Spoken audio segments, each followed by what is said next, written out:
the border between the land of fire and the land of lightning. Within a concealed cavern, the Leaf ninjas, battered and bruised, gathered in various states of disarray. Each face bore the pallor of despair. Damn those Cloud ninjas, striking while we were engaged in battle with the Rock, and Sand ninjas. Our current force numbers only 29, while the enemy boasts at least 100, led by the infamous AB duo from the Cloud. They are the candidates for Raikage and the Jinchuriki of the Eight Tails. If we do not retreat now, once they encircle us, our demise will be inevitable. The anxiety among the Leaf ninjas was palpable. The Third Great Ninja War commenced with the disappearance of the Third Hokage, and the Rock Ninja seized the opportunity to breach the Shimiken Bridge, launching an assault on the Leaf. The Water Nation's sudden offensive forced the Leaf to fight on 3 separate fronts. Initially believing the rear to be secure, they were caught off guard as the Cloud dispatched elite forces to execute a flanking maneuver. In an instant, the Leaf was compelled to forcibly reallocate personnel, creating a fourth battlefield. However, against the Cloud, their hastily assembled ninja forces were clearly outmatched. They had already suffered heavy casualties against the vanguard. Now, the deliberate dissemination of information regarding the AB duo was a ploy to intimidate them into submission. Without a fight, have we received any response to our call for reinforcements? The reply has come. Lord Minato Namikaze will personally arrive. Lord Minato? Isn't he engaged in battle at Kaiki Mountain? By the time he arrives, the Cloud will have already reached us. The excitement on their faces was swiftly extinguished.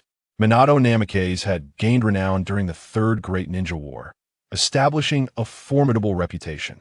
Unfortunately, distant aid would not extinguish the flames of immediate peril. It would be exceedingly challenging for them to hold their ground alone. At the rate the Cloud is advancing, they will arrive in 3 days.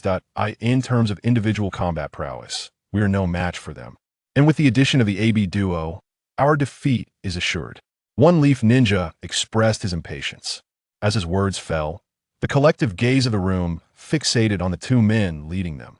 This time, the coordination of the fourth battlefield was entrusted to 2 jonin dispatched from Danzo's route, Yamanaka F. and Aburame Torian. Let's first assess the condition of the wounded. If their injuries are too severe, we will abandon this mission. Yamanaka F. stated gravely, "In our team, if we have a member from the Uchiha clan who possesses the Shunshin technique, we might not need to retreat." Yet Uchiha Chinyu has had the worst luck. He was severely injured by an explosive tag as soon as he entered the battlefield. I heard his Sharingan is only a single tomo. The cacophony of discussion echoed from the cavern's entrance. A boy approximately 14 or 15 years old, Chinyu, opened his eyes in bewilderment. Looking at the wounded lying beside him, he was momentarily stunned. By the heavens, I really have crossed over, and I've become an Uchiha destined for annihilation, and it seems I'm in the midst of the Third Great Ninja War. Chinyu was flabbergasted, his mind racing with a chaotic blend of memories, creating an overwhelming sense of confusion. His very first encounter in this new world was a battle for survival. Was this not a direct path to death? Furthermore, the previous conversation hinted at abandoning the wounded in retreat. He feared he would become mere fodder. Unbelievable. I can't possibly be the one to die the fastest among the crossing army. Starting off by handing over my life is simply not my style. Ding. One-click level up cheat activated successfully. Would you like to use it immediately? A cheat? One-click level up? Chinyu was taken aback. This stroke of fortune arrived far too suddenly. No, it should be said that such a golden opportunity is standard for those who have crossed over, and its timing could not have been better. Activate one-click level up cheat. Chinyu hurriedly commanded. Ding. Congratulations, host.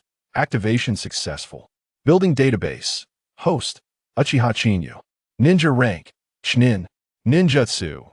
Fire release. Great Fireball Technique. Fire release. Dragon Fire Technique. Shadow Clone Technique. Body Flicker Technique. Single Tomo Sharingan. Gazing at this rudimentary attribute panel, Chinyu finally understood why outsiders regarded him with such disdain. The Uchiha clan is renowned for producing exceptional talent, and such abilities would only serve as a hindrance within their ranks. Scanning complete. Would you like to utilize the one-click level up immediately? Use it now. Chinyu promptly ordered such an opportunity was too precious to waste. Ding! Sharingan upgraded to maximum level. Unlocking Mangeki Sharingan successful. Congratulations, host. You have acquired hidden abilities. Amaterasu, Tsukuyomi, Susanoo. Ding! Great Fireball Technique maxed out. Ding! Dragon Fire Technique maxed out. Ding! Body Flicker Technique maxed out. Ding! Shadow Clone Technique maxed out, activating Multi-Shadow Clone Technique. Ding! Multi-Shadow Clone Technique maxed out. A barrage of system notifications echoed through his mind. Witnessing this, Chinyu was momentarily dazed. This meant that any ninjutsu he encountered could be instantly maxed out. Whether it was Susanoo, Tsukuyomi, or Amaterasu, they were all formidable techniques capable of overwhelming even the mightiest foes. Others toil for decades, pouring countless efforts into achieving accomplishments that I can now attain with a mere click. This cheat is truly exhilarating. As Chinyu felt the immense power surging within his eyes, he couldn't help but smile. Chinyu, please do not move around. Your wounds have only just healed. Reopening them would be detrimental. A girl with black hair, Shizen, appeared in his line of sight. She was the sole medical ninja within the entire team. In this battle, death might serve as a release. While survival could be seen as a burden, at the very least, watching Shizen, drenched in sweat and with a pale complexion, was evidence of her excessive chakra and physical exhaustion. Observing the medical chakra glowing in her hands once more, Chinyu reached out to stop her. Don't worry, I'm nearly recovered. You should take a rest. If you continue, I fear you might exhaust yourself to the point of fainting. Chinyu advised. Shizen stubbornly shook her head, biting her lip. Lady Tsunade has said that medical ninjas are the last guardians of life on the battlefield. If I give up, then they will be abandoned as well. I refuse to accept this. If I could be as strong as Lady Tsunade and summon the great slug to aid in healing, no one would need to be forsaken. Shizen's eyes reddened as she knelt on the ground, tightly gripping her pant legs. My parents have already perished in this war, but I do not wish for those awaiting their parents' return to be as disappointed as I am. I do not want them to be alive and yet be abandoned. I cannot accept it. I am a medical ninja, yet I am powerless to do anything. Hot tears streamed down her cheeks, mingling with the soft sounds of her sobs against her hands. Her tightly pressed lips were filled with a sense of unfulfilled yearning. Perhaps this is the unyielding spirit of a healer. Chinyu, what should I do? Jean hesitantly raised her head, tears streaming down her face. In that moment, she bore no resemblance to the seasoned medical ninja she was, but rather resembled a lost child, overwhelmed and bewildered. You have done enough, Chinyu said gently, rising to his feet and tenderly wiping away Jean's tears. The warmth of his palm startled her, causing her to pause. Usually, Uchiha Chinyu was a shy, or perhaps self-effacing, young man. Yet now, he exuded a completely different aura. His eyes, resolute like those of a hawk, instilled in her an inexplicable sense of security. However, recalling the intimate yet slightly ambiguous gesture, Jean felt her cheeks flush and quickly shifted the topic. They are gravely injured. What should we do next? Unless they could transport them back to Konoha or acquire more medical ninjas for support, they were already deliberating on retreating and abandoning the wounded. Do not worry. With me here, they will not be forsaken. We will conclude this war and return home together, Chinyu reassured, adjusting his stance before standing tall. Under Jean's bewildered gaze, he playfully tapped her forehead and stepped outside. How infuriating. Jean instinctively rubbed her forehead, realizing her tone sounded somewhat peculiar, causing her cheeks to redden further. At the entrance of the cave, the battle meeting continued unabated. As Chinyu approached, he overheard the final decision being made. Now, in the name of the captain, I propose we immediately abandon the wounded and retreat. Please raise your hand if you agree, Yamashiro Kaze suddenly spoke up. Beside him, Yamanaka Toryun raised his hand in agreement. I am in favor. The process of transporting the injured and administering treatment along the way would significantly hinder the main force's retreat speed, so abandoning the wounded was a reasonable course of action. I hope you will consider this carefully, and do not forget what happened to Konoha's White Fang, he added. As soon as those words left his lips, the expressions of everyone in the room shifted dramatically. The death of Konoha's White Fang, Sakomo Hatake, was a tremendous loss for the village. Regrettably, his demise was met with scorn from the majority. Humanity is inherently selfish, focusing solely on outcomes while disregarding the sacrifices made along the way. Yamashiro Torian's remarks clearly forced their choices into a corner. There is no choice to be made. We are not like Root. We will not easily abandon our comrades, Chinyu stated calmly. Isn't that Uchiha Chinyu? His injuries weren't severe, yet he has awakened so soon. Many were taken aback. Recalling how he had emerged bloodied from the explosive tag trap, they couldn't shake their lingering fears. Yamashiro Torian and Yamashiro Kaze's expressions darkened. They had always been regarded as prodigies, whether within Root or Konoha. When had they ever been publicly questioned or openly opposed in their decisions? Moreover, the ideology instilled in them within Root emphasized that victory justified any sacrifice. Chinyu, you are merely a chunin and lack the authority to partake in this decision. Step aside, Yamashiro Kaze barked sternly. If you speak out of turn again and sway others, do not blame me for invoking military discipline. As these words were uttered, the expressions of those present changed dramatically, their gazes fixated on Chinyu, who appeared starkly different from his usual timid and self-deprecating demeanor. An instinctive realization dawned upon them. Chinyu had likely lost his wits, daring to confront the elite of the Root organization. Uchiha Chinyu, how dare you disregard the captain's orders? You are courting death. Yamashita's voice thundered, causing a palpable shift in the atmosphere. You mustn't forget, we are up against hundreds of Cloud Ninja, as well as the formidable AB duo. Yukinari's cold voice echoed in agreement. This is a world where the weak are preyed upon by the strong. You, a mere weakling who hasn't even attained the rank of Jonin, have no right to speak. You now have two options. Either obediently silence yourself and step aside, or face death. The chilling words sent a wave of trepidation through the crowd. Chinyu, come back quickly. Tsunade rushed forward, her voice urgent. Apologies, everyone. Chinyu's mind is still somewhat clouded. Tsunade, leave this matter to me. Chinyu interjected, raising his gaze to meet Yukinari's. So, are you suggesting that comrades can turn against one another? May I also strike you down? His soft voice resonated within the cavern, causing all present to change countenance. This was a stark contrast to the Chinyu they had known, who had always been timid and apprehensive. Ah, Uchiha Chinyu, we have long been aware of your clan's restless ambitions. However, you are exceedingly naive. With your meager strength, to claim you could kill me is laughable, Yukinari scoffed, a derisive laugh escaping his lips.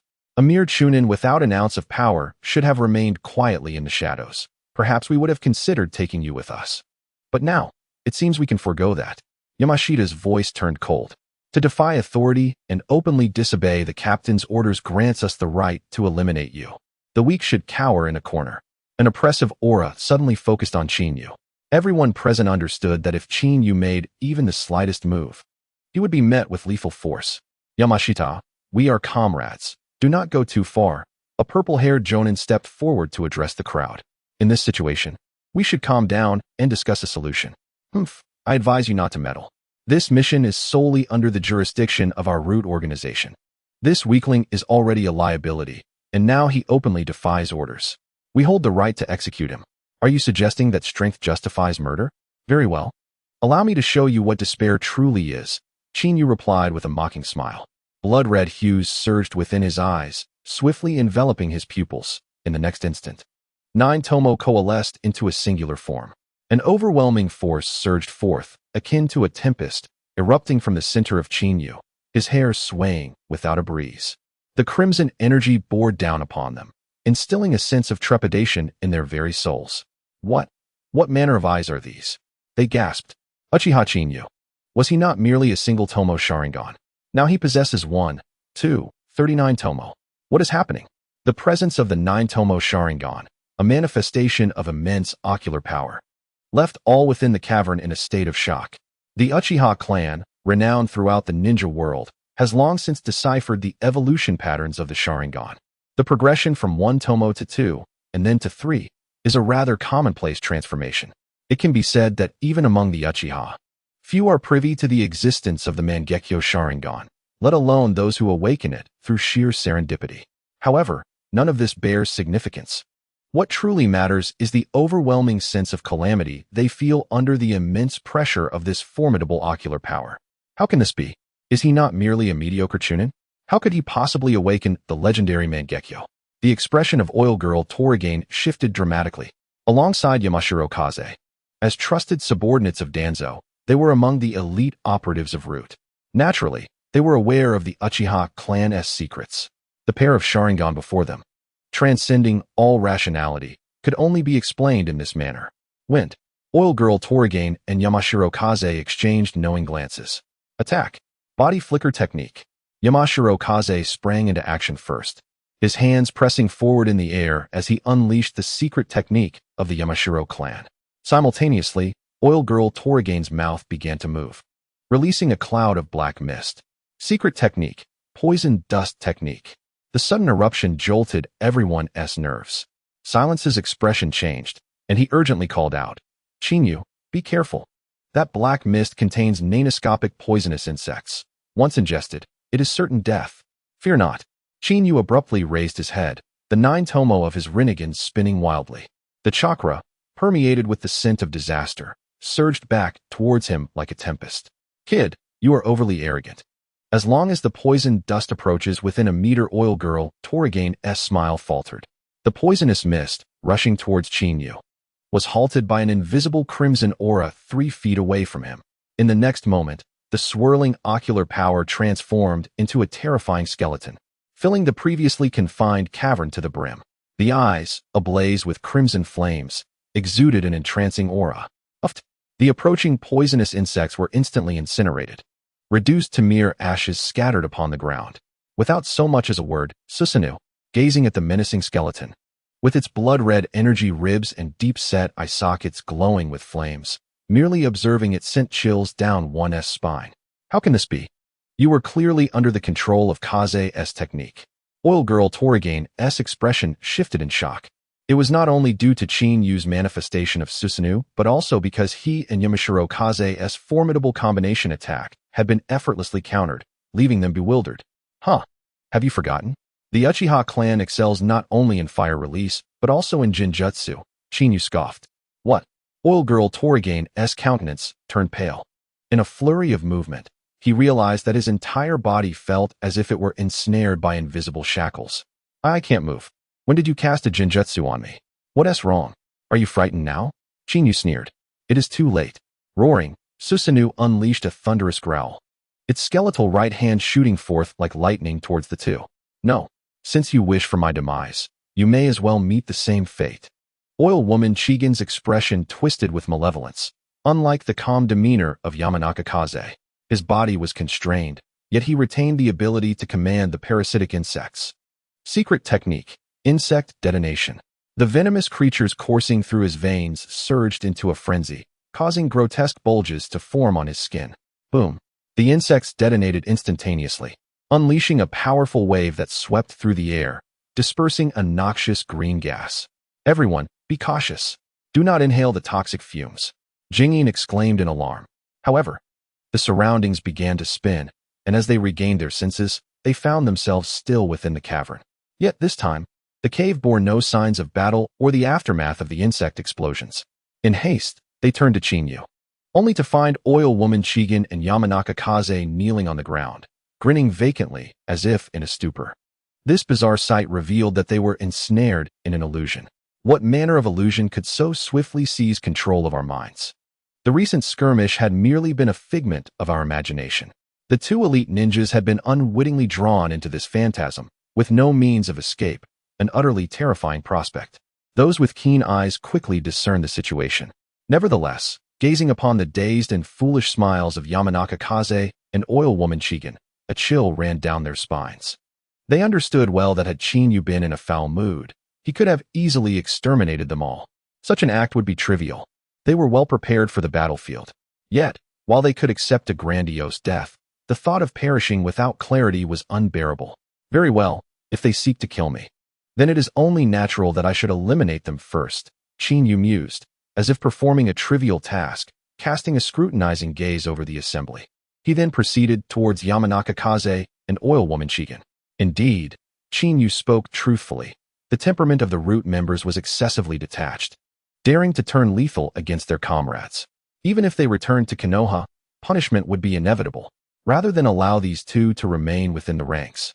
Akin to a fishbone lodged in the throat, it would be far better to remove them. In their current state, Yamanaka Kaze and Oil Woman Chigan posed a challenge for the group, leaving them leaderless.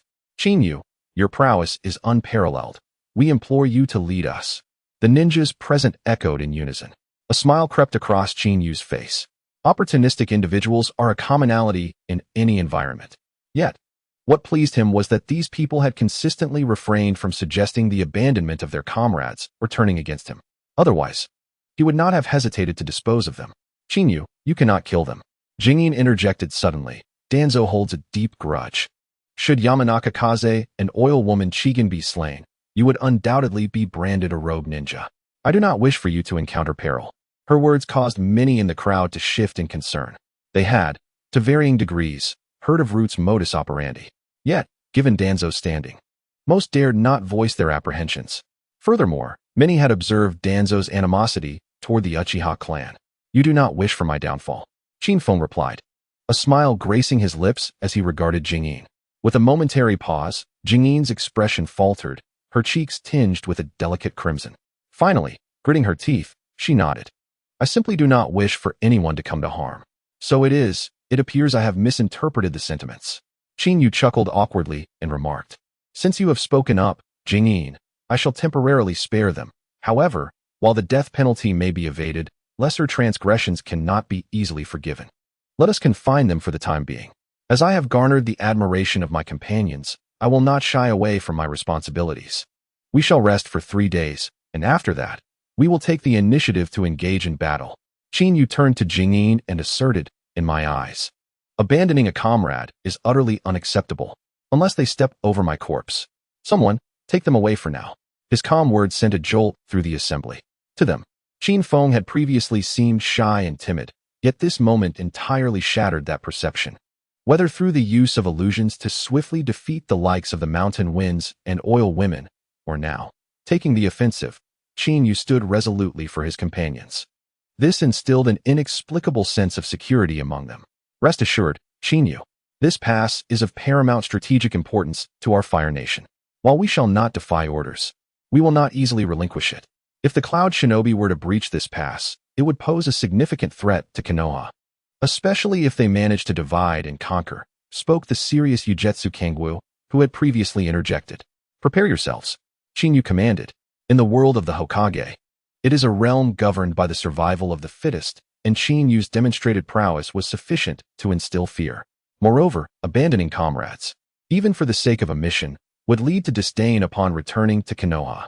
Furthermore, should the Cloud Shinobi penetrate this pass and enter Konoha, they would find an unimpeded path ahead. Rest assured, Qin Yu, the assembled ninjas echoed, readying themselves for vigilance. By the way, does anyone possess any ninjutsu scrolls on their person?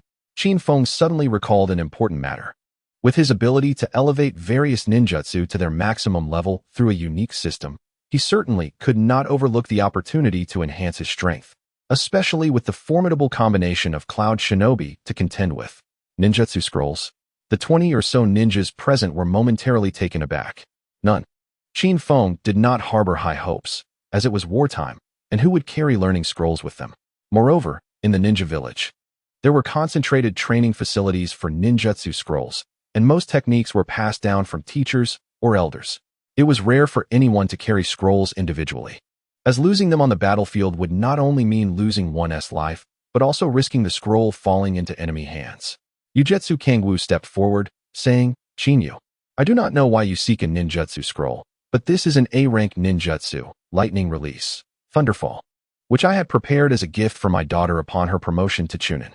Rather than allow it to fall into the hands of the Cloud Shinobi, I would prefer to give it to you. Your daughter? Qin Yu raised an eyebrow, gazing at the contours of the face of the esteemed Jonin before him. A sense of familiarity washing over him. Is your daughter Mitsuki Saigen? He inquired. A hearty laugh erupted from a burly man. Haha, Mitsuki, your daughter is indeed remarkable. Even Qin Yu has taken notice. Mitsuki Kangwu shot him a glare, retorting, you scoundrel, be quiet. You're always introducing your son to me. My precious daughter has sworn that her preference lies with at least a special Jonin. Humph, my son Inuzuka will soon become a Chunin. A special Jonin is merely a matter of time, Inuzuka quickly countered. Mitsuki, look at Qin Yu. His prowess undoubtedly qualifies him as a special Jonin. His Jinjutsu is beyond the reach of even us old-timers. A sudden voice interjected from the group. Jingyin's expression faltered as she urged, stop joking around. We should first hand the scroll to Qin Yu. He may find it useful. Xiao Jingyin, why are you blushing? Could it be that you have feelings for Qin Yu? Laughter erupted, somewhat alleviating the oppressive atmosphere within the cave. Mitsuki Kangwoo scrutinized Qin Yu closely before patting his shoulder and declaring, "Good lad. Your formidable jinjutsu indeed approaches the threshold of a special jonin. This scroll is entrusted to you. If you manage to return alive, I have a letter I wish for you to deliver to my daughter. Qin Yu, I also have something for you to pass on to my son. I have one as well. I must trouble you with this." The other ninjas, one after another, began to produce letters and personal items, clearly believing that Qin Yu represented their best chance of surviving and returning to Konoha. "Qin Yu, could you return this kunai to Lady Tsunade? It was given to me as a token of apprenticeship." Jing-in could no longer contain her urgency. In that moment, the laughter on everyone's faces was tinged with a hint of bitterness. "Do you all believe this battle is a guaranteed death?" Qin Yu stated calmly. "If that was the case, why did you not support the decision to retreat when Feng and the others suggested it?" The group fell silent. In their eyes, Qin Yu possessed the strength to reach the level of a special jonin. However, facing over 100 cloud ninjas, along with the AB combination, was not a challenge one could withstand alone. Mitsuki Kangwoo hastily clarified, "Qin Yu, do not misunderstand us. We are not cowards afraid of death. When we became jonin and accepted missions, we did so with the acceptance of our potential demise. Moreover, this stronghold is the primary passage to Konoha. Should the cloud ninjas breach this point, Konoha would be caught in a vice, and our families would be put in jeopardy. Thus, we would rather perish than retreat." Inuzuka nodded solemnly, adding, "Qin Yu, we have underestimated you. We did not foresee that you wield such powerful jinjutsu. We are prepared to die here, but we hope you can bring something back for us. Please, Qin Yu, lend them your assistance," Jing-in implored, unable to restrain herself. In that instant, the gazes of all present turned towards Qin Yu, imbued with a flicker of hope. "I apologize, but I will not assist you," Qin Yu replied coolly. "These items should be returned to you, including the scroll. We shall all return together." A subtle sound, akin to a tempest, swept through the venue, resonating within the souls of all present.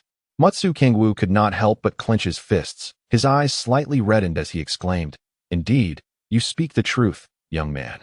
Let us return together. Upon our return, I shall certainly introduce my daughter to you." "Ha ha, Matsu, you truly are aging disgracefully," came the retort. "I see you all now, eager to have a daughter to present to Qin Yu." Matsu Kangwoo glared. "Qin Yu, what do you need the ninjutsu scroll for?" "This is an A-rank lightning release technique." Curiosity piqued. Everyone turned their gaze toward Qin Yu. In the face of a life-or-death battle, this A-rank ninjutsu was undeniably formidable, yet clearly impractical in the current context. "It's nothing. I merely wish to learn a few more ninjutsu techniques for my own benefit," Qin Yu replied as he accepted the scroll. Possessing a system that allowed for instant mastery, he believed that acquiring ninjutsu would only be advantageous. However, learning techniques at this juncture might prove to be a challenge. Matsu Kangwoo paused. "When I learned this technique, it took me over a month to fully master it. With only 3 days at your disposal, it seems rather rushed." "Do not worry. I shall master it swiftly," Qin Yu asserted without elaborating. After all, he could not reveal that he had a system that guaranteed instant proficiency. Such a claim would likely be met with disbelief. "Very well," Matsu Kangwoo conceded after a moment's contemplation. "I am knowledgeable in this ninjutsu, and if you are determined to learn, I can offer some guidance." "Thank you, Uncle Matsu. But I can manage on my own," Qin Yu responded, shaking his head as he stepped outside with the scroll in hand. As they watched Qin Yu's retreating figure, several ninjas in the venue sighed quietly. It seems Qin Yu may be a bit overconfident. The difficulty of mastering an A-rank ninjutsu is no small feat. Even Matsu, with his vast experience, took over a month to learn it. How could he possibly succeed in just 3 days? Inuzuka could not help but voice his thoughts. "Enough. Young people are often this way. They must learn through experience," Matsu Kangwoo said, patting Inuzuka's shoulder. "Let us hope Qin Yu understands that some things cannot be forced." Outside the cave, in a somewhat secluded basin, Qin Yu unfurled the lightning release scroll and immediately activated his Mangekyo Sharingan. The Sharingan, which had once graced Kakashi's hand, was renowned for its ability to replicate techniques. For a ninja, mastering ninjutsu involves 2 crucial stages: initiation and mastery. However, with his Mangekyo Sharingan, Qin Yu could achieve initiation in an instant, and mastery would be a mere button press away. At this moment, Qin Yu was equipped with unparalleled advantages, akin to wielding a cheat code in the original narrative, rendering him nearly invincible. Ding. Detection of hand seal technique speed. Would you like to achieve instant mastery? Yes, immediately.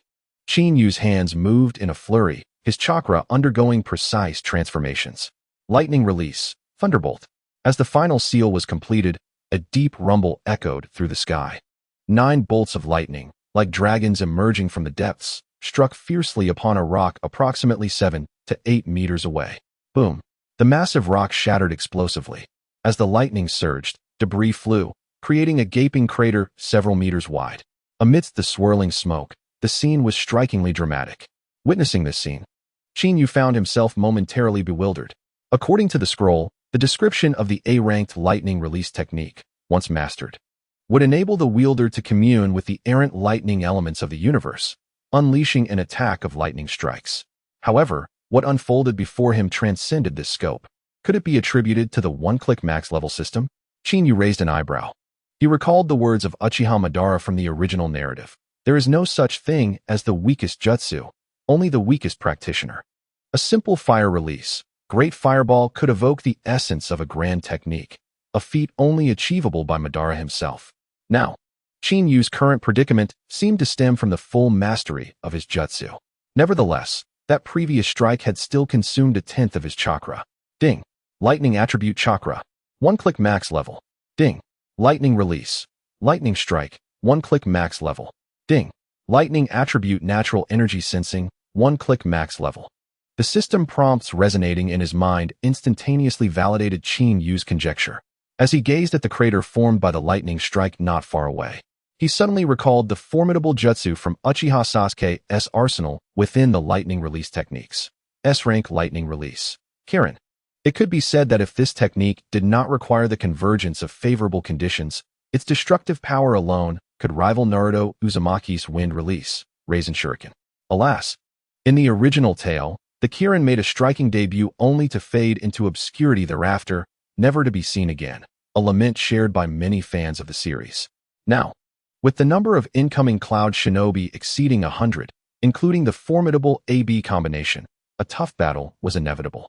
Should it devolve into a protracted conflict? Given Qin Yu's current chakra levels, even with the Sharingan's Mangekyo, he would be inexorably drained. Thus, the S-rank lightning release. Kirin might very well be the key to altering the tide of battle. By harnessing the might of celestial thunder, it could significantly diminish chakra consumption while achieving speeds akin to a fraction of light, serving as a devastating surprise attack. Not to mention, with the one-click max level system at his disposal, there existed a substantial probability of replicating the Kirin, temporarily securing it as a trump card. 3 days passed in the blink of an eye. Ding. Lightning release. Kirin, one-click max level. Upon hearing that familiar prompt, Qin Yu exhaled in relief.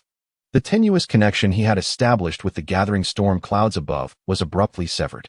The oppressive thunder clouds, which had built up in the heavens, dissipated with a thunderous roar, an immense pressure fading away like a fleeting illusion.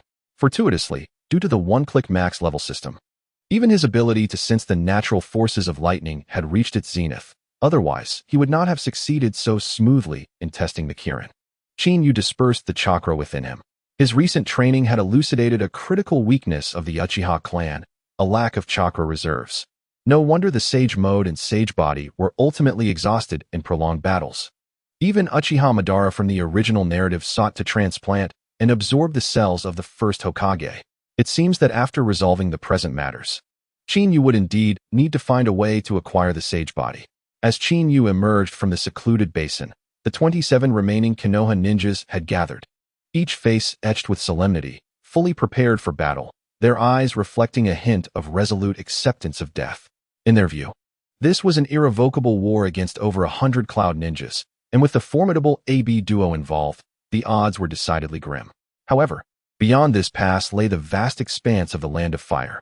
Should they falter here, not only the Hidden Leaf Village but also their families would plunge into irretrievable peril. Thus retreat was not an option. Qin Yu, do not lose heart if you have yet to master A-rank ninjutsu. Even that scoundrel, Tsukuyomi, took over a month, Inuzuka urged. Yet, the sudden appearance of ominous cumulonimbus clouds suggested that something lurked within, instilling a sense of dread, leading them to believe Cloud Ninjas might be preparing an ambush. Inuzuka, why must you always speak so thoughtlessly? Tsukuyomi shot back, glaring. Kid, do not burden yourself excessively. Remember, if you find it unbearable, take Shizune and flee. Mastering ninjutsu is not something achievable in just 2 or 3 days. The sight of Chin-Yu's arrival slightly eased the expressions of many.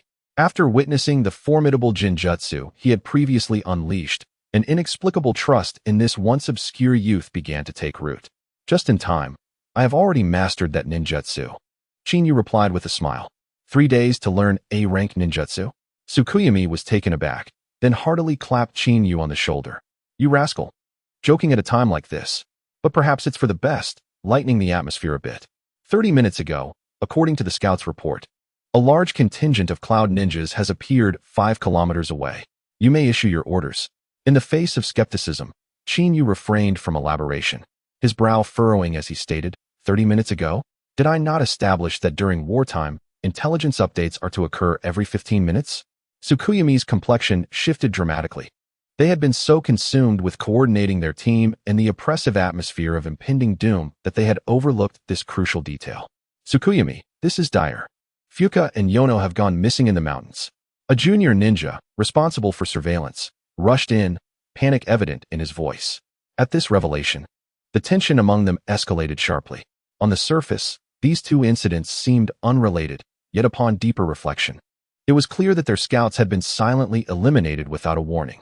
Was there a connection to the 2 missing ninjas? Everyone, return to the cave immediately. Chin-Yu shouted urgently. The expressions of those present shifted dramatically. Haha, only now do you realize? I thought Konoha had sent someone formidable to repel our Cloud Ninja assault. But instead, it's just a greenhorn. A loud, boisterous laughter echoed unexpectedly. Figures began to emerge from all directions, their numbers swelling to over 100. At the forefront, atop a small hill several hundred meters away, stood the dreaded AB duo, instilling fear across all nations. This is bad. We are surrounded. Inuzuka's face turned pale. Faced with the Cloud Ninjas barring their path, it became evident to even the simplest minds that they had fallen into a trap. Hundreds of individuals, including the formidable AB combination, have ambushed us, leaving us with little hope of survival. What shall we do, Senior Yuzuki? It must be the work of the wind and the oil woman in the mountains. Otherwise, our defensive arrangements and hidden sentinels would not have been compromised. The scene is rife with chaos, faced with the next generation of Reikage, AI, and the Jinchuriki of the 8 Tails, Killer Bee, leading this overwhelming force. This is undeniably a calamity. Stay calm, Senior Yuzuki Kangwu said, his expression ashen as he glanced at Chin-Yu, momentarily taken aback by his serene demeanor. As if he were unaffected by the dire situation. Has he been rendered speechless by fear? Huh, your panic truly delights me. AI laughed unabashedly, declaring, I am quite curious about your next move. Will you surrender obediently, or shall I take pleasure in ending your lives myself? Kill, surrender or die? The chorus of voices from the hundreds of Cloud Ninja sent a wave of tension through the Konoha shinobi, their faces betraying their alarm. The Cloud Ninja before them had truly mastered the art of intimidation. Chin-Yu.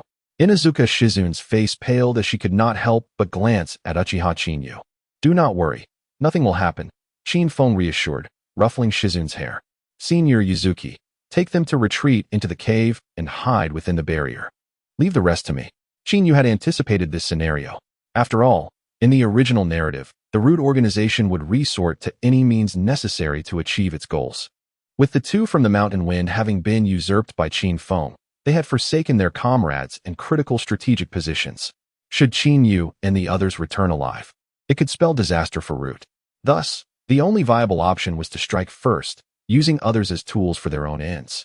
This, however, played right into Chin-Yu's hands, providing him with a legitimate excuse to act against Root when next they met.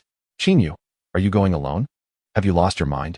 We cannot allow you to face them alone. Yuzuki Kangwa's expression shifted, taken aback by Chin-Yu's response. Though they stood against hundreds of Cloud Ninja, including the fearsome AB combination, they could not bear to let Chin-Yu confront them by himself. Chin-Yu, you needn't feel guilty. We will face this together. There will surely be a way, Shizune urged anxiously. You truly need not worry. We chose to stay willingly. Yes, we are Konoha shinobi and have long since ceased to fear death. To many, Qin Yu's actions were perceived as stemming from guilt for compelling the entire team to remain. Send ourselves to our demise? Qin Yu chuckled dryly, shaking his head. Rest assured, I am not foolish enough to seek death. You will remain within the barrier. I merely fear I may need to intervene to save you later. I am your appointed captain, and this is an order. His quiet voice resonated with undeniable authority at that moment. Senior Yuzuki, what should we do? Shizune implored, her anxiety palpable. Yuzuki Kangwa's expression shifted rapidly as he regarded Qin Yu's calm demeanor. Gritting his teeth, he finally declared, all of you retreat into the cave and be ready to support Qin Yu at any moment. Do not forget, his strength surpasses even mine. As soon as the words were spoken, both the ninjas of Konoha and the Cloud ninjas momentarily paused in astonishment. However, recalling how Qin Yu had effortlessly eliminated the formidable shinobi, Shanchong Feng and Oil Lady Chicken, with mere illusions, they felt a twinge of trepidation, yet resolved to retreat with steely determination. They silently vowed that, should any unforeseen circumstances arise, they would act swiftly to rescue their comrades. Observing the orderly retreat of the Konoha ninjas into the cave, a Cloud Ninja squad leader could not restrain himself. Lord AI, should we intervene? If they enter the barrier, it could be detrimental to us. Humph, detrimental? A mere ragtag army. What is there to be concerned about? I expected the Uchiha clan to dispatch Shunshin no Jutsu. Yet it turns out to be nothing more than an inconspicuous waste, AI scoffed dismissively. According to the intelligence report, this brash youth is merely a chunin. These Konoha ninjas are following the orders of a chunin. They must either be foolish or driven to desperation. The squad leader, upon hearing this, hastily smiled in agreement. You are absolutely right, Lord AI. These individuals are already within our grasp. Once we breach this stronghold, the vast land of fire will become our territory of lightning. The Cloud ninjas around them displayed expressions of delight. The simultaneous activation of 3 battlefields by Konoha, which had yet to yield results, indeed posed a threat to the Cloud village. The prospect of becoming the proverbial straw that broke the camel's back was certainly a cause for celebration. Have you finished? Qin Yu suddenly interjected. I now present you with 2 choices. First, leave immediately. Second, I shall kill you all. His voice, though soft, resonated through the air like a tempest. Arrogance, or mere madness. In the eyes of the Cloud ninjas, and even the Konoha ninjas, it was undoubtedly the latter. Given the current circumstances, both in terms of numbers and strength, they felt as if they had the upper hand. Yet, here was Qin Yu, speaking so brazenly, which they perceived as a blatant insult to their prowess. Indeed, he was but an ignorant child. Today, we shall see how he intends to slay us. Humph. Let us first eliminate him, so he understands the vastness of the chasm that separates us. A chunin's foremost task on the battlefield is to assess the disparity in strength and learn to survive. Kill him, shouted one Cloud ninja, swiftly drawing a kunai and charging forward. The rest of the squad followed suit, rushing towards Qin Yu with alarming speed. Qin Yu, be careful, Shizune called out anxiously. However, beside her, Azuki Kawaga's pupils dilated in shock. Observing the 7 ninjas rapidly closing in, Qin Yu displayed no intention of evasion. His hands moved with astonishing swiftness, forming a sequence of hand seals. Azuki, that appears to be your lightning release, lightning bolt technique. Inuzuka exclaimed in surprise. Has he lost his mind? Attempting to use the lightning bolt technique at such a moment? Azuki Kawaga grew frantic, preparing to leap forward to assist. Boom. A deep rumble of thunder echoed through the sky. Qin Yu's hand seals abruptly halted. Lightning release, lightning bolt technique. Bang, bang, bang. 7 pillars of lightning erupted in the sky with a sudden brilliance. In the next moment, with unparalleled speed, 7 Cloud ninjas descended upon Qin Yu from a distance of merely several meters. The swiftness and sheer number of them rendered any reaction impossible. A thunderous roar erupted as the 7 Cloud ninjas were engulfed. The rampant destructive force caused the ground to shatter, unable to bear the onslaught. A pale blue lightning illuminated the entire canyon, as swirling dust and flying debris gripped the hearts of onlookers with a vice-like intensity.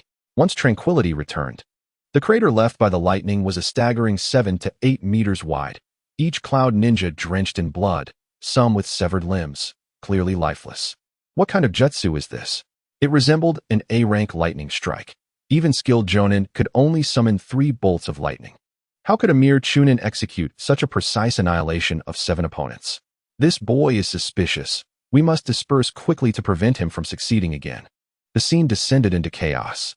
Just moments ago, they had dismissed Qin Yu as an inconsequential chunin, believing he posed no threat.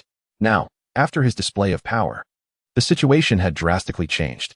However, the Leaf Ninjas were even more astonished. They were acutely aware that Qin Feng had only begun learning this lightning technique 3 days prior. Now, not only had he mastered this A-rank jutsu, he had surpassed mere proficiency, likely grasping its profound essence to unleash 7 bolts instantaneously. Standing atop a small hill, AI's gaze flickered as he commanded, "Do not panic.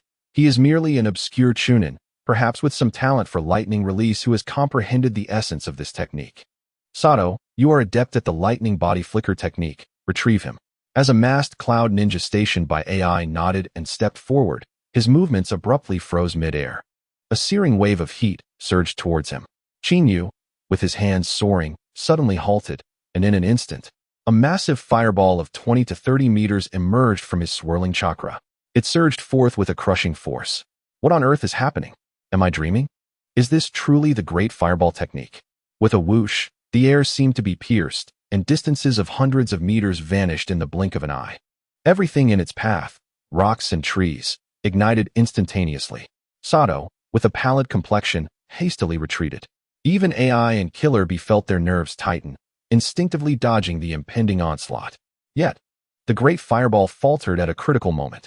No, it veered off course, ascending at a 45-degree angle straight into the heavens. Boom! The colossal fireball detonated in the void, showering the sky with brilliant flames. The ensuing sparks danced like a captivating fireworks display. Everyone present was left in stunned silence, particularly the terrified cloud ninjas who fled in panic, witnessing the immense fireball carve a deep trench in the ground below. In the 4 weeks since the trees have been ablaze, the onlookers remain in a state of bewilderment, struggling to comprehend the unfolding events. Whether it be the earlier lightning release technique or the current fireball jutsu, the sheer magnitude of power displayed is astonishing. It is as if a low-level ninjutsu has been elevated to the caliber of an S-rank technique. The mere thought of being struck head-on by a fireball several meters in diameter sends shivers down the spine, for it would surely obliterate any foe. Oomph, what a braggart. I initially believed you possessed some remarkable skill, but it appears your overwhelming chakra has merely caused your ninjutsu to mutate. A snort escaped from AI. In this seemingly foolproof situation, the cloud ninjas under his command had repeatedly embarrassed themselves in public, and it was essential to salvage their reputation. Observing the composed Qin Feng, AI disdainfully remarked, "Alas, your relentless pursuit of power reveals your greatest weakness. A technique incapable of hitting its target, no matter how potent, is as hollow as the fireworks from earlier." The chaotic cloud ninjas began to regain their composure.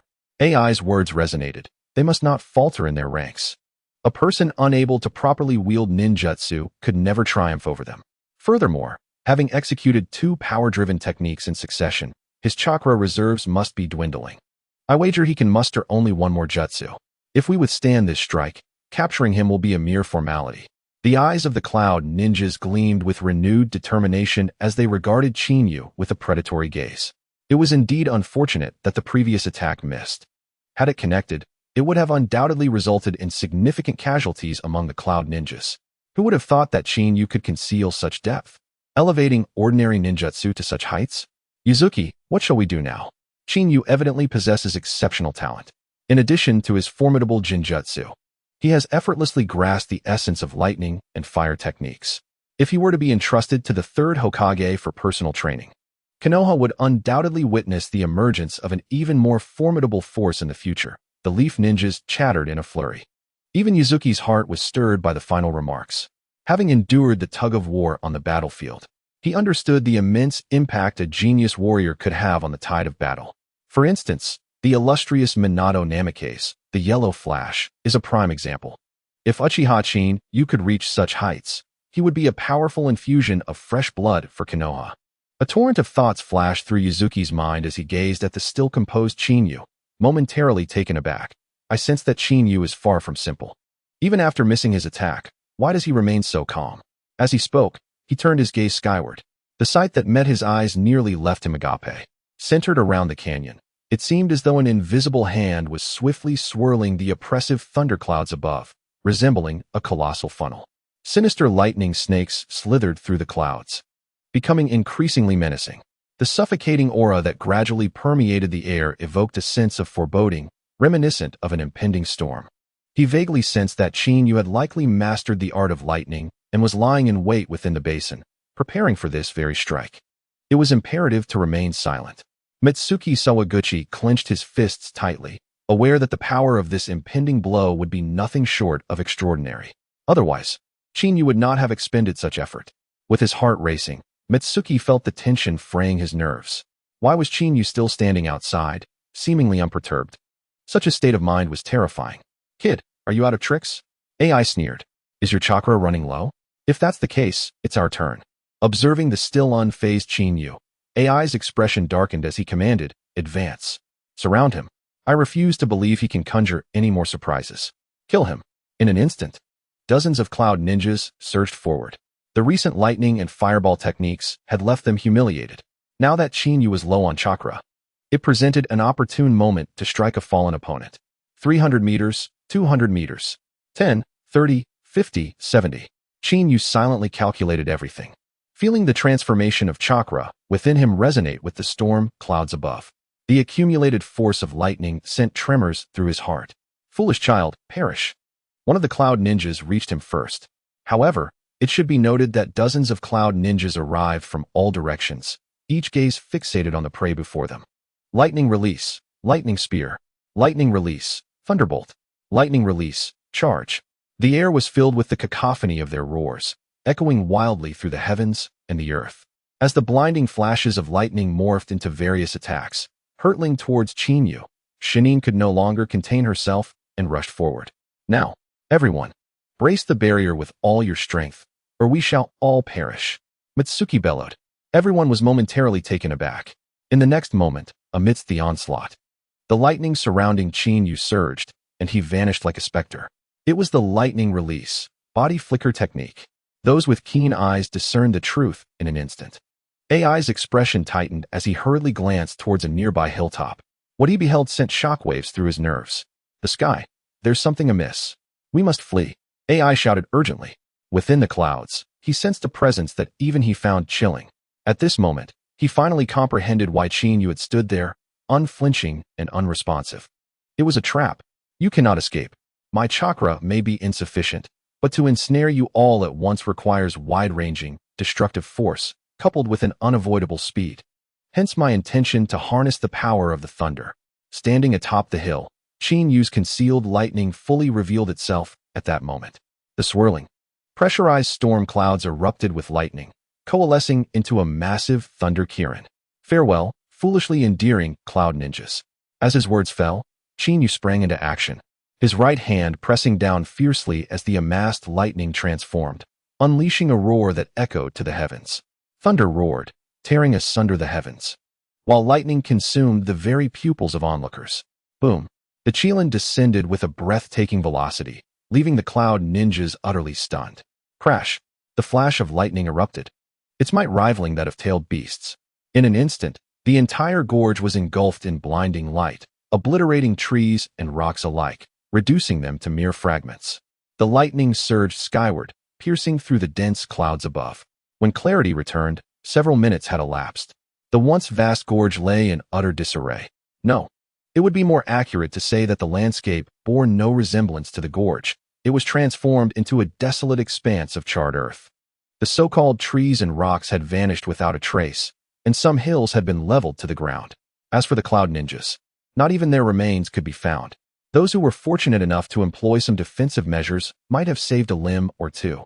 The vast battlefield appeared in utter chaos. Am I dreaming? Without this cave, we would surely be doomed. Are you blind? There is no cave left. If it weren't for the foresight of Senior Mitsuki, who alerted us to the impending danger, compelling us to reinforce the barrier, we would be facing certain death. Even the barrier, initially capable of withstanding 2 days of cloud ninja assaults, was shattered. The lightning technique we just witnessed was the most terrifying and powerful forbidden jutsu I have ever encountered. The leaf ninjas displayed expressions of surviving a calamity. They understood that this strike was aimed at the cloud ninjas. Yet, having witnessed such a breathtaking spectacle, they remained gripped by fear. especially as they beheld those cloud ninjas reduced to mere dust, their backs drenched in cold sweat. "You scoundrel! How dare you lay a trap to kill my subordinates?"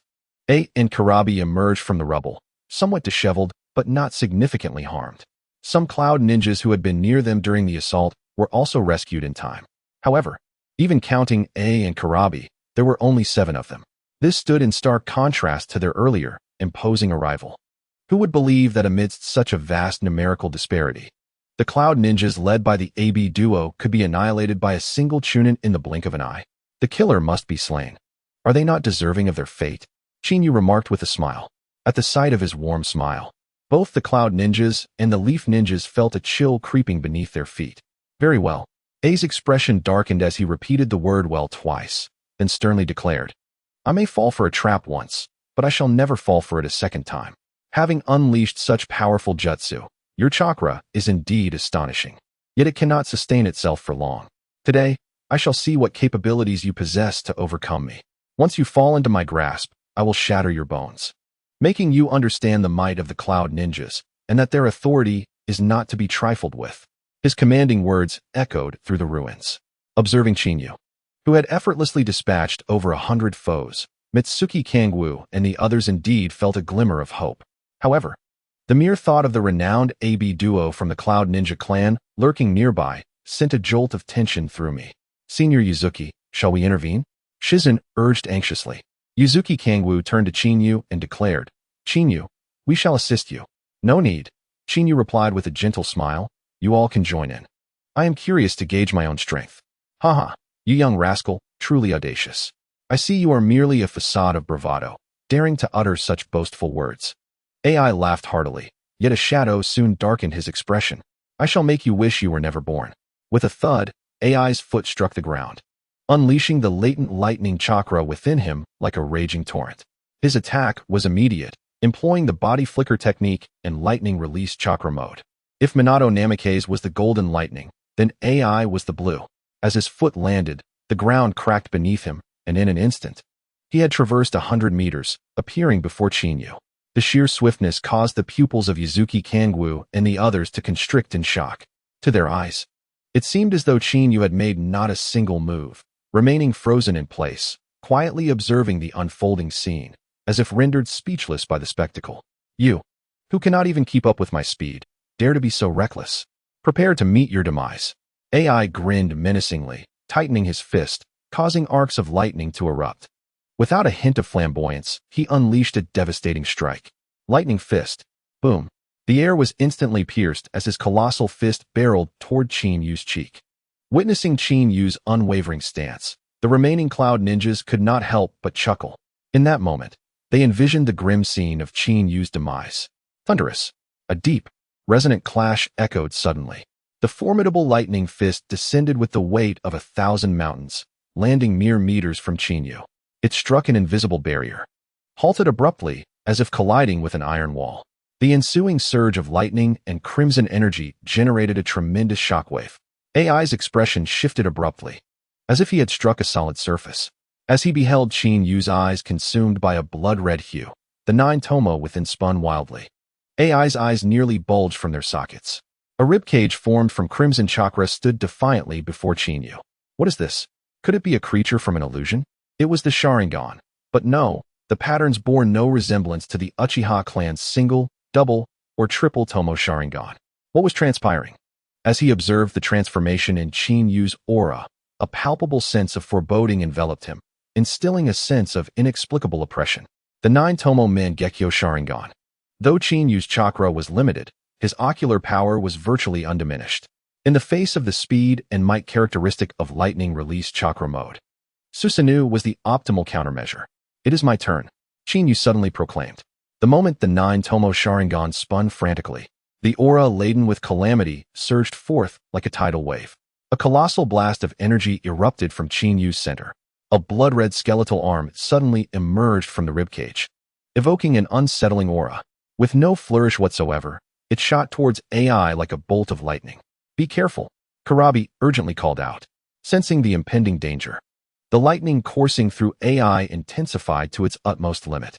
Without a hint of embellishment, he forcefully stomped down, propelling himself backward with great speed. Boom. The ground shattered instantly, rocks scattering as another arm pursued AI relentlessly. The sudden turn of events left everyone feeling utterly unprepared. Behind Shinyu, a towering Susanoo, soaring to heights of 12 or 13 meters, materialized, its entire form pulsating like flames. The sight left many in sheer horror. Bang, bang, bang. The two arms descended in succession, conjuring fierce gales. Enveloped in lightning, AI evaded the onslaught with remarkable agility, appearing rather beleaguered. Heh, is dodging all you can do? Shinyu remarked with a faint smile. It must be said, in the world of Naruto, individuals capable of wielding chakra to such an extent are exceedingly rare. The physique required to utilize lightning release chakra mode must be as formidable as that of a wild beast, complemented by precise control over chakra attributes. Even in the vast hidden cloud village, only a handful of powerful ninjas have mastered it. This indeed piqued Chinyu's interest. For outsiders, mastering lightning release chakra mode could prove challenging. However, for Chinyu, equipped with a one-click leveling system, it posed little difficulty. The real challenge lay in how to acquire the lightning release chakra mode from AI's grasp. Arrogant brat, don't think you can hide within your shell and remain invincible. AI's voice suddenly resonated. A figure, entwined with blue lightning, materialized above the Susanoo. Heavy flowing wave. AI bellowed, his right arm surging with lightning, resembling a war axe as it swung down toward the Susanoo's head. I see it. Chinyu's eyes suddenly shifted. He had activated his Mangekyo Sharingan to its maximum. Yet, it was still his first time utilizing it, and mastering it would require some time. Nevertheless, AI's speed was astonishing, yet Chinyu could still perceive his movements. While a physical counterattack might struggle to keep pace with AI in lightning release chakra mode, a mere thought prompted the Susanoo to act instantly. Its massive hand lunged forward, the thunderous clash resonating as it collided with AI's arm. Boom. A thunderous explosion erupted, scattering lightning like fireworks across the sky. A figure was sent flying, landing several meters away. It's Lord AI. He unleashed the heavy flowing wave and still ended up at a disadvantage, exclaimed a bystander. My goodness. That creature left no cracks whatsoever. AI rolled onto the ground, shattering the earth beneath him, a twinge of pain radiating from his right hand. Observing the Susanoo, which had merely suffered a slight decrease in power, AI's countenance darkened with frustration. I told you, combine your efforts, or you stand no chance. Chinyu said with a calm smile. In the original text, the Susanoo unleashed by Uchiha Madara is a formidable force that even the combined might of the five Kage struggles to breach. Presently, although Chinyu may not possess the vitality of Uchiha Madara, the full-powered Mangekyo Sharingan conjures a Susanoo of considerable defensive capability. Humph, arrogant youth. Your shield may indeed be robust, yet your speed pales in comparison to mine, ensuring your inevitable defeat. AI declared coldly, let us see how long you can endure. Whoosh. The sound of the air slicing through reverberated, as AI's figure flickered and reappeared before the Susanoo like a phantom. Lightning release, lightning slash. AI's right hand transformed into a blade, unleashing a torrent of violent lightning that twisted the very air around it. Break for me. AI bellowed repeatedly, the blade descending upon the Susanoo with a speed that seemed to defy perception. Boom, boom, boom. A series of blue lightning strikes rained down, dazzling the onlookers. Within mere seconds, the two engaged in over a dozen exchanges. However, despite AI's relentless and unmatched assault, the Susanoo remained unyielding. Madness. Witnessing this scene, the Cloud Shinobi's expressions turned ashen. If even AI, renowned for his unparalleled speed and attack, could not breach this defense, who could possibly do so? After playing for so long, it's my turn to strike, Chinyu remarked with a faint smile, directing his gaze towards the newly steady AI. AI's demeanor darkened to the extreme, crackling with incessant lightning as he asserted, while I may be unable to breach your defense for the moment, you equally cannot match my speed. Let us see who can endure longer. The victor shall be determined. So that is what you were pondering. A hint of amusement flickered across Chinyu's face as he replied, unfortunately, you've miscalculated. Amaterasu, the nine-tomo Sharingan suddenly whirled, unleashing an inexplicable aura of death that rapidly enveloped AI's heart. Brother, be careful, Karabi shouted. A colossal octopus tentacle swiftly ensnared AI, and before he could react, black flames erupted fiercely. The dark flames surged like a tide, radiating an inexplicable heat that caused the temperature of the ruins to soar. Most astonishing was the speed at which these black flames spread, consuming a vast portion of the octopus limb in the blink of an eye. Is this fire release? Quickly, use water release to extinguish it. A cloud shinobi adept in water release swiftly formed hand seals, drawing upon the water elements that floated in the atmosphere. As the water dragon coalesced, it surged towards the black flames. Boom! The water dragon shattered instantaneously, and amidst the rising steam, the black flames grew even more ferocious. The bizarre scene caused the expressions of all to shift dramatically. This is an unquenchable flame. A cloud shinobi exclaimed in horror. Roar! The eight tails, Gyuki, unleashed a thunderous roar, its wild chakra surging forth into the heavens. This explosive spectacle elicited a trace of envy from Chinyu. Truly, having a tailed beast is a different realm. It is a capital of extravagance. Little 8, do not act impulsively, Kurabi cautioned, his expression shifting. Regrettably, before he could fully comprehend the situation, Chinyu's Mangekyo Sharingan suddenly began to whirl. Tsukuyomi. Kurabi instantly felt the world around him spiraling. The entire sky was engulfed in a sanguine hue. The crimson Mangekyo Sharingan rapidly manifesting above. 1, 2, 3, 100. The multitude of shapes evoked a chilling sensation, sending shivers down one's spine. However, no matter how fiercely Kurabi struggled, ensnared upon the cross, he was utterly immobile. Surrounding him were figures emerging from the shadows, one of which bore a strikingly familiar face. It was me.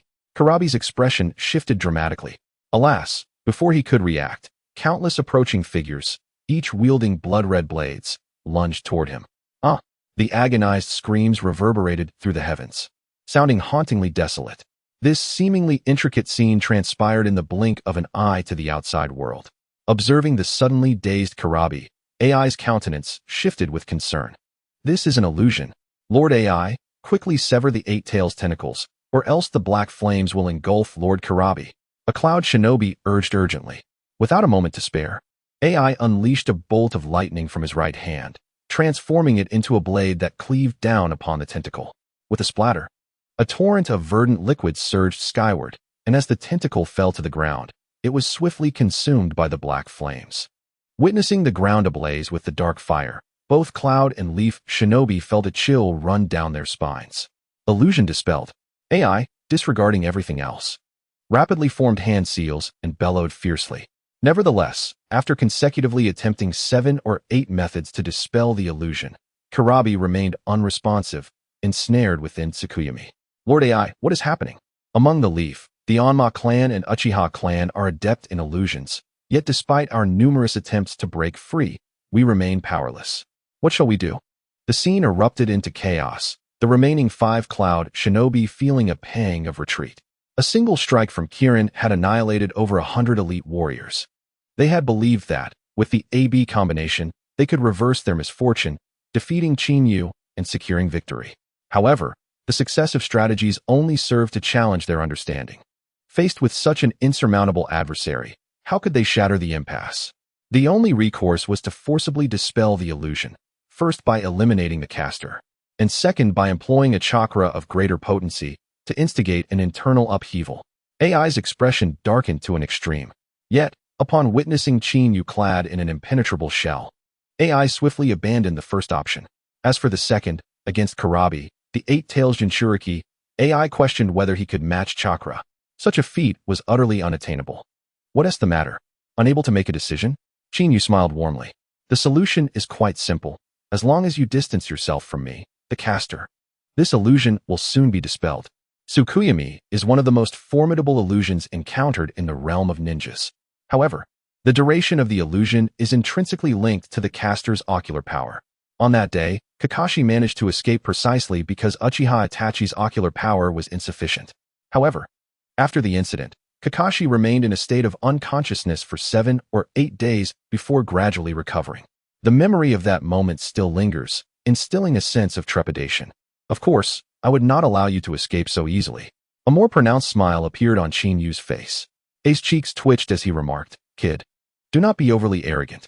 I have already seen through your tactics. While I cannot breach your defenses, you equally lack the means to kill me." "You are not mistaken," Chinyu conceded, smiling as he continued. "Thus, I propose a transaction. If you divulge the training methods for the lightning release chakra mode, I shall release you from this illusion. I neglected to mention that within this illusionary realm, a mere second may equate to several days and nights. Upon hearing this, the expressions of all present drastically changed, whether from Konoha or Kumogakure. Even A was taken aback by the revelation that Chinyu's ulterior motive was the lightning release chakra mode he possessed. Lord A, you must not relinquish this technique. It is a secret art of our village. Should it fall into the hands of Konoha, it would pose a significant threat to us, one of the ninja urged. Lord A, please consider carefully. We of Kumogakure are warriors who never yield. We fear not even death. No, compared to Karabi, this trifling secret art is hardly worth mentioning. A retorted, retrieving a scroll from his person and casting it aside. Moreover, this secret art is not something just anyone can master. A moment's carelessness could lead to a loss of control over one's chakra, resulting in self-destruction. At this point, A looked at Chinyu and said, I hope you do not mind my candor. Chinyu, surprised that A carried a scroll with him, accepted it without a second glance, smiling warmly as he said, Thank you for your caution. I hope that when we meet again, you will not be taken aback. Now, allow me to dispel the illusion. As his voice fell, Chinyu's Sharingan abruptly ceased its spinning. The eight tails, previously ensnared in the illusion, let out a furious roar. I have broken free. Damn kid, I will kill you. Karabi, how could you fall unconscious? I still wish to fight. The moment the illusion was lifted, Karabi barely managed to open his eyes before succumbing to unconsciousness once more. Chinyu was not surprised by this turn of events. In truth, had it delayed just a bit longer, the eight tails would have also shattered the Tsukuyomi, allowing Karabi to escape. After all, Chinyu had rapidly activated the Susanoo, Amaterasu, and Tsukuyomi, all while maintaining the Susanoo, which consumed a considerable amount of his chakra. Furthermore, the Tsukuyomi primarily affected Karabi. Kid, will Karabi be alright? A inquired, attempting several methods to rouse Karabi, but to no avail. This is a severe loss of consciousness. Had Karabi not fully harmonized with the eight tails, the beast would likely have gone into a frenzy the moment Karabi lost consciousness. It is merely a case of mental exhaustion. With some rest, he shall recover. Chinyu waved the scroll in his hand and said, Thank you. You may leave now. Chinyu, this is a golden opportunity. Inu Feng urged, only to be silenced by a glance from Mizuki Kangwu, a scoff derisively, saying, A bunch of spineless fools. If it were not for the emergence of another genius from the Uchiha clan, I would have long since put an end to your lives. The insidious darkness has failed to gather such crucial intelligence. In AI's eyes, had they been aware of the existence of Uchiha Chinyu earlier, their losses would have been significantly mitigated. However, you young lad, if you find yourself unable to remain in Konoha, you are welcome to seek me out in the Cloud Ninja Village at any time. AI retrieved a scroll and cast it aside, stating, This is a scroll containing intelligence that betrays you. I hope you can return to Konoha safely. By the way, they say that the one with the greatest chance of becoming the fourth Hokage is Minato Namikaze, but I believe you are equally deserving, blood-colored Azura. With these words, AI supported Killer Bee and turned to depart. The next time we meet, I hope we shall engage in a duel as shadows. I shall pierce through your turtle shell. As AI departed, the remaining 5 Cloud Ninjas, though reluctant, hastily followed. In an instant, the vast ruins became desolate. We triumphed. We actually halted the advance of the Cloud Ninjas' main force, including the formidable A and B duo. Uft, what nonsense are you spouting? It was Chinyu alone who annihilated them and repelled the A and B duo. It was solely his achievement. I never anticipated that within the Uchiha clan, beyond the likes of Shunshin and Shursui, there existed another prodigy such as Chinyu. That technique, Kirin, was truly spine-chilling. The Konoha ninjas within the cave were suddenly filled with joy, their faces reflecting the relief of having survived a catastrophe. Initially, they had been on the brink of despair in the face of the Cloud Ninjas' assault, especially after learning of the betrayal by Yamashiro Aoi and Yamanaka Ino. They believed they were doomed. However, the outcome before them shattered their previous understanding. The thought of that technique capable of instantaneously slaying hundreds, the impenetrable Susanoo, the pitch-black flames that could not be extinguished, and the unmatched Jinjutsu. All of these transcended the definition of a Jonin. According to AI's assessment, Chinyu had reached the level of a shadow candidate, colloquially known as a half-shadow. Did you hear that? AI actually made an agreement with Chinyu to battle again as shadows and even bestowed upon him a moniker, blood-colored Azura. It's blood-colored Azura, you fool. Looking at the animated discussion among the Konoha ninjas, Chinyu let out a sigh of relief. The moment his 9-tomo Sharingan dissipated, the Susanoo that enveloped him vanished into thin air. Chinyu, are you injured? I will treat you immediately. Tsunade rushed forward, her face etched with concern. Foolish girl. He couldn't even breach my defenses. How could I possibly be hurt? Chinyu chuckled as he playfully ruffled Tsunade's nose. With such concern, you mustn't blame Tsunade, Chinyu, remarked Aizuki Sogo, who approached with a smile, though his face bore a deeper sense of reflection. You clever boy. I did not expect you to conceal your strength so well. It is thanks to you that we have been saved. As for other matters, we shall certainly support you upon our return to Konoha. Within Konoha, the Uchiha clan found themselves in an exceedingly precarious position, ensnared in the power struggles between the Umbu, Root, and the police force. From Aizuki Sogo's perspective, Chinyu, as a genius, had long remained silent to evade these tumultuous whirlpools of trouble. Certainly, upon the emergence of Aizuki Sogo, who readily concocts excuses for himself, Chinyu chooses not to expose him. With a glance at the crimson-faced Shizune, Chinyu unfurls another scroll. It prominently displays their defensive strategies, along with the precise locations of sentinels. Such audacity! Our defenses and watch points are in constant flux. And only the likes of Kazakami and Oil Woman Torikane could articulate them so clearly. The group, led by Inuho, approaches swiftly. Upon seeing the intelligence inscribed on the scroll, their expressions turn ashen. Had it not been for Chinyu's intervention this time, our demise would have been inevitable. Upon returning to Konoha, it is imperative that we report this matter to Lord Hokage. Otherwise, how can we earn the trust of the people? The actions of the Root organization are truly despicable. And what if Danzo is involved? Chinyu, rest assured, we shall stand by you. Observing the fervent assembly of Konoha ninjas, Chinyu refrains from elaborating. In this world, the strong reign supreme, while the weak merely serve as pawns. Presently, Danzo indeed wields considerable influence within Konoha, capable of inciting turmoil. However, Chinyu possesses a leveling system that can elevate him swiftly, given the requisite time. He holds no fear for Uchiha Madara, one of the shadowy figures manipulating events from behind the scenes, let alone the likes of Danzo. Should he be provoked, he would not hesitate to claim additional lives. Feeling fatigued, Chinyu decides to rest for a while. Shizune, you should accompany him to see if he requires any assistance, Aizuki Sogo instructs, halting the others. The implications involving Konoha's higher-ups and the Uchiha clan must not be casually discussed. At the very least, until Chinyu speaks, they ought not to draw hasty conclusions. To incite Chinyu's ire is not the outcome Aizuki desires. As they watch Chinyu depart, the atmosphere once again ignites with fervor. Aizuki, those eyes were utterly captivating. Inuho cannot help but comment. The formidable lightning release techniques, coupled with extraordinary ocular and illusion arts, place him on a level beyond reach. Even the next lightning shadow heir from the Cloud Village, A, has proclaimed that Chinyu possesses the qualifications to inherit the title of Hokage. Who do you believe is more likely to succeed, him or Minato Namikaze? This statement immediately captivates the crowd. Aizuki Sogo's expression shifts subtly as he gazes at the intrigued faces surrounding him, letting out a resigned sigh. The current situation is far more complex than you all perceive. With Kazakami and Oil Woman Torikane having returned to Konoha, given Danzo's animosity towards the Uchiha clan, he is certain to shield them. Should Danzo become aware that we have survived, he may very well turn against us. The expressions of Inuho and the others freeze instantly. Aizuki, do you believe you are overly pessimistic? What should we do now? Should we warn Chinyu? Inuho inquires urgently. Aizuki Sogo shakes his head. Inuho, do you think a person so deeply concealed would be ignorant of such matters? Based on my deductions, Chinyu has likely already devised a strategy. The assembly falls into a contemplative silence, exchanging knowing glances. The memory of the recent battle lingers vividly in their minds.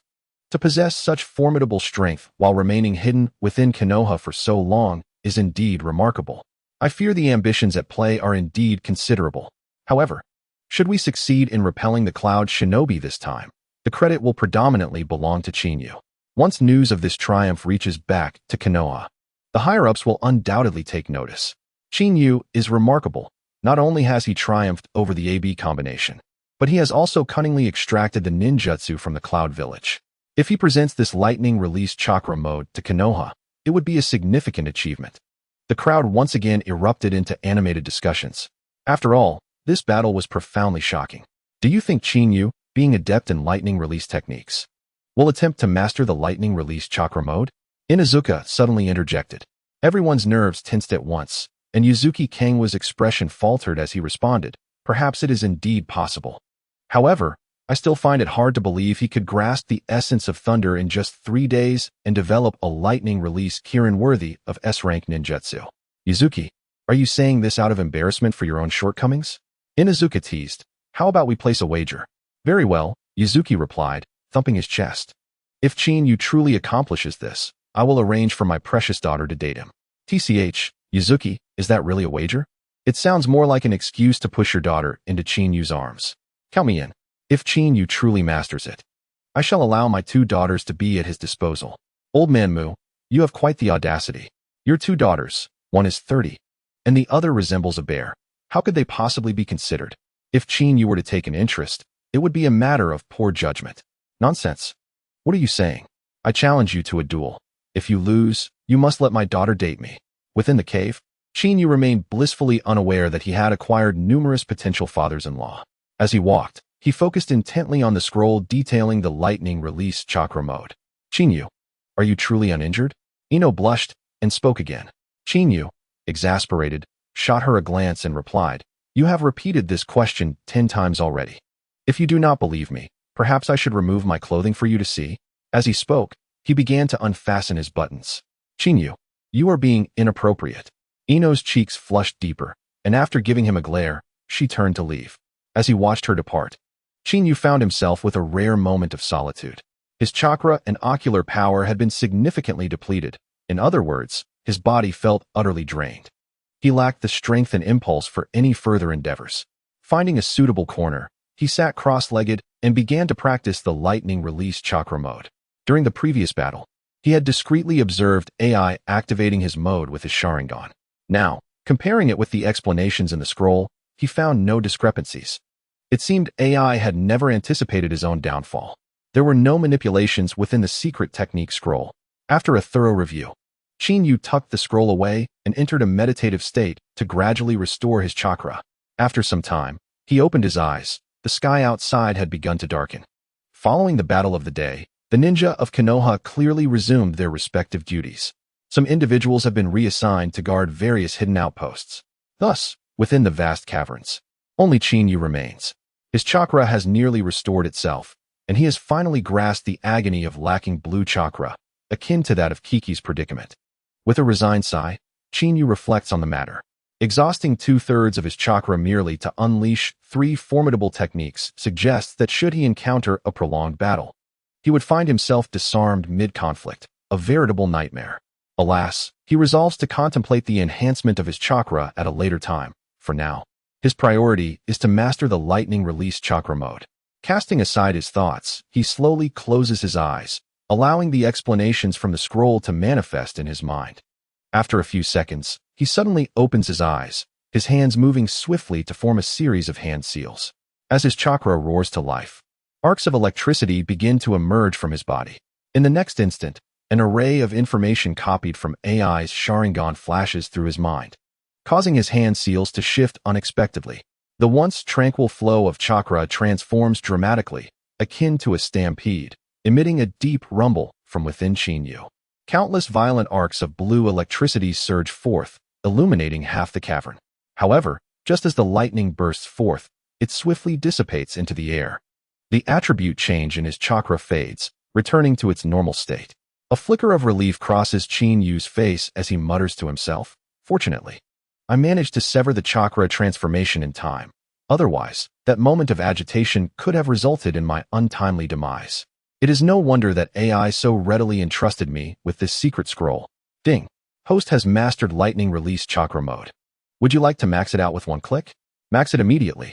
After some attempts, Qin Yu relinquished the idea of self-study. Using the system is far more efficient than self-inflicted torment. Congratulations, host. Lightning release chakra mode is now maxed out. As the system's notification fades, Qin Yu exhales deeply, and with a shift in thought, his chakra undergoes another transformation. With a series of crisp crackles, arcs of blue lightning burst forth from his body. In that instant, stimulated by the lightning arcs, Chinyu feels his cells and body rapidly revitalizing. This sensation is truly peculiar. A hint of joy flashes across Chinyu's face. Although one may become accustomed to their own weight, there are moments when it feels as though one is trudging under a heavy burden. However, now, while employing the lightning release chakra mode, his entire body feels as light as a feather. Nevertheless, the consumption of chakra within him is equally swift. With his current chakra reserves, he can sustain this state for no more than 20 minutes. Should he attempt any additional ninjutsu, the duration of the lightning release chakra mode's efficacy would likely diminish further. Perhaps this is precisely why AI developed the body technique, to mitigate chakra loss. Let us test my speed. Chinyu takes a step forward. With a startling crack, accompanied by a flicker of residual lightning arcs, he shoots forth like a bolt of blue lightning, darting straight out of the cavern. The Leaf Village ninjas stationed not far from the exit are momentarily taken aback. Then they cannot help but rub their eyes. What is happening? Inuho and Azuki Sogo approached at a leisurely pace. A moment ago, it seemed we witnessed a fleeting blue light. Yet, before we could discern its nature, it vanished into thin air. The blue light? Both Inuho and Azuki Sogo paused momentarily, then inquired urgently, was that sensation akin to the lightning release chakra mode exhibited by AI? Azuki, your words resonate. I do sense a resemblance. Are you suggesting that the Cloud Shinobi has returned to seek vengeance? A flicker of tension crossed the faces of the two younger Chunin. The battle had scarcely concluded, and they relied on the steadfast presence of Chinyu. However, given the Cloud Shinobi's previous defeat, they were unlikely to fall into the same trap again. No, I would rather contend with the Cloud Shinobi's meddling than embrace the foreboding conjectures weighing on my heart. Azuki Sogo and Inuho exchanged a knowing glance, both evidently arriving at the same conclusion. Let us investigate the cave. We must ascertain whether Chinyu remains inside. Upon hearing this, the two younger Konoha ninjas were struck by a sudden epiphany. If the recent bolt of lightning mirrored the lightning release chakra mode precisely, the wielder of this arcane technique could not possibly be anyone but AI, the heir of the Raikage, or perhaps it was indeed Uchiha Chinyu. The battle's conclusion had only transpired mere hours ago, and the scroll containing the lightning release chakra mode was now in his possession. If Chinyu had truly mastered this secret art, what could one say? A prodigy? A genius? A monster? Or perhaps the deity of ninjutsu? Several kilometers away, Chinyu remained oblivious to the profound impact his actions would have on them. In the lightning release chakra mode, his speed had reached supersonic levels, effortlessly traversing hundreds of meters in the blink of an eye. Furthermore, with his cells activated, his neural responses, offensive capabilities, and sensory perceptions had been significantly enhanced. He could even hear the faintest sounds of insects from hundreds of meters away. Halt, Konoha ninjas! A voice rang out urgently. Instantly, Chinyu pinpointed the source of the sound. Although he lacked an extraordinary sensory technique, he could estimate the number of assailants through the voice alone. 7 individuals were besieging 2. How intriguing. A faint smile crept upon Chinyu's lips as he decided to investigate the unfolding situation among the Konoha ninjas. In a clearing within the forest, 2 slender figures stood back to back, vigilantly surveying their surroundings, surrounded by a cadre of ninjas adorned with various fearsome animal masks. We are Konoha ninjas. This is our identification. A pale-faced boy, no more than 12 or 13, could not suppress his words. Behind him stood a girl with striking purple hair and a delicate visage. From the identification they bore, it was evident that these two were recently promoted Chunin. Of course, achieving this rank during the peaceful era depicted in the original narrative required passing the Chunin exams and evaluation by the feudal lords of various nations. Alas, during the Third Great Ninja War, the majority of Chunin were forcibly elevated. The opening of 3 battlefronts simultaneously had depleted Konoha's core strength. Furthermore, the protracted conflict relied heavily on the attrition of personnel, and with Konoha's limited combat capacity, sustaining their efforts for long was utterly implausible. The forced promotion to Chunin is merely a ruse to deceive the enemy. When scrutinized closely, it reveals a facade of strength concealing a hollow core. According to Chinyu's recollections, the criteria for Chunin evaluation are rather simplistic.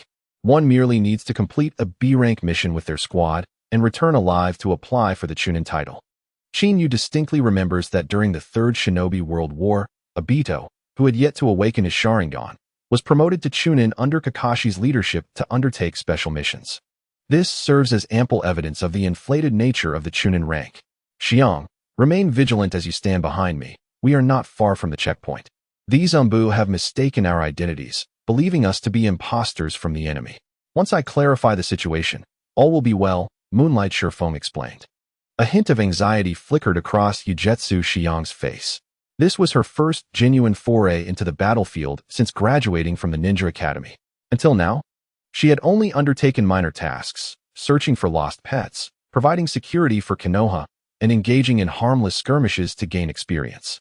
Just 3 days prior, she had been unexpectedly elevated to the rank of Chunin, a decision prompted by the urgent needs at the front lines, necessitating the mobilization of forces from the rear. Initially, Ujetsu Xiang had contemplated evading battle, but upon hearing of the Cloud Ninja's ambush, her father, Ujetsu Kangwu, was actively engaged in combat. He volunteered to deliver the Flying Thunder God Kanai of the Golden Flash, Minato Namikaze, to the battlefield. Meanwhile, Moonlight Shifeng, driven by an inexplicable feeling, felt compelled to accept the mission. After 3 days of relentless travel, they found themselves near the checkpoint, expecting a smooth arrival. However, they were unexpectedly intercepted by Konoha's Umbu at such a critical juncture. Esteemed seniors, I am the newly appointed Chunin of Konoha, Moonlight Shifeng. My father is the renowned Moonlight Kuroya, one of the 8 colors of Konoha. This is our family emblem, he hastily declared, invoking the name of his lineage. Unlike Ujetsu Kangwu, whose status was less illustrious, Moonlight Kuroya was a formidable assassin, renowned for his mastery of the Konoha-style Tsukuyomi blade technique and his bloodline limit. The shifting technique, making him a figure to be feared on the battlefield. Moonlight Shifeng calculated that clarifying their identities and invoking his father's name would astonish the Umbu, compelling them to grant passage. Perhaps, they might even escort them to their stronghold. Yet, the lead Umbu ninja suddenly spoke, "Kill them." In an instant, Moonlight Shifeng's smile froze. And Ujetsu Xiang, standing behind him, mirrored his shock. A swift sound sliced through the air, and 2 root ninjas moved in an instant, materializing before Moonlight Shifeng. To them, dealing with 2 seemingly inflated Chunin was a trivial task. The abrupt turn of events left Moonlight Shifeng's expression rigid. As I gazed upon the 2 daggers rapidly enlarging within the pupils, a grievous error unfolded on the battlefield. I had become distracted. A flicker of amusement danced within the depths of the eyes of the 2 root ninjas who had made their move. Mere hours prior, they had been stationed at a covert stronghold belonging to the root, located several dozen miles away. Upon receiving the command from Yamashiro Kazuhana and the oil woman to eliminate all leaf ninjas, they hastily made their way here. Before reaching the checkpoint stronghold, they encountered 2 inexperienced foes. They could not resist the thrill of preying upon novices. Leaf-style sword technique, crescent moon shadow dance. A crisp, melodic cry echoed as a lithe figure suddenly surged forth, launching an assault from behind the moonlight gale. The ninja blade in hand emanated faint ripples of chakra. In an instant, she transformed from 1 into 3, charging towards the 2 Umbu operatives. The abruptness of this scene left the 2 Umbu distinctly caught off guard. They were certainly aware of the prowess of Moonlight Kuroya and her mastery of the leaf's sword techniques. Faced with an elusive attack imbued with lethal intent, they had no time to ponder and swiftly retreated, creating distance. Seeing this, Yuzuki Yueying swiftly pulled Moonlight Gale behind her and deftly hurled several shurikens. Gale, if you get the chance, you must escape. Only by reaching the checkpoint stronghold for help can we hope to survive. Leave you behind? I could never, Moonlight Gale exclaimed, momentarily stunned. If we are to die, let us do so together. Yuzuki Yueying's expression shifted, her heart swelling with emotion as she regarded the resolute Moonlight Gale. In the face of such dire circumstances, to utter such words was a testament to their bond. Yet, just as this thought flickered in her mind, a large hand suddenly erupted from the ground. "Watch your step, Gale," Yuzuki Yueying nearly cried out, leaping into the air. At that moment, she realized that the earlier attacks from the 2 Umbu ninjas had merely been a feint. The squad leader had already found the opportune moment to lie in wait beneath the earth for a surprise strike. However, to her disappointment, Moonlight Gale remained frozen, bewildered and oblivious to the impending danger. Initially unaware of the enemy's presence, he had been a beat too slow to react after Yuzuki Yueying's warning. Now paralyzed in shock, he was clearly unable to evade. Earth Release, Earth Flow Decapitation Technique. The Umbu ninja seized Moonlight Gale's ankle. The ground around them began to churn as if it were a flowing stream. Suddenly jolted awake, Moonlight Gale attempted to break free, only to find himself ensnared in the earth's grasp. In the next moment, as the chakra dissipated, only his head remained protruding. The shocking scene caused Yuzuki Yueying's expression to change drastically. She had never anticipated that in a single encounter on the battlefield, Moonlight Gale would be captured. With 7 adversaries surrounding her and only herself to contend with, her only hope of rescuing him lay in fleeing to the stronghold for assistance. Little girl, now is not the time for distractions. A mocking voice suddenly rang out. 2 ninjas swiftly hurled shurikens in a serpentine trajectory towards her. The kunai were equipped with specially designed ropes, ready to ensnare her if she faltered even slightly. However, suspended in midair, Yuzuki Shien had no means to evade. Surrounding her were the watchful eyes of hidden ninjas, ready to pounce at the slightest sign of weakness, which could lead to her untimely demise. As the ropes drew near, a faint bitterness surfaced on Yuzuki Shien's face. Casting a glance towards the nearby checkpoint, she managed a wry smile, only for a shuriken to suddenly shoot forth from the shadows. Clang! Sparks flew as the 2 kunai were instantly deflected. The unexpected turn of events caused a stir among the onlookers. Such exquisite shuriken technique, utilizing a single shuriken to repel 2 kunai. The hidden squad leader, buried in the earth, gasped in astonishment. Without a moment to lose, he began scanning his surroundings while issuing commands to locate and eliminate any enemies on sight. His stern directives were met with a chilling realization as he noticed the terror reflected in the eyes of his subordinates. "Are you going to kill me?" A mocking voice echoed from behind, causing the squad leader's expression to shift drastically as he hastily initiated a technique to burrow underground. However, as he delved into the earth, an overwhelming aura of death enveloped him. "I found you." With that declaration, a fist imbued with lightning and swirling with wind and thunder descended like a war axe upon the ground. Boom! The earth erupted with a thunderous roar.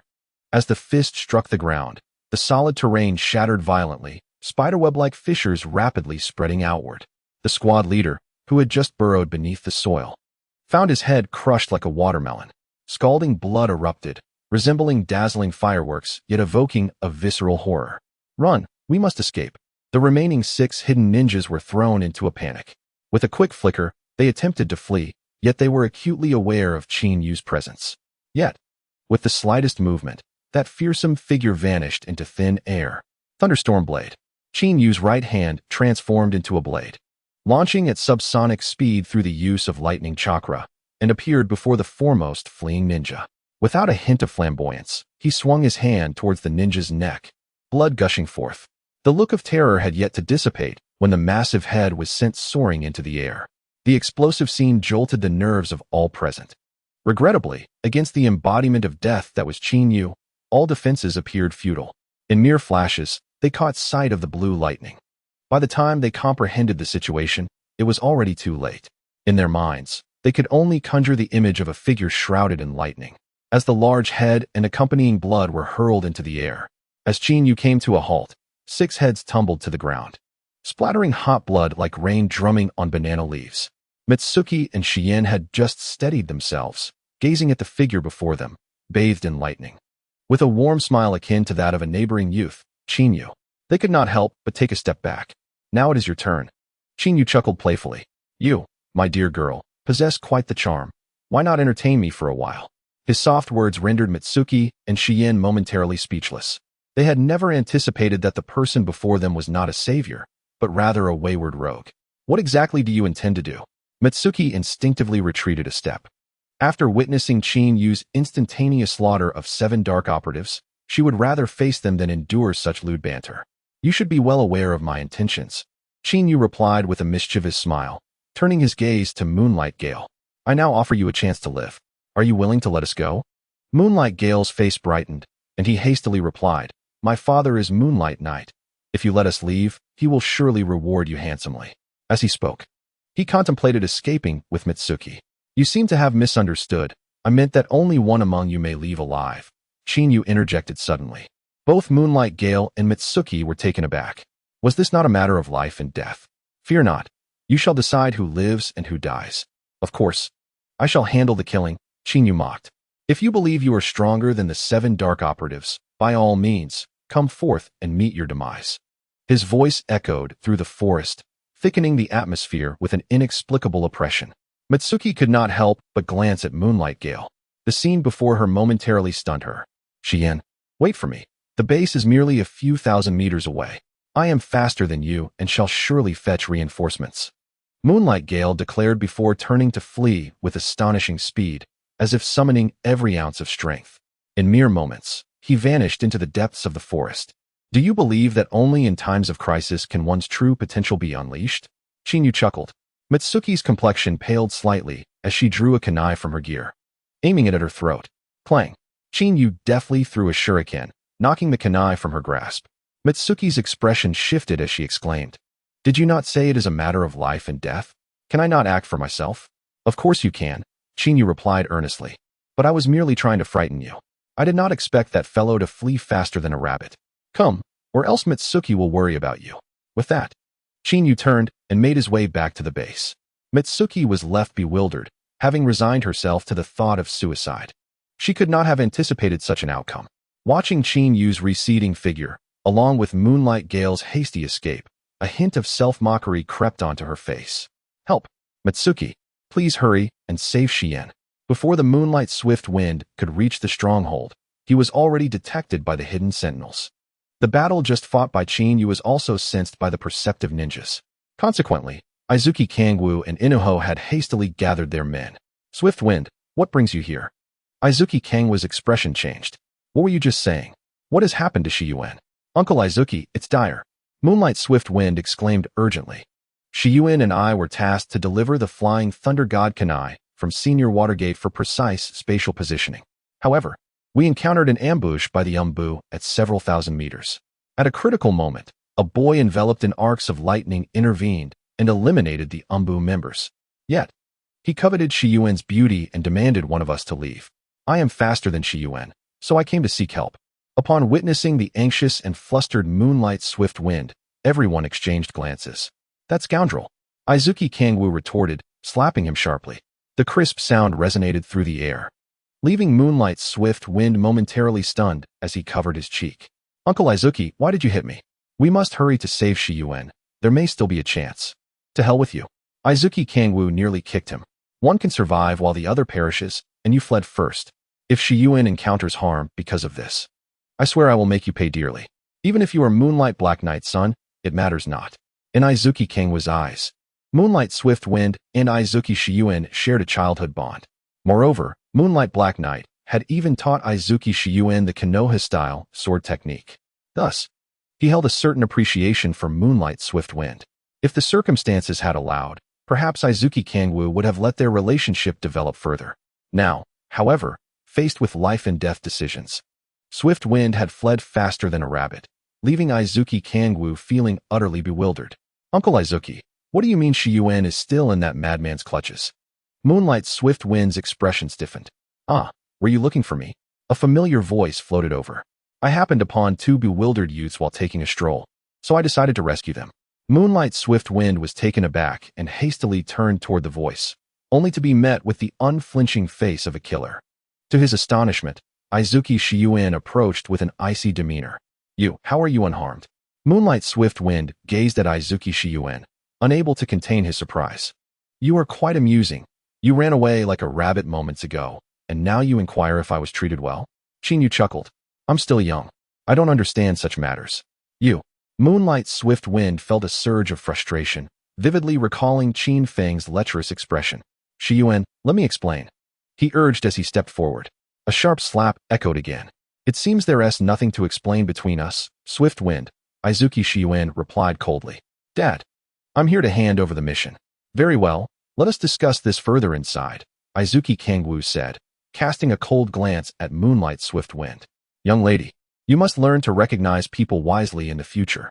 Some individuals, until a pivotal moment arrives, will not reveal their true capabilities. However, once a misstep is made, there is no turning back." Observing the unperturbed Maoyue Shiyan, who departed with resolute strides, the expression of Yueguang Jifeng turned ashen.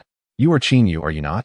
I wish to cover my still stinging cheek with your hands," he exclaimed urgently.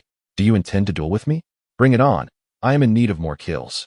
Qinyu responded with a mocking laugh. "A duel indeed." Chinyu, proceed as you wish, so that we may wager on this. However, your odds are dismally low. As the atmosphere erupted into commotion, the face of Yueguang Jifeng flushed crimson, recalling the 7 root ninjas who had been dispatched in an instant, his spirit utterly deflated. I am leaving. I shall transfer my tasks now, he declared, swiftly turning away, eliciting another round of laughter from the crowd. Chinyu, have you truly mastered the lightning release chakra mode? Inuzuka suddenly interjected. The expansive ruins fell into an eerie silence, all eyes fixated on Chinyu. No. Chinyu declared earnestly, fabricating nonsense. No. Inuzuka rolled his eyes. You are quite the deceiver. Let me share a secret. Maiyue has wagered with us that if you master the lightning release chakra mode, he will arrange for Xian to court you. You are both around 14 or 15 years of age. It is time to consider settling down. Chinyu nearly choked on his own blood at this revelation. According to Inuzuka's assertion, he had just been sold out and was now counting the money for others.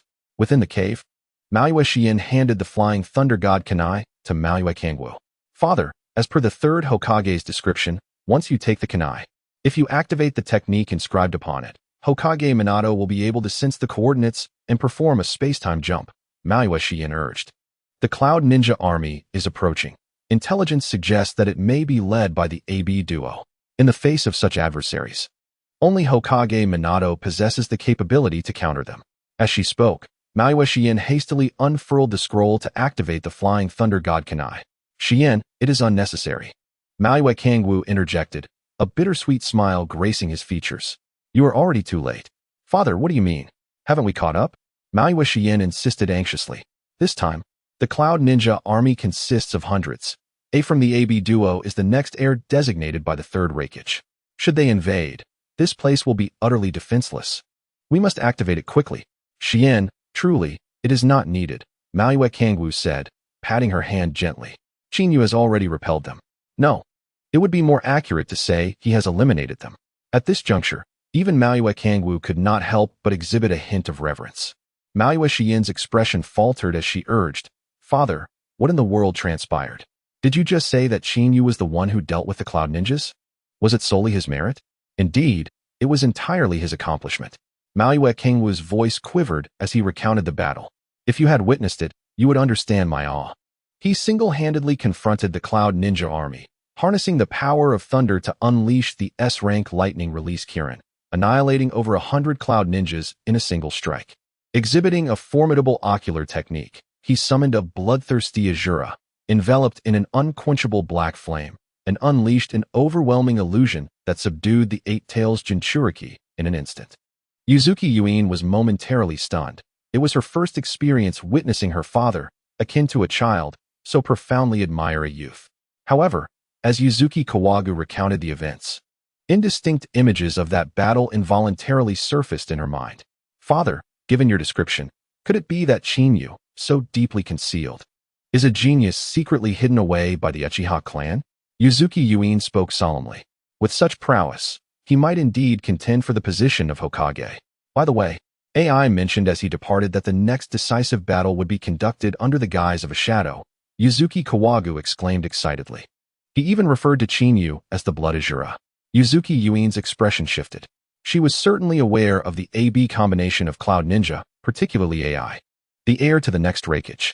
The high regard in which Chinyu was held, along with the acknowledgement from the future Hokage, rendered any claim of his unworthiness for the Hokage position utterly implausible.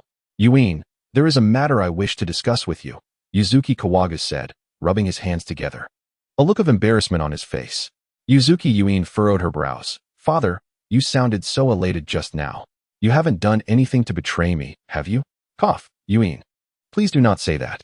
I merely think highly of Chinyu and intend to introduce him to you for an arranged meeting. Yuzuki Kawagu coughed lightly. Father, you would actually sell me out. Yuzuki Yuin's face turned pale. She had never anticipated that upon their meeting, Yuzuki Kawagu would make such a decision for her on the battlefield. This was akin to being sold off while helping others count their wealth. Yuin, do not be so agitated. You also witnessed how that brat Shifeng abandoned you in your time of peril, fleeing alone. Yet, Chinyu stood his ground against the Cloud Ninja's assault. The disparity in strength is evident to anyone not blind. Yuzuki Kawagu's expression darkened with anger. The thought that if Yuin had not encountered Qin, she might have faced certain doom weighed heavily on him. "Step aside, let me through. I must see Yuin," came the voice of Moonlight Shifeng from outside the cave. "Yuin, I will go out to handle him. Do not entangle yourself with him any longer." Yuzuki Kawaga's face turned stern as he prepared to rise.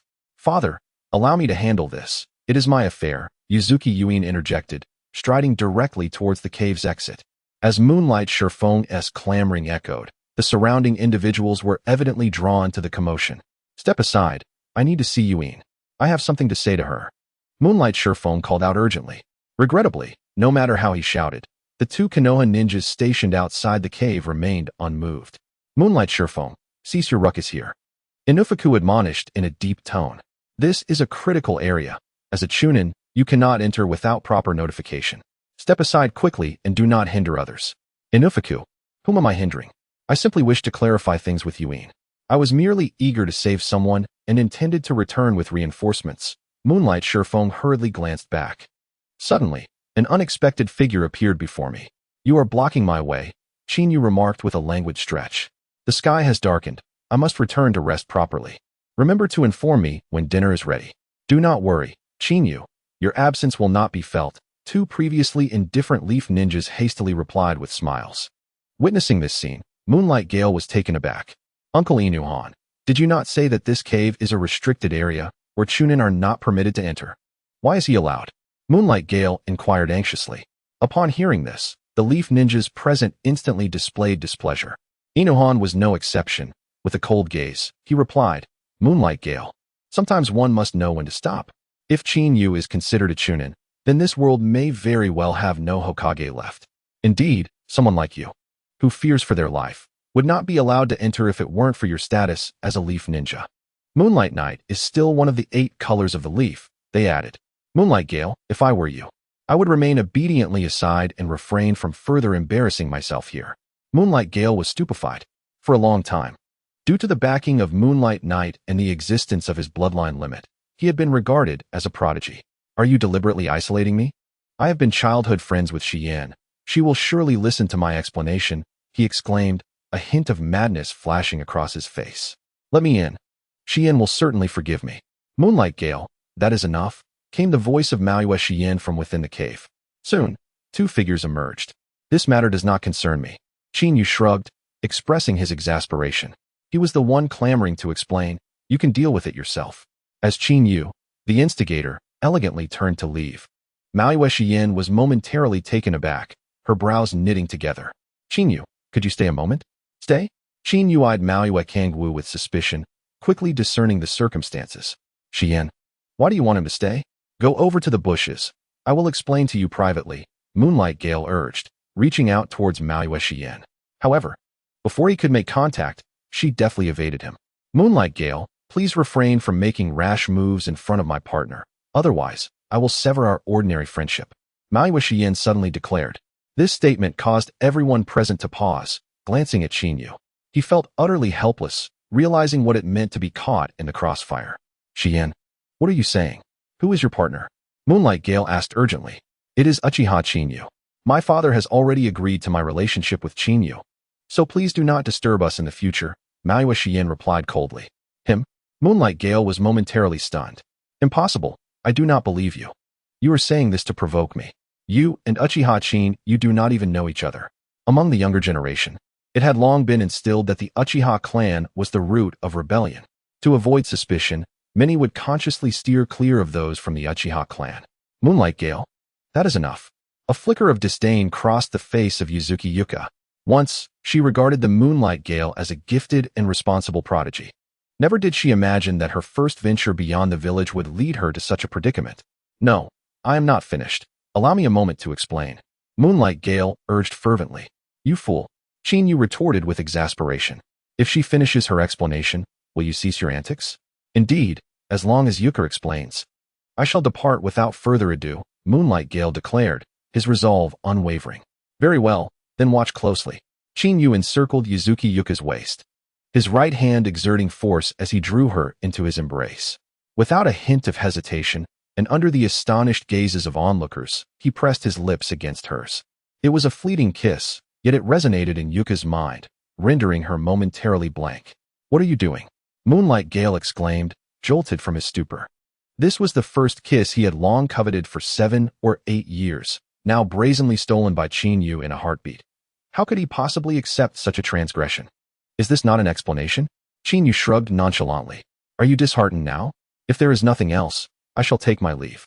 Observing the nonchalant Qin Yu stroll away after the forceful kiss, Moonlight Gale's expression twisted in fury. Without a moment's thought, he drew a shuriken from his waist and hurled it toward Qin Yu's back. The proximity of the attack caused the color to drain from the faces of the onlookers. None anticipated Moonlight Gale would descend into such madness. Yet, Qin Yu remained unfazed, as if oblivious to the impending danger. With a swift thrust, the shuriken pierced Qin Yu, releasing a plume of white mist that momentarily startled the frenzied Moonlight Gale. "Fool, I'm right behind you," Qin Yu declared, his right hand morphing into a blade as he aimed for Moonlight Gale's neck. The latter's expression shifted drastically, but in the heat of the moment, there was no time to evade. He could only brace for impact. Suddenly, a flash of golden light erupted. Before anyone could react, an unexpected figure appeared before Qin Yu, gripping his wrist. The sudden presence caused the crowd's pupils to constrict. The golden hair of the newcomer elicited a smile from Qin Yu, Konoha's yellow flash. "I thought you had no intention of showing yourself after all this time." It was none other than Minato Namikaze, who had arrived just in time.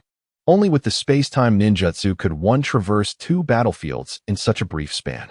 TCH, it could only be said that only Minato's speed could intercept Qin Yu's strike. Otherwise, Moonlight Gale would undoubtedly face dire consequences.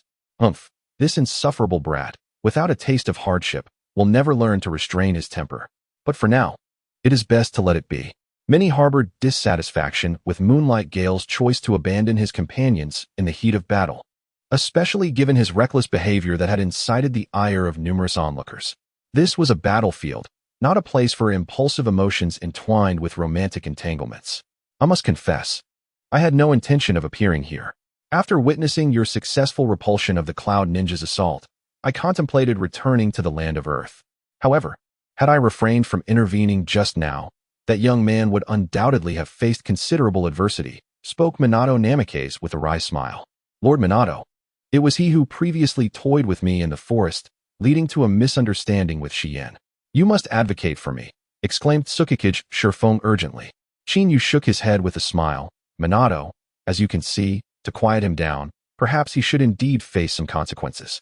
Furthermore, my choice of whom to discipline is not something you can hinder." With a sudden burst, a white mist erupted around Qin Yu, and in the blink of an eye, he vanished without a trace. "Is that the Shadow Clone Technique?" Minato's expression shifted dramatically. With no time to ponder further, he swiftly turned to look. At that very moment, he flicked his right hand backward, releasing a kunai inscribed with the Flying Thunder God Technique. As Qin Yu materialized behind Tsukikage Shurfong, a smile graced his face, and with a mere shift of his form, he glided through the air like a specter. The kunai passed him by, the attack missing its mark entirely. "They're about to show up," someone exclaimed in shock. All present tensed, their eyes filled with urgency. Flying Thunder God Technique. Without any visible movement from Minato, he too vanished. When he reappeared, it was directly above the kunai. He reached out toward Qin Yu's shoulder, proclaiming, "I've got you." A smile appeared on Minato's face, for it had been long since he encountered someone daring enough to challenge his speed. "Is that so?" Qin Yu replied with a grin. "But your assumptions are rather naive." A moment later, the air crackled with arcs of lightning erupting from Qin Yu's body. Amidst the violent lightning, the Qin Yu who was about to be captured vanished from existence. He reappeared behind Tsukikage Shurfong, his right hand morphing into a blade, swift as thunder, striking down towards the nape of Shurfeng's neck. With a resounding thud, the hand blade collided with Shurfeng's neck and under the immense force. His eyes rolled back as he fell into unconsciousness, collapsing to the ground. The sudden turn of events left everyone present in stunned silence, gazing at the dissipating lightning surrounding Qin Yu, their faces etched with disbelief. If only moments ago, their speculation regarding Qin Yu's mastery of the lightning release chakra mode stemmed from Shurfeng's one-sided account. Witnessing it firsthand altered the significance entirely. In a mere half-day, Qin Yu had successfully acquired what was rumored to be one of the most elusive techniques of the Cloud Ninja Village. How could one articulate such speed? Terrifying? Monstrous? Beyond description? More importantly, there was no comparison, no harm inflicted. Faced with the renowned yellow flash of the leaf, Qin Yu could still impose discipline upon Tsukuyomi's sure foam, suggesting that in the realm of speed, he likely surpassed even Minato. Apologies, Minato, but when it comes to those I wish to teach a lesson, no one can stand in my way, not even myself. Qin Yu chuckled lightly. Had it been the former Uchiha Qin Yu confronting the legendary prodigy of Konoha, he would have undoubtedly acted like a sycophant, bending his knee in servitude.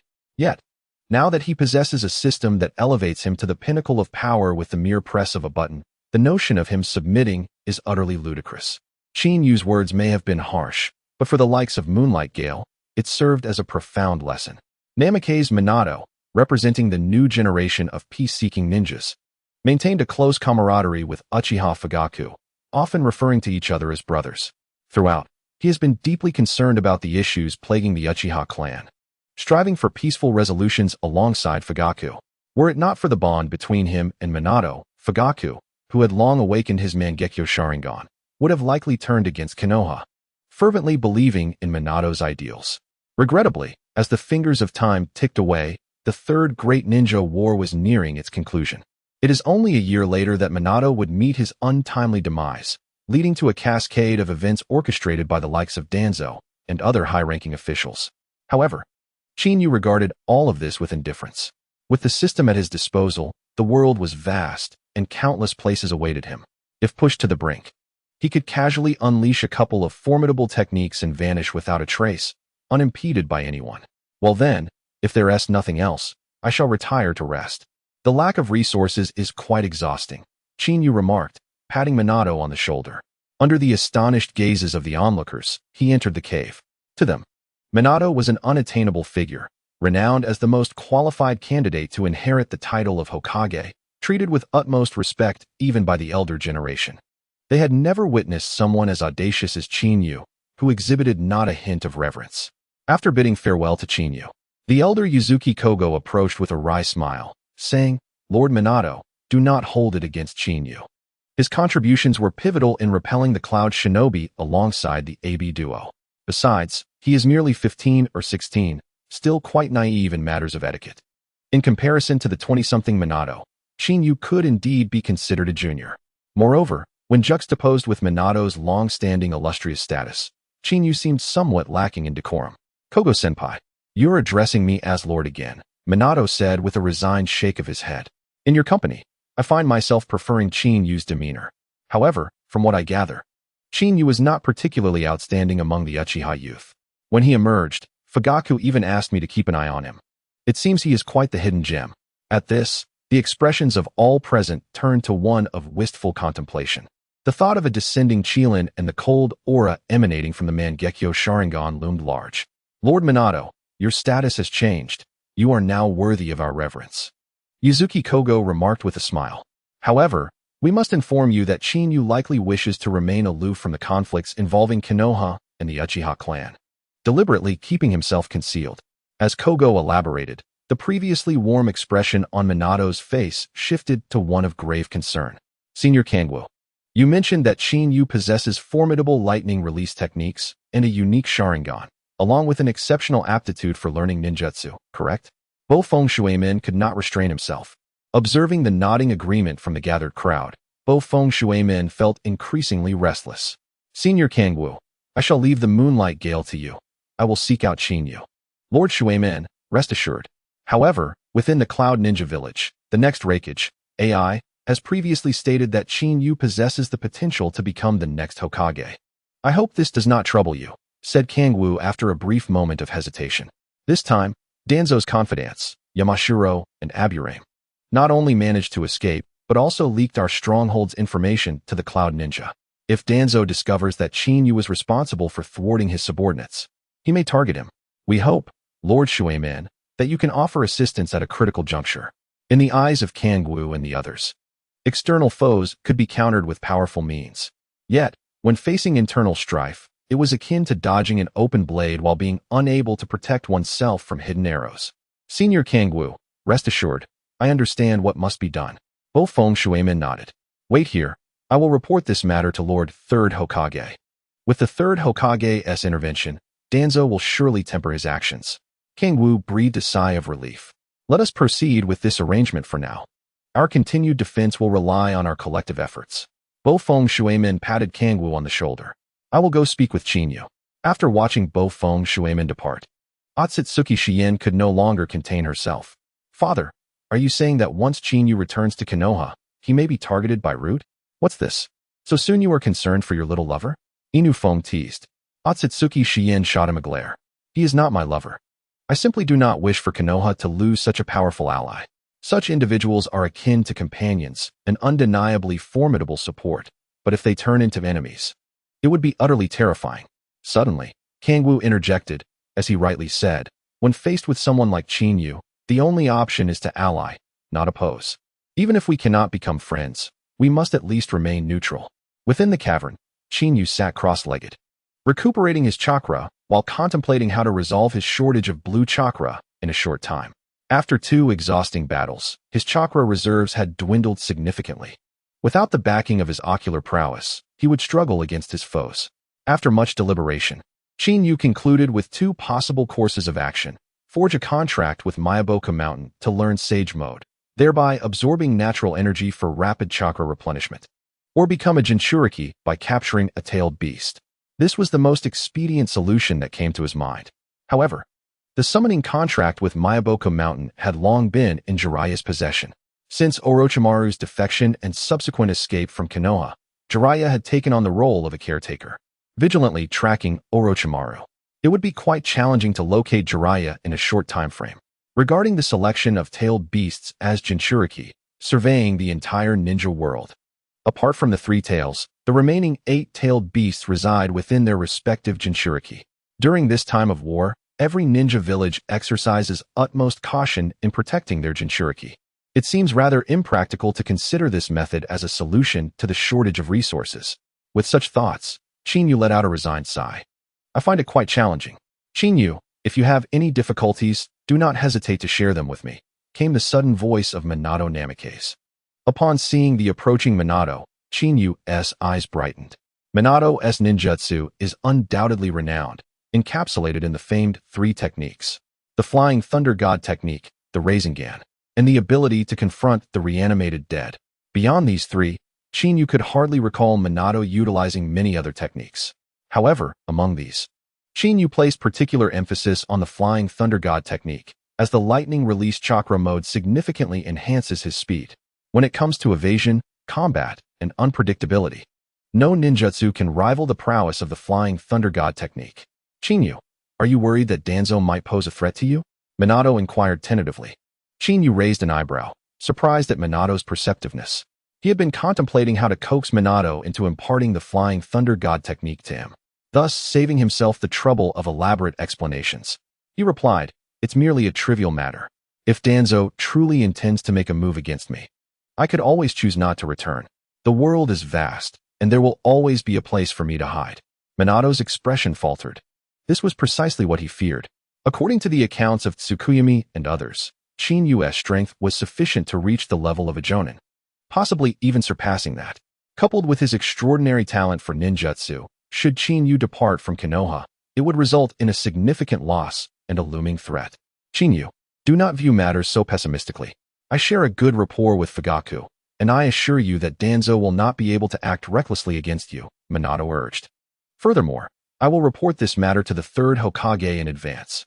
With his wisdom, he will handle it justly. You need only to trust me and return to Konoha. Qinyu had gathered some insights about Minato from the original story. As the saying goes, good people often meet untimely ends. Thus, he did not entirely doubt Minato's intentions, though his true aim was to acquire the Flying Thunder God Technique. If he were to be dismissed with mere words, it would be akin to belittling his intelligence accumulated over 2 lifetimes. I wish to return as well. However, my means of self-protection are limited. If you are willing to teach me the Flying Thunder God Technique, I might consider it, Qinyu said with a smile. Minato was taken aback momentarily, then smiled wryly. So it appears you have been harboring this intention from the very beginning. It seems you do not regard Danzo as a significant concern. However, the Flying Thunder God Technique is a forbidden art developed by the second Hokage. Even if I wish to impart it to you, I would require the consent of the Third Hokage. Minato lamented. If you are truly eager to learn, I can impart the ninjutsu I have developed. Are you referring to the Rasengan? Chinyu sighed and rolled his eyes in exasperation. Convincing someone like Namikaze Minato, who is deeply rooted in tradition, to privately teach the Flying Thunder God technique would be akin to pulling teeth. It appears I must seek alternative methods. Are you familiar with the Rasengan? A glimmer of excitement lit up Namikaze Minato's face as he spoke. This Rasengan requires no hand seals, has a moderate chakra requirement, and I have devised a systematic approach to learning it. Allow me to demonstrate. Rasengan. As he uttered the words, Minato tightened his fingers slightly, with chakra swirling around him. A vibrant blue energy rapidly coalesced into a sphere, resembling a celestial orb of blue akin to a starry sky. However, to underestimate the Rasengan based solely on appearances would be a grave error, often leading to unforeseen consequences. In the original narrative, there exists a humorous anecdote. There is no enemy that the Rasengan cannot overcome. If such an adversary does indeed exist, simply employ two. And if that still proves insufficient, one can always devise novel ways to refine the technique until a satisfactory conclusion is reached. Did you observe closely? Minato dissipated the Rasengan in his hand and inquired, I shall demonstrate it once more. Given your aptitude, with diligent practice and mastery over chakra manipulation, you should be able to learn it within a week. Seeing the enthusiasm radiating from Minato, Chinyu found it difficult to refuse. Moreover, in the original text, Naruto's wind release Rasengan was indeed impressive, presenting fewer complexities compared to the lightning release Kirin technique. As Chinyu felt the chakra within Minato once again begin to flow, he activated his Mangekyo Sharingan. In the world of Naruto, the Sharingan serves as a powerful advantage, and one should utilize it while the opportunity presents itself. Minato, ever vigilant, perceived a profound clarity in Chinyu's demeanor at that moment. When their eyes met, his pupils involuntarily contracted, and the chakra he had gathered suddenly dissipated. Is that your Mangekyo Sharingan? Minato could not restrain his curiosity. Chinyu was not surprised by Minato's revelation. The existence of the Mangekyo Sharingan is not unprecedented in the history of Konoha. At the very least, all information regarding Uchiha Madara had been meticulously documented by the second Hokage. As the one most likely to become the fourth Hokage, Minato had a vested interest in resolving matters concerning the Uchiha clan. Therefore, it was hardly astonishing that he was aware of the Mangekyo Sharingan's existence. Isn't it peculiar that an inconspicuous junior possesses the Mangekyo Sharingan? Chinyu had no intention of concealing this fact. In the face of undeniable strength, all schemes and tricks are rendered insignificant. Minato exhaled deeply, nodding in acknowledgement. Now I understand why they say you possess a talent for learning ninjutsu. The Sharingan of the Uchiha clan inherently possesses the ability to copy techniques, though not every individual can achieve this. After observing for a moment longer, Minato shifted his gaze away. However, within the clandestine intelligence of Konoha, the description of the Uchiha clan's Mangekyo Sharingan reveals that once awakened, it grants one unique ocular techniques. If my conjectures are accurate, then the formidable Azura demon, the black flames, and the formidable ninjutsu are all manifestations of these extraordinary eyes. Chinyu had long anticipated the speculation regarding Namikaze Minato. From the very outset, he resolved to repel the Cloud Ninja and the AB duo, employing Susanoo, Amaterasu, and Tsukuyomi. Knowing that this matter could not be concealed for long, nodding slightly, he remarked, You speak the truth. You are indeed a strong candidate for the next Hokage. Upon hearing this, Minato offered a bittersweet smile and replied, Within Konoha, there are many exceptional individuals, Fugaku, Shursui, the Sannin led by my teacher, and yourself. I merely thrive on the front lines, lacking any political backing, which renders me more readily accepted. If we were to truly measure strength, Jiraiya-sensei, Fugaku, and Shursui would be far more suitable. Observing Minato's humble demeanor, Chinyu couldn't help but roll his eyes and said, One should display their capabilities when the moment calls for it. Otherwise, what is the point of attaining such strength? To hide it from others? That would be rather uninteresting. Humans are inherently selfish. Even after becoming a hero, one must keep secrets, something I cannot abide. Minato chuckled wryly. I did not anticipate that your insights would be so enlightening. Chinyu, although I cannot impart the Flying Thunder God technique to you, upon returning to Konoha, I will consult with the third Hokage. He is likely to acquiesce. But for now, let me demonstrate the Rasengan once more. As he spoke, Minato began to gather chakra within him anew. However, before the Rasengan could fully take shape, hurried footsteps echoed from outside. Lord Minato, urgent news. The scout reports that a contingent of mist ninjas has been spotted 3 kilometers away, and their numbers are considerable. The leading ninja remains unidentified. Uruchi Sogo burst in urgently, realizing the Rasengan dissipating in Minato's hands. He sensed the timing was rather off and displayed a hint of apology on his face. Chinyu, my apologies. I will demonstrate the Rasengan when I return. You have already expended considerable chakra in battle, so rest at the base for now. I shall deal with those mist ninjas. With that, Minato dashed out. Uruchi Sogo cast an apologetic glance at Chinyu before swiftly following Minato. Once the two departed, the vast cavern returned to its tranquil state. It was unexpected that even the mist ninjas had sent people to launch a diversionary attack. It seemed they were intent on striking a drowning dog. Chinyu smirked. Initially planning to find a tailed beast as a chakra reservoir, capturing a small leader might provide insights into the whereabouts of the 3 tails. Nevertheless, for now, he would attempt to master the Rasengan, as it might yield unforeseen surprises. As he pondered, memories of Minato's second demonstration of the Rasengan, replicated through the Mangekyo Sharingan, filled his mind. With the little chakra remaining within him surging, he swiftly focused it into his right hand. The difficulty of the Rasengan could be overcome with systematic practice.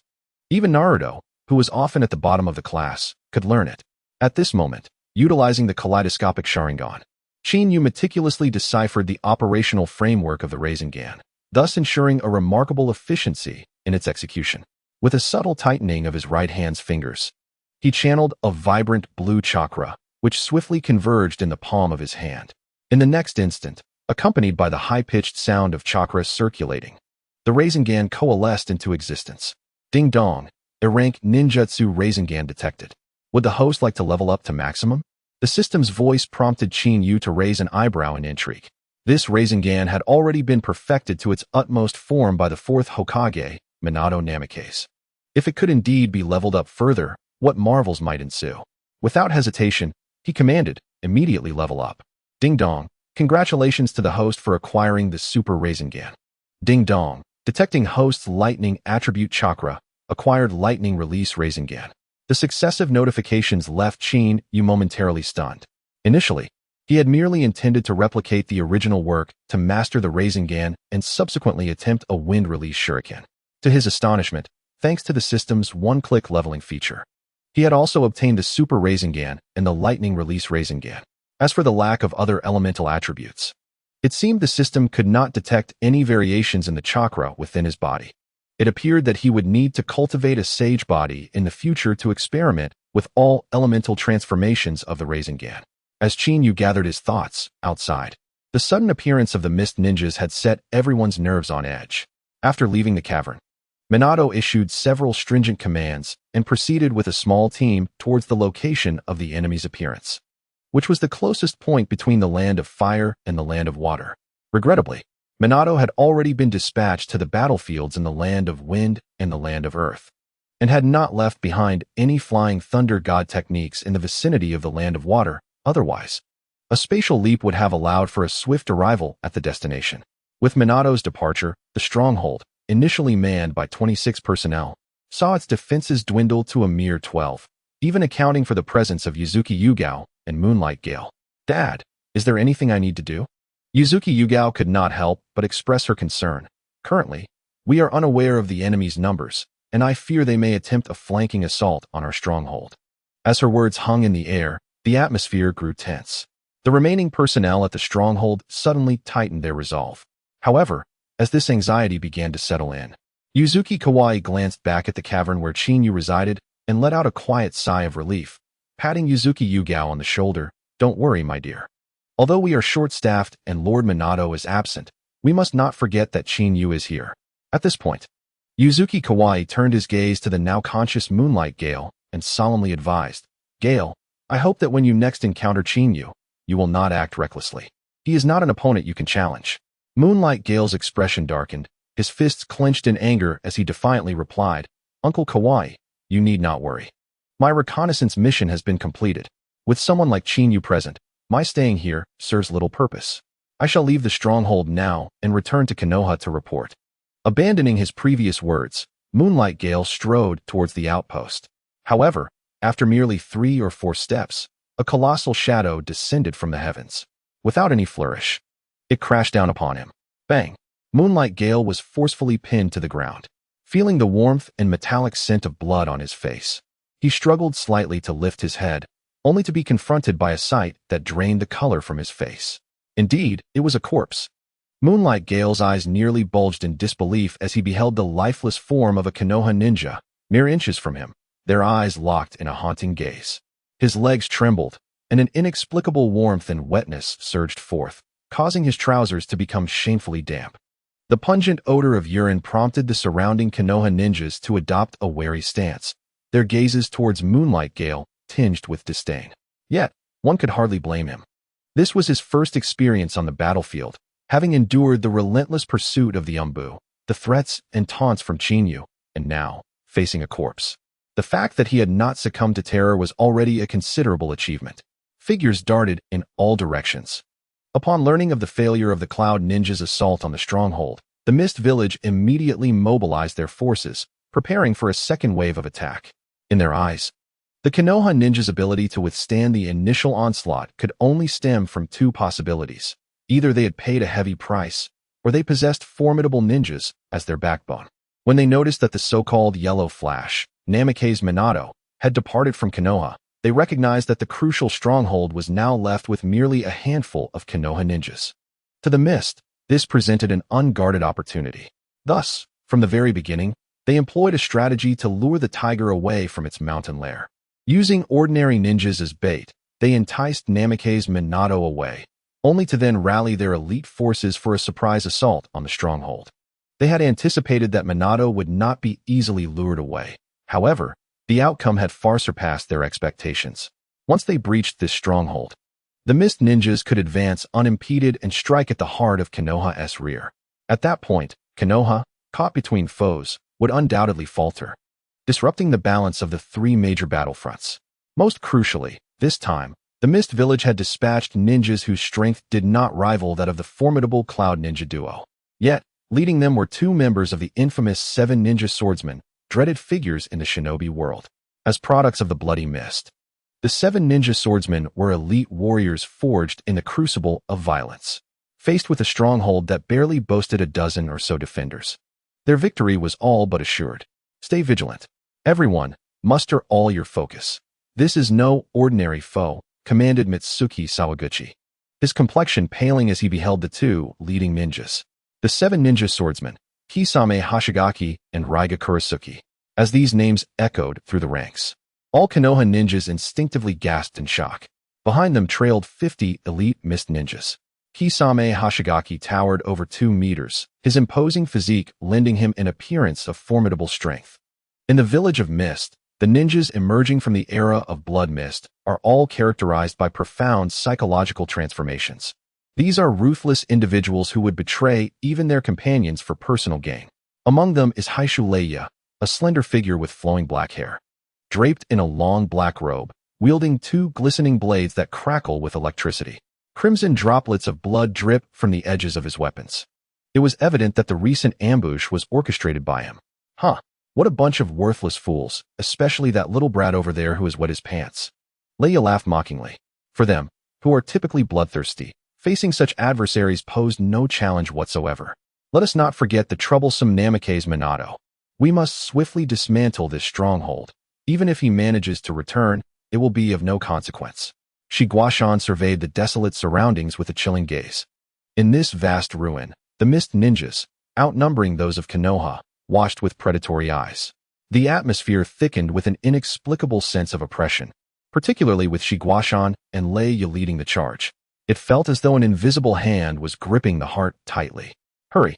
We need Chinyu to deal with them, or we will all perish. Yueguang Jifeng hastily crawled to his feet. Chinyu? Leia raised an eyebrow, a mocking smile spreading across his face. Who is this individual? I have never heard of him. Are you merely grasping at straws, hoping to summon someone to deceive us? However, we of the Mist are not like the Cloud. We were raised on fear. At this declaration, raucous laughter erupted among the gathered ninjas. A playful smile appeared on Shiguashan's robust face as he remarked, "Very well, let us not frighten them too much. We should swiftly eliminate them. However, it is quite surprising to see a lovely lady among us on this battlefield. I will take her for myself. You can deal with the others. Ujetsu Shien's face paled at Guashan's words, completely unprepared for such a revelation. Shien, I will hold them off. You must hurry to the cave and notify Chinyu. With Lord Minato absent, he is our only hope, Ujetsu Kangwu commanded sternly. Brothers, activate the barrier immediately. The remaining Konoha ninjas, already on high alert, responded without hesitation to Ujetsu Kangwa's command, forming hand seals to initiate the barrier. It was already too late to make a move. Guashan grinned menacingly. A dense white mist suddenly enveloped the entire battlefield without warning. With no frills, Guashan sprang into action. Despite his seemingly bulky frame, his movements were surprisingly agile, covering several meters in an instant to appear directly before Ujetsu Shien. It was the silent assassination technique most adeptly employed by the ninjas of the mist. Ujetsu Kangwa's expression shifted dramatically as he sensed the air around him and urgently shouted, Shien, be careful. Huh, now you think of caution? It is far too late. Guashan laughed brazenly. This woman is mine. Amidst the fog, Ujetsu Shien's complexion drained of color as she desperately sought to evade. Regrettably, in the pitch darkness where one cannot see their own hand, there was truly no escape. Yet, just as despair began to etch itself upon her visage, a brilliant orb, resplendent like a starry sky, brushed past her side. A gentle wave of air dispersed the pervasive fog, revealing the mocking countenance of Watermelon Mountain. However, upon witnessing the spiraling attack hurtling toward him, his smile abruptly froze.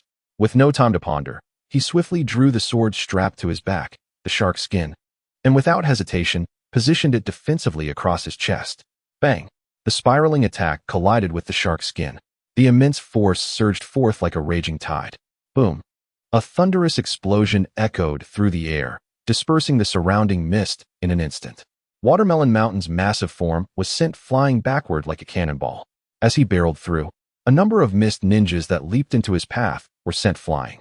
Ultimately, he crashed heavily against a tree 100 meters away, barely managing to halt his momentum. However, the tremendous impact severed the tree in half. The sudden turn of events left the expressions of all onlookers frozen, including Thunder Fong, who was acutely aware of Watermelon Mountain's prowess. Moreover, under the silent killing technique, the mist ninjas had thrived.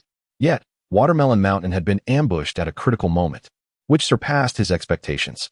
Incoming attack, quickly defend. Stay calm. Such an assault poses little threat to Watermelon Mountain. Lift the silent killing technique. Thunder Fong shouted urgently upon seeing the severed tree. The enveloping mist rapidly dissipated.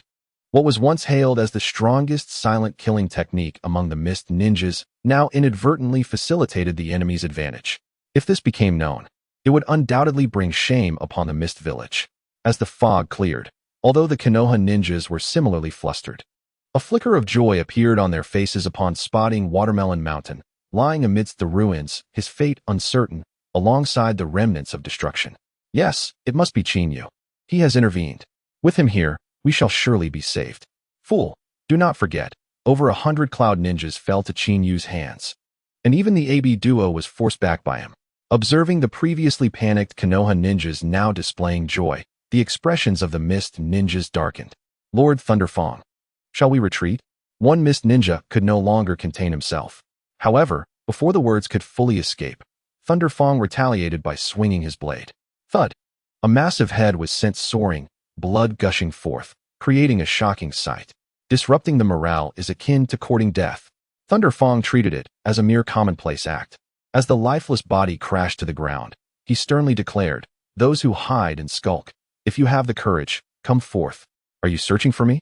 Chinyu emerged slowly, casting a glance at the moonlit evening and declaring, "My little girlfriend is not one to be trifled with. Those who dared to speak disrespectfully have already met their end." Heiyu Leah was momentarily taken aback, then burst into unabashed laughter. "I thought we were under attack by someone formidable, but it turns out to be just a Konoha Chunin. Suigawashin, you needn't play dead. With the Jakuzo in your hands, you can hardly sustain any significant injury." "Haha, Leia, can't you keep a secret?" Such revelations might scare off the great heroes of Konoha. Suigawashin, lying amidst the rubble, shook his body and stood up. The bandages that had wrapped around the Jakuzo had completely unraveled, revealing its menacing blade, evoking an inexplicable sense of suffocation. "Dad, is this one of the 7 ninja swords of the mist?" Ujetsu Saigen was too preoccupied with the exchange to engage in a verbal duel. Ujetsu Kangwu nodded gravely, saying, "Chinyu, be cautious." According to intelligence, the sword in Suigawashin's possession, known as Jakuzo, possesses the ability to siphon chakra. Your recent attack was likely absorbed by it. However, Chinyu, how did you master Lord Minato's Rasengan? In the village of Konoha, who was unaware of the legendary techniques of the Namikaze clan. Are you referring to the Rasengan? Chinyu glanced at the Jakuzo, a knowing smile gracing his lips. I just learned it. Earlier, I was contemplating how to remedy my lack of chakra and inadvertently overlooked the presence of the Jakuzo. It seems I am in need of a reliable weapon. A soft murmur spread through the assembly, as both Konoha and Mist ninjas exchanged glances. Was this an overt act of robbery? Haha, kid. That is the most ludicrous joke I've ever heard. Suigawashin laughed heartily. Let me tell you, while your attack had considerable impact, all that chakra was completely siphoned away by the Jakuzo. If I were to say that your valiant strike has filled my coffers with chakra, what would your expression be? As his words fell, Suigawashin showcased the Jakuzo, drawing chakra back into himself. Observing this scene, many gazes turned towards Chinyu. It appears you are quite enjoying my chakra, Chinyu said with a warm smile. However, I hope you can still find joy in a moment. This inexplicable conversation left many momentarily stunned. In the next instant, arcs of lightning surged from Chinyu, who instantly activated his lightning release chakra mode, transforming into a flash of lightning. Almost simultaneously, as the lightning streaked past, Chinyu found himself behind Suigawashin. The sudden turn of events made everyone's nerves tighten. Suigawashin, be careful, Leia shouted urgently. Suigawashin's reaction was swift. His bulky form displayed no hint of sluggishness as he clenched the Jakuzo, preparing to block once more. However, the sight before him caused his pupils to constrict in shock. Daiyu Rasengan. Chinyu's right hand tensed, chakra surging like a stampede of horses, rapidly coalescing into a sphere about a meter in diameter. With a ferocious display, it was hurled directly at Suigawashin. Boom! A thunderous explosion erupted, akin to a clap of thunder. The torrential chakra currents surged forth like a hurricane, engulfing both Suigawashin and the Jakuzo. The immense force erupted instantaneously. At the forefront, the Watermelon Mountain was sent hurtling away like a cannonball, propelled by the Great Jade Spiral. The ground along its path was violently torn apart, creating a shocking chasm. Trees collapsed with a resounding crash, ultimately crashing down upon the rocky cliffs a kilometer away. Boom! The cliffs shattered with a thunderous roar, as cracks resembling spider webs swiftly spread across their surface. The force of the shockwave snapped nearby trees in half. Watermelon Mountain. Oh dear, you've been knocked away again. The Mist ninjas could no longer suppress their laughter at the sight of Watermelon Mountain being launched once more. This attack was at least tenfold more powerful than the previous one. Leia's face turned ashen as he exclaimed, Watermelon Mountain, get up quickly. You possess the shark skin. Such an attack cannot harm you. His urgent words echoed through the forest. Unfortunately, as his voice faded, Watermelon Mountain lay in the ruins, unmoving. Just as Leia was about to lose his composure, a streak of lightning appeared unexpectedly among the debris. It's that kid. His speed is astonishing. When did such a formidable figure emerge from the hidden leaf? His swiftness could rival even the legendary yellow flash of the leaf. The expressions of the Mist ninjas shifted dramatically. What they had thought to be an easy victory was suddenly overturned by the appearance of this young boy. Apologies. But it seems he has been overwhelmed by chakra, Chinyu said with a warm smile, casually retrieving the shark's skin that had fallen to the ground. Seeing this, Leia's pupils flickered with a hint of joy. There's an opening. Lightning release. Thunderbolt. Leia swiftly raised his lightning blade, channeling chakra into it and directing it skyward. The arcs of lightning danced, intertwining with the thunder, as a pale blue bolt surged toward Chinyu. As one of the 7 ninja swordsmen, Leia understood that each of these 7 blades possessed unique traits. Among them, the shark skin was notoriously the most untamable. With a thunderous roar, a bolt of lightning tore through the air. Simultaneously, Leia seized the opportunity, clashing his lightning blades together. Arcs of electricity shot skyward, drawing upon the thunderclouds above, which then transformed into 7 or 8 streaks of lightning, hurtling towards Chinyu. The overwhelming speed of the thunder left Chinyu with no escape route, eliciting a glimmer of satisfaction from the Mist ninjas. Just in time to test my blade. Chinyu smiled warmly, swinging the shark skin skyward.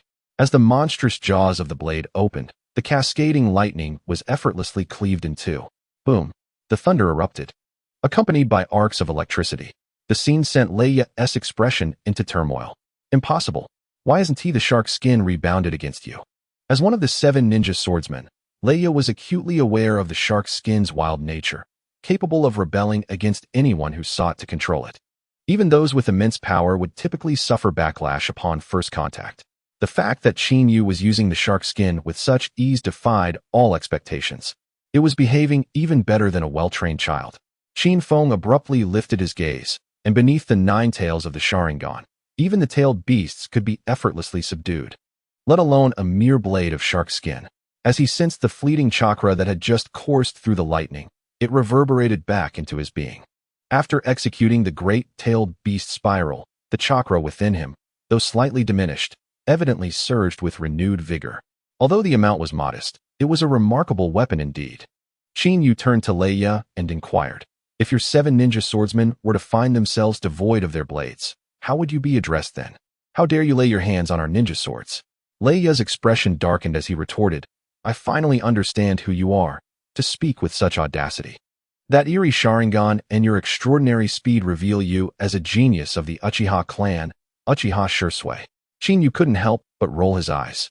No. It should be said that everyone present was compelled to do so. "Lord Leia, you seem to be mistaken. Uchiha Shursui is known as Shunshin Shursui, most adept at body flicker technique, and neither his Sharingan nor his age aligns with that of this youth." "Silence. If you keep talking, no one will consider you mute. Lord Leia is undoubtedly correct in calling him Shunshin Shursui." Leia's cheeks twitched as he glared at the suddenly emerging Qin Yu, demanding, "Boy, who exactly are you?" "Who am I?" Qin Yu replied with a warm smile. "I am the one here to end your lives." As his words fell, the lightning around Qin Yu surged violently, and with a single step, he leapt forth like a thunderclap, hurtling towards them.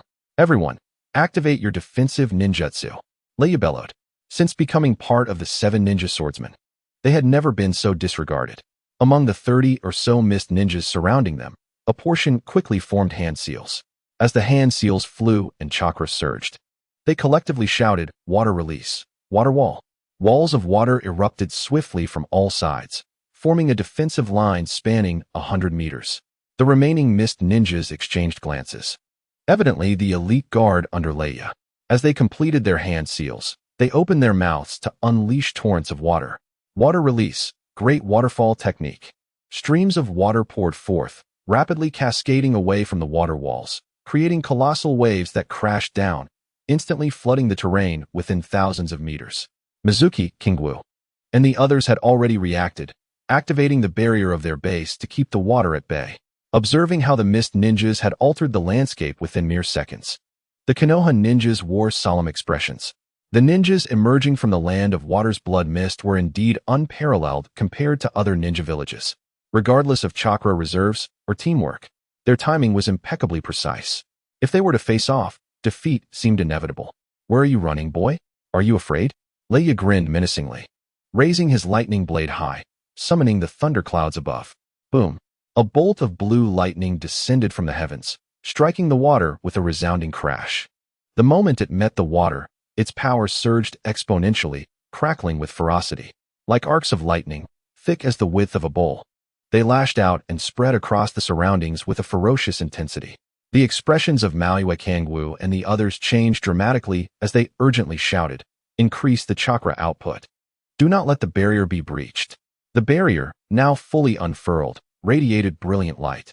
Yet the incoming arcs of electricity continued to strike against it like a relentless whip, causing it to tremble violently. "Haha, if you choose to hide, then I shall shatter this barrier and make you beg for mercy." Leia laughed menacingly. As the lightning blade in his hand crackled with energy, the arcs of lightning, which had been gathering in the clouds, grew increasingly frenzied. Bolts of lightning descended like a torrential downpour, crashing down in a wild frenzy. "Predecessor Maui, we cannot sustain this attack for much longer. You must think of a solution quickly," a Chunin exclaimed, unable to contain his anxiety.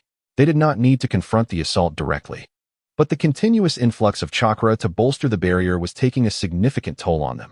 Sweat trickled down their cheeks, each drop shattering upon the ground. "Hurry! Do not hold back, otherwise, We shall all perish. Maui Kangwu suddenly spoke, his face pale and his gaze fixed with terror at a distant point. The tension among them heightened abruptly as they swiftly looked up in the direction of his stare. In midair, Qin Yu held a spiraling sphere that radiated a mesmerizing purple-blue hue. Streams of lightning danced around him, wreaking havoc upon the surrounding space. An indescribable sense of danger surged forth. I apologize, it is my first time using this technique, so I am a bit inexperienced and have wasted some time. Now, I shall pray for you, Qin Yu said with a warm smile. The lightning-style spiral sphere was instantly hurled forward. With a piercing sound, the air seemed to be torn apart, and under the onslaught of the lightning, it descended like a meteor. It struck the water below with a thunderous crash. The accumulated lightning erupted in a moment of explosive fury. With its form compressed to the utmost and the pervasive nature of its electric properties, the fine, needle-like bolts of lightning, propelled by the immense force of the spiral sphere, transformed into devastating lightning bombs. Utilizing the powerful conductivity of water, the area altered by the mist ninjas instantaneously became a weapon in Qin Yu's hands. A deafening roar of thunder echoed, creating a sensation that threatened to rupture eardrums. The blue electric light illuminated the entire expanse, obscuring all vision. The explosive force shattered the water shield formed by the dozen or so mist ninjas in an instant. The slender lightning needles pierced through their bodies with ease.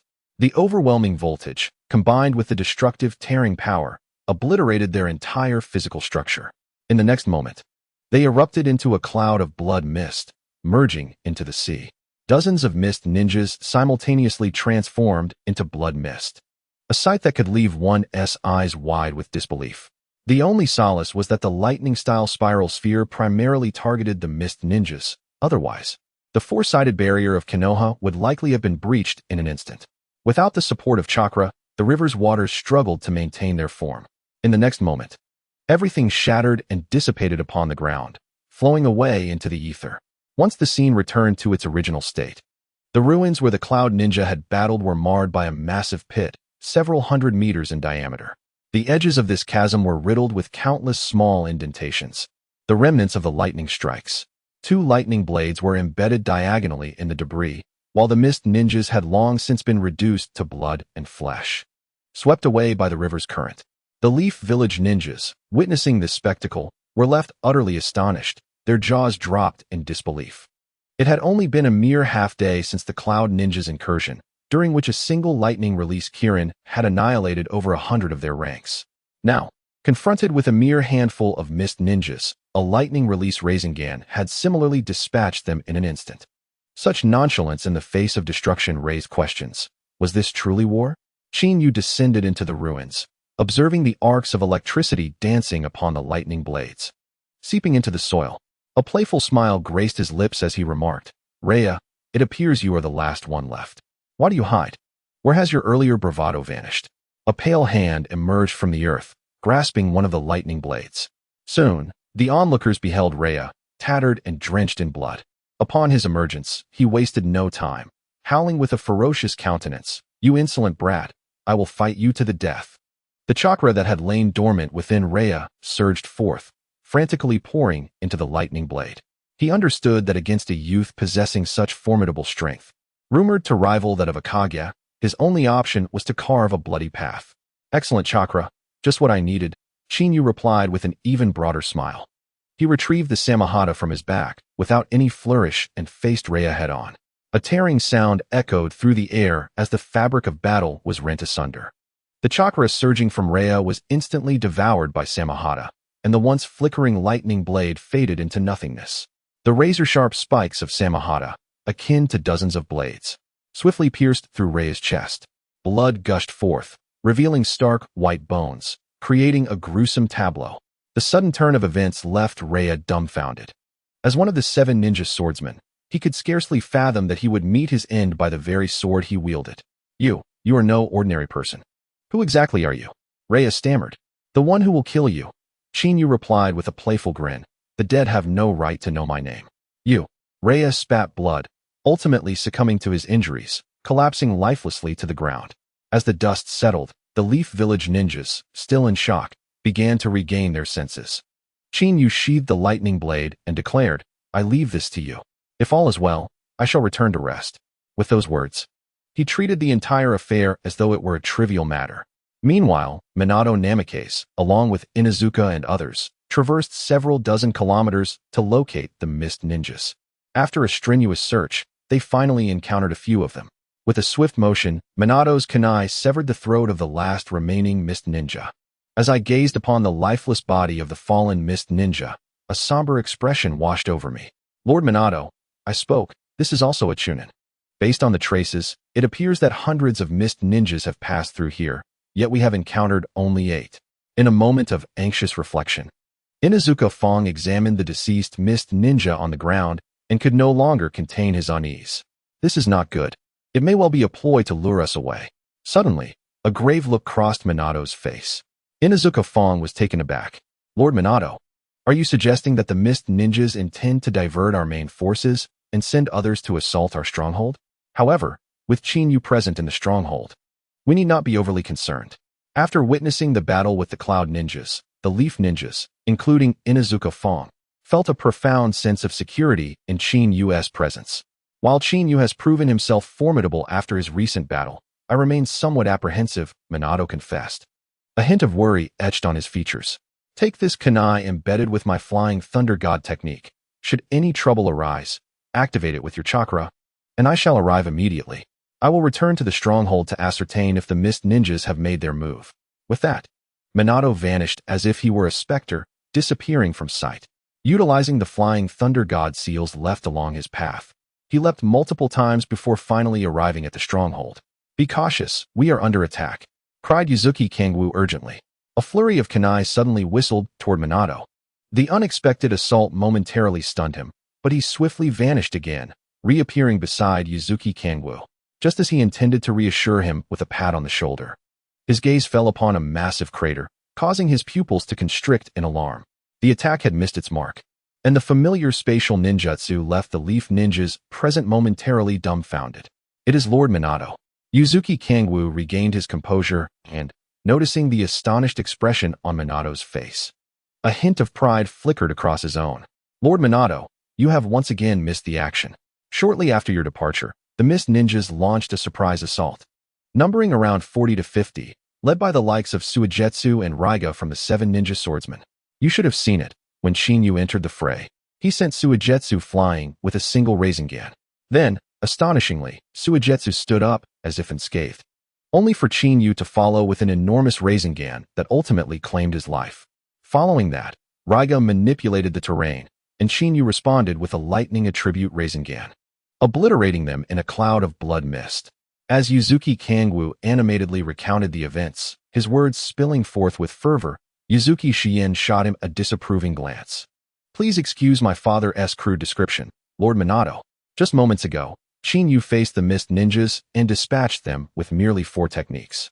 To my understanding, the first was your Rasengan, the second an oversized Rasengan, and the third a lightning attribute variation of the Rasengan. After employing these 3 moves, only the severely injured Raiga remained, who was ultimately defeated by Chinyu's Jonin technique." Listening to this explanation, Minato appeared utterly bewildered. He was acutely aware of the Rasengan's potency, which could be classified at the highest level of A-rank ninjutsu. From his perspective, it seemed he had pushed its potential to the very limits. To his utter astonishment, the moment he imparted his knowledge to others, they began to utilize it in various ingenious ways. Moreover, the 3 spheres had managed to resolve an entire conflict, an occurrence that was nothing short of astonishing. "Where are Yuzuki and Chinyu?" the ever-urgent Wave Wind Minato inquired. Initially, he harbored doubts regarding Chinyu's aptitude for learning ninjutsu. However, the talent now displayed was not merely the ability to master the spiraling sphere in an instant. It also transcended expectations, as Chinyu had not only perfected the form, but had also integrated elemental transformations. If one were to witness this firsthand, Wave Wind Minato would undoubtedly struggle to accept it. "Lord Minato, Chinyu is resting in the cave," reported Yuzuki Kangwu, momentarily taken aback. When had he ever seen Minato, widely regarded as the one most likely to become the 4th Hokage of Konoha, lose his composure in such a manner? "I shall return shortly," Minato declared, vanishing from sight in an instant utilizing the Flying Thunder God technique. Inside the cave, having just stretched lazily, Qin Yu's expression shifted as he slightly curled his right fingers.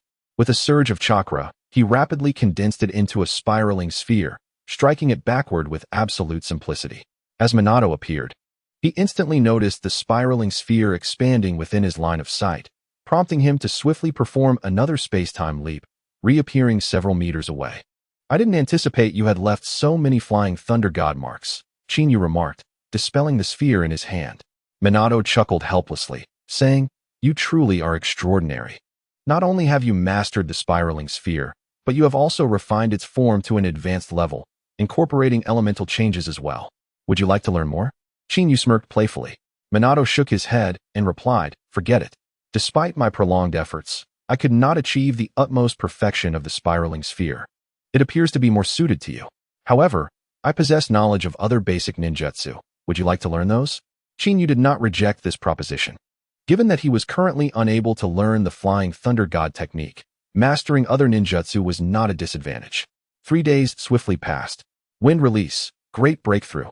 Qin Yu exclaimed as his wind chakra surged dramatically, then expelled in a powerful torrent. The hurricane transformed into razor-sharp wind blades, producing a deafening sound as they effortlessly sliced through the surrounding trees, clearing an entire area of forest in an instant. "Incredible, you mastered wind release so quickly," Minato observed with a resigned shake of his head. In his own time, it had taken him 3 days to learn this technique. Qin Yu, however, accomplished it in merely half a day, a feat that was truly astonishing. It should be noted, though, that this half-day was intentionally crafted by Qin Yu. Otherwise, had Minato known that he had reached the pinnacle of this ninjutsu in the blink of an eye, he might have been left utterly speechless. Ding. Detecting the host's wind chakra attribute. "Would you like to max it out with one click?" "Yes," Qin Yu promptly commanded. During these 3 days, aside from learning some fundamental ninjutsu, he had also delved into various elemental transformations, including fire release and water release, in addition to wind release. Various spirals have long been developed by Qin Yu. However, to avoid causing too much astonishment, he chose to keep them concealed. "Congratulations, host, for reaching the maximum level of wind release chakra attribute transformation. Congratulations, host, for activating the full-level wind release spiral shuriken." Hearing the familiar prompt from the system, Qin Yu smiled knowingly. "Qin Yu, Lord Minato, the reinforcements from Konoha have arrived." Uzumaki Yuin cast a glance at Qin Yu, a flicker of concern flashing through her eyes. "Reinforcements from Konoha?" Qin Yu replied with a warm smile. "Do they specifically wish to see me? It seems they do not come with good intentions." The expression of Namikaze Minato changed slightly. He had lingered here for 3 days, initially assigned to guard the pass for Konoha. Upon discovering Qin Yu's existence, he could have left early. Nevertheless, he chose to remain for Qin Yu's sake.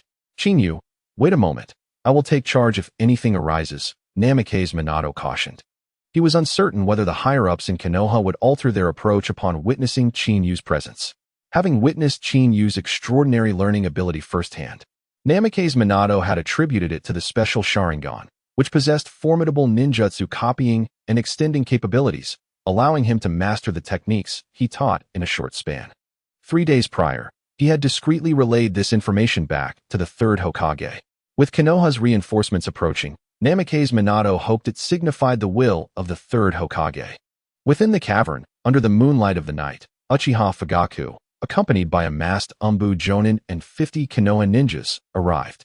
After Namikaze Minato transmitted the intelligence, the Third Hokage promptly issued an urgent mobilization order, summoning the Moonlight of Konoha, one of the 8 colors. Simultaneously, Uchiha Fugaku, who was originally tasked with leading the Konoha Guard, was also called upon. The Third Hokage's intention was straightforward, since Uchiha Qin Yu had awakened a special Sharingan. Only the current clan leader, Uchiha Fugaku, possessed the qualifications to investigate its mysteries. Despite the meticulous execution of this matter, the large-scale troop deployment and the fact that the pass had not been breached led Danzo and his root organization to learn of the situation. They intervened, deploying root ninjas under the pretense of assisting in guarding the pass, though their true intentions remained ambiguous. "Where is Uzumaki Kangwo? Why is he not present?" a ninja from the root suddenly inquired. Uchiha Fugaku paused for a moment and replied, "Someone has already been dispatched to notify him. It is said he is with Minato. Let us wait a little longer." As the commander of the Konoha Guard, Uchiha Fugaku held certain authority. However, outside the Uchiha clan, this power was not regarded highly. At the very least, the root organization under Danzo harbored a long-standing animosity towards the Uchiha clan. The intentions and identity of Uchiha Chinyu remain ambiguous, and the significance of this past cannot be overstated. His unilateral departure from the checkpoint disregards the safety of our Konoha and is a dereliction of duty. A ninja from the root organization snorted coldly and remarked, "What if he has ulterior motives and takes critical intelligence from Konoha to ally with our enemies? What then?" The expressions of the ninjas present shifted dramatically. For a village, loyalty is of utmost importance. Whether it be the second Hokage or the current high-ranking officials like Danzo, the Uchiha clan has always been regarded with suspicion. This very reason has led to their marginalization and the relocation of their settlement to the outskirts of Konoha, all to guard against potential betrayal from the Uchiha. Yamashiro Ryuya, your words seem rather excessive. Uchiha Fugaku frowned. Chinyu has been in the company of Minato, and he is a junior I have personally nurtured. He harbors no treachery against Konoha and would never divulge its secrets. Uchiha Fugaku and Uchiha Chinyu share an uncle-nephew relationship. Throughout the years, Fugaku has invested considerable effort in fostering the Uchiha clan. Regrettably, in his eyes, Chinyu is merely an ordinary clansman. Had it not been for their familial bond, he might not have been so eager to remind Minato to look after him at a critical juncture. Yet, Fugaku never anticipated that Chinyu would conceal such depths, awakening the legendary Mangekyo Sharingan and wielding such formidable ocular powers. Moreover, it was Chinyu's sudden display of unparalleled strength that starkly contrasted his previous mediocrity, inciting murmurs among Konoha's upper echelons, with Danzo being the first to assert that Chinyu harbored ill intentions. Clan leader Fugaku. Are you speaking from the perspective of a clan leader or as an uncle defending Uchiha Chinyu? Yamashiro Ryuya sneered. If I were you, to maintain a semblance of fairness, I would advise you to return to Konoha and submit to surveillance and examination, while relinquishing involvement in this matter and allowing us en route to investigate Chinyu. If Uchiha Chinyu is truly without fault, we will not make things difficult for him. Uchiha Fugaku's expression darkened. This statement was clearly Danzo's attempt to bypass the third Hokage and preemptively detain Chinyu. Given Danzo's prejudice against the Uchiha clan, whether Chinyu would return safely once in his grasp remained uncertain. Captain Yamashiro, I, Aizuki Sogo, am willing to stake my life as a guarantee that Chinyu harbors no treachery.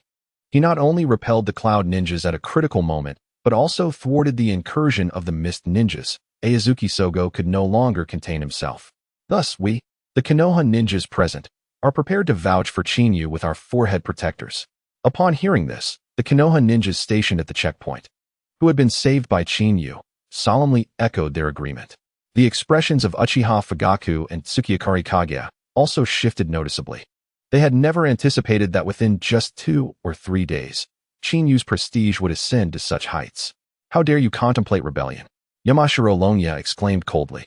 Whether Uchiha Chinyu was guilty was a matter for the upper echelons of Konoha. You have no right to interfere. Should this happen again, I will take you back to Konoha for an investigation. I do not wish to hear such words a second time. Azuki, do not forget that your family has only just allied with our Konoha shinobi village. Do not let your personal recklessness result in any unjust treatment of your clan. Azuki Kangwa's expression shifted. Their family had historically maintained an alliance with Konoha, akin to mercenaries. Unfortunately, due to incessant wars and the assaults from Avengers, their population had gradually dwindled. As their combat prowess waned, they found themselves unable to defend themselves. Ultimately, they joined Konoha Shinobi Village, integrating as one of its members.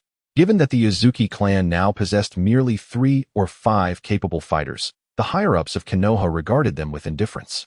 Moreover, during this critical wartime juncture, with 3 battlefronts opened, Konoha was in desperate need of combat strength. Thus, Azuki Kangwa's inclusion naturally led him to the rank of Jonin. Now, with Yamashiro Lonya's threat invoking the clan, Azuki Kangwa felt utterly powerless. What is the matter? Are you at a loss for words? Yamashiro Lonya scoffed. Hasten to escort Uchiha Chinyu back.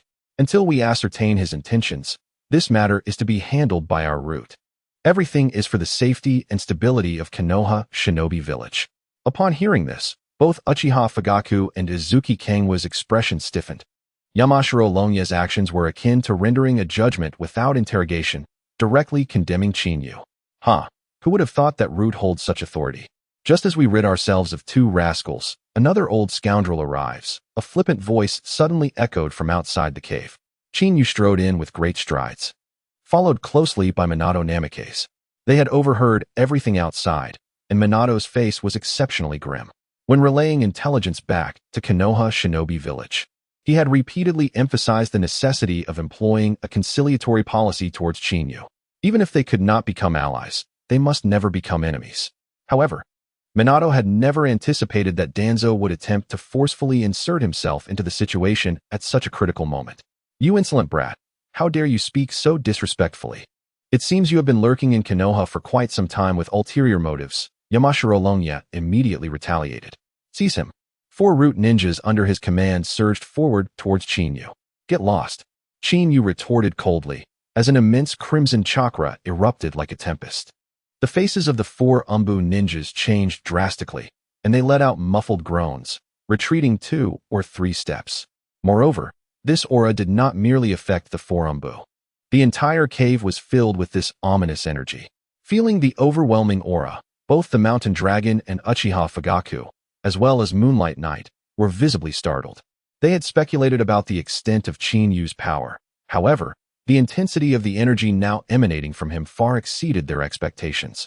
It was truly astonishing that a mere boy of 15 or 16 years could possess such strength. Indeed, it was the power recorded on the steel, known as chakra of the direct path. As Uchiha Fugaku's expression shifted, he began to muse aloud.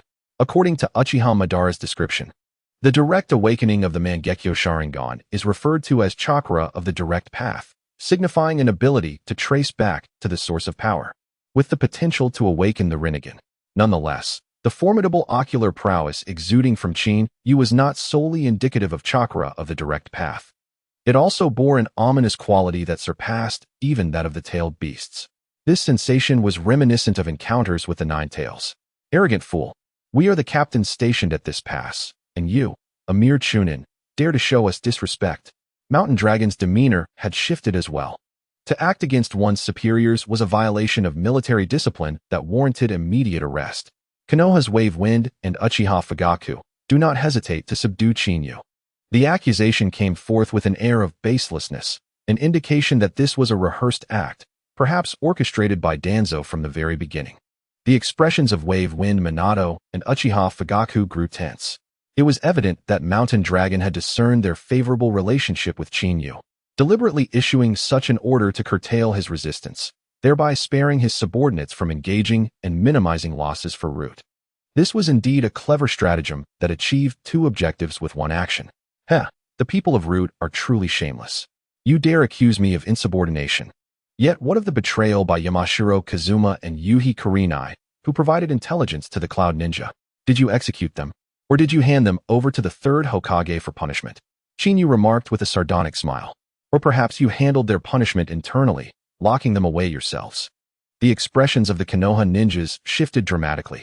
They had heard whispers regarding the betrayal by Yamashiro Kazuma and Yuhi Kurenai. Initially, they had calculated that with over 100 elite Cloud Ninja led by the AB duo, breaching the pass and eliminating Uchiha Chinyu would be effortless, provided that all within the stronghold were slain. Their actions would then transpire unnoticed.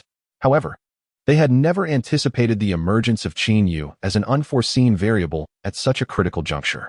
Not only did he possess formidable Sharingan abilities, but he had also decimated over 100 Cloud Ninja and repelled the AB duo. This news, upon reaching Konoha, would undoubtedly cause a profound shock. Moreover, the next generation of Raikage, AI, clearly suspected that Yamashiro Kazuma and Yuhi Kurenai had provided him with false intelligence, thus tossing the scroll to Chinyu. If this were truly a scheme to ensnare him, it would indeed be a significant accomplishment for Root. Yet, AI had evidently misunderstood the intentions of Yamashiro Kazuma and Yuhi Kurenai, which led him to hand the scroll to Chinyu. A murmur of inquiries echoed within the cavern. While Mountain Dragon's expression darkened, his gaze fixed menacingly upon Chinyu. He is indeed the father of Yamashiro Kaze and a student of Danzo. This time, he voluntarily accepted this task to exonerate Yamashiro Kaze and tarnish the reputation of Uchiha Chinyu. He had not anticipated that as soon as Chinyu appeared, He would go straight to the crux of the matter. Observing the audacious expression on Yu's face, Yamashiro Ryuya scoffed and said, "A mere chunin like you has no business meddling in this affair. Yamashiro Kaze and Yamanaka Torian are from our root, and any transgressions will naturally be handled by us." Upon hearing this, the brows of Minato Namikaze and others furrowed. It is indeed unreasonable for one's own to handle their own. Oh, so it seems that what your root claims is just and fair. Whether someone is a traitor or not is solely for you to decide. Yu replied with a gentle smile. If that is the case, should I not handle my own matters? Brat, what nonsense are you spouting? Yamashiro Ryuya retorted sharply. Are you questioning the fairness of our root and Lord Danzo? This is a grave offense against the upper echelons of Konoha. Seize him. The four root ninjas, who had stepped forward, exchanged glances before advancing once more. Faced with this scene, the smile on Yu's face broadened. It appears that only those with might hold the truth. Do not blame me for being unmerciful. As his words fell, arcs of lightning crackled around him. In the next instant, he vanished like a specter, reappearing right before Yamashiro Ryuya. Such incredible speed. Both Mizuki Kuroya and Uchiha Fugaku could not help but change their expressions dramatically. As for Yamashiro Ryuya, he had never anticipated that Yu would suddenly strike under such high-level pressure. With no flourish, Yu swiftly seized his neck. Brat, you seek death. Yamashiro Ryuya shouted in anger, yet internally he felt a surge of delight. As long as Yu acted against him in plain sight, the baseless accusation would be firmly established. However, as he attempted to regain control of his body, he met those blood-red eyes, and his expression shifted drastically. Can't move. Can you? Yu said with a playful smile. He had already bound Yamashiro Ryuya's body using the hypnotic abilities of his Sharingan. Had he not deliberately left his consciousness intact, he would have surely plunged into the realm of illusion. For anyone, there is nothing more terrifying than being unable to control one's own fate. Uchiha Yu, what do you intend to do? Release me at once. I represent Lord Danzo. Yamashiro Ryuya shouted urgently. Yu paid him no heed, smiling as he said, I represent myself, and you are quite bothersome, so perish. Yu, show some mercy. Minato Namikaze urged desperately. Unfortunately, dark flames suddenly erupted, engulfing Yamashiro Ryuya instantly. The searing heat and excruciating pain helped him break free from the illusion-esque grasp. Before he could react, Yu hurled Yamashiro Ryuya out of the cave. Bang! In the depths of the mountain, Yamazaki Ryuya crashed heavily to the ground, with no time for contemplation as he rolled frantically, attempting to extinguish the black flames enveloping him. However, this scene appeared utterly futile in the eyes of Aizuki Sugo and the others. Save me. Why won't this fire go out? Those skilled in water release. Hurry and rescue me. Ryuya bellowed in desperation. The four root ninjas exchanged glances and promptly activated their water release techniques. Water wave, water burst fountain, water dragon projectile, and water whip. Observing the last two root ninjas utilizing both water dragon and water whip, Yu felt a sudden urge to inquire if they harbored a grudge against Ryuya. Yet, as each water release technique struck Ryuya, the inky flames showed no signs of abating. This bizarre spectacle invoked a chilling sensation that crept up from the soles of their feet. No, Yu, spare me. I am merely acting on Danzo's orders. This has nothing to do with me. I do not wish to die. Ryuya cried out in despair, struggling to crawl towards Yu. Alas, all efforts seemed in vain, as the moisture-laden Amaterasu blazed even more fiercely, consuming Ryuya in an instant. Accompanied by a scream of agony, everyone felt as though they had plunged into an icy abyss. They gained a profound understanding of Amaterasu. Unless one mastered sealing techniques or managed to keep the black flames at bay, once struck, there would be no salvation. As the screams faded, Ryuya, engulfed in the black flames, was reduced to mere ashes.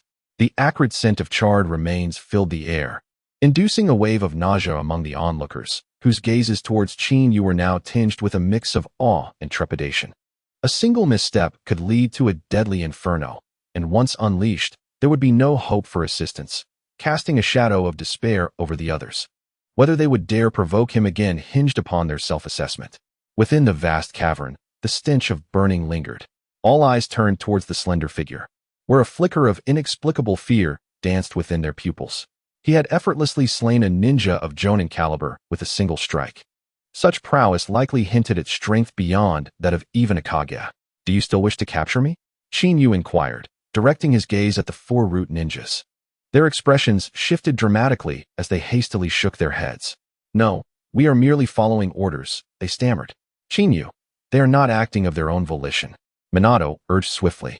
In their eyes, the prospect of Chinyu entering a murderous frenzy was nothing short of a nightmare. "Humph, return and inform Danzo not to provoke me. When I go mad, even I fear myself," Chinyu retorted coldly. The four root ninjas, as if granted clemency, fled in disarray. "Minato, Kuroyami, I wish to speak with Chinyu privately," Uchiha Fugaku suddenly interjected. The moonlight cast a brief pause over Kuroyami, who hesitated to speak, only to be restrained by Minato's hand. "Fugaku, we are in a time of war. Please be cautious." "Fear not. We shall return swiftly," Uchiha Fugaku replied gratefully to Minato, before turning his attention to Chinyu. "Uncle Fugaku." Chinyu cast a helpless glance, well aware of what Uchiha Fugaku was contemplating, and suggested, "Let us step outside to converse." As Uchiha Fugaku and Chinyu departed, the vast cavern remained shrouded in an inexplicable sense of oppression that lingered. "Are you eager to inquire why I refrained from intervening?" Minato Namikaze gazed into the moonlit night. All the leaf ninjas stood momentarily stunned, their expressions rife with questions. The moonlight knight nodded and remarked, "Minato, given your speed and prowess, it should not have been difficult to rescue Ryu from the mountain. I too am curious as to why you chose not to act. Is it a disdain for Danzo?" The political factions within the Leaf were numerous, yet fundamentally reduced to the hawkish Danzo, the conciliatory Third Hokage, and the undecided Uchiha clan. Minato, being a disciple of Jiraiya, the Third Hokage, clearly belonged to the same faction. "No, Senior Moonlight, you underestimate Chinyu. His strength and talent are nothing short of terrifying. Regardless of whether the technique is A or S rank, or what elemental transformation it entails, once he makes a move, he requires merely half a day to master it. If you were faced with a youth of such formidable potential, alongside Danzo's route, what choice would you make?" Upon the conclusion of his words, the expressions of the ninjas present froze in disbelief, and Senior Moonlight's face revealed astonishment. "Senior Moonlight, I implore you not to let trivial matters obstruct the greater affairs of the Leaf. We are in a critical wartime period. Any variable could plunge the Leaf into irrevocable peril." Minato glanced at Moonlight Shippu, aware of his lingering grievances against Chinyu. Moonlight Knight's expression darkened as he replied, "Minato, I shall exercise discretion. That is most agreeable. I will step outside to observe." With that, Minato turned and exited. "Dad, did you not say you would help me teach Chinyu a lesson? With your strength, dealing with him should be effortless." Moonlight Shippu's face was contorted with resentment. "Be silent. I will handle this matter with care." Moonlight Knight shot a glare before gesturing for the other ninjas to take their leave and rest. In the expansive cavern, only Ozuki Sogo and Inuho remained. "Sogo, I wish to hear your assessment of that lad. Remember, this concerns the evaluation of Uchiha Chinyu by the upper echelons of the Leaf," Moonlight Knight initiated. Ozuki Sogo and Inuho exchanged glances before responding. "He is not to be provoked." This succinct reply caught Moonlight Knight off guard, prompting him to instinctively look at Inuho. "Not to be provoked." The identical answers rendered Moonlight Knight momentarily speechless. Suddenly, a thunderous explosion reverberated through the cavern. In the next instant, a tempestuous wind surged forth. The abrupt scene caused Moonlight Knight and the others to change countenance, and without further thought, they sprang into action. 100 meters away, in a desolate clearing within the forest, Uchiha Fugaku followed Chinyu. Observing the slender figure before him, his expression hardened as he vanished into thin air. Body flicker technique. Uchiha Fugaku suddenly materialized behind Chinyu, kunai glimmering as it plunged towards his back. Clang! Chinyu swiftly countered with a block. The expression on Uchiha Fugaku's face shifted suddenly as he swiftly pivoted his right foot, launching a lightning-fast kick aimed at Chinyu's head. Simultaneously, his right hand deftly reached for his waist, releasing 3 shuriken that flew forth. In an instant, a triad of assaults effectively sealed off all approaches to Chinyu. "Uncle Fugaku, your attempts at probing are rather tedious," Chinyu remarked with a resigned glance. A crisp crackle echoed as he immediately entered the chakra mode. Beneath the blinding flashes of violent lightning, Chinyu retreated like a specter, distancing himself by several meters, just as Uchiha Fugaku's kick missed its target. The 3 shuriken, entwined with specially crafted metallic wires, collided with one another and rebounded towards Chinyu. Fire release, dragon fire technique. Uchiha Fugaku's hands danced expertly, his battle experience evident. With a fierce exhalation of chakra, flames surged along the steel wires, hurtling towards Chinyu with ferocity. The roaring flames coalesced into 3 colossal fire dragons, exhibiting a fearsome display. Chinyu, it has been a long time since we last sparred. As members of the Uchiha clan, we are most adept at fire release ninjutsu. Allow me to witness the extent of your progress, Uchiha Fugaku stated solemnly. I can only manage the great fireball, Chinyu replied with a weary glance. Nevertheless, although there is a 2-tier disparity in our levels, I shall show you, so you may relinquish your hopes. His inexplicable words momentarily startled Uchiha Fugaku. The next moment, witnessing the astonishing speed of Chinyu's hand seals, akin to a wheel spinning at an unfathomable pace, his expression shifted dramatically. No, it should be said that his eyes nearly bulged out. Fire release, great fireball technique. The hand seals in Chinyu's grasp abruptly halted, and the intense chakra accumulated in his mouth was unleashed in an instant. A wave of heat surged forth, as the fiercely burning flames coalesced into a massive fireball with a diameter of several dozen meters. No, it would be more accurate to call it the sun. The trees along the path splintered under the heat, and the 3 fire dragons appeared minuscule in comparison to the sun-like fireball. In the blink of an eye, the short distance of 100 meters was traversed, culminating in a cataclysmic collision. Boom! The fire dragons were immediately crushed, while the enormous great fireball barely paused. In the next moment, it surged toward Uchiha Fugaku with the force of a relentless tide. As a practitioner of fire-release ninjutsu, Uchiha Fugaku had believed himself, as the clan leader of the Uchiha, to have mastered the technique to perfection. He had never anticipated that Chinyu, upon making his move, would wield the great fireball with the prowess of an S-rank ninjutsu. The searing gust of heat bore down upon him, inducing a parched sensation. The ground along the path lay in ruins, scorched and melting beneath the intense heat. As the fireball loomed larger in his pupils, Uchiha Fugaku's eyes widened in astonishment. Kaleidoscope Sharingan. A pale blue light suddenly illuminated Uchiha Fugaku, and an illusory skeletal figure swiftly coalesced before him. This was none other than Susanoo. Boom! The great fireball crashed against Susanoo, unleashing a tempest of flames that erupted like a tidal wave, sweeping outward with overwhelming force. Trees along the path snapped in half, as the raging inferno ascended into the sky. The tremendous force of the explosion enveloped an area spanning 1,000 meters. Fugaku, what transpired? Minato Namikaze arrived first. Feeling the scorching waves of fire, he deftly formed the hand seals for the water release technique. Water release, water dragon bullet. A roar echoed as 3 water dragons coalesced from thin air, one crashing directly into the endless sea of flames, instantly extinguishing the oncoming inferno. Concurrently, Fugaku Uchiha burst forth from the firestorm, his Sharingan already reverted to its ordinary form. Water release, great waterfall technique. A massive surge of chakra erupted, submerging the surrounding land entirely. The searing flames were obliterated, giving rise to vast clouds of steam. Wind release, great tornado. Minato continued to act. As the hurricane swept through, the water vapor enveloping the heavens and earth finally dissipated. Minato, what has happened? Kagayasuki rushed over. Observing the charred trees within a 1,000-meter radius, he urgently exclaimed. Could it be that Chinyu attempted to flee and employed some forbidden technique? Father, it must be so. Hurry and join forces with Lord Minato to apprehend Chinyu. Kagayashikaze chimed in fervently. However, they were soon startled by the descending figure. What is the matter? Speaking ill of me? Chinyu cast a glance at Kagayashikaze, offering a warm smile. Unable to contain his surprise, Kagayashikaze stumbled back a step and fell to the ground. Knight, Minato, do not misunderstand. I was merely assessing Chinyu's strength. The explosion was caused by the great fireball technique. Fugaku Uchiha followed suit.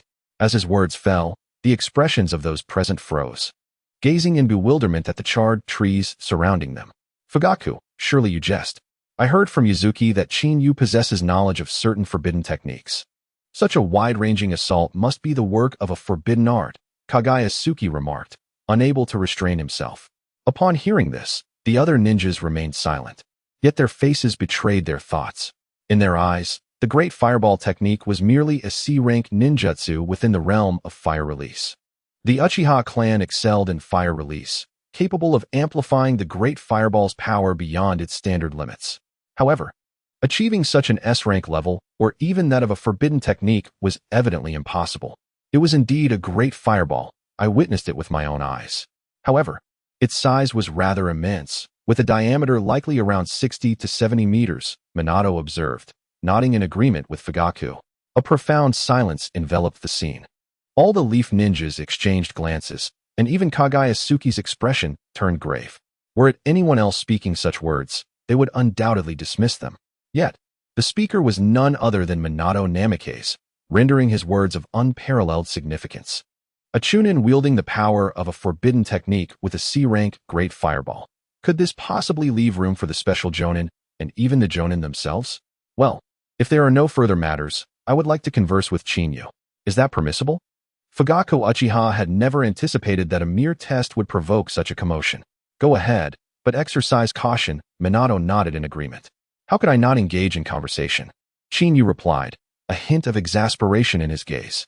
However, observing the stubborn expression on Uchiha Fugaku's face, Chinyu had no choice but to turn and lead the way, as he watched the two figures fade into the distance. Minato Namikaze cast a glance at the moonlit night before choosing not to linger any longer and return to the base. Chinyu's prowess had consistently surpassed his understanding. He needed to promptly report the events occurring here to the Third Hokage. Father. Moonlight Surefoam struggled to rise. Silence. Moonlight Kuroya barked sharply, you worthless fool. Unable to endure even a mere glance. Now, I ask you, you haven't attempted to kill Chinyu, have you?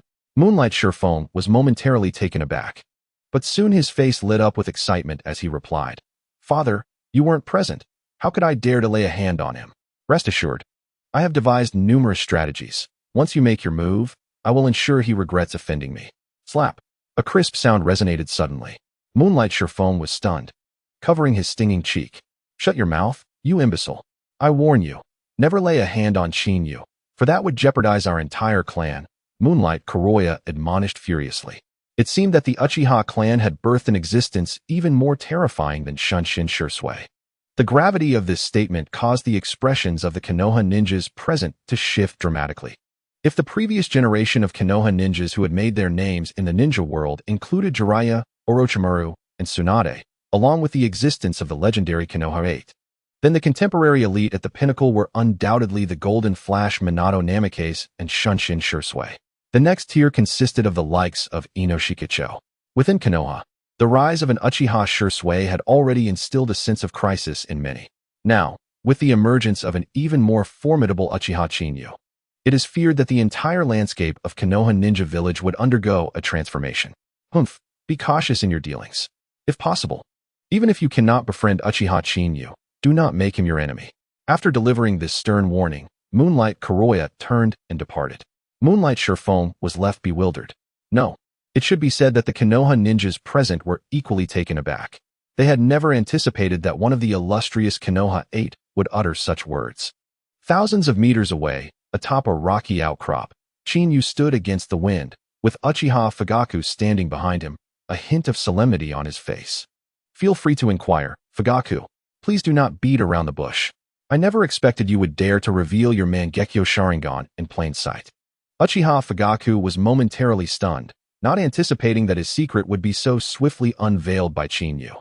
Since activating his Mangekyo Sharingan during the Second Shinobi World War, Uchiha Fugaku had never employed it in front of outsiders. He understood that this power could both protect the Uchiha clan and lead it to ruin. Recalling the devastating fireball jutsu he had just faced, Uchiha Fugaku could only smile wryly. I had thought I was hidden well enough. Yet it appears you have concealed yourself even deeper. Not only have you awakened the Mangekyo Sharingan, but you also possess such remarkable talent to execute ninjutsu at this level. However, I wish to clarify a matter that pertains to the survival of the Uchiha clan. Chinyu will not offer explanations regarding the misconceptions surrounding Uchiha Fugaku. It would be futile to grasp Uchiha Fugaku's hand and implore him earnestly. The original Uchiha Chinyu has perished. He has traversed through time, awakening the Kaleidoscope Sharingan merely days ago, aided by a leveling system. Should he utter such words, he would likely be deemed a lunatic. Are you inquiring if I have encountered Uchiha Madara? Chinyu glanced at Uchiha Fugaku. In that fleeting moment, a flicker of astonishment crossed his visage, his pupils revealing an incredulous expression. Although these emotions were swiftly concealed by Uchiha Fugaku, they did not escape Chin-Yu's discerning gaze. From Fugaku's demeanor, Chin-Yu deduced that the original narrative did not elucidate why Uchiha Fugaku activated the Kaleidoscope Sharingan. It seems a significant portion of the reasoning stems from Uchiha Madara. Perhaps, from the outset, Madara's intention to undermine Konoha was not aimed at Obito, but rather at Fugaku. After assisting Fugaku in awakening his Kaleidoscope Sharingan, its overwhelming power ultimately became unmanageable for the aging Madara, leading to a severance of control. Subsequently, Madara redirected his focus towards Obito, systematically directing his vengeance against the Uchiha clan, inciting Obito to collaborate with Danzo and instigate the massacre led by Itachi. You indeed know of Uchiha Madara's existence. Was your Sharingan awakened with his assistance? Uchiha Fugaku inquired anxiously. Chin-Yu gently patted Fugaku's shoulder, reassuring him, "Uncle, rest assured, my Kaleidoscope Sharingan was innately awakened. I required no aid from him. Moreover, do you believe I would become a puppet of that ancient relic, considering I dare to slay even the Dragon of the Mountains?" Upon witnessing Chin-Yu's audacity, Uchiha Fugaku shot him a stern glance, but inwardly exhaled in relief. Even he felt somewhat taken aback by Chin-Yu's bold demeanor. For Madara to compel Chin-Yu into submission seemed a distant possibility. "Having heard your words, I too feel reassured. I shall refrain from probing further into your affairs. But do not divulge anything regarding Uchiha Madara.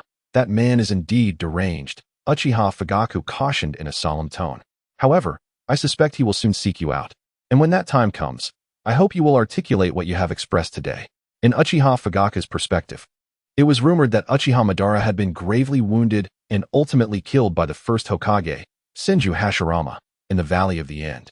Following this, the First Hokage succumbed to complications from his own old injuries. When Uchiha Fugaku witnessed the living Uchiha Madara before him, he was indeed filled with astonishment. Yet, drawn by the allure of power, he ultimately boarded this irreversible vessel. "Uncle Fugaku, fear not. I am not one to be overly cautious," Chin-Yu remarked, casting his gaze towards the vast forest below. "Have you ever contemplated leading the Uchiha clan away from Konoha?" "Chin-Yu, what are you suggesting?" Uchiha Fugaku was taken aback.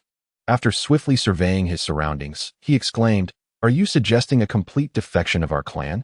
Such an act would only exacerbate the existing tensions. No ninja village would ever permit it." In Uchiha Fugaku's eyes, he had placed all his hopes upon the shoulders of Minato Namikaze. As long as Minato ascended to the position of Fourth Hokage, their camaraderie would surely lead him to endeavor to mend the frayed relations between Konoha and the Uchiha clan. However, Chin-Yu's sudden emergence of such an idea struck Uchiha Fugaku as potentially representative of the extreme views held by the younger generation. "I understand you place your hopes in Minato, yet it is far wiser to seize one's own fate rather than entrust it to another," Chin-Yu remarked calmly. Having unexpectedly traversed into this body, his emotional ties to the Uchiha clan were superficial at best. Nonetheless, he did not wish to stand idly by in the face of calamity, which prompted his words. Uchiha Fugaku's expression shifted, leading him into silence. After a lengthy pause, he finally spoke. "I do not wish for the Uchiha clan to bear the burden of infamy. Chin-Yu, you are still young and do not comprehend the essence of righteousness." "Righteousness?" Chin-Yu chuckled dryly, responding, "That concept can be a heavy yoke." However, he continued, "If you insist on such notions, I shall refrain from intervening further. If Konoha does not provoke me, I have no desire to court trouble. Yet, should they choose to antagonize me, they must not expect me to hold back." As he observed the composed demeanor of Chin-Yu, Uchiha Fugaku felt a strange sensation wash over him. Whereas previously, Chin-Yu had appeared timid and inconspicuous. Now he radiated the essence of a razor-sharp blade, one that could cut both ways. "Enough of this idle chatter," Chin-Yu said, patting Uchiha Fugaku on the shoulder. "As clan leader, if the opportunity arises, you should engage with sure sway. He has awakened his Mangekyo Sharingan. Additionally, pay more attention to Itachi. If they can develop without hindrance, they could undoubtedly become formidable figures within the ninja world." With that, Chin-Yu turned and departed, leaving Uchiha Fugaku alone amidst the silence of the rocky landscape. In that moment, he found himself enveloped in contemplation. If he had engaged Chin-Yu to ascertain his true nature moments earlier, he now felt increasingly perplexed.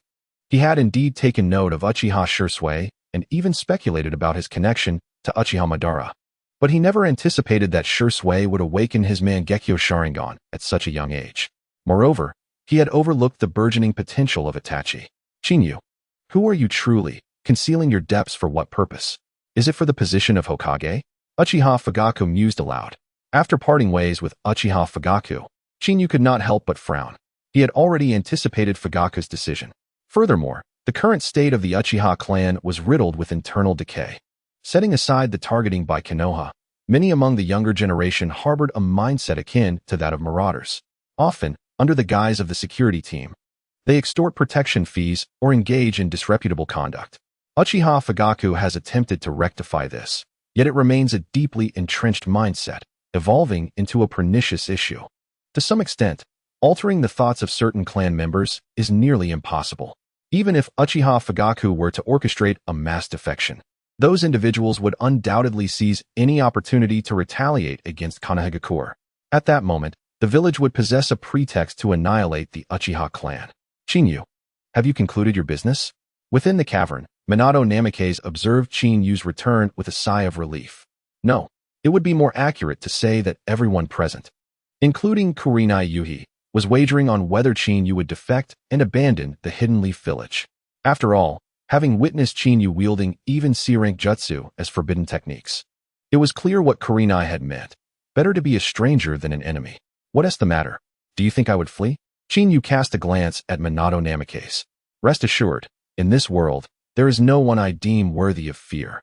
Observing Chinyu's unwavering confidence, though his words seemed somewhat dismissive, none dared to contradict him. Minato Namikaze chuckled wryly and shook his head, saying, I certainly understand. However, the assaults from the Mist and Cloud Ninja have already been repelled by you, and for the time being, they will refrain from encroaching upon this territory. Thus, the outpost will be entrusted to Kurenai Yuhi, while you and I will set forth back to the Hidden Leaf Village. Should you have any objections, feel free to voice them. Upon his words, everyone's tension heightened as they turned in unison to face Chinyu. Is it an emergency at the Shinobi Bridge? Chinyu only knew the approximate timeline of the war, lacking detailed information. If the Shinobi Bridge battle truly was in distress, it would signify the imminent conclusion of the Third Shinobi World War. How do you know? Minato Namikaze paused, taken aback. Just a guess, do you believe it? Chinyu patted Minato on the shoulder. When do we depart? Tomorrow morning. Minato's expression shifted to one of relief upon hearing this. Their greatest concern was that, during such a delicate time, Chinyu might misunderstand the urgency of calling him back to the Leaf. That poses no issue. Chinyu agreed to return to the Leaf, his primary objectives being to scrutinize those forbidden techniques and to prepare Obito for his descent into darkness. Lin would soon become a target for the Mist Village, serving as a weapon of the Jinchuriki to disrupt the peace of Konoha. If utilized appropriately, Chinyu might find an opportunity to locate the Three Tails, tame it, and use it as a source of chakra. I am rather hungry now. Let us step out for a bite to eat. Minato called out before leading the group of ninjas away. Chinyu, unwilling to lag behind, hurriedly followed suit. Father, are you truly allowing me to return with Uchiha Chinyu? Kurenai Yuhi's face was etched with anxiety. Are you not concerned he might turn against me midway? The mere thought of Uchiha Chinyu's terror filled Kurenai with regret. To offend a being whom even his father deeply feared, all for the sake of a mere woman. If Chinyu were to survive, he would undoubtedly become a lifelong nightmare. Rest assured, I have devised a plan. He has concealed himself so deeply. Yet at the crucial moment, he struck down both the Cloud and Mist Shinobi, demonstrating that he still harbors loyalty towards Konoha. Moonlight Black Knight intoned solemnly. If you sincerely seek to atone, coupled with my offering of our most treasured possession, it should suffice to resolve these trivial frictions. Moonlight Gale was momentarily taken aback, then exclaimed urgently, Father, that item is vital for the survival of our clan. Could this not be excessive? No. Moonlight Black Knight shook his head resolutely. If he accepts it, it will also present opportunities for our Moonlight clan. Moreover, I have made my decision. I hope that through this experience, you will mature, understanding whom to provoke and whom to avoid. Moonlight Gale fell silent, and after a long pause, under the watchful gaze of Moonlight Black Knight, he nodded in agreement. Let us depart. It is getting late, and it seems the campfire banquet has commenced outside. Beyond the stronghold, what was once a defensible canyon lay utterly flattened after two extraordinary battles. 70 to 80 Konoha ninjas sat in a circle, with a massive bonfire illuminating the night. The flames danced in the wind, raising the temperature significantly, creating an atmosphere that felt somewhat oppressive, mirroring the mood among the gathered ninjas. Many of the Konoha ninjas cast furtive glances at Chinyu, their demeanor noticeably tense. Ahem, I've returned with 3 old mountain goats. Tonight we shall feast on roasted lamb. Mitsuki Kangwoo coughed lightly, attempting to break the stifling silence. However, observing the stillness and evident apprehension towards Chinyu, fearing an inadvertent misstep, the Konoha ninjas fell silent, prompting a wry smile from him. I shall be departing tomorrow. Allow me to prepare a meal for you. Minato Namikaze also sought to lighten the oppressive atmosphere. Yet, as he rose, Chinyu reached out to stop him. I have some culinary expertise. Let me handle it, he remarked, patting Minato's shoulder. To the astonishment of those present, he stepped outside. As a shinobi, hunting 3 wild goats was not a formidable task. One amongst them bore numerous scars on its long, twisted horns, exuding an imposing presence. Evidently a key source of sustenance during times of conflict. Mitsuki Kangwoo did not spare even the head goat. Chinyu, can you manage this? Mitsuki Kangwoo could not help but inquire. Chinyu shot him a glance. Do not question a man's capability. If he falters, a woman may be disinclined. Who possesses a chakra blade? Lend it to me. A ripple of laughter echoed from various corners of the gathering. Minato Namikaze shook his head with a smile, while only Mitsuki Shien and Shizun appeared utterly bewildered. Daddy, what does Chinyu mean? Mitsuki Shien pressed. Mitsuki Kangwoo's cheeks flushed as he retorted, little girl. Why ask so much? Just stay quietly to the side. Witnessing Mitsuki Kangwoo's reprimand, many who had been stifling laughter burst into a chorus of merriment. Observing the sudden lightening of the mood brought about by Chinyu, both Minato Namikaze and Mitsuki Kangwoo appeared quite taken aback. Chinyu, I did not expect you to possess a sense of humor. If we were to debate whose chakra blade is superior here, it would undoubtedly be mine. The moonlit night approached with a swift breeze, just as these words were spoken. Without a moment's hesitation, it drew a short blade from its thigh and tossed it forth. Chinyu understood the intention behind the moonlit night's actions and did not refuse. Instead, he caught the blade with a deft motion. As the chakra blade was drawn, its pale blue blade glimmered with a luminous blue hue infused with chakra. However, at the instant Chinfeng performed the transformation of lightning nature. The arc of electricity dazzled like fireworks. This chakra blade is quite impressive, Chinyu remarked with a faint smile. The moonlit night nodded in agreement, recognizing this as a pivotal moment to thaw their frosty relationship. If you fancy it, I can gift it to you, the moonlit night said, gazing intently at Chinyu. Upon hearing these words, the crowd fell momentarily silent. As one of the 8 colors of Konoha, the moonlit night had lowered its status to curry favor with Chinyu, a move that was beyond their expectations. I appreciate your kindness, but everyone is hungry. Let us not waste time, Chinyu replied, shaking his head in refusal.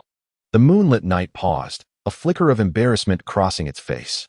Do not take it to heart, Moonlight Senpai. Chinyu possesses the Jonin skin and lightning blade, your chakra blade.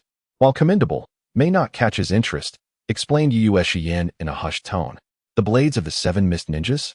The moonlit night was taken aback, only to be met with gasps from the crowd. Chinyu's eyes widened, and in an instant, his Sharingan flared to life. With his left hand, he grasped a deceased wild goat and hurled it into the air. The chakra blade in his right hand shimmered with electric currents as it swiftly sliced through. The onlookers were left dazed, and by the time they regained their senses, the goat had been effortlessly dismembered by Chinyu. If one were to describe this scene in a single phrase, only the idiom carving an ox with a butcher's knife would suffice. In a mere moment, 3 goats were reduced to various sized chunks of meat, bloodied, and falling into a stew pot with a diameter of 2 to 3 meters. Upon witnessing Yue Kangwoo return with the 3 wild goats, Chinyu resolved to prepare a traditional Chinese dish, lamb skewers, to astonish this group accustomed solely to ramen and grilled meat. Moreover, with Chinyu's lightning cuts sealing in the juices and simmering the meat in its bloodied state, the flavor would be exquisite. What a culinary delight! The method of preparation seems so peculiar. Look, you're missing the point. The dismemberment of the goat was executed with chakra transformation and the Sharingan. The technique was remarkably swift and skillful. This level of craftsmanship is not something an ordinary person can rival. He must be a butcher diverted by the way of the ninja. The crowd stood agape, particularly Uchiha Fugaku, who never anticipated that Chin-Yu would employ the legendary Mangekyo Sharingan to play the butcher's role. If Uchiha Madara were to learn of this, he might very well spit blood in disbelief.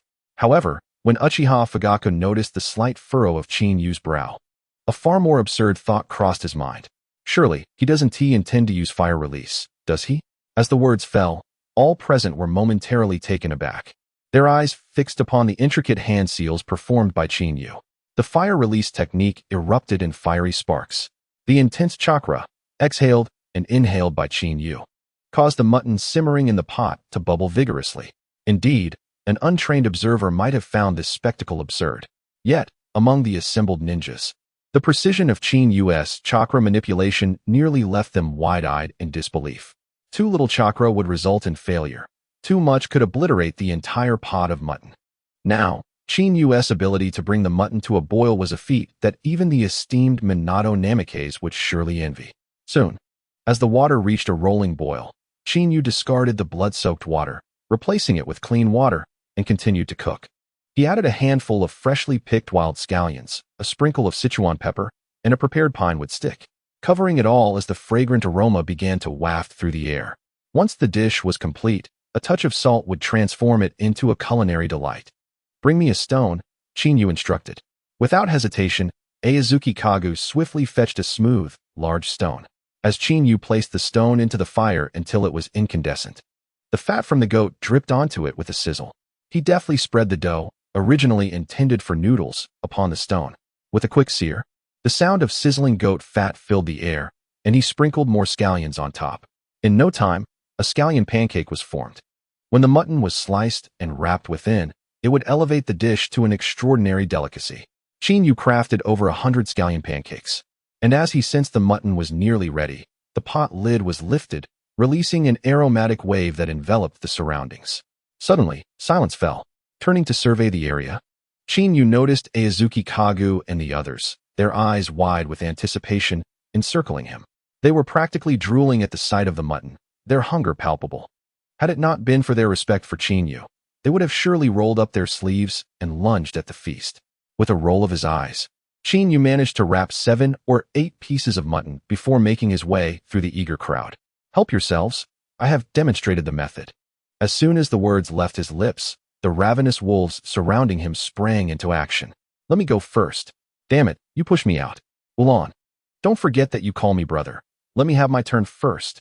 "Humph. In this moment, even if you were my mother, I wouldn't yield. Wait. Save me a piece, or I shall challenge you."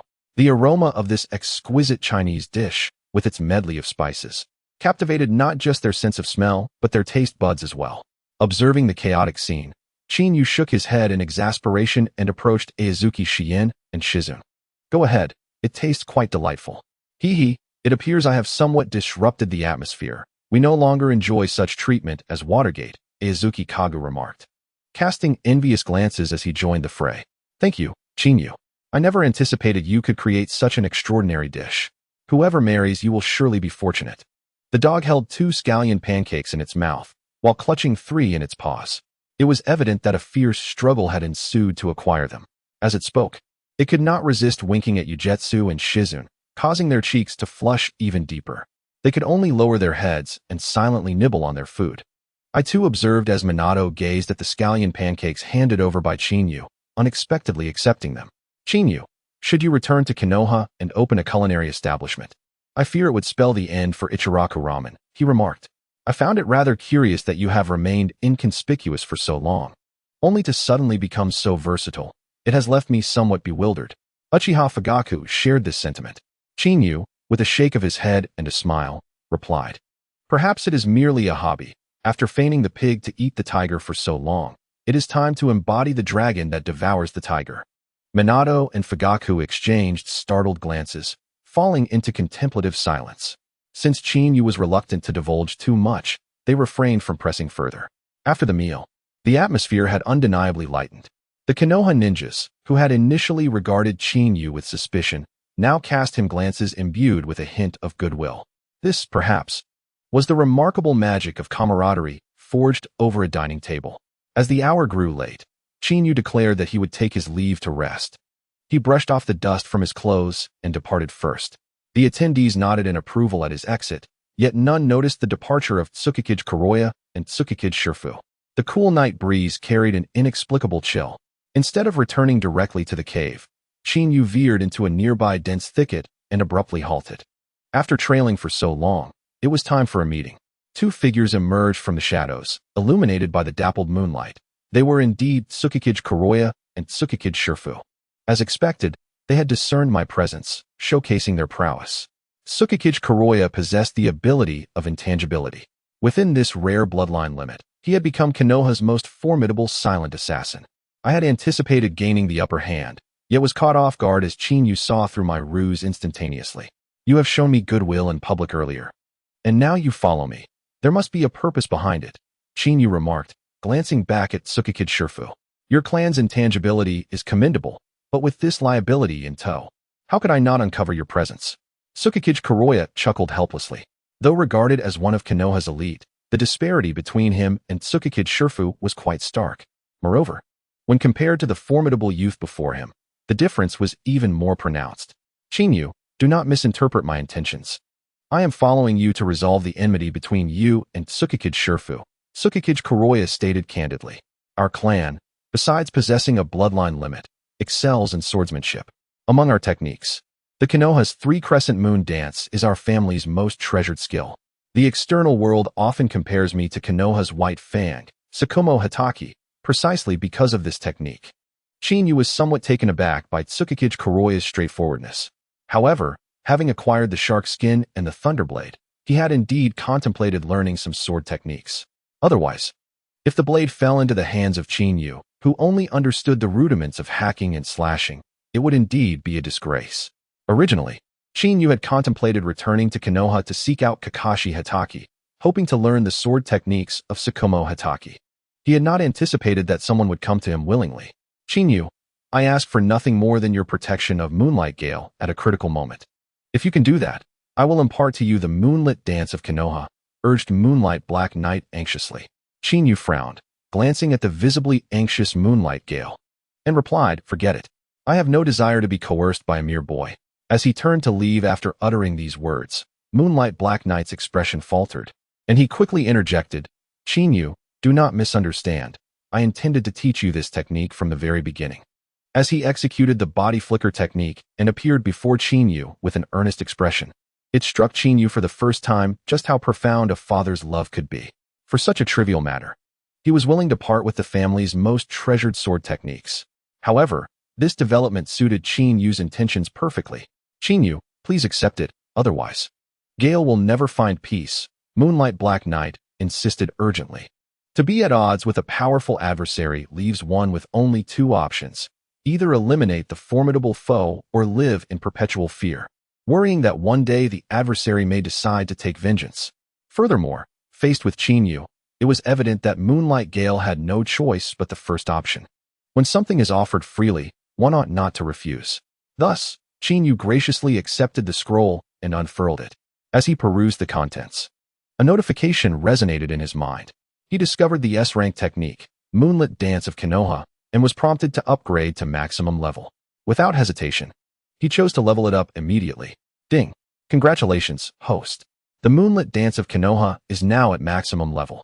Upon feeling an influx of knowledge regarding the technique in his mind, Chinyu stored the scroll and returned it to Moonlight Black Knight. What is it? Moonlight Black Knight asked, momentarily taken aback. In his eyes, it had only taken Chinyu a mere minute or two since receiving the scroll. You don't think this scroll is a forgery, do you? When someone offers their goodwill, the greatest fear is being misunderstood. Moonlight Black Knight was now filled with apprehension. Having given away a prized family secret, he worried about being doubted, which was deeply vexing. No, I have already learned it. I have no need for this scroll, Chinyu replied nonchalantly. Observing the serious demeanor of Chinyu, both Moonlight Black Knight and Moonlight Gale were left in a state of bewilderment. As the heir of the Moonlight clan, Moonlight Black Knight possessed exceptional talent, yet it took him an entire year to master the Moonlit Dance of Konoha. Moonlight Gale's aptitude was slightly inferior, requiring over 2 years to achieve the same.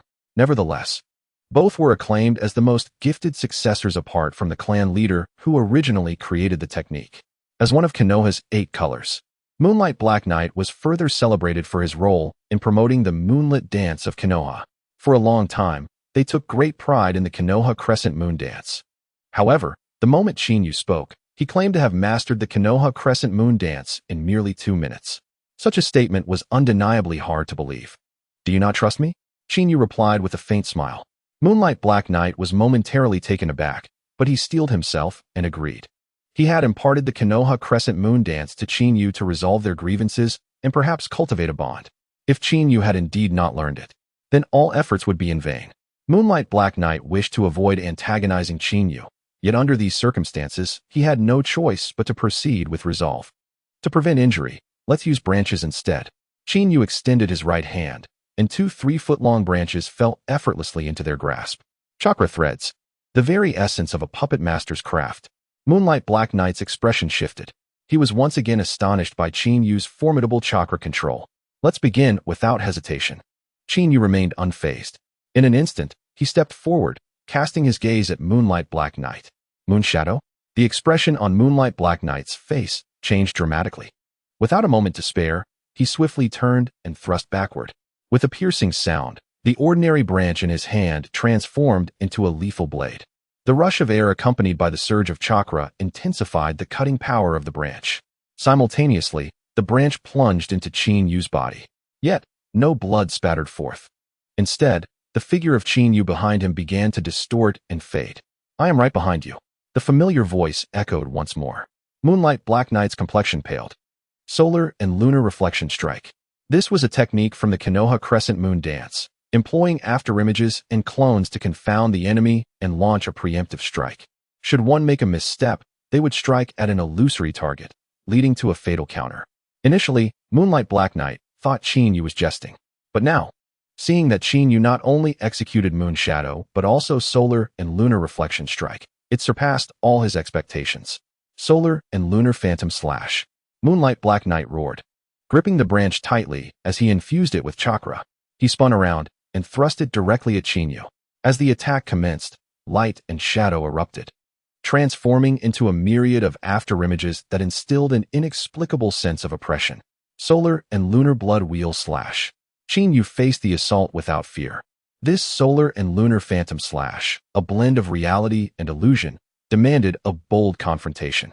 At the moment he infused chakra into the branch, it radiated a blinding light. In the next instant, he cleaved towards Moonlight Black Knight. The strike manifested as a crescent moon blade, descending upon the storm of afterimages. Boom! The two attacks collided with a thunderous roar, and the shockwave sent Moonlight Black Knight stumbling backward. Gazing at Shinyu, disbelief etched across his face. Father, is he truly executing the crescent moon dance? Moonlight Black Knight questioned urgently. How could you be so blind, being a direct descendant of the Moonlight clan? Under the moonlight. The Knight of the Moonlight chided sternly. Upon your return, you must devote yourself to rigorous training. Otherwise, you shall tarnish the reputation of our Moonlight clan. With that, Shinyu cast aside the half-broken branch he had been holding. The recent skirmish had merely been a preliminary test, and to truly execute the Crescent Moon Blade technique, a superior chakra blade was essential. Only with a blade of formidable chakra conductivity could one effectively condense chakra and alter its attributes to enhance the technique's potency. In the realm of ninjas, there existed the Iron Country, renowned for its chakra, yet instead of developing conventional ninjutsu, they focused on integrating chakra into their swordsmanship. Among them, the 3 ships of the Iron Country honed their techniques to a level rivaling that of the Shadows. However, the relentless wars had led to many warriors being eliminated. And in the face of great power struggles, the Iron Country maintained a stance of neutrality, resulting in a dwindling number of warriors and fewer opportunities for the exquisite swordsmanship to be passed down. Go back first. I wish to provide further guidance to the Gale. The Knight of the Moonlight stated, not wishing to prolong their conversation. At that moment, Shinyu's displayed talent exceeded his wildest expectations. Regardless of whether he had grasped the essence of the Crescent Moon Slash, such remarkable aptitude warranted his investment. It was only at this juncture that he comprehended why figures like Minato Namikaze and Kangwoo Azuki held Shinyu in such high regard, even willing to offend the formidable Danzo. Are you all right, Senior Moonlight? Minato Namikaze suddenly appeared, startling the preoccupied Knight of the Moonlight, who quickly shook his head. I'm fine. Just exchanging insights with Chinyu. Dad, is this still an exchange of insights? You've already imparted the crescent moon dance to him. Moonlight Gale remarked with a hint of disdain. However, one could hardly blame Gale for revealing this matter. The opportunity to practice the Leaf's crescent moon dance was exceedingly rare. And among those few, Gale was considered a standout, often hailed as a prodigy. Now, with the emergence of the extraordinary Chinyu, Gale's so-called prodigious aura would likely fade into the background. Mind your tongue. The Knight of the Moonlight shot him a glare. Minato chuckled and shook his head, saying, Senior Moonlight, do not be too harsh on Gale. Your investment is not misguided. The Knight of the Moonlight was taken aback and asked, Minato, do you believe that Uchiha Chinyu will achieve great heights in the future? No, I do not think so, Minato replied, shaking his head. The Knight of the Moonlight paused, momentarily fearing he had misjudged his investment, when Minato's voice resounded again. I believe Uchiha Chinyu has yet to unleash his true potential. Minato, what do you mean? The Knight of the Moonlight exclaimed in astonishment. According to the intelligence he had received, Uchiha Chinyu had single-handedly defeated the Cloud and Mist ninjas, even repelling the AB combination and earning the recognition of the next generation of Raikage from the Cloud Village. Such achievements were a monumental honor for any ninja. Yet now, Minato was suggesting that Chinyu was merely coasting through. The disparity was simply too great to comprehend. At present, I merely hope that Danzo will not act foolishly. Otherwise, we may face a formidable adversary in Konoha, remarked Minato Namikaze, his gaze flickering. As dawn broke, Chinyu and his trio departed from their stronghold. Since Shizune was the only medical ninja at the base, she could not accompany Chinyu. However, with one of the 8 colors of Konoha, Tsukiyakuri Kuroya, alongside several newly added shinobi, the defensive capabilities of the stronghold had been significantly enhanced. Should any issues arise, they could withstand until Minato Namikaze arrived for support. Indeed, Minato, proficient in the Flying Thunder God technique, served as a mobile support anchor. Initially, Yuzuki Yuin intended to remain at the stronghold to assist Yuzuki Kawagu. Unfortunately, it was evident that Kawaga harbored ulterior motives. It was not solely due to the loss of a wager, but rather the immense potential he perceived in Chinyu. The Yuzuki clan held a modest standing within Konoha, and should Chinyu ascend to power and become a prominent figure, Yuin's status as his partner would undoubtedly rise correspondingly. Even if we assume the worst, considering Uchiha Chinyu's formidable combat prowess and his protective nature, Yuin would certainly not be neglected or underestimated as his consort. It was precisely these thoughts that prompted the fathers of female ninjas within the stronghold to seek to promote their daughters. Just last night, they nearly battered down Chinyu's door. Thus, as dawn broke, Chinyu hurriedly gathered his belongings and departed ahead of schedule. As Yuzuki Kawaga bid farewell at the stronghold, he clasped Chinyu's shoulder with a knowing expression, as if eagerly anticipating some incident between Chinyu and Yuin on their journey back to the village, resulting in an unbreakable bond. Such behavior led Chinyu to jest about the premature maturity prevalent in the world of Hokage. Nevertheless, gazing at the 12 or 13-year-old Yuin, with her already well-developed physique, he couldn't help but acknowledge the reality. Meanwhile, within the expansive Hokage office, the third Hokage wore a somber expression as he addressed Tsurugi Kamachi and Mito Kazan, stating, Danzo has violated our agreement by unilaterally issuing orders for Yamamoto Ryu to challenge Uchiha Chinyu.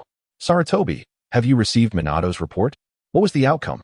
Mito Kazan replied gravely, Yamamoto Ryu, under Danzo's influence, has already reached the elite Jonin level and is skilled in binding techniques. Did Uchiha Chinyu suffer any setbacks? Kamachi, rarely showing a smile, nodded and remarked, that boy is remarkably cunning. If we could use this to our advantage, it might not be a bad thing. She was correct. Until Uchiha Chinyu's intentions became clear, such an encounter was inevitable, with Danzo playing the role of the fool, which was quite convenient. Mito Kazan agreed with a nod. Fools, have you all lost your minds? The third Hokage suddenly admonished. Do not forget Minato's report. We must avoid antagonizing Uchiha Chinyu, lest he becomes our foremost enemy in Konoha. The unexpected declaration left both Mito Kazan and Tsurugi Kamachi momentarily stunned. Sarutobi, what does this mean? What transpired between Yamashiro Ryuya and Uchiha Chinyu? In their eyes, the third Hokage, Sarutobi Hiruzen, has always been a proponent of peace, his emotions rarely exhibiting such volatility. The current anomaly surely harbors a sinister truth. He has met his demise, struck down by Uchiha Chinyu in a single blow. The third Hokage produced a scroll and tossed it to Mitarashi Anko, stating, "This is intelligence sent by Minato. Review it and devise a countermeasure." Yamashiro Rie is slain by a single strike? Mitarashi Anko's expression shifted dramatically. She hastily unfurled the scroll to examine its contents. As time passed, both she and Nara Shikamaru's expressions grew increasingly grim. In their eyes, Yamashiro Rie was a master of the heart transfer technique, having undergone inhuman training within the Umbu. He specialized in binding and sensory ninjutsu. If the two were to engage, with Yamashiro Rie's formidable perceptive abilities, he would surely sense the opponent's movements and changes. However, the scroll described that Yamashiro Rie had not reacted in time, becoming ensnared by an illusion, subsequently reduced to ashes by an unquenchable black flame. Though they did not witness the battle firsthand, the chilling descriptions alone sent shivers down their spines. According to Minato's account, Uchiha Chin-yu has only demonstrated a fraction of his potential thus far, and his remarkable aptitude for learning jutsu is likely linked to his unique Sharingan. The third Hokage spoke solemnly. Minato had previously mentioned that Uchiha Chin-yu despised troublesome matters, hence his tendency to conceal his true abilities. This time, his intervention was inevitable, and he managed to repel the formidable forces of the Cloud and Mist Shinobi, even slaying the likes of the 7 ninja swordsmen, including the formidable Jonin, Kyubi. Such achievements are unparalleled within our Leaf Village, attainable by only a select few. At this juncture, the third Hokage cast a glance at Nara Shikamaru and Mitarashi Anko. "Now, I ask you, how shall we proceed?" The expressions of Mitarashi Anko and Nara Shikamaru darkened. Initially, they perceived Uchiha Chin-yu as merely a young upstart akin to Uchiha Shisui, someone easily dealt with through familial coercion. Yet now, Uchiha Chin-yu had not only lurked in the shadows for over a decade, but had unleashed such overwhelming power upon his emergence, even daring to eliminate Danzo's subordinates. This was audacity indeed. "Humph, it seems you are regressing." Danzo suddenly pushed open the office door. The 2 guards stationed at the entrance exchanged complex glances. "Step aside." I anticipated his arrival. The third Hokage waved dismissively. Within Konoha, Danzo occupies a unique position, with his organization, Root, operating independently of the Hokage's Umbu. In a sense, Root exists outside the Hokage's jurisdiction. Thus, Danzo often covertly dispatched Root members to surveil the entirety of the village, including the Hokage's office itself. "Humph, Sarutobi. It seems you have regressed with age, unable to contend even with a mere child. It is clear to me that you are unfit to bear the weight of Hokage." Danzo approached with a cold demeanor. "Had I not prepared contingencies in advance, you might have already made some irrevocable decisions, the consequences of which we would now be oblivious to." "Danzo, do not misconstrue this. Sarutobi harbors no such intentions." Mito came and intervened, well aware of his old friend's temperament. "Humph. Mito, it appears you too believe in the correctness of the third's convictions. I must admit, I am quite disappointed." Danzo scoffed. "Currently, Konoha stands on the brink of peril, with neighboring nations daring to meddle and bully us, all due to your inherent cowardice. Had you heeded my counsel and adopted a firm approach against them, Konoha would not be embroiled in 3 simultaneous battlefronts." Mito came and paused, shaking his head with a sigh. "Danzo, do not misunderstand. We are all here for the prosperity of Konoha, including Sarutobi. If you have any opinions, please voice them so we may deliberate." "Danzo, Mito speaks true. If you have thoughts to share, do so, and we shall consider them. If they are advantageous for Konoha, I shall be open to agreement," the third Hokage stated gravely. Chiriku Koharu, who had remained silent, subtly indicated her agreement through her expression. "Humph, that will not be necessary," Danzo retorted coldly. "Given the unpredictable nature of Uchiha Chin-yu, he poses a threat to Konoha. Moreover, do not forget that if the Uchiha clan learns of such a rebellious existence among them, it will only embolden their arrogance. Therefore, I have already dispatched someone to deal with him." His quiet declaration caused the third Hokage and the others to change countenance drastically. They had been deliberating on how to appease Uchiha Chin-yu for the benefit of Konoha, while Danzo had secretly sent someone to confront him, thus completely undermining Minato's plans. "Danzo, have you lost your senses? Time and again you target Uchiha Chin-yu. You are effectively forcing him to defect," the third Hokage exclaimed in anger. "Should Uchiha Chin-yu escape the village, with his current strength and achievements, any village would eagerly extend an olive branch to him.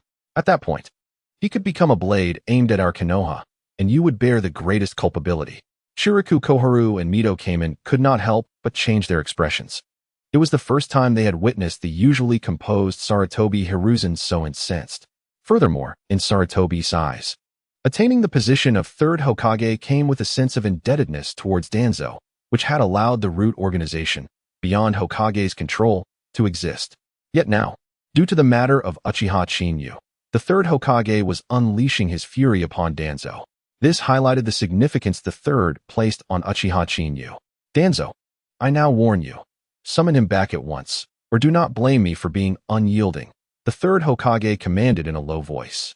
The vast Hokage office was enveloped in an inexplicable oppressive atmosphere. In the face of the Third Hokage's wrath, Koharu and Mito's faces turned ashen. However, in the face of Danzo's covert maneuvers, dissatisfaction brewed within. Humph, Sarutobi, you have indeed lost the vigor of your youth. Danzo scoffed, his demeanor noticeably softening. Throughout the years, regardless of his clandestine actions, Sarutobi Hiruzen had always been able to see through him. On numerous occasions, when vying for the position of Hokage, he had still fallen to Sarutobi's prowess.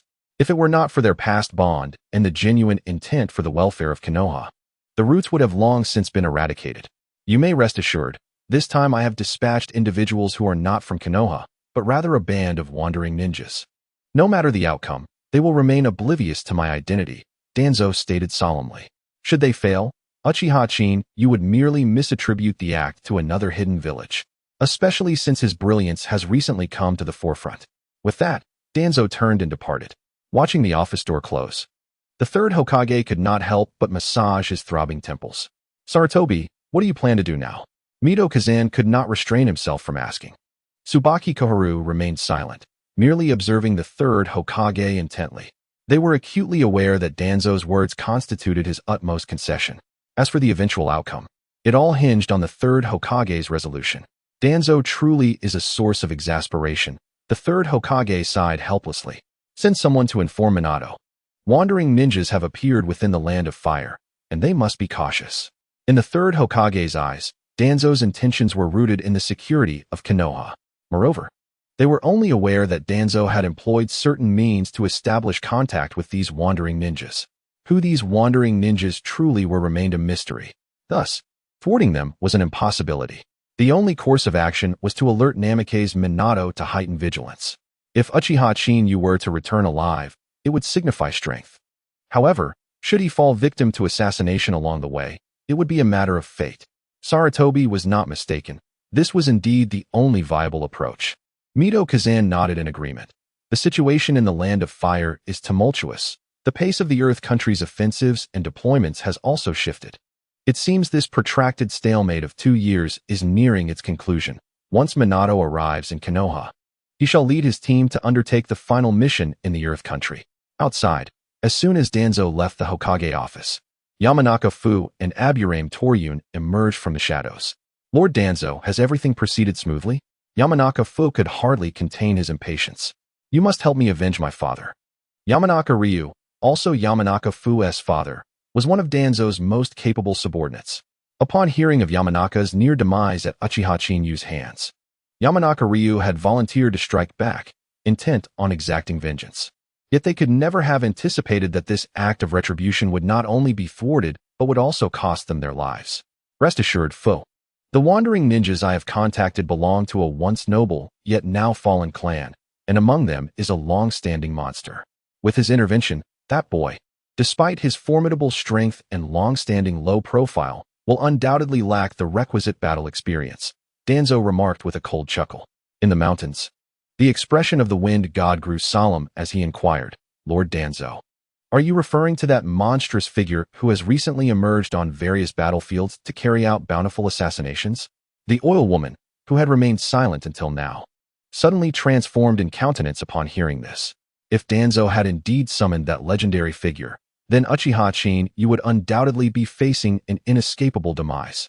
The distance from Konoha to their stronghold would require at least 4 days of relentless travel. Due to the urgency expressed by Minato Namikaze to return to Konoha and assess the situation, he had utilized the Flying Thunder God technique to depart ahead of schedule.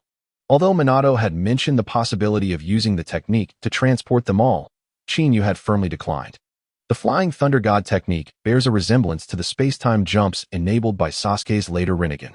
However, Sasuke possesses the Rinnegan, which allows him to open spatial gates comprehensively, while Minato can only teleport through the seals of the Flying Thunder God technique. Moreover, as the number of individuals being transported increases, the consumption of chakra and mental energy escalates significantly, thereby reducing the distance of space-time jumps. Thus, Chinyu had opted to refuse. Chinyu, there is a relay station ahead. Perhaps we should rest here for a while, Moonlight Gale suggested weakly. Throughout their journey, Moonlight Gale had maintained a considerable distance from Chinyu, but the continuous travel had indeed taken a toll on him. Despite the fact that they were only 20 miles from Konoha, unable to suppress his suggestion any longer, he put it forth. Chinyu, we are nearing the alert zone of Konoha. It would be wise to rest for a moment, Aizuki Shien remarked, wiping the sweat from her forehead and revealing a hint of fatigue. Should Aizuki Kangwu become aware of the unforeseen circumstances that might arise between Aizuki Shien and Chinyu on their urgent return journey, it is uncertain what expression he would wear. Chinyu was the first to halt, landing before the relay station and gazing at the bustling merchant caravan within, a playful smile gracing his lips. Let us proceed. This place appears to be lively. Perhaps we shall encounter some unexpected delights. His seemingly nonsensical statement caught Aizuki Shien off guard, yet Moonlight Gale had already dashed inside. Boss, quickly bring me a pot of tea and 3 servings of dumplings, Moonlight Gale exclaimed. In that moment, he recalled that this journey was under the auspices of Uchiha Chinyu. As he watched Uchiha Chinyu stride in, he hurriedly added, the dumplings are for you all. Observing the flustered expression on Moonlight Gale's face, Chinyu chuckled and shook his head, saying, you may have them. I am not hungry. Guests, your tea and dumplings have arrived. An elderly man with a worn visage emerged from the kitchen. Young man, I advise you to give our relay station's dumplings a try. Merchant caravans, no matter how far they travel, always make a detour to indulge in them. Once you taste them, I assure you, you will return. Are they truly that delectable? This is the first I have heard of it. Aizuki Shien's eyes sparkled with intrigue. Unlike Chinyu, they were not particularly formidable, and this was their first long-distance mission. After such a grueling trek, their stomachs were already rumbling. The elder's enthusiastic endorsement prompted her to eagerly grab a dumpling and pop it into her mouth. Very well, it seems best to forego the meatball. All eyes are upon you. Suddenly, Chinyu grasped the hand of Mitsuki Shien. The unexpected gesture caused Mitsuki Shien to momentarily freeze, her cheeks flushing a deep crimson as she exclaimed, there are many people here. Quickly retract your hand. Observing the youthful demeanor of Mitsuki Shien, Chinyu could only roll his eyes in exasperation. The speed at which her thoughts diverged was rather astonishing. It appeared that the notions of maturity in the world of Naruto were indeed quite pernicious. Make your move. A thunderous voice boomed. The previously decrepit shopkeeper suddenly exhibited remarkable agility, reaching out towards Mitsuki Shien. She was taken aback, never having anticipated that the elderly man before her concealed such depth. At such close quarters, evasion was impossible. Witnessing this scene, the old man's face lit up with glee. In his eyes, capturing a hostage meant that dealing with 2 inexperienced chunin would pose no significant challenge. Heavy flow of thunder. The crackling sound of lightning erupted suddenly. A fist enveloped in electrical energy seemed to shatter the very air around it. Boom. The old man was sent hurtling several hundred meters away. Everything in his path, be it wooden planks or towering trees, was snapped in half. Upon crashing against a rocky wall and barely managing to halt his momentum, he spat out a mouthful of blood and, tilting his head, succumbed to death. Within the inn, the merchants who had intended to spring into action stood in a state of shock. The information and mission they had received merely required them to deal with 3 chunin from Konoha. Among them, the fearsome figure of the Golden Flash, Minato Namikaze, had already departed. To them, this task had seemed an enticing opportunity. Clan leader, who is this man? He appears different from the intelligence provided. One of the rogue ninjas could no longer contain his curiosity. The leader, a middle-aged man disguised as a merchant, cast a more sinister glance toward Chinyu. Humph, just a bit faster. Let us not forget that our entire clan has mobilized. If we can claim this boy's head, the bounty will be sufficient for us to weather the storm of war. We fight for our survival. Indeed, we fight for our very existence. The other rogue ninjas echoed fervently. The rogue ninja leader glared at Chinyu, commanding with urgency, let us strike swiftly. We must not allow that man to seize the bounty before us. The mere thought of the one radiating the scent of gold and danger sent chills down the leader's spine. It seemed a formidable individual had arrived. Chinyu smiled warmly. Since you are not the main course, you have no right to remain for questioning. As his words fell, the floor beneath him cracked with a resounding noise. In the next instant, like a phantom, he vanished and reappeared before the rogue ninja leader. Spiral Sphere. This was the most basic of his offensive techniques at present. Infused with chakra, it swiftly coalesced into a sphere. With no embellishments whatsoever, it was launched directly at the rogue ninja leader. No. The leader's pupils suddenly constricted. This is entirely different from the mid-level ninja he had envisioned. Boom. The moment the spiral sphere descended, the leader of the wandering ninjas hastily raised his hands in defense, only for them to shatter under the tremendous impact. The overwhelming force sent him soaring, crashing through the beams of the building and landing heavily upon a tree 100 meters away. In comparison to his earlier guise as an old man, this wandering ninja was in a far worse state, unable to even cough up blood. His chest was caved in, and he succumbed to death. Dead? The clan leader is actually dead?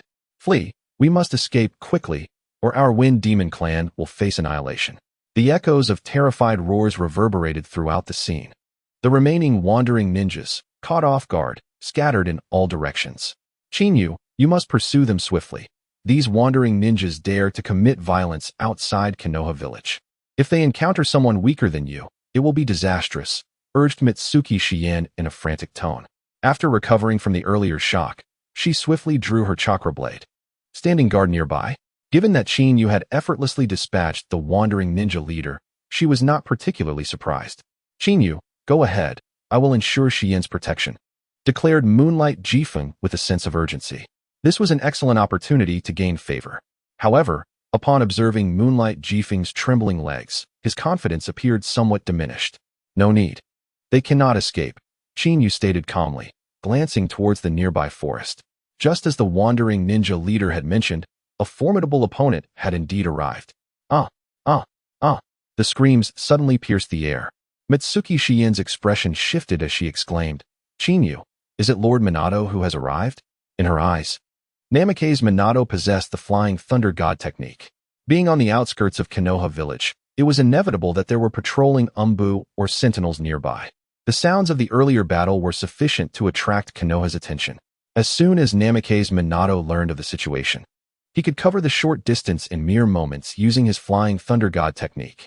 What is that? Moonlight Jifeng's countenance drastically altered. However, before he could process the situation, Chinyu's right foot struck like lightning, sending Moonlight Jifeng flying. Simultaneously, Chinyu enveloped Mitsuki Shien in his arms and swiftly evaded to the side. Bang! The spot where the three had stood was instantly pierced through. As dirt flew, two arms connected by black veins emerged, grasping at nothingness. Chinyu landed with Mitsuki Shien several meters away, while Moonlight Jifeng did not enjoy such protection, crashing outside the station and watching in horror as the eerie hands emerged from the soil. Had Chinyu not acted in time, he would have likely fallen prey to those monstrous hands. Indeed, it is you, the one reeking of copper. Chinyu gazed into the forest. The two hands protruding from the earth tensed suddenly, breaking through the soil to reveal a shadow cloaked in a mantle, obscuring its features, as it stepped forth from the forest. Yet, as it emerged, blackened veins writhed behind it, each adorned with a lifeless body. Before them stood the notorious rogue ninjas who had just fled. Chinyu, who are these individuals? They are utterly terrifying, remarked Yuzuki Shien, her complexion turning pale. If the rogue ninjas that had appeared moments ago were mere adversaries, then the figure before them was a true monstrosity. In an instant, he had annihilated the 17 or 18 fleeing rogue ninjas. Such a feat was not something an ordinary ninja could achieve. Have you heard of Takinen village? Chinyu mused, appraising the adversary before him. He could hardly believe that shortly after arriving in the world of Naruto, he had encountered Kakazu, a future member of the Akatsuki organization. Takinen village? Yuzuki Shien paused, recalling, I heard that a rebellion occurred there 2 or 3 decades ago. The once mighty Takinen village suffered a massacre of its upper echelons overnight, leading to its decline as it retreated behind the waterfall to recuperate. Is that the Takinen village known for its tailed beast distribution? Moonlight Gale expressed his astonishment. With a grave countenance, he could not help but exclaim, Chinyu, You cannot be telling me that he is the rogue ninja responsible for the massacre of the leadership. Indeed, Chinyu replied with a smile, nodding. I never anticipated encountering you so soon, Kakuzu. Upon hearing this revelation, both Yuzuki Shien and Moonlight Gale turned ashen. This was an S-rank rogue ninja who had nearly obliterated a village, possessing strength comparable to that of a Kage. Despite the efforts of the 5 great ninja villages, capturing S-rank rogue ninjas had always proven exceptionally challenging. Now, one stood before them, a veritable nightmare. Chinyu, should we flee? Moonlight Gale urged anxiously. We are merely a few miles from Konoha. If we muster our strength, we should be able to return to the sealing gate swiftly. At that point, the station personnel will come to our aid. Faced with Kakuzu's ominous presence, Moonlight Gale's fighting spirit waned instantly. Gale, be silent. Yuzuki Shien reprimanded sharply, her gaze fixed on the still-smiling Chinyu. Do not undermine Chinyu's confidence. Look at his demeanor. He exhibits no fear whatsoever. Who is to say he cannot handle this S-rank rogue ninja? Yet, a lingering question remained. Why would this S-rank rogue ninja fixate on them? Unlike Moonlight Gale, Yuzuki Shien, being more perceptive, pondered deeply. Since Chinyu referred to the man before them as a bounty hunter steeped in copper stench, and the rogue ninja clan had also been brandishing bounties, did this imply they had been marked for a reward? Chinyu, have we been targeted? Yuzuki Shien inquired urgently. Chinyu chuckled, patting her shoulder. It seems you are not lacking in wit. We have indeed been placed under a bounty, and the individual behind this is quite formidable. To enlist Kakuzu's services would require at least 20 to 30 million ryo. What? Yuzuki Shien and Moonlight Gale's expressions shifted dramatically. As ninjas, they earned approximately 100 ryo a month. Accumulating 2 to 3,000 ryo in a year was already commendable. Now, according to Chinyu's speculation, someone had issued a bounty of 20 to 30 million ryo.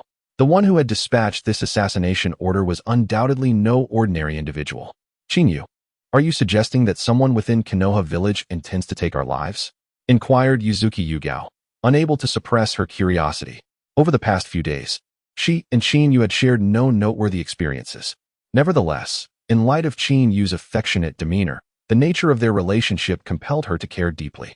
It is indeed a matter of life and death for me. You are merely collateral damage, Chinyu replied with a faint smile.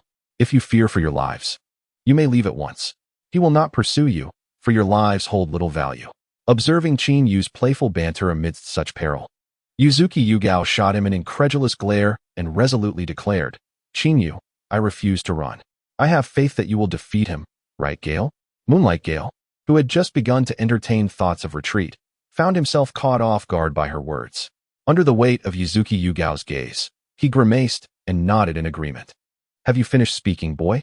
Kakuzu, having absorbed the chakra of the wandering ninjas, suddenly lifted his head. The dark veins across his body remained prominently exposed, grotesquely vivid. Kakuzu, you still reek of copper. How about we place a wager? If you win, I will surrender my head to you. If I win, you shall become my subordinate. Chinyu proposed with a grin. This wager was undeniably advantageous. Should you emerge victorious, you may slay me. Yet should I prevail, you would not only live, but also serve under me. How splendid does that sound? The soft utterance left Yuzuki Yugao and Moonlight Gale utterly bewildered. Was he truly attempting to recruit an S-rank rogue ninja? If word of this spread, it would surely be a sensational revelation. Boy, your tongue is quite the asset. It has been ages since I encountered such an amusing little brat, Kakuzu remarked, shedding his cloak to reveal a body stitched together. The black veins exposed in a most unsettling manner. Particularly, the veins that protruded from his mouth resembled a snake's tongue, adding an air of inexplicable dread. Observing Chinyu's unwavering composure, Kakuzu sneered, I never anticipated that you would remain unruffled in the face of my appearance. I accept your wager, and I genuinely hope you become my bounty. I also hope you can withstand 4 or 5 of my strikes. Otherwise, I shall find myself quite bored. Chinyu's rise to prominence had only transpired over a mere week, and even those within Konoha were largely unaware, let alone a rogue ninja like Kakuzu. Moreover, in Kakuzu's eyes, a mere chunin from Konoha posed little threat. Fear not, I shall ensure you experience both pain and pleasure. Chinyu suddenly laughed. Kakuzu's expression darkened as he beheld Chinyu's apparent indifference to his intimidation, eroding the last vestiges of his patience. He coldly commanded, Boy, I hope you can still laugh after waiting a moment. Lightning release, dark thunder, Kakuzu's back erupted with a lightning mask, unleashing a torrent of lightning that surged towards Chinyu like a tempest. "Step back, everyone. The battle is about to commence," Chinyu stated with a serene smile. Yuzuki Yugao and Moonlight Gale's expressions changed dramatically as they hastily retreated, caught off guard by the unfolding chaos. They have witnessed Chinyu's prowess firsthand. Therefore, to utter such words is certainly not mere bravado. However, considering that the individual before them is an S-rank rogue ninja, while they possess confidence in Chinyu's abilities, the prospect of swiftly concluding the battle remains uncertain. In the blink of an eye, the short distance of mere dozens of meters was traversed under the assault of dark lightning. By the time Mitsuki Shurien and Tsukikage Jifeng found their footing, the impending attack had already struck Chinyu with a thunderous crash. Boom! The lightning erupted like a thunderclap across the sky. Everything within the station was violently shattered by the raging arcs of lightning, sending a cloud of dust billowing into the air. "You insolent brat, daring to underestimate me. I shall ensure your demise is swift." Kakuzu scoffed coldly. The fire attribute mask on his back materialized instantaneously. Fire release, head of hard work. A searing sea of flames erupted from his mouth. Having absorbed the chakra from over 10 wandering ninjas moments ago, the Inferno's expanse evidently reached 20 to 30 meters, enveloping the entire station. Yet, before Kakuzu could react, the rising firestorm suddenly began to swirl like a vortex. In the next moment, the flames erupted outward with a deafening roar. The sharp, piercing sound of the air resonated abruptly. Emerging from the remnants of the flames, Chinyu strode forth, wielding a rapidly spinning wind-based shuriken resembling a miniature comet. Kakuzu's expression transformed dramatically. What kind of wind release technique is this? Capable of honing both form and elemental transformation to such an extent? I must not be struck, otherwise, I fear for my life. A flurry of chaotic thoughts raced through Kakuzu's mind. However, as he gazed at Chinyu, a glint of avarice flickered in his eyes. Within this chakra, he sensed an unusual purity. If he could possess Chinyu's heart, might he not also learn this formidable technique?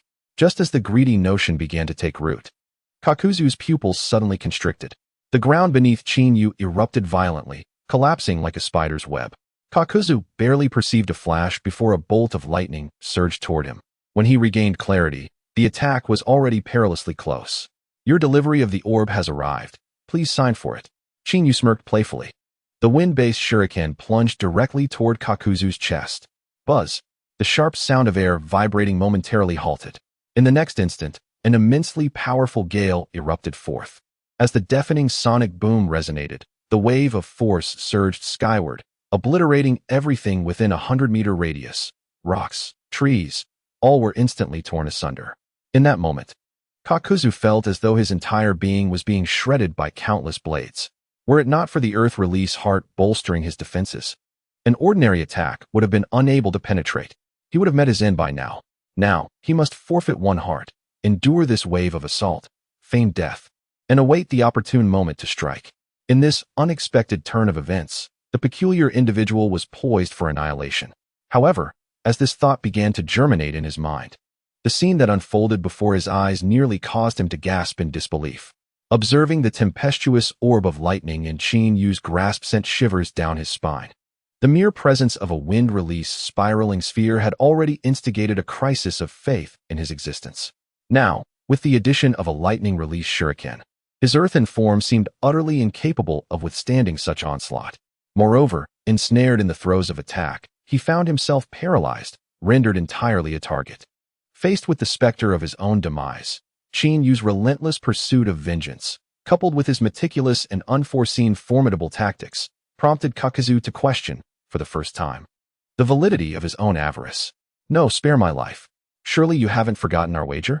I am willing to submit to your command," Kakuzu implored, awakening from his feigned death in a flurry of desperation.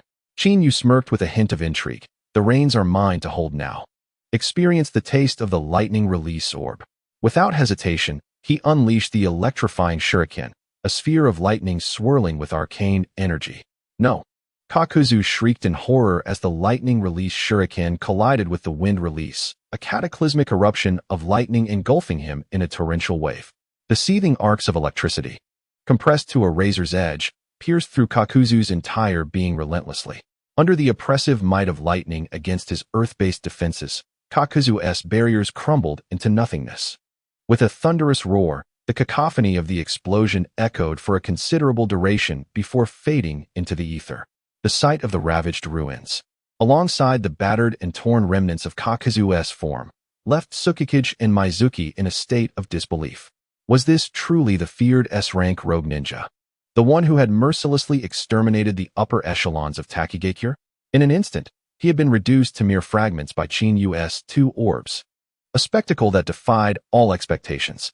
Brat, you have betrayed our agreement. Kakuzu struggled to raise his head amidst the debris. The four masks behind him lay shattered, emblematic of the two orbs that had claimed his 4 lives. Furthermore, even the final mask bore a crack. Had the earlier assault persisted for another 7 or 8 seconds, it is likely that Kakuzu would have met his end in the realm of shinobi. What's this? Still clinging to hope? Chinyu remarked with a gentle smile. Kakuzu's expression faltered momentarily before erupting into a furious roar. You shall perish, boy. In an instant, the earth beneath Chinyu fractured, as countless blood vessels manifested from his outstretched arms, surging towards him like a multitude of arrows. The proximity and overwhelming nature of the attack instilled a sense of inescapable dread. Yet, unperturbed by the impending doom, Chinyu maintained a broad smile. An ethereal, blood-colored apparition enveloped his form, as the numerous blood vessels, akin to raindrops against the banana leaves, were effortlessly repelled by the Susanoo. Gazing upon this sudden emergence of a figure resembling a divine entity, Kakuzu's countenance froze in sheer astonishment.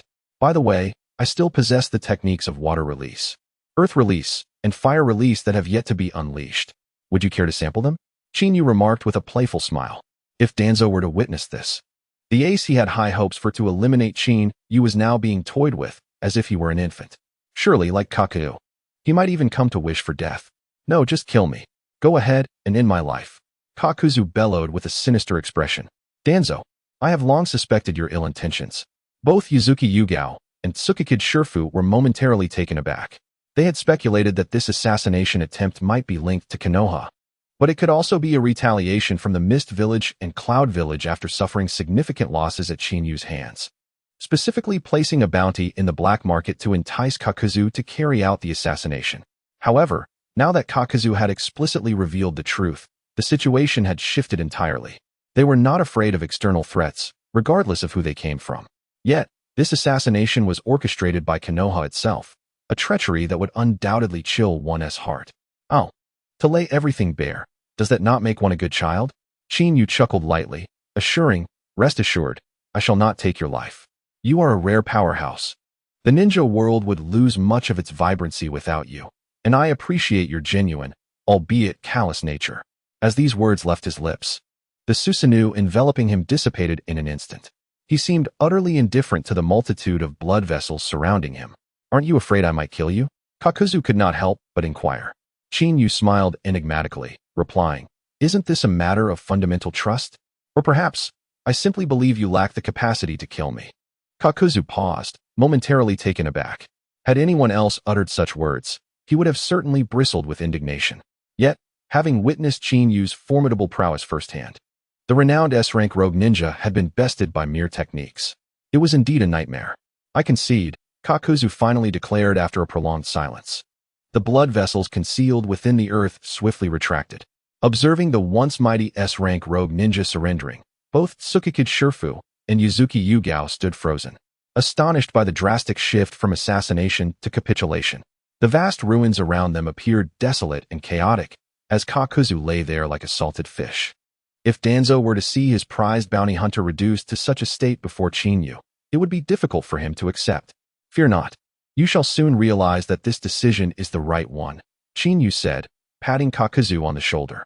Now that you have expended 4 hearts, I happen to have an excellent target in mind. Should you acquire it, your strength will undoubtedly ascend to a new level. Had Kakuzu not endured the torment of those techniques, he might have dismissed such words. However, after experiencing the anguish of both techniques, Kakuzu was now desperate to grow stronger and stand tall before Chinyu. What kind of power do you speak of? Kakuzu grasped Chinyu's arm tightly. Feeling the strength emanating from his grip, Chinyu could not help but smile.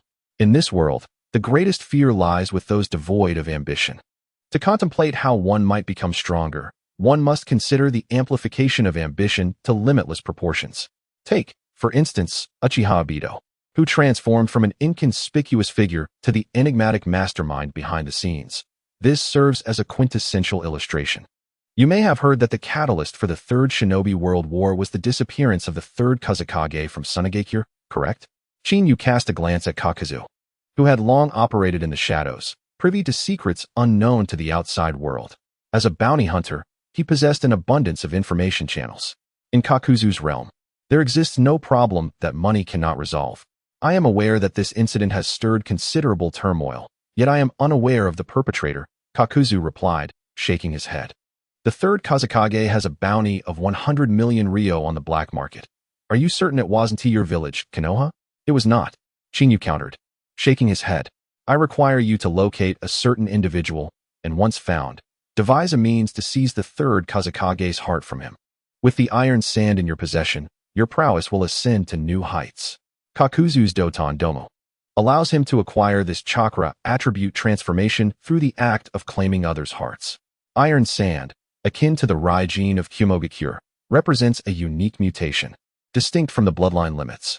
While others may be unable to harness this power, Kakuzu stands as an exception. However, one aspect puzzles Shinyu.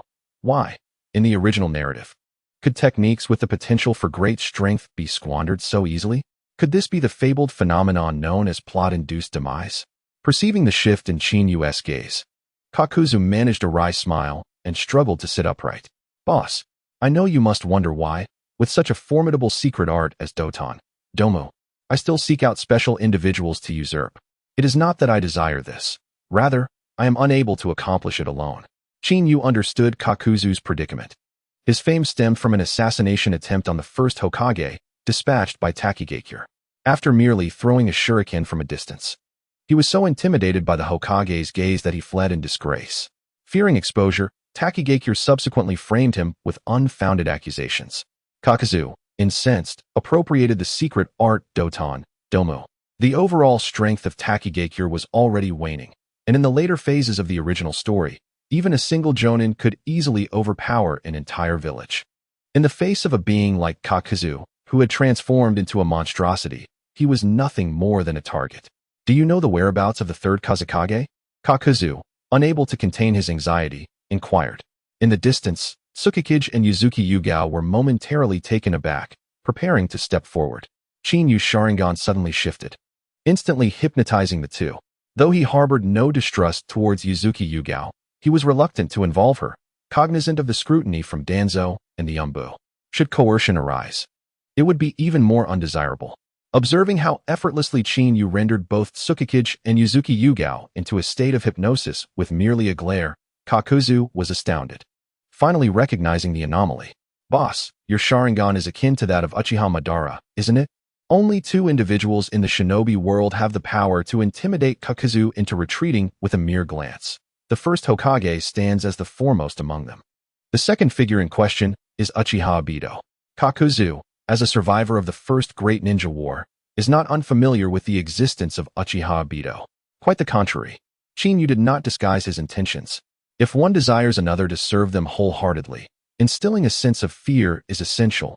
Otherwise, how can one expect loyalty? Returning to the matter at hand, Shinyu redirected the conversation. You possess considerable connections in the black market. I need you to investigate an individual known as Sasori of the Red Sand. If you find him, persuade him to hand over the heart of the Third Hokage. He creates human puppets, requiring a plethora of materials, and must maintain the subject in a living state to facilitate the transformation. The most remarkable aspect of human puppets is their ability to wield the jutsu they possessed in life. Although a puppet core is still necessary, it would be advantageous for Shinyu if Kakuzu could procure iron sand. However, if it were possible to recruit Sasori, that would be equally beneficial. Moreover, it might be advantageous to find Orochimaru, allowing for a dual benefit in reproduction and cultivation. Are you referring to that young lad? Kakuzu's expression faltered. Shinyu raised an eyebrow. You know him? I certainly do, Kakuzu nodded. That young man has a penchant for crafting puppets. At times, he has purchased corpses that were not yet fully lifeless from me, and he has even issued bounty tasks for me to capture living individuals. I never imagined he would audaciously target the third Hokage, the leader of his village. Shinyu felt an unexpected sense of helplessness. He had not anticipated that the individuals he sought to recruit would be so peculiar, one steeped in greed and the other with a bizarre obsession. It seems the Akatsuki is populated by eccentric individuals. However, how could those of differing paths converge upon the same road? Since you know his whereabouts, you may set out now. A few root ninjas have just arrived in that vicinity. I trust you can manage them? Shinyu glanced at the nearby woods. Upon their arrival, the three concealed root ninjas, who had been surveilling the battle between Kakuzu and Shinyu, were struck with alarm. Without a moment to deliberate, they hastily attempted to retreat. Their purpose had been to observe the conflict and report back to Danzo. However, they were entirely unprepared for what transpired. Expecting a prolonged engagement, they were caught off guard by the sounds of explosions, only to discover that the battle had already concluded. Rest assured, boss, they won't escape my grasp. I'll track down that fellow, but first, I shall procure a few hearts. Kakuzu grinned menacingly. Within the dense forest, dark tendrils of blood vessels erupted forth, enveloping the three root ninjas like an immense net. A chorus of anguished screams pierced the air, abruptly silenced. Utilizing his Mangekyo Sharingan, Shinyu witnessed the ground beneath erupt with a mass of blood vessels, piercing through the bodies of the three root ninjas without warning. As their blood was consumed, Kakuzu, previously weakened, gradually regained his strength. The hearts of the three were brutally extracted, directly assimilated by Kakuzu. Feeling a slight resurgence of vitality, Kakuzu sighed in relief. Finally standing upright. Boss, I'm leaving now. Is there anything you need me to handle for Danzo? Akatsuki's face briefly flashed with a glimmer of lethal intent. The intelligence blunder on Danzo's part had nearly cost him his life. Were it not for Shinyu, who ultimately felt a sense of recruitment, he likely would have already become a cold corpse. No need for that. This matter is under my control, Shinyu replied, patting Akatsuki's shoulder. Let's go? Akatsuki paused momentarily, saying, Boss, shouldn't you employ some means to ensure I don't just run away? It would be a loss for you. In Akatsuki's eyes, there were numerous spies and infiltrators from various nations, each employing illusions, secret techniques, and forbidden arts to maintain safety and secrecy from afar. The greatest difficulty in surrendering for Akatsuki lay in enduring the torment of being manipulated. There's no need. Using underhanded tactics on you would feel rather cumbersome, Shinyu chuckled. Moreover, I have faith in my own charisma. With a mere display of my might, the entire ninja world would tremble. Though his words seemed jestful, they struck a chord with Akatsuki, causing his expression to shift. Having witnessed Shinyu's formidable capabilities firsthand, along with his blood-red moonlit eyes reminiscent of calamity, he understood that this young man was far from being aimless. After taking a deep breath and clarifying his thoughts, Akatsuki said, Boss, I shall take my leave. I will contact you promptly should I receive any news. As he watched Akatsuki depart, Shinyu approached Ugetsu Yuin and Tsukiyakari Shurifong. Release. With a flick of his hand, the sleeping Tsukiyakari Shurifong and Ugetsu Yuin awoke. Shinyu, why did I fall asleep? I just had a dream about an S-rank rogue ninja attempting to assassinate us. Ugetsu Yuin said, rubbing her bleary eyes. Upon seeing the surrounding ruins, she was left in a daze. This was likely not a dream. Let us move. It's about time. If we linger here any longer, Konoha may send someone to find us, Shinyu said, ruffling Ugetsu Yuin's hair. Recovering slightly, Ugetsu Yuin shot him a glare. Shinyu, can you stop treating me like a little girl? Please don't ruffle my hair. Though Ugetsu Yuin was of a similar age to Shinyu, he stood at a height of 1.7 meters, clearly towering over her petite stature of just over 1.5 meters, allowing him to not only see over her head, but also engage in his playful ruffling. At the entrance of Konoha's sealed gates, the emergence of Uchiha Shinyu, with his overwhelming strength that crushed both the Cloud and Mist Ninja, had garnered significant attention from Konoha's high-ranking officials. In fact, even the younger generation within the Uchiha clan was greatly astonished. It had been believed that with the emergence of Uchiha Shisui, who had already dominated the era, there was no one else to rival him. Just recently, the clan leader's young heir had also begun to shine brightly, being hailed as a prodigy upon entering the ninja academy. Now, suddenly, a genius who had endured bullying for over a decade and had been lying in wait had appeared, creating a disparity that was difficult for many to accept. It is precisely for this reason that the Uchiha clan has dispatched a guard team to await developments here. Facing them are Minato Namikaze and the elusive Danzo. Just moments ago, after attending to trivial matters, Minato returned to Konoha and unexpectedly encountered the ever-elusive Danzo at the city gate. His astonishment caused his heart to race, recalling the events that transpired at the outpost. Danzo's presence here was unmistakably akin to a weasel paying homage to a chicken during the new year. I cannot delay any longer. The agreed-upon time has passed, and I must investigate. Minato cast a glance at the Chunin stationed at the gate, unable to resist taking action. Ah, Minato, you've just returned. And now you wish to venture elsewhere? Danzo observed Minato with keen interest. In an instant, as Minato was forming the seals for the Flying Thunder God technique, Danzo interjected. Lord Danzo, the 3 Chunin under my command have exceeded the allotted time, and I am concerned for their safety, hence my desire to check on them, Minato stated. His voice tinged with a hint of coldness. Minato harbored dissatisfaction towards Danzo for his incessant attacks on Chinyu. However, he felt it was not the time to directly oppose Danzo regarding Chinyu and his companion's tardiness. Ah, Minato, you are indeed a top contender for the next Hokage. Even in your actions, you exhibit caution, Danzo replied, his smile unwavering. Yet, internally, he calculated the time it would take for Kakazu to eliminate Chinyu. Observing Minato's anxious demeanor, Danzo's smile broadened. In his eyes, the longer the delay, the greater the opportunity for Minato to await the collection of corpses. 15 minutes had already elapsed. With the strength of an S-rank rogue ninja and the assistance of a wind-manipulating ninja, resolving the matter of a mere Chunin would not pose a significant challenge, even if that Chunin harbored secrets. Lord Danzo, you wouldn't be deliberately obstructing my efforts to rescue them, would you? Minato's expression darkened. Originally, he was to lead the team, and should Chinyu and the others encounter any mishaps, he would bear the brunt of the blame. Minato, your words wound my heart. Danzo feigned sorrow. Yet his smile grew ever more radiant. Do you not understand? Everything I do is for the sake of Konoha. Moreover, I am unaware of what you speak. I merely observed the bustling activity here and came to see who you awaited. As he spoke, Danzo shook his head with a smile. However, judging by your expression, it seems the opportunity for waiting has nearly vanished. I shall take my leave. I hope your companions arrive safely. 15 minutes had already passed, and the observers he dispatched had not signaled any updates. To Danzo, it was clear that Chinyu and the others were doomed. Thus, lingering here served little purpose. Minato, what brings you here? Chinyu's voice suddenly resonated. The step Danzo had taken and the smile that graced his face abruptly froze. Chinyu, you encountered no troubles along the way, did you? How could you have delayed for 15 minutes? Minato's face lit up with joy. However, as he cast a glance at Danzo, there was a hint of provocation in his gaze. Just moments ago, he had vehemently declared it impossible, yet now, Chinyu had suddenly appeared. This slap in the face resonated loudly. Nothing had transpired. We were merely fatigued and taking a moment to rest.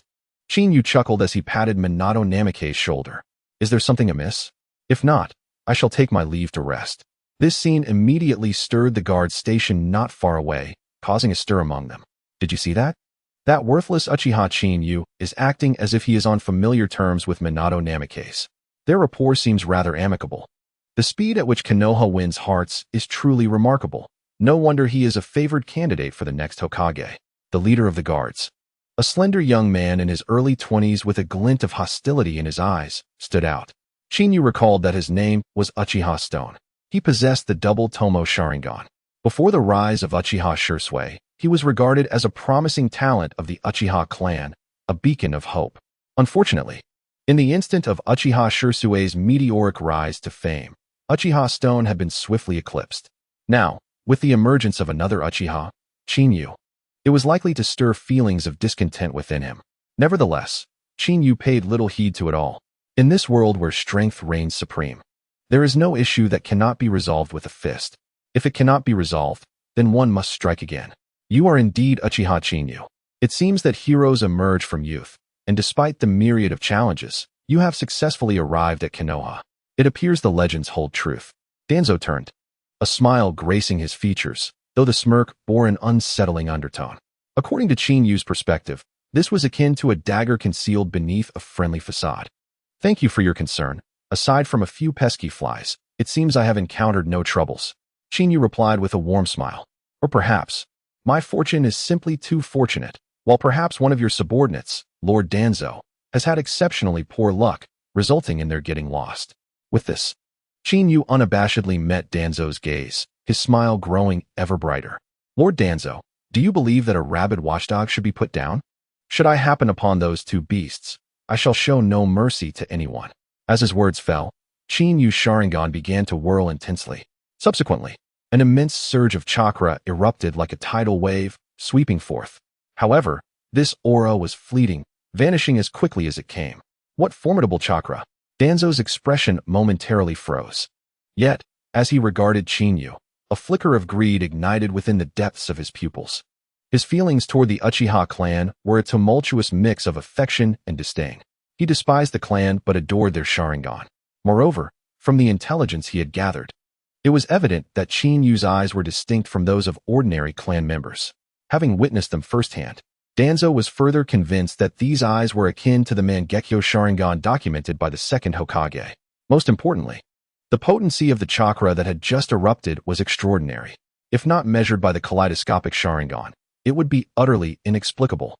Uchiha Qin Yu, you truly stand apart. You have even awakened the legendary eye.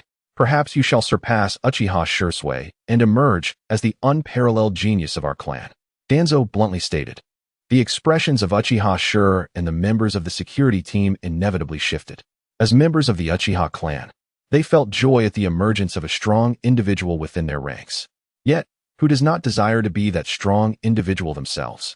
Now, a former underachiever has become the paragon of talent in Danzo's eyes, having awakened the mythical Sharingan. Such treatment is enough to warp one's spirit. Lord Danzo, you truly have a sense of humor. Perhaps I am not yet worthy of comparison with you. Qin Yu chuckled dryly. If you have no further matters, I still need to report in. Yes, I nearly forgot about that. Minato hastened to take over the conversation. The third Hokage and the two advisors from Konoha have been waiting for quite some time. Let us proceed with our report. Yuin, Shifeng, you should return to rest. You have both exerted yourselves greatly during this time, so do not wander about. Upon hearing this, Moonlight Shifeng felt a wave of relief, glanced at Qin Yu, and hurriedly expressed his gratitude before swiftly departing. Yuzuki Yuin felt a twinge of reluctance, but sensing the atmosphere, she understood that it was not the time to linger. After casting a worried glance at Qin Yu, she too turned to leave. For a moment, the Grand City Gate bore an inexplicable weight of oppression. Minato, let us be on our way. Qin Yu patted Minato on the shoulder. We should not keep the third Hokage waiting. Lord Danzo, if you wish to remain here, perhaps you may yet see your hopes fulfilled. With that parting remark, Qin Yu took the lead toward the Hokage building. Minato could only manage a wry smile.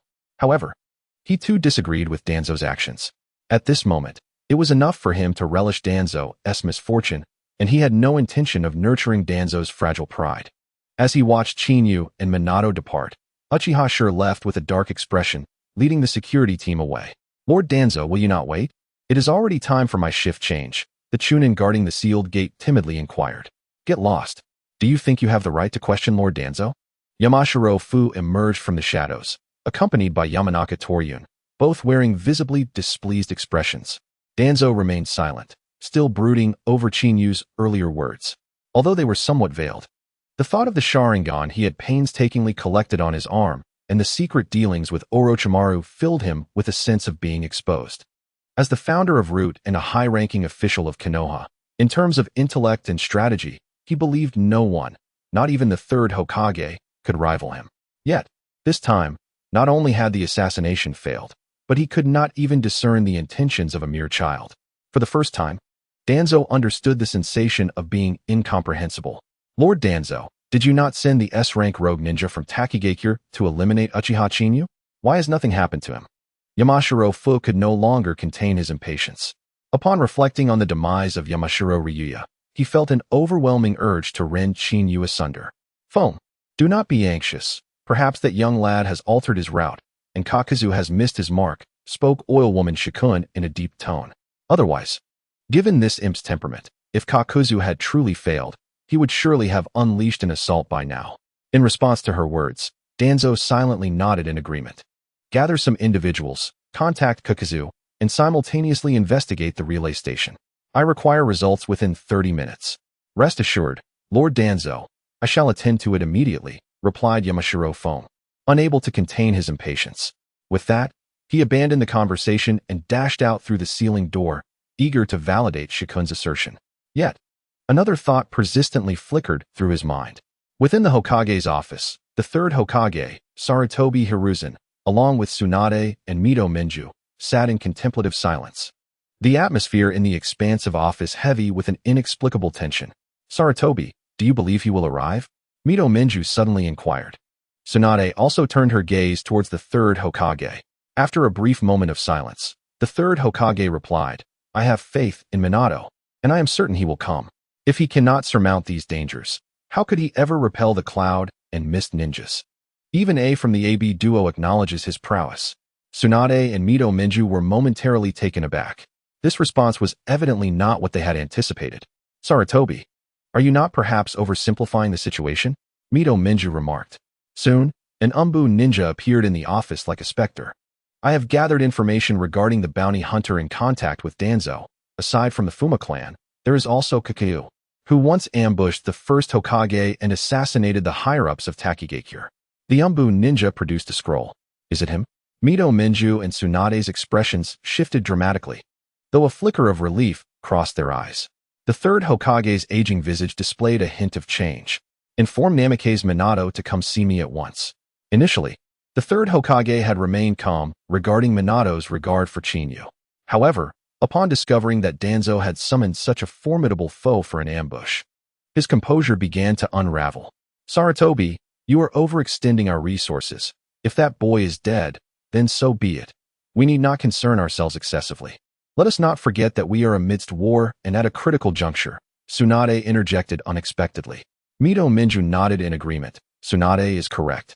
Minimizing our troubles is beneficial for Konoha. Observing the two esteemed advisors of Konoha provide such responses, the third Hokage hesitated but ultimately chose to hasten towards the door, preparing to take matters into his own hands. Hokage-sama, I have brought Chinyu. Just as the third Hokage opened the door, he was met with the sight of Namikaze Minato and an unfamiliar face. Is it him? Mito Minju and Tsunade could not help but stand in astonishment. Gazing at Chinyu standing alongside Namikaze Minato at the office entrance, they were struck by a sense of disorientation. In their eyes, Chinyu appeared exceedingly youthful. At merely 14 or 15 years of age, he possesses the formidable ability to single-handedly repel both the cloud and mist ninjas, an accomplishment that even they cannot rival. One can scarcely fathom the extent of his power as he matures. Are you Uchiha Chinyu? The third Hokage silently exhaled a breath of relief. Come in and rest for a moment. You are unlike what I had anticipated. As the third Hokage stepped aside to grant access, Chinyu entered without a hint of hesitation. Namikaze Minato paused, scratching the tip of his nose in resignation, before following suit. Humph, such an impolite little brat, remarked Tsunade Koharu with a scoff. However, as her words left her lips, she met Chinyu's gaze. In that fleeting moment of eye contact, a crimson hue swiftly spread across Chinyu's pupils. The Mangekyo Sharingan, as it spun into motion, exuded an ominous aura. Tsunade Koharu's expression changed dramatically. You dare. Mito Gate-in swiftly appeared at Chinyu's side, his right hand transforming into a claw as he lunged towards him. Sealing technique, water chain binding. An intricate sealing formation rapidly expanded from Mito Gate-un's right foot. Simultaneously, for chains materialized from water, swiftly coiling around Chinyu. Yet, as this attack was unleashed, Mito Gate-in felt the very fabric of reality shifting, as if the cosmos were in flux. Jinjutsu release. The third Hokage exclaimed urgently. Mito Gate-in suddenly awakened, gasping for air, only to realize that the water chain binding he had just cast had ensnared his own limbs. Beside him, Tsunade Koharu was drenched in sweat. Chinyu, what are you doing? Mito Gate-in shouted angrily. Someone immediately apprehend him. His furious roar echoed through the office, yet not a single Umbu ninja appeared in response. Calm down. I understand your curiosity regarding my ocular techniques. I merely demonstrated a fraction of my abilities, Chinyu replied with a warm smile. The hypnotic eye technique. Anyone who has made brief eye contact with me will fall into a trance. Of course, if a ninja possesses considerable strength, unwavering will, and extensive combat experience, such a simple hypnosis will not affect them. Release. As Chinyu's Mangekyo Sharingan faded, the Jinjutsu dissipated instantly. The hidden Umbu, previously concealed, now materialized within the office, totaling 8 in number. Each exuded the aura of seasoned veterans. Brat, Are you mocking us for being hypnotized? Mito Gate-un's expression darkened as he bellowed. Hurry, seize him. The 8 Umbu ninjas exchanged startled glances before turning their attention to the third Hokage. They were the direct operatives of the Hokage, obliged to heed only his commands. Tsunade Koharu and Mito Gate held positions of high authority within Konoha. Yet compelling them to act was utterly unfeasible. Stand down. The third Hokage waved his hand. Without a moment's hesitation, the 8 Umbu vanished from sight. Tsunade Koharu and Mito Gate-un's expressions shifted dramatically. Sarutobi, what do you mean by this? He has attacked the high-ranking officials of Konoha and caused chaos within the Hokage's office. He should be punished accordingly, exclaimed Tsunade. Mito Minyen remained silent. But the thought of having fallen victim to an illusion and being ensnared by his own water whip left him feeling somewhat humiliated. Enough. Chin, you merely provided a brief demonstration earlier. I shall handle this matter, and you need not speak further, declared the third Hokage with unwavering authority. Moreover, I am the Hokage. If you are uninjured, I expect you to remain silent. Tsunade and Mito Minyen exchanged glances, their expressions shifting. For they recognized that the typically composed Sarutobi would only display such firmness when the fate of Konoha was at stake. After casting a glance at Chinyu, Mito Minyen snorted and said, Since the Hokage does not require our presence, Tsunade and I shall take our leave. I hope the third Hokage will refrain from actions that might jeopardize the foundation of Konoha. Otherwise, we may not hesitate to pay a visit to the daimyo. With that veiled threat, Mito Minyen and Tsunade turned and exited the Hokage's office, their eyes filled with murderous intent, as if they longed to devour Chinyu whole. Now, Minato, please close the door. The third Hokage paid little heed to their words. As the Hokage of Konoha, his reputation was formidable. If he were easily intimidated by Mito Minyen and Tsunade, how could he accomplish significant endeavors? Lord Hokage, your handling of this situation seems likely to drive the 2 advisors into Danzo's camp, Chinyu interjected. Just as Minato closed the door, he felt a headache brewing. He had anticipated that Chinyu, with his rebellious nature, would complicate matters. He never expected that upon entering the Hokage's office, he would directly confront Tsunade and Mito Minyen. Even more surprising was the sheer potency of the Mangekyo Sharingan's hypnotic power, which had caught both high-ranking advisors off guard. Uchiha Chinyu, you have indeed concealed yourself well. With your intellect and audacity, I find it difficult to articulate my thoughts about you, the third Hokage remarked with a smile, shaking his head. Possessing such formidable strength yet remaining hidden for over a decade, I could only describe your intellect as otherworldly. In response to this assessment, Chinyu merely smiled in silence. For he could hardly disclose to the third Hokage that he was an interloper who had seized the body of this short-lived individual and, with the aid of extraordinary abilities, had rapidly become powerful. Moreover, as the third Hokage was now crafting excuses on his behalf, Chinyu saw no reason to object. Observing Chinyu's serene demeanor, the third Hokage furrowed his brow and shifted his tone. Chinyu, I wish to understand why you acted in this manner, and after concealing yourself for so long, why you suddenly chose to reveal your strength. Is it because you did not wish to see the stronghold fall, or to prevent the deaths of others? Or do you have someone dear to you whose life you wish to protect? At this juncture, Minato could not help but glance at Chinyu. Furthermore, in response to the third Hokage's direct inquiry, he secretly nodded in agreement. At least during this period of interaction with Chinyu, Minato Namikaze was acutely aware of Chinyu's character. Chinyu, remember that any answer you provide will determine whether you can remain in the Hidden Leaf Village. However, I sincerely hope that you, like Minato, will become a formidable new force for our village. The third Hokage could not help but add. Observing the solemn expression of the third Hokage, Chinyu smiled warmly. I have no interest in the position of Hokage, nor do I feel any allegiance to the factions you represent. However, I dislike others acting furtively. If you find me displeasing, feel free to confront me directly. For those unafraid of death, I have no qualms about taking them down, one by one. Chinyu's smile became even more radiant, and after a brief pause, he continued. I merely wish to live my life as a salted fish. Salted fish. Minato and the third Hokage were momentarily taken aback. They clearly struggled to comprehend such a refreshingly unconventional term. Chinyu, what do you mean by salted fish? Minato could not help but inquire. The third Hokage, as well as the Umbu lurking in the shadows, displayed a hint of urgency. After all, Yu's previous statements indicated that his attitude could sway the safety of the Hidden Leaf Village. Salted fish is simply a life where one can bask in the sun. Turning over to sunbathe on both sides, Yu explained while touching his nose.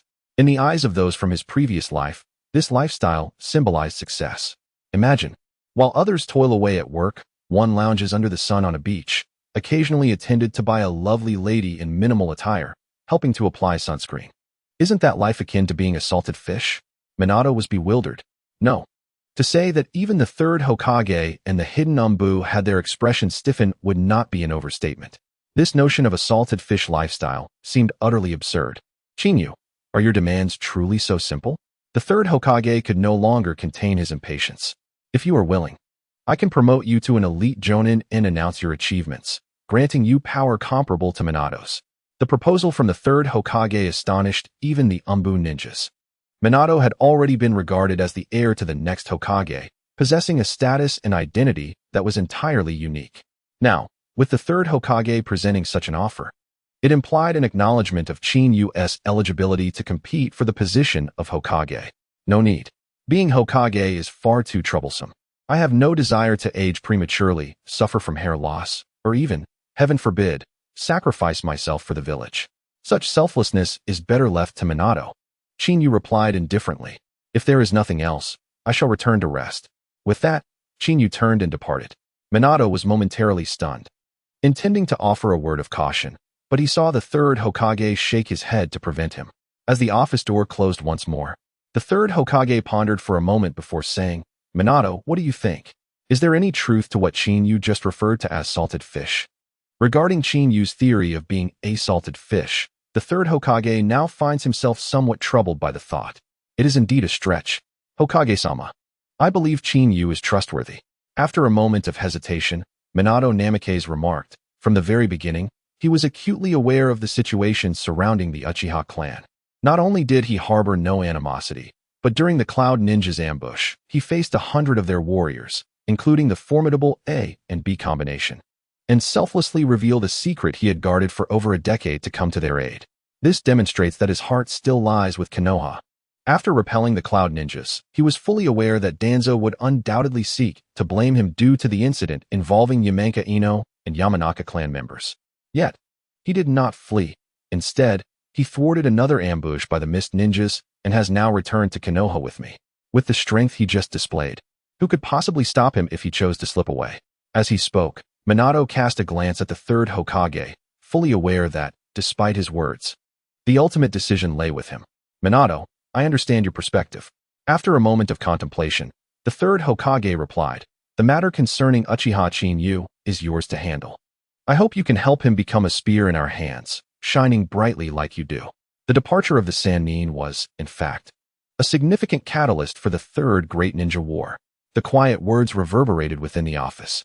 Minato paused, momentarily lost in thought. During the Second Great Ninja War, Hanzo of the Salamander conferred the title of Sannin upon Jiraiya, Tsunade, and Orochimaru. At that time, the Sannin were at the pinnacle of their power within the vast ninja world. Their presence on any battlefield was enough to sway the tide of battle. If they were to be placed on the current fields, the major nations would think twice before daring to offend the Land of Fire.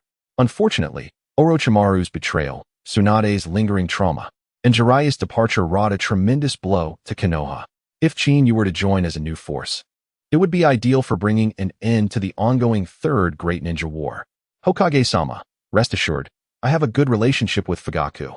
With his assistance, Yu will at most be a salted fish, Minato concluded, recalling Yu's earlier words, which brought a bitter smile to his face. The Third Hokage, shaking his head with a resigned smile, responded, with that assurance, I feel more at ease. As for the Kimuri Bridge, we have received the latest news. I hope you can find time to visit soon. The Rock Ninjas have mobilized a significant number of elite forces, and it seems the clashes with the Cloud Ninjas are nearing their conclusion. Outside, Torin Koharu and Mito Kazumi emerged from the Hokage building, their expressions grim. It's Danzo. Mito Kazumi's brow furrowed. Let us go take a look, Torin Koharu declared, hastening her steps. What are you doing down here? Where did that brat go? Danzo was just about to return to the Hokage building. Humph, that boy was far too arrogant, using Jinjutsu on us right in the Hokage's office. However, Those eyes of his are truly terrifying. He must be well-versed in illusion techniques, Mito Kazumi said indignantly. Toanzo, did you not dispatch the S-rank rogue ninja Kato to eliminate him? Why did he fail? A formidable genjutsu? Toanzo's expression shifted subtly as he remarked. It appears that Sarutobi's intelligence network remains as formidable as ever. Even aware of whom I have sought.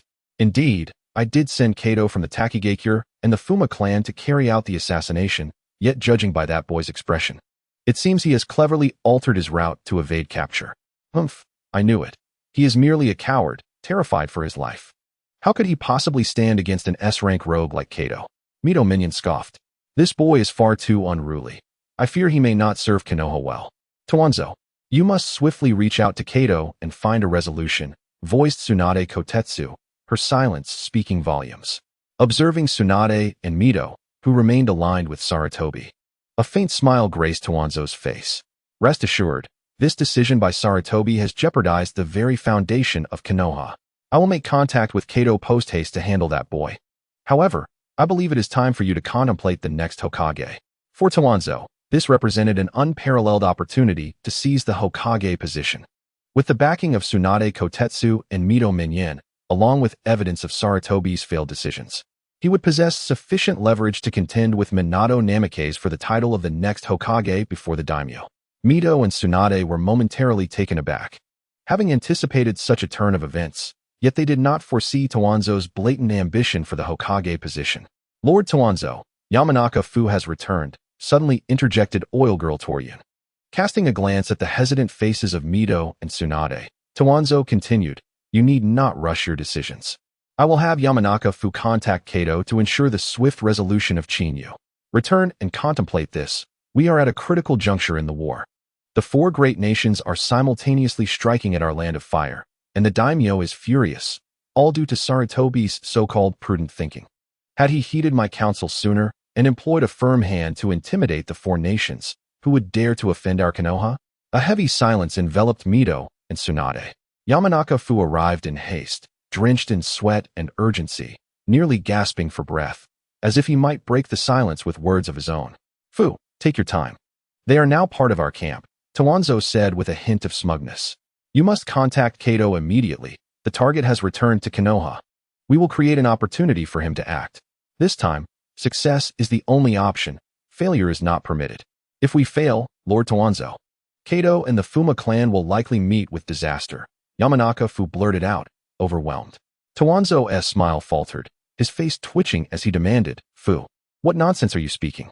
What has transpired? In Toanzo's eyes, no matter how formidable Uchiha Chinyu might be, he could never compare to a well-renowned S-rank rogue ninja with a history of slaughtering high-ranking officials. The Wind Demon clan has perished.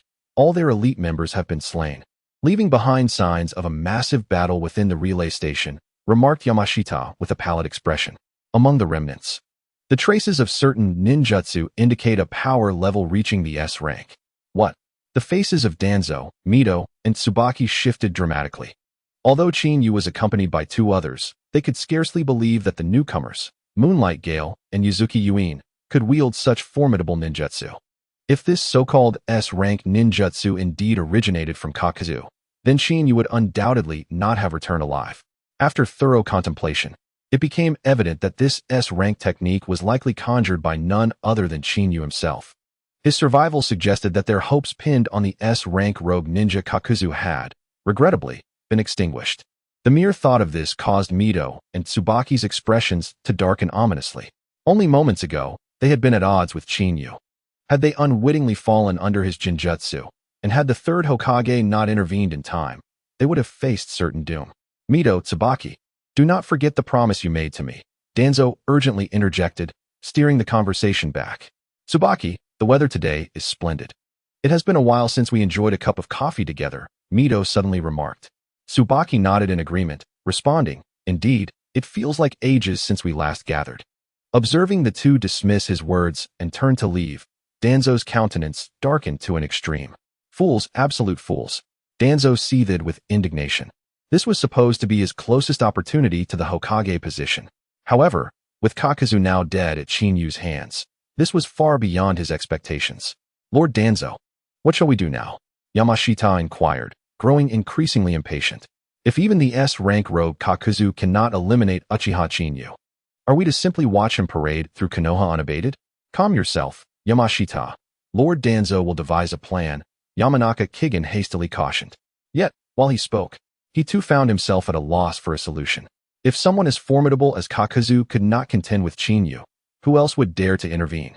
Do not worry. I have a suitable candidate in mind, Danzo asserted confidently.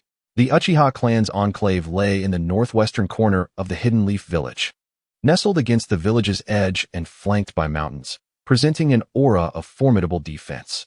However, for Konoha, it was even easier to secure the entrance to the Uchiha compound, allowing for constant vigilance against any potential defections from the clan.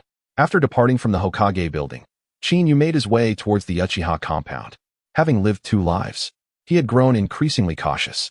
Yet, he felt an undeniable attachment to this place, perhaps the only remnant bestowed upon him by his previous soul. Chinyu lifted his gaze to the simple gate not far ahead, adorned with the Uchiha clan's emblem. Suddenly, a sharp sound sliced through the air. Chinyu raised an eyebrow and instinctively hurled 3 shuriken, which sliced through the air like shadows, darting swiftly to his side. Clang, clang, clang. A sudden clamor of metallic clashing reverberated through the air. The shuriken in hand was sent flying. Fire release, great fireball technique, a voice, tinged with youthful innocence, resounded unexpectedly. Chinyu, with a resigned glance, beheld the approaching great fireball, which spanned 4 to 5 meters in diameter. His hands swiftly danced through a series of hand seals. Water release, water dragon bullet technique. A water dragon surged forth, colliding directly with the great fireball. Boom! A thunderous explosion echoed, sending mist billowing into the sky. Enough, Itachi. If we are to fight, let it be another time. Like a specter, Chinyu traversed the turbulent winds of the explosion, materializing behind Itachi and firmly grasping his shoulder. Itachi, taken aback, found himself momentarily stunned. He had been hastily forming hand seals and had not anticipated Chinyu's astonishing speed, barely managing to catch a glimpse of his movement. At merely 6 years of age, he had awakened the single Tomo Sharingan. Itachi, you truly are remarkable. Chinyu patted Itachi's shoulder, holding a deep affection for this younger cousin, even in his previous life as Uchiha Chinyu. Moreover, Itachi had always looked after his more timid and introverted cousin. Brother, you do keep your cards close to your chest, Itachi remarked, turning around with a hint of displeasure etched on his face. Chinyu, helpless, rubbed his nose and replied, I merely sought to avoid trouble. However, it seems there is no escaping this time. Aren't you supposed to be at the Ninja Academy? Surely you haven't resorted to using Shadow Clone Jutsu to skip class? Itachi's expression faltered, clearly struck by the truth of the matter. Brother, you mustn't let father know, Itachi urged urgently. For the newly admitted Uchiha Itachi, he was still a naive and romantic youth at that time. Yet, as he graduated from the Ninja Academy, his demeanor gradually turned somber, burdened by the weight of experiences accumulated over time. The eventual death of Uchiha Shursui plunged Itachi into a psychological deadlock. Rest assured, your father is not troubling me. That is already a blessing, Chinyu reassured him, patting Itachi's shoulder. He then cast his gaze toward the distant woods, raising an eyebrow before executing the body flicker technique. Brother, Itachi began to speak, but before he could finish, he witnessed Uchiha Chinyu vanish into thin air. Such swiftness in the lightning release body flicker technique. Even faster than Shursui's, Itachi thought, momentarily stunned, before hastily following suit. As soon as he stepped into the grove, he heard a voice crying for help. Chinyu, I am so sorry to trouble you. Yuzuki Yugao, wielding a chakra blade, bore a soiled visage, tinged with fatigue. I merely intended to bring you some food. But I did not expect to intrude upon the Uchiha clan's territory. With this, her head drooped in dismay. Do not let it trouble you.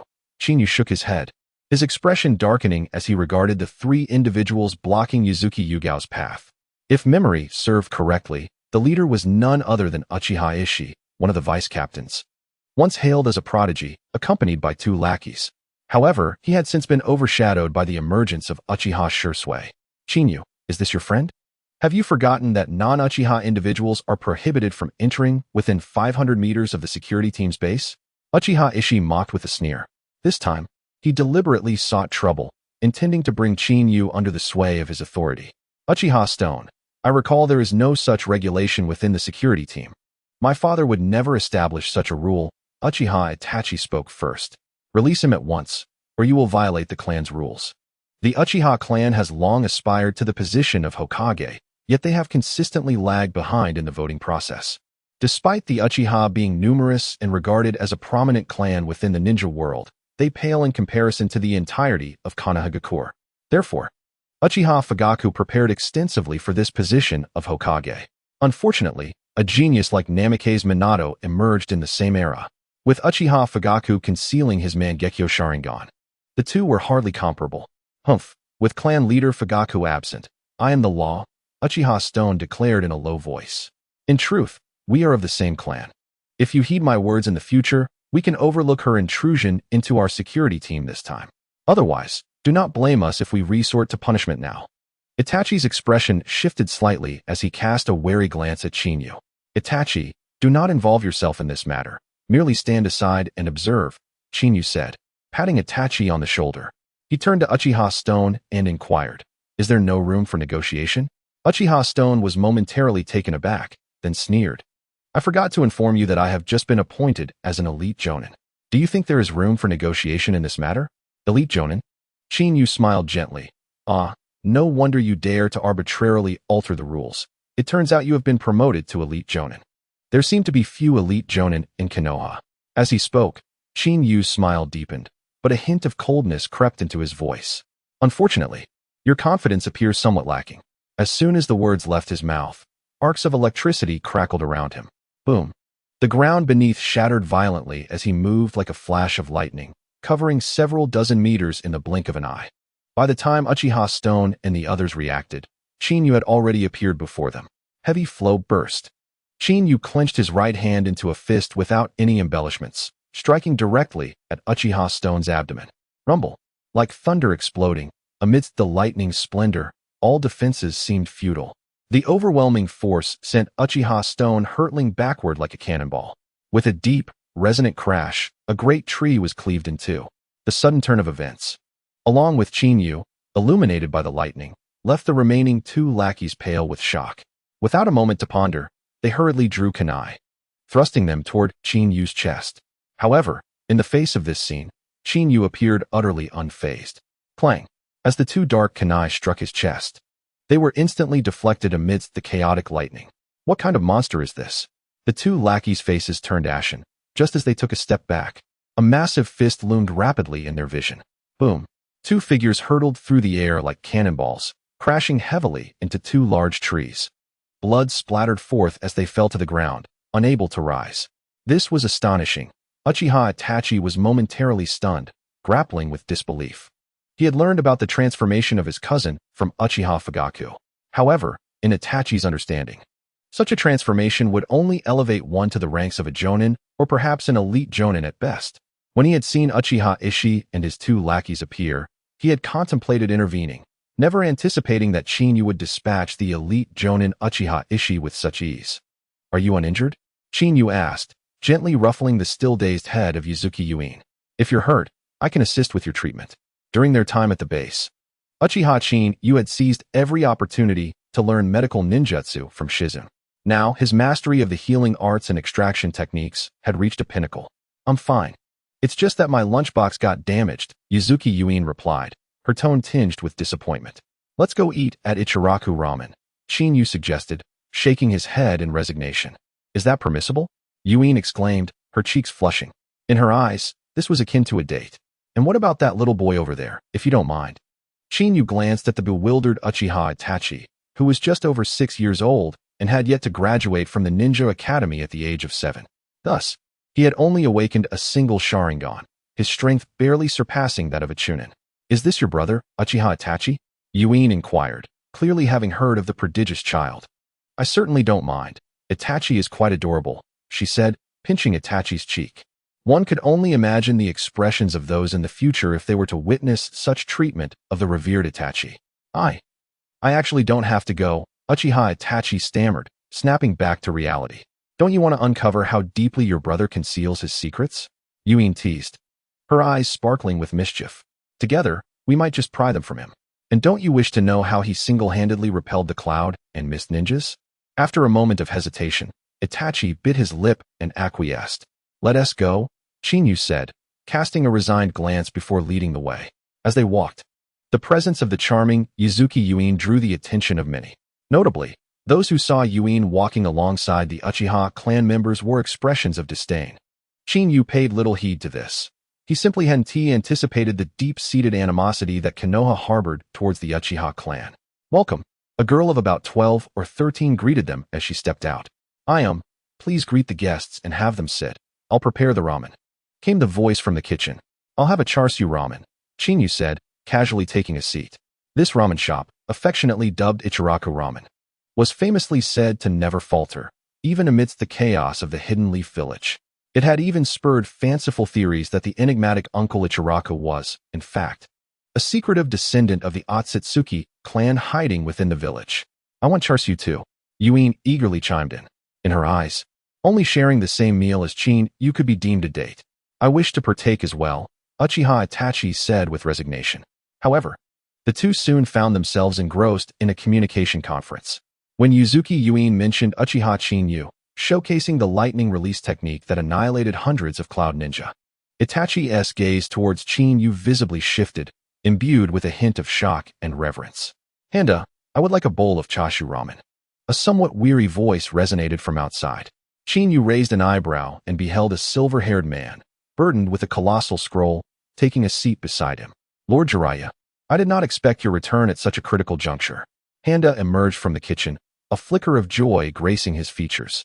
Handa, a humble merchant in Konoha, possessed only a general understanding of the ongoing conflict. Yet, upon learning about the simultaneous activation of 3 battlefronts, who would not harbor concern? Jiraiya, a figure renowned from the Second Shinobi World War, was a source of reassurance for Konoha.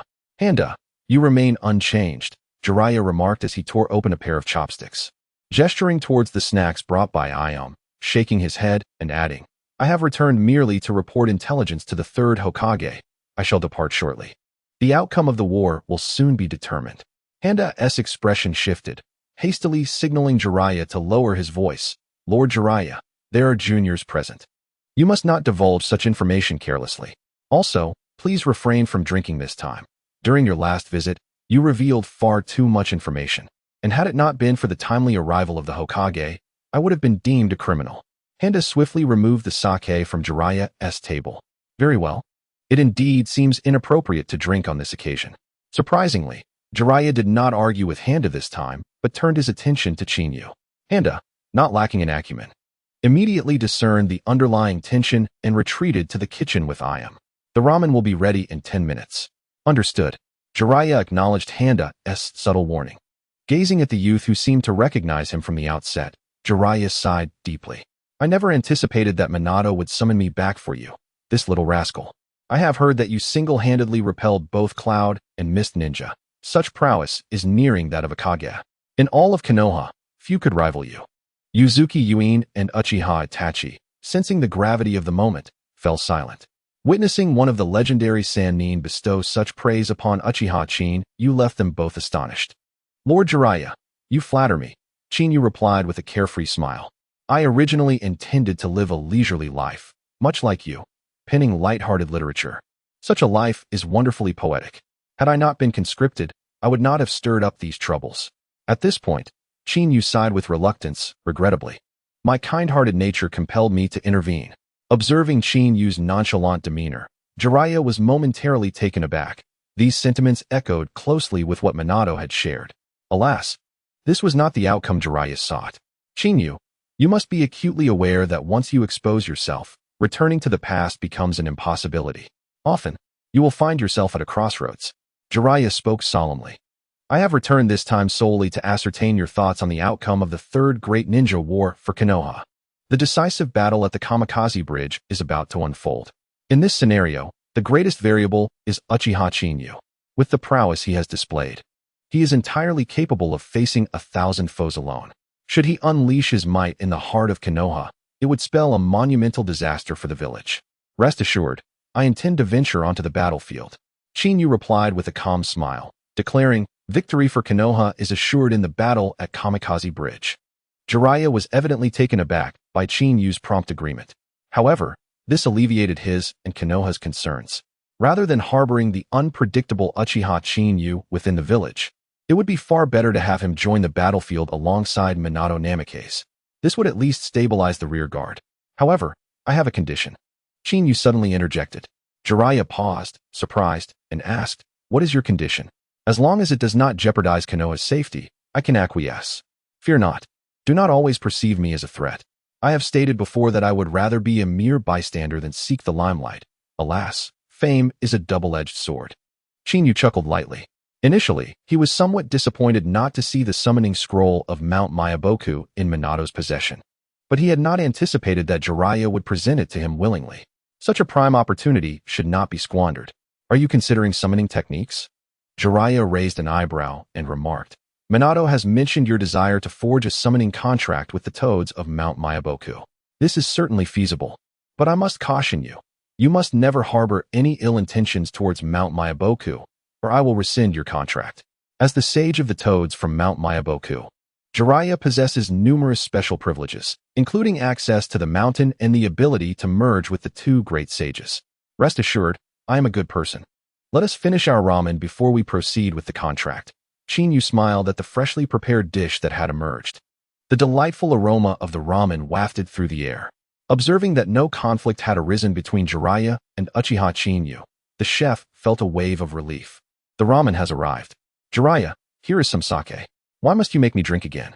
Are you not concerned I might become inebriated and speak nonsense?" "Ha, Jiraiya. Do you not have 3 young ones by your side? They can conveniently escort you home." During this meal, Uchiha Itachi and Yuzuki Yugao remained silent, consuming their food with remarkable speed. Noticing their eager expressions, Chin Yu understood that they were keen to witness the signing of the summoning contract. In the realm of Hokage, very few possess the ability to establish a summoning contract.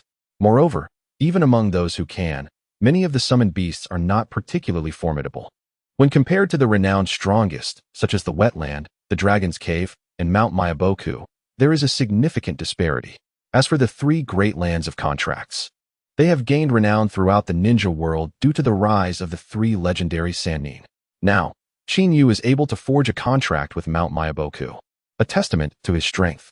"We have finished our meal. Thank you for your hospitality," spoke both Yuzuki Ieyasu and Uchiha Itachi in unison. Feeling the intense gaze from the two, Chin Yu found his appetite diminishing. Moreover, the thought of having established a summoning contract and the possibility of acquiring Sage Mode afterward filled him with an inexplicable urgency. "You 3, stop staring at me. It has dampened my enthusiasm for drinking," Jiraiya lamented, patting his wallet. "Let me cover the bill this time. It's rare for me to return to Konoha, and I shouldn't waste my funds on you youngsters. It would be better spent on those lovely ladies at the hot springs." A hint of nostalgia crossed Jiraiya's face at the thought of those enchanting hot spring attendants. "Come on, when we go out. Don't flaunt your status as a Sannin while looking like a fool. It's embarrassing." Chin Yu shot him a glance before leading Uchiha Itachi and Yuzuki Ieyasu away. "You little brat, what nonsense are you spouting? You are still too young to comprehend the adult world. How about I lend you a glimpse of paradise? It could help you cultivate a broader perspective, so you don't remain a mere bystander. Life could be so much more colorful." Jiraiya hurried after them after settling the bill. Once the 4 departed, a figure emerged from the shadows, swiftly making their way to the root headquarters.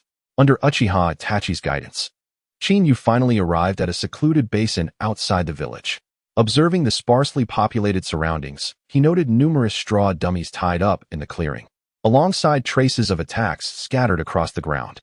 It appeared that Uchiha Itachi's notorious reputation for skipping class was not unfounded. Unexpectedly, the Uchiha clan had produced 3 prodigies this time. Even at the tender age of 7, they had honed their shuriken techniques to such an extent. Jiraiya had spent half his life at the bottom of the ranks.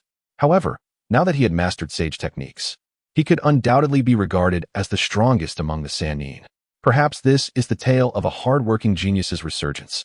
"How about I take you as my disciple and we wander together?" Jiraiya suggested unexpectedly. Uchiha Itachi was momentarily taken aback, but quickly shook his head. "No need. I wish for my brother to guide me." "That monster?" Jiraiya glanced at Uchiha Chin Yu and remarked, "Being close to such a creature might leave you psychologically scarred. If you follow me, I can offer you a different kind of enlightenment. You must understand, This world is vast. There are pleasures akin to entering paradise. Once you experience them, you won't want to leave. Observing Jiraiya's rambling, Shinyu rolled his eyes in exasperation. Jiraiya, if you wish to cause mischief, go back to Watergate. The situation at the Kamikaze Bridge is dire. We must first attend to serious matters. You little rascal, you're such a blockhead.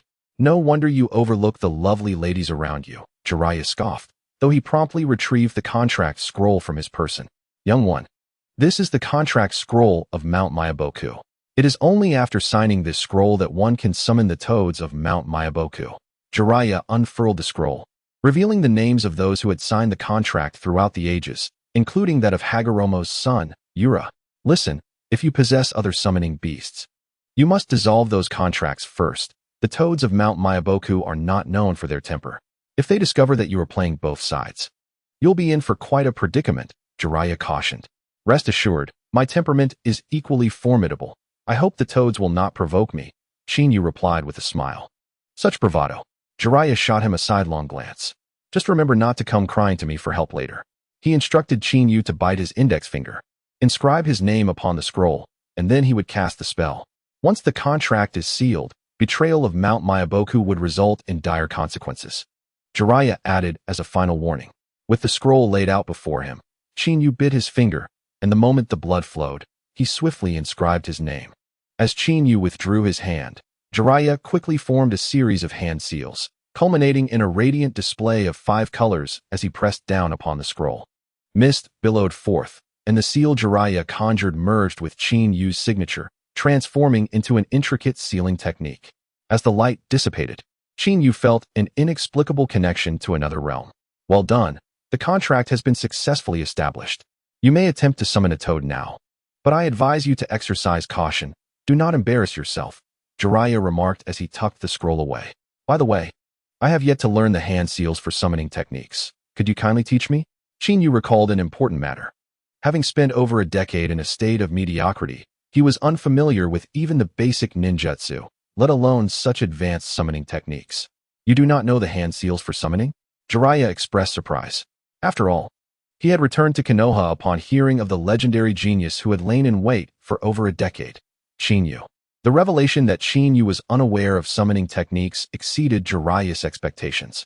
Upon seeing Shinyu shake his head once more, Jiraiya sighed. Very well, I shall demonstrate. But be warned, there is a high likelihood of failure. Do not take it too hard. Watch closely and do not blink, for I am Jiraiya of Mount Myaboku, he proclaimed, biting his thumb and swiftly forming hand seals with his hands. As the final seal was completed, Jiraiya slammed his right hand down onto the ground. Summoning technique. The intricate seals unfolded like a web amidst swirling white mist, revealing a creature of about a meter in size before their eyes. It was a toad clad in arm armor, reminiscent of those Jiraiya had summoned during his battles against Kisame and Itachi. Is this the summoning beast? Tsukuyomi's eyes sparkled with intrigue. I have heard that once a contract is signed, summoning these beasts on the battlefield doubles one's combat prowess. Moreover, these summoning beasts are unwavering allies. In response to these words, Shinyu couldn't help but harbor a bit of sarcasm. If Wan Shi were to discover this, he would undoubtedly burst into laughter. Eating people, devouring their masters. Wan Shi never jested. Brother, do you have confidence? Uchiha Itachi inquired, unable to contain his curiosity. Shinyu patted Itachi's head and replied with a grin. Do you wish to witness my folly? I shall endeavor to try. Perhaps success awaits. As he spoke, Shinyu communicated with the system within him. Ding. The host has acquired the summoning technique. Would you like to level it up to maximum? Level it up immediately, Shinyu commanded. Ding. Congratulations, host. The summoning technique is now at maximum level. A flood of knowledge regarding the summoning technique surged into Shinyu's mind, granting him a sense of clarity. If you still lack confidence, you may return and consult someone. There's no need to rush, Jiraiya said, clapping Shinyu's shoulder with a smile. Do not lose heart. Not everyone is a genius like me who succeeded on the first attempt. Shinyu shot a glance at the seemingly familiar Jiraiya and remarked, your first summoning was a chaotic mishap that accidentally transported you to Mount Myaboku. I am not like you. Jiraiya was momentarily taken aback. This was indeed his secret. Aside from the third Hokage, who knew a little, he had boasted about it to Tsunade. No, he had even flaunted it in front of Orochimaru. It seemed that this revelation hardly qualified as a secret. so he chose to disregard it. Kid, your words are audacious. I hope that when you see tadpoles without legs, you can still find amusement. Beside them, Yuzuki Yuin waved her small fist at Chinyu, clearly offering encouragement. As for Uchiha Itachi, he remained silent, maintaining a cool demeanor. Yet his gaze towards Chinyu held a hint of anticipation. Chinyu exhaled a deep breath. The blood on his right index finger had yet to dry. He wiped it across his palm, and his hands began to move rapidly like wheels. Witnessing this scene, Jiraiya's expression changed. Initially, he assumed that even if Chinyu managed to perform the hand seals for the first time, it would be clumsy at best. However, the fluidity of his movements utterly shattered their preconceptions. Summoning technique. Upon completing the final seal, Chinyu slapped his palm down onto the ground. Feeling as if a tidal wave of chakra had been extracted from him, his expression shifted. Boom. A tremendous sound erupted as white mist swirled upwards, and three massive figures, akin to small mountains, materialized from thin air. The force of the summoning sent shockwaves rippling outward, causing Yuzuki Yuin and Uchiha Itachi to squint against the overwhelming force. In contrast, Jiraiya's eyes nearly bulged from their sockets. Gazing upon the summoned beings, revered as the three great powers of Mount Myaboku, Frog Wanta, Frog Ken, and Frog Hero, Jiraiya's face was etched with disbelief. Jiraiya, what on earth has transpired? Did you venture into the Third Shinobi World War and encounter some formidable foe, summoning us all at once? The toad Wentai, with a smoking pipe in his mouth, exhaled clouds of smoke and remarked, "This will come at a considerable cost. You must gather thousands of insects. Otherwise, do not even think of dismissing us." Toad Jin and Toad Guang also surveyed their surroundings. However, to their perception, there was not a hint of danger. Only two bewildered individuals and a perplexed Jiraiya remained. "Jiraiya, you ought to speak up. There is no danger here. Summoning us casually is one thing, but dismissing us at your whim is quite another." Toad Guang couldn't help but interject. As he finished speaking, Toad Wentai and Toad Jin turned their gaze toward Jiraiya. Their watchful expressions suggested that without a satisfactory response, they might retaliate. Snapping out of his daze, Jiraiya glanced around and replied with a wry smile, "Am I not the one who summoned you? Not you?" Toad Wentai raised an eyebrow, exhaling a puff of smoke. "Is it that Watergate fellow? I don't see him around." In this era, it is possible that others have also forged contracts with toads. However, the individuals capable of sustaining the enormous chakra consumption required to summon these three formidable toads are exceedingly rare. Besides Jiraiya and Minato Namikaze, they could hardly think of anyone else. "It's him." Jiraiya looked towards Chinyu, offering a rueful grin. "Kid, it's up to you now. One giant toad is already quite a challenge. Summoning three at once is surely a daunting task for you." With that remark, Jiraiya immediately adopted a swift retreat, creating a safe distance. Otsutsuki Yuin and Uchiha Itachi wore expressions of grave concern. Yet, confronted by these three toads, each as imposing as a small mountain, they gritted their teeth and attempted to stand by Chinyu's side. "Step back. I shall handle this," Chinyu declared, gazing up at Toad Wentai. "It is a pleasure to meet you and establish a summoning contract." So it's just a mere youngster. I thought someone bold had summoned us all at once." Toad Wentai scoffed. "But do not think that summoning us means you can simply dismiss us afterward." Toad Guang and Toad Jin, clearly aligned with Toad Wentai, remained silent, but their intent was unmistakable. "Is there a way to resolve this?" Chinyu inquired, his smile widening. He understood well that the more powerful the summoning beast, the stronger its personality. Before being tamed, they are all quite rebellious. Indeed there is. If you can defeat us three, we shall consider this matter settled. Otherwise, you shall assist us in gathering insects for a month." Toad Wentai's eyes narrowed with intrigue. The thought of delicious insects being willingly offered to them was quite appealing. "I find this solution agreeable." Chinyu responded with a warm smile. Toad Wentai was taken aback for a moment before locking eyes with Chinyu, whose gaze was as crimson as blood. The three toads' expressions dramatically shifted as the nine-tomo Sharingan unfolded, unleashing a tidal wave of formidable chakra that engulfed the atmosphere. "It is the calamity I mentioned by the great sage. I never expected to encounter it here." The expression on Gamabunta's face shifted dramatically. "Be cautious. This ocular technique is no trivial matter." Gamabunta shouted repeatedly, and just as he reached for the short knife at his waist, he noticed Chinyu had moved. No, it would be more accurate to say he saw Chinyu's eyes widen. "Tsukuyomi." To cast Tsukuyomi on the three great toads at once was a significant drain on Chinyu's energy. Perhaps it would only be enough to restrain them for a fleeting moment. However, in a confrontation between such powerful beings, that was sufficient.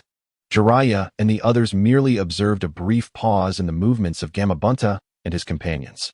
The next instant, enveloped in crackling lightning. The ground shattered beneath Chinyu as he transformed into a streak of light, traversing the heavens, and in the blink of an eye, he landed atop Gamabunta's head. By the time the three great toads regained their senses, Chinyu's figure had already vanished from their sight. Looking for me. Gamabunta, I am right above you. Chinyu chuckled as he patted Gamabunta's head. The sudden scene rendered Gamabunta's expression rigid. Under normal circumstances, he would have been furious. But this time he dared not act rashly. Neither Gamabunta nor Gamaken, nor even Gamagoro, made a move.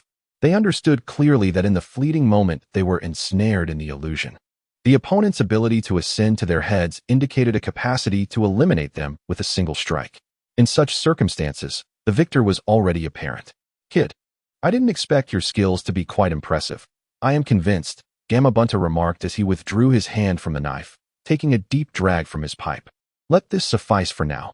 Next time you summon us, I hope it is for something urgent, as we do not wish to emerge merely for nostalgia.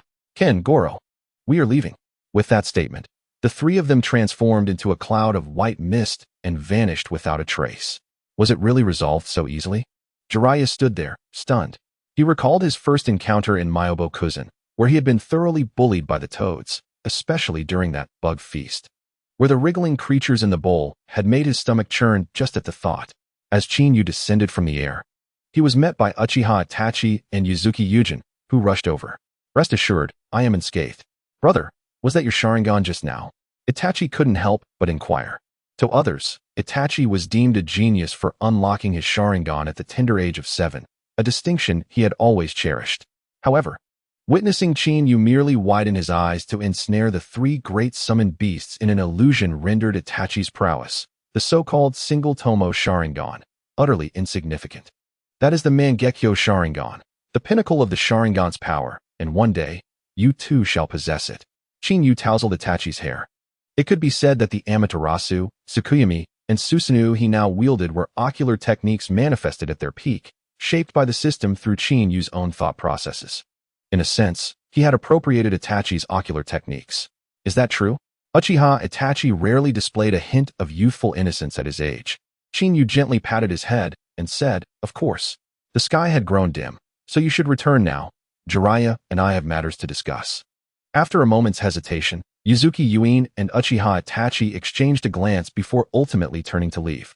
In an instant, the vast clearing was left with only Chinyu and Jiraiya. Kid, your skills were truly impressive just now. Even I did not anticipate the potency of your ocular techniques, which ensnared the three great toads of Mount Myoboku in an illusion. Had I not witnessed it myself, I would scarcely have believed it. Jiraiya appeared entirely at ease. Having relaxed in Chinyu's presence, reassured by the young man's unreserved display of strength. Those are merely minor tricks. They pale in comparison to your sage mode. Chinyu chuckled lightly as he retrieved 2 bottles of sake from his bag, tossing one to Jiraiya. Sharing a drink facilitates conversation, as is customary at the table. Jiraiya caught the sake with a hesitant expression and sat cross-legged. Kid, I didn't expect you to possess such extensive knowledge. Observing Chinyu as he produced a plethora of jerky and snacks, Jiraiya, feeling at ease, took a sip of sake and remarked, your initial intention was not to employ summoning techniques, but rather to utilize Sage Mode, wasn't it? Sage Mode, one of the most formidable combat techniques after the decline of strength in the later stages of Hokage, has long been coveted by Orochimaru. I once considered that Orochimaru sought the location of the Dragon's Cave to obtain Sage Mode, but failed to gain recognition. As for how Orochimaru became aware of Sage Mode's existence, it likely stemmed from his battles with you, having been thoroughly defeated by it, as if he desired Itachi's Sharingan, only to be swiftly vanquished by an illusion, subsequently turning his attention to Sasuke Uchiha instead. That sounds about right, Chinyu replied candidly, chuckling as he sat comfortably beside Jiraiya. This is a world governed by strength. Only those with the might to back their words can truly speak, wouldn't you agree? Jiraiya was momentarily taken aback. Did you not claim you wish to be a salty fish? This seems to contradict your intentions. According to Chinyu's interpretation, Being a salty fish implied basking under the sun, first on one side and then the other. Heh, in a world rife with power struggles. Lacking absolute strength makes even the desire to be a salty fish difficult to achieve. Chinyu took a sip of sake, assuring Jiraiya, "Rest assured, I will ultimately acquire Sage Mode. But I do not favor violence. I prefer to let things unfold naturally. However, I advise you to refrain from fixating on Orochimaru. Remember to pay a visit to the Rain Village. That place has the potential to alter the entire landscape of the ninja world." Chinyu recalled Yahiko and his companions. According to the original narrative, Danzo was nearing an attack on Yahiko's organization, Akatsuki. Should Yahiko be killed, Nagato would spiral into chaos, resulting in a cataclysmic shift in the essence of Akatsuki. Jiraiya's expression shifted, his gaze toward Chinyu now tinged with uncertainty. "Kid, it seems you are well-versed in many matters. It appears your years of lurking have not been in vain." Jiraiya exhaled a heavy sigh and remarked, "Minato has mentioned that your talent for ninjutsu is unparalleled. Witnessing your inaugural use of the summoning technique, which called forth the 3 great toads, I realized I have no desire to be your adversary. I sincerely hope you will not pose a threat to Konoha in the future, for that would indeed be troublesome for me. I intend to visit the Rain Village. I have often heard tales of those 3 little fellows, and I wonder how they fare now." With that, Jiraiya dusted off his clothes and turned to leave. As he watched Jiraiya's retreating figure, Chinyu's gaze shifted to the woods on his left. He had sensed an observer during the summoning of the 3 toads. Even from a distance of 600 or 700 meters, the presence could not escape his awareness. It was evident who it was, even without much thought. He pondered what Danzo might be plotting next. This monotonous existence truly required some reckless individuals to liven things up, or it would become unbearably dull. Chinyu chuckled, stretched lazily, and took a moment to sip his drink.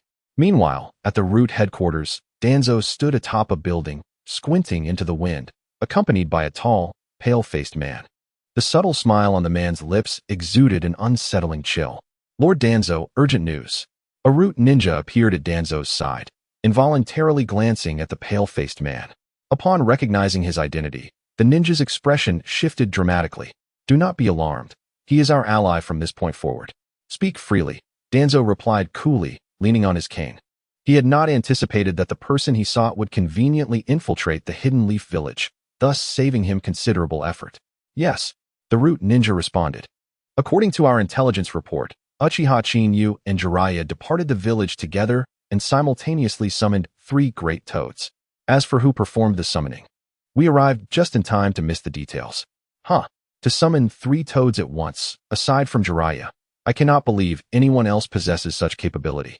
A sinuous voice interjected suddenly. The crimson tongue flickered like a serpent, evoking a sense of dread. "I did not expect that upon leaving the leaf, Jiraiya would have significantly enhanced his strength."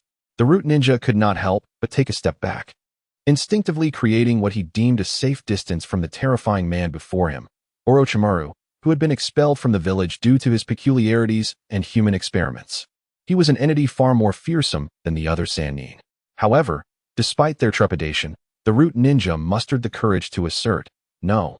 We ultimately deduced that it was Uchiha Chinyu who summoned the 3 toads." A wager transpired among them, yet it was resolved merely by a glance from Chinyu. As he spoke, a look of astonishment flickered across the faces of the root ninja, Danzo, and Orochimaru. The ability to summon 3 formidable spirit beasts simultaneously is a feat that only Jiraiya could accomplish in their eyes. Yet, the revelation that it was Uchiha Chinyu who achieved such a remarkable act was rather staggering.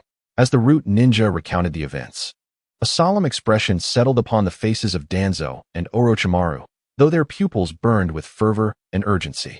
"Are you saying that Uchiha Chinyu ensnared the 3 great toads in a genjutsu with just a glance?" Orochimaru reiterated, his excitement palpable as he observed the approving nod from the root ninja.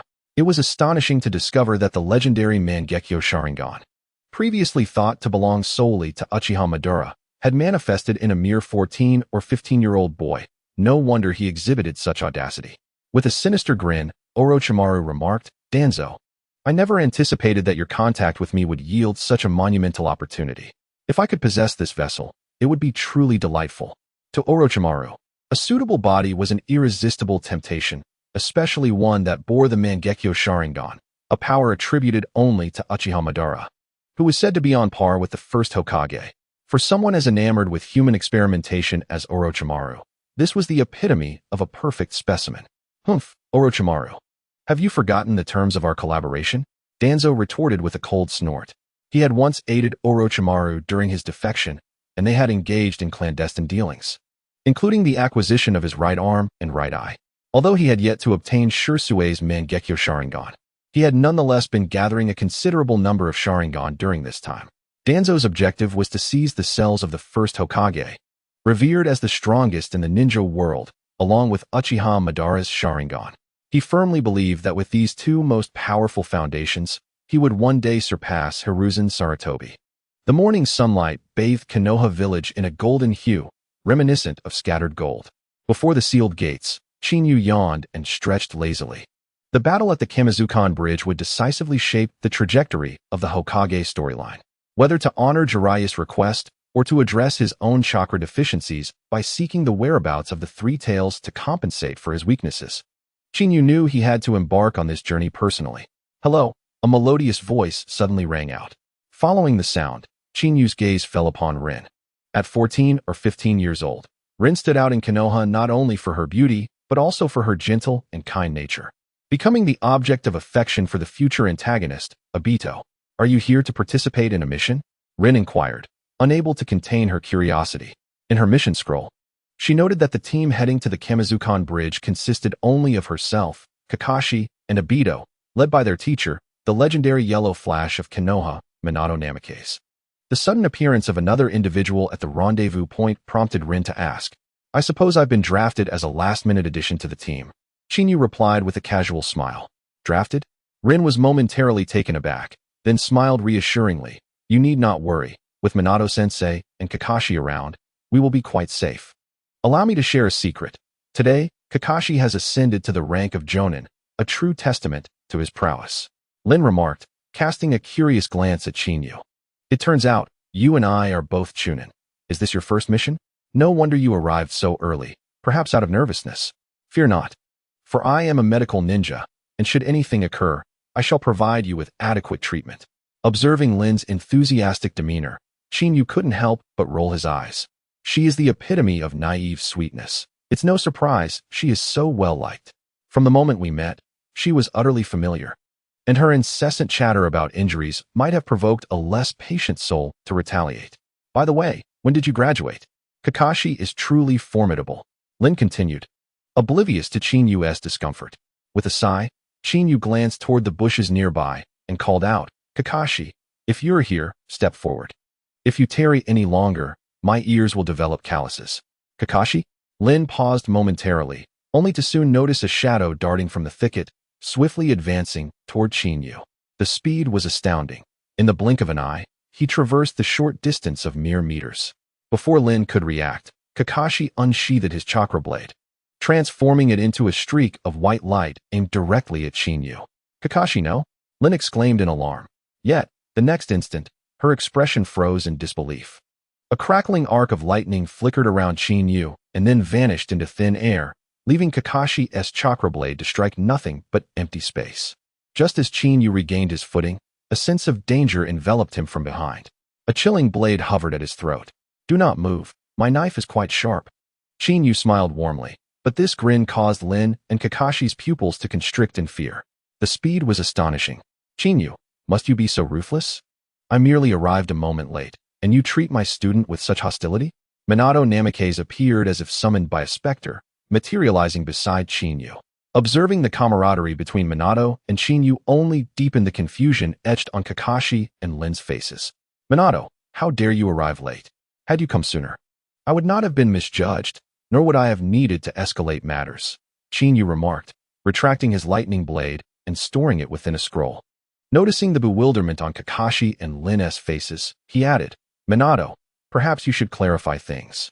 Chinyu dismissed Kakashi's hostility from his mind. After all, it was only natural for someone who had lost a father to harbor some inner turmoil.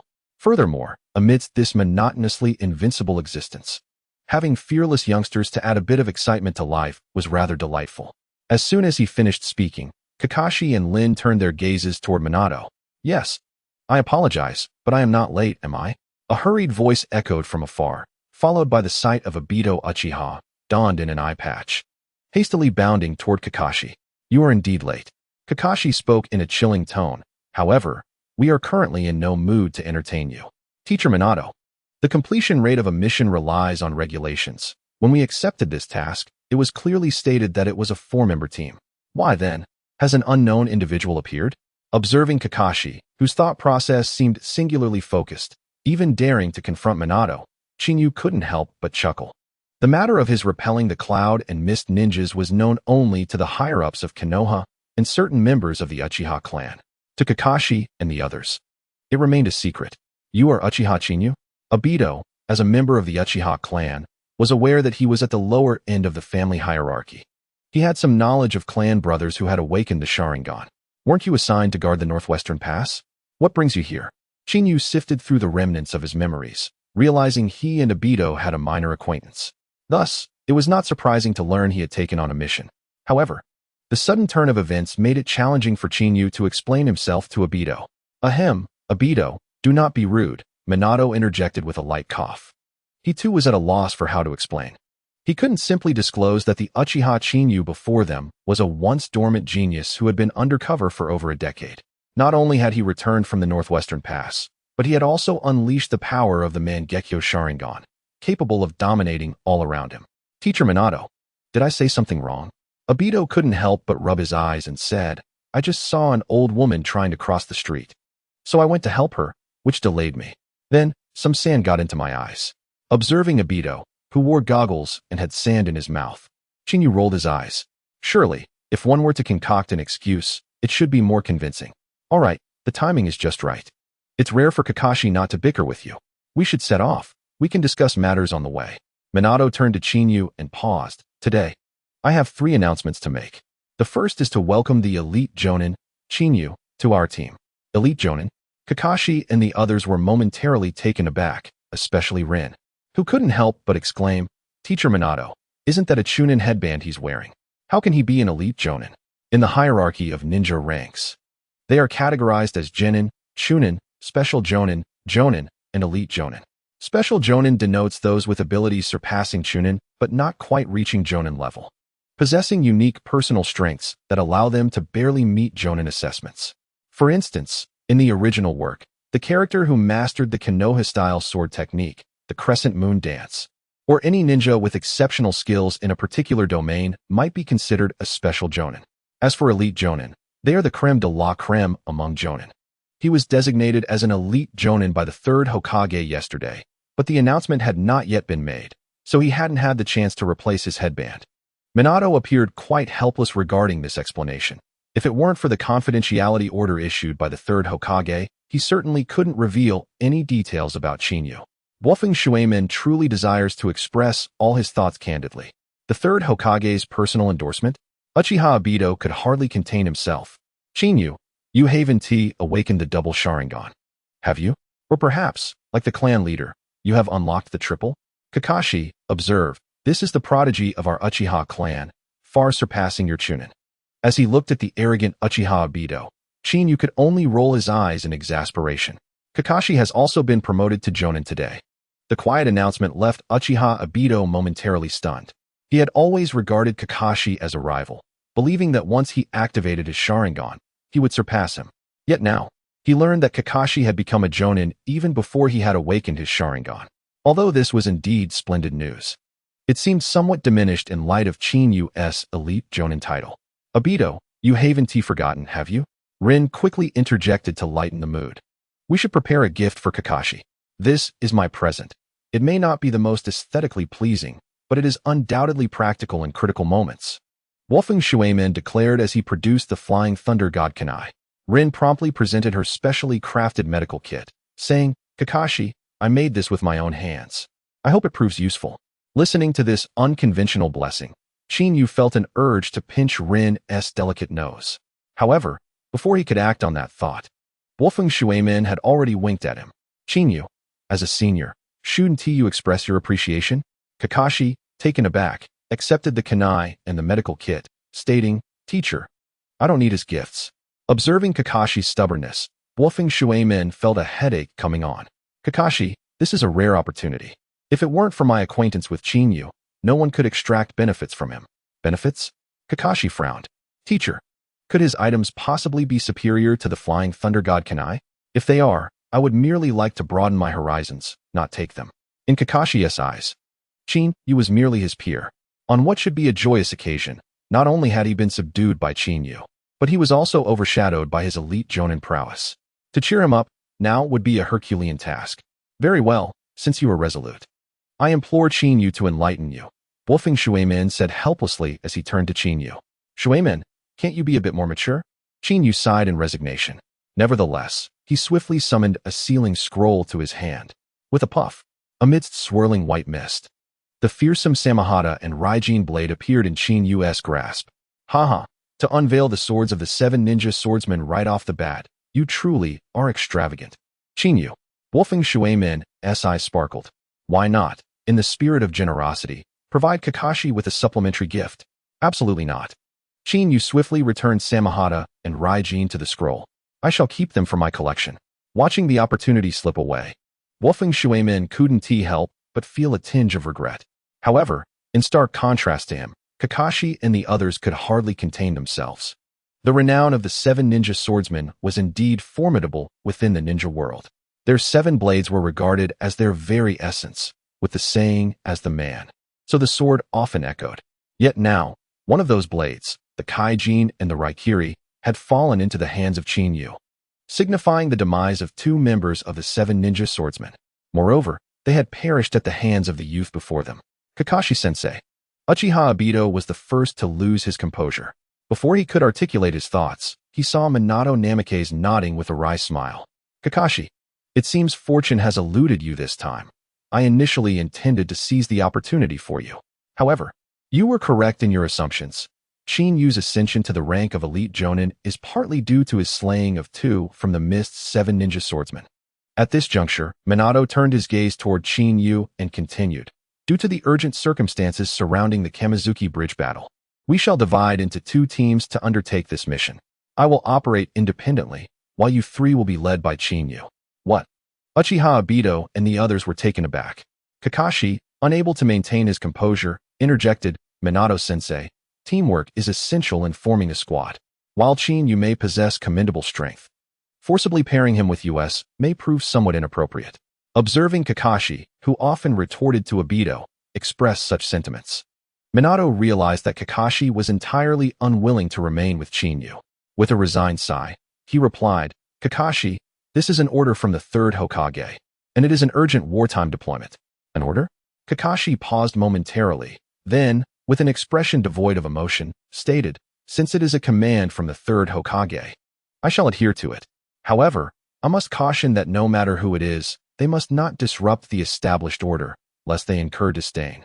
Casting a resigned glance at Kakashi, who appeared as if he had aged significantly, Chinyu replied, Fear not, I have never been one to abide by rules. And the Third Hokage's orders are no exception.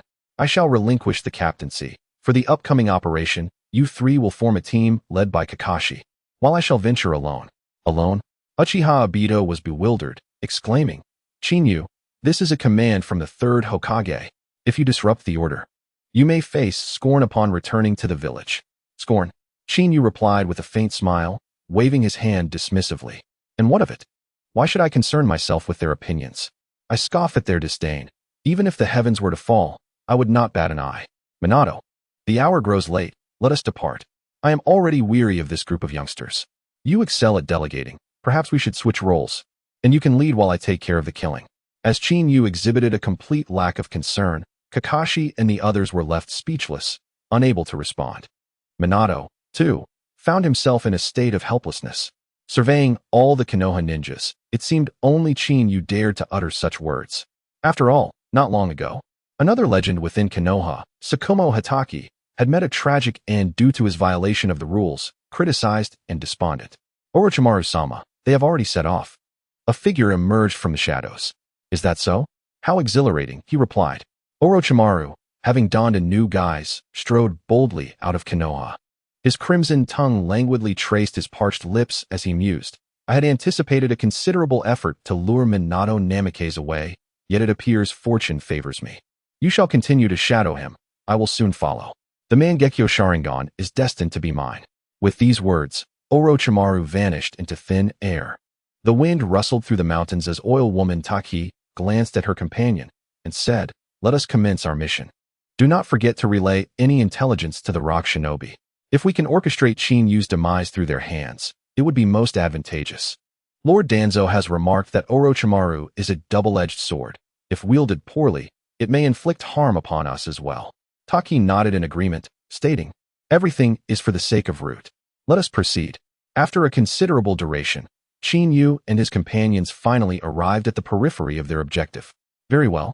Let us rest here and clarify our current situation." Minato Namikaze unfurled a topographical map. "Our adversary this time is the Rock Shinobi. We are separated from the Rock Village by a grass ninja village, which initially served as a buffer for us. Should the Rock Village launch an assault, the grass village would provide a defensive barrier, granting us time to prepare. However, upon our discovery, we found that the Rock Village's formidable battalion had already breached the grass village's defenses, now merely 3 kilometers from our own." "What?" Kakashi and the others paled at the revelation. The grass village managed to exist amidst the encroachment of great powers primarily due to the tacit agreement between the two nations. After all, if the borders of the two were to connect, tranquility would be a distant dream. To ease tensions between the Rock and Leaf villages, the grass village became a necessary entity. Yet now, the Rock Shinobi had unknowingly traversed the grass village's defenses, resulting in 2 possible outcomes. First, the grass shinobi may have been swiftly obliterated without resistance. Second, the grass shinobi betrayed their allegiance, voluntarily capitulating. To Chinyu, the latter seemed far more plausible. After all, a small nation serving as a buffer must possess a balanced fighting capability. Currently, the Leaf Village found itself embroiled on 3 battlefronts, while simultaneously facing the looming threat of the Cloud Shinobi Village.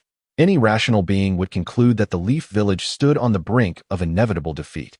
Compared to the Rock Village's vast army, the Leaf's mere handful of shinobi appeared woefully inadequate. Opening the doors to future victors was the survival strategy of small nations. I trust you all comprehend the present predicament. Since Chinyu has no desire to assume the role of captain, I shall entrust it to Kakashi, Minato remarked, casting a resigned glance at Chinyu.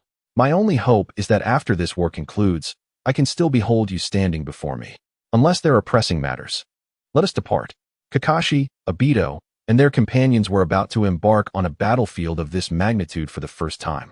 Nevertheless, there was no choice but to press onward with determined resolve.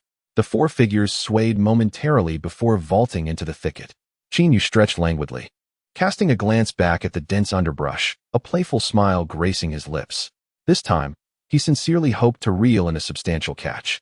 The incessant appearance of mere small fry was becoming utterly stifling. With that remark, Chinyu did not linger, swiftly following suit. Kakashi, having dashed several hundred meters ahead, furrowed his brow upon spotting the tardy Chinyu. "Stay close to the team. I am the captain now," he asserted. Observing Kakashi's self-important demeanor, Chinyu shot him an exasperated look. "Your captaincy was bestowed upon you by my grace. Do not forget, I am not one to adhere to conventions." Kakashi was momentarily speechless, frustration evident. Minato, watching the exchange, felt a pang of regret. He truly wished he had not paired Chinyu with Kakashi.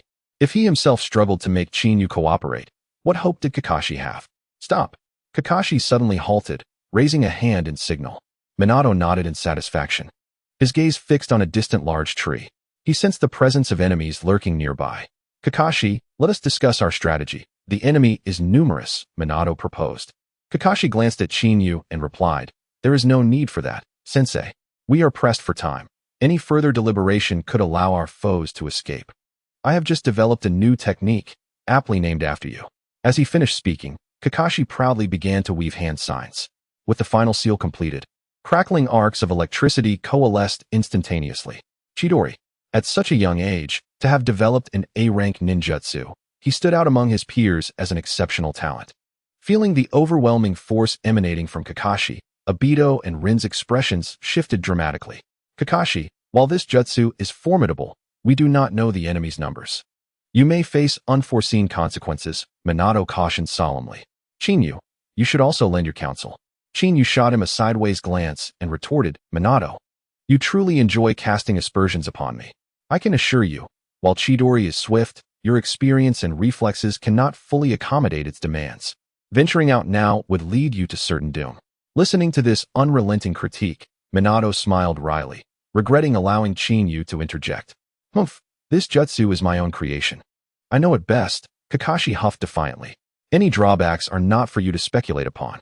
Sensei, provide me cover. In an instant, I will eliminate them all. Seeing Kakashi's resolve, Minato could only nod in resignation.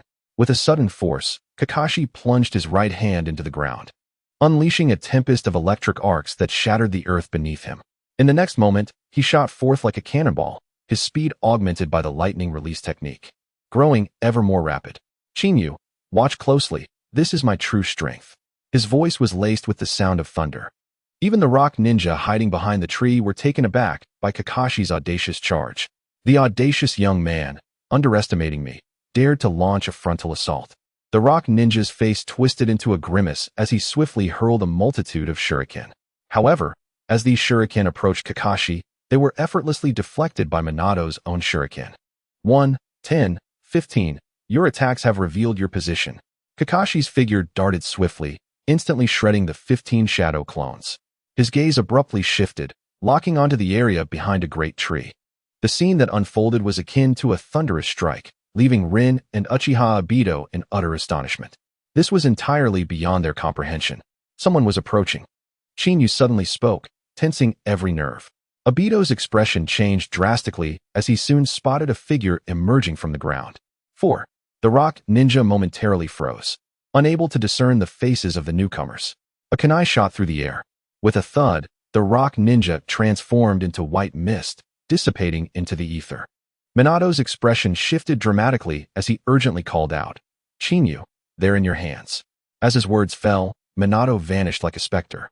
In the next moment, he reappeared right before Kakashi. The gleaming blade expanded rapidly in Kakashi's pupils. Under such a rapid assault, he had no chance to evade. With a thud, Minato materialized, blocking Kakashi's chest and halting his momentum. However, the glaring blade still grazed Kakashi's shoulder, blood splattering in a shocking display.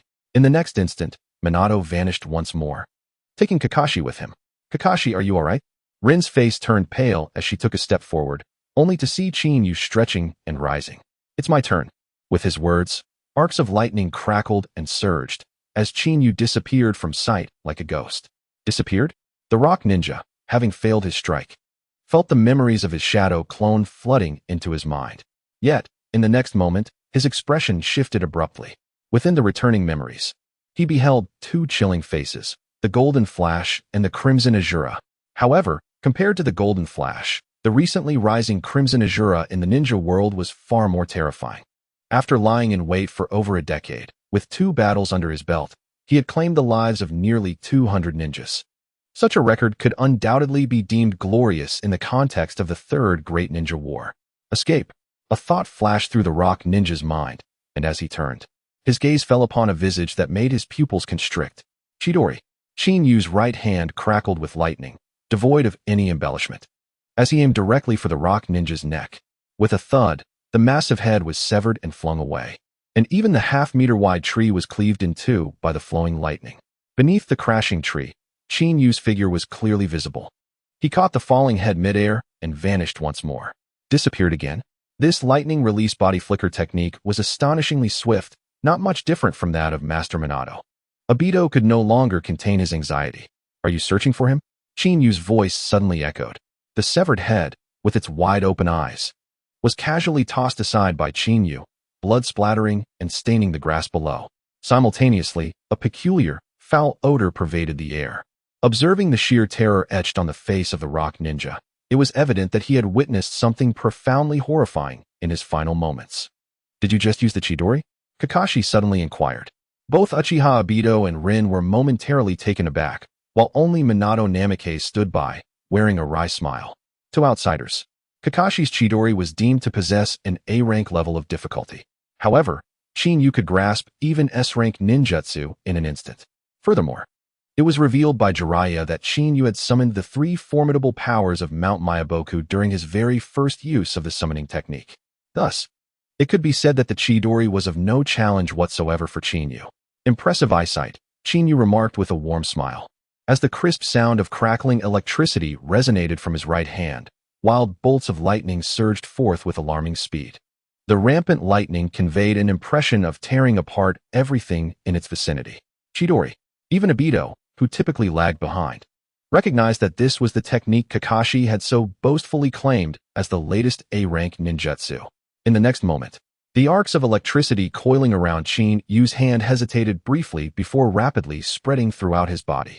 For an instant, he appeared to be enveloped in a radiant storm of lightning. This is the Chidori flow. This is the Chidori spear. This is the Chidori blade technique. As Chinyu demonstrated each variation, Minato's face stiffened, twitching uncontrollably in disbelief. Enough. Kakashi could no longer contain himself. Just moments before, he had been brimming with pride, extolling the virtues of his Chidori, comparing its speed to that of his teacher. Now, witnessing Chinyu's diverse applications of the Chidori flow, it was as if an invisible slap had resounded in the air. Kakashi, do not take it to heart. Chinyu means well, Minato said with a bittersweet smile. Chinyu patted Minato's shoulder, saying, apologies, I did it intentionally. As a ninja, one must understand the essence of caution. It is vital to avoid placing one's teammates in peril. Do you still wish to be the captain? The attendees were momentarily taken aback. Rin quickly interjected, Chinyu. Kakashi did not intend to fail. He would have succeeded. Rin was correct. Kakashi had indeed faltered this time, yet it was unjust to strip him of his captaincy, especially considering that she too had erred. Uchiha Obito hastily concurred. Witnessing this rare interaction, both Chinyu and Minato were taken aback. Majority rules. I am a fair person. If you are advocating for Kakashi, I shall let this one slide, Chinyu said indifferently. In his eyes, the captaincy was merely a superfluous title, entirely inconsequential, as he would never acquiesce to any orders. Yukihara Rin and Uchiha Obito secretly sighed in relief. Kakashi, you are injured. Allow me to tend to your wounds, if you will. Lin gazed at Kakashi's injury, which was perilously close to being grievous, her expression filled with urgency. Kakashi, momentarily lost in thought, regained his focus, his gaze traversing the crowd until it settled on Chinyu. I no longer desire this captaincy, but I will soon surpass you and master an even more potent Chidori. When that time comes, I hope you will concede the captain's position to me.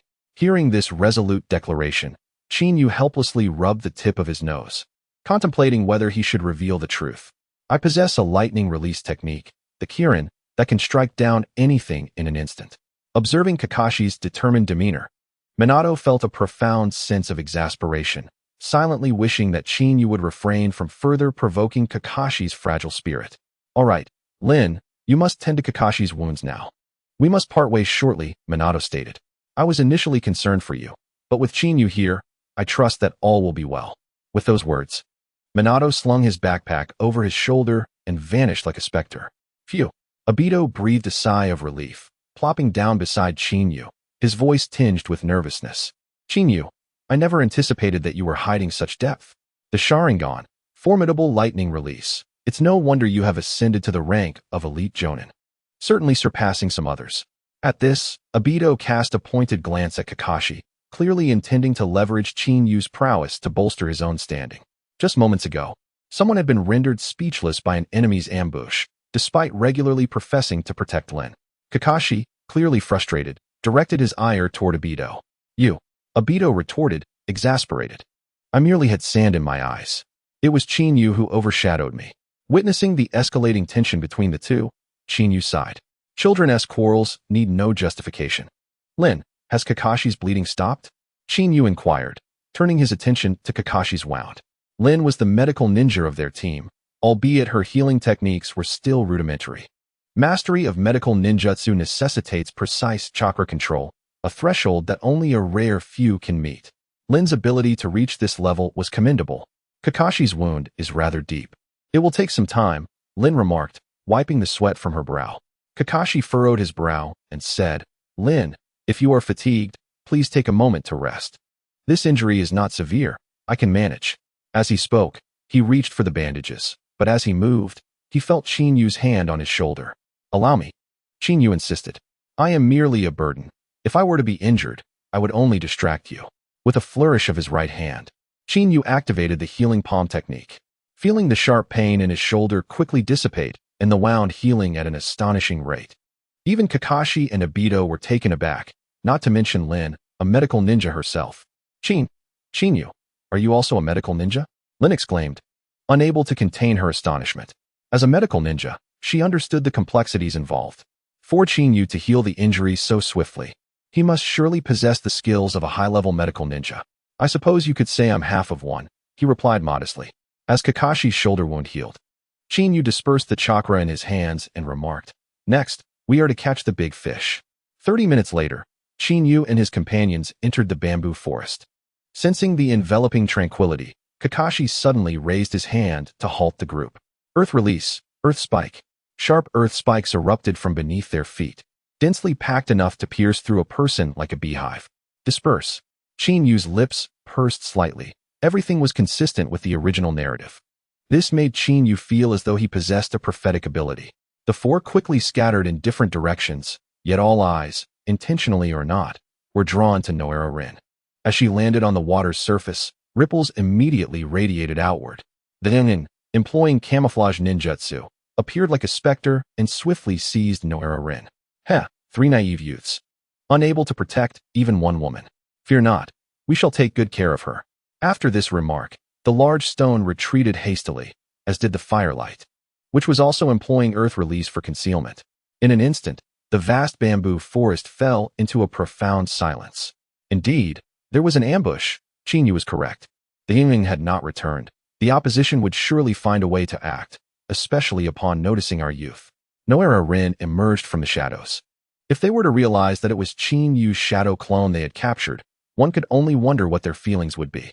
At this point, even Kakashi's gaze towards Chinyu was laced with a hint of contemplation.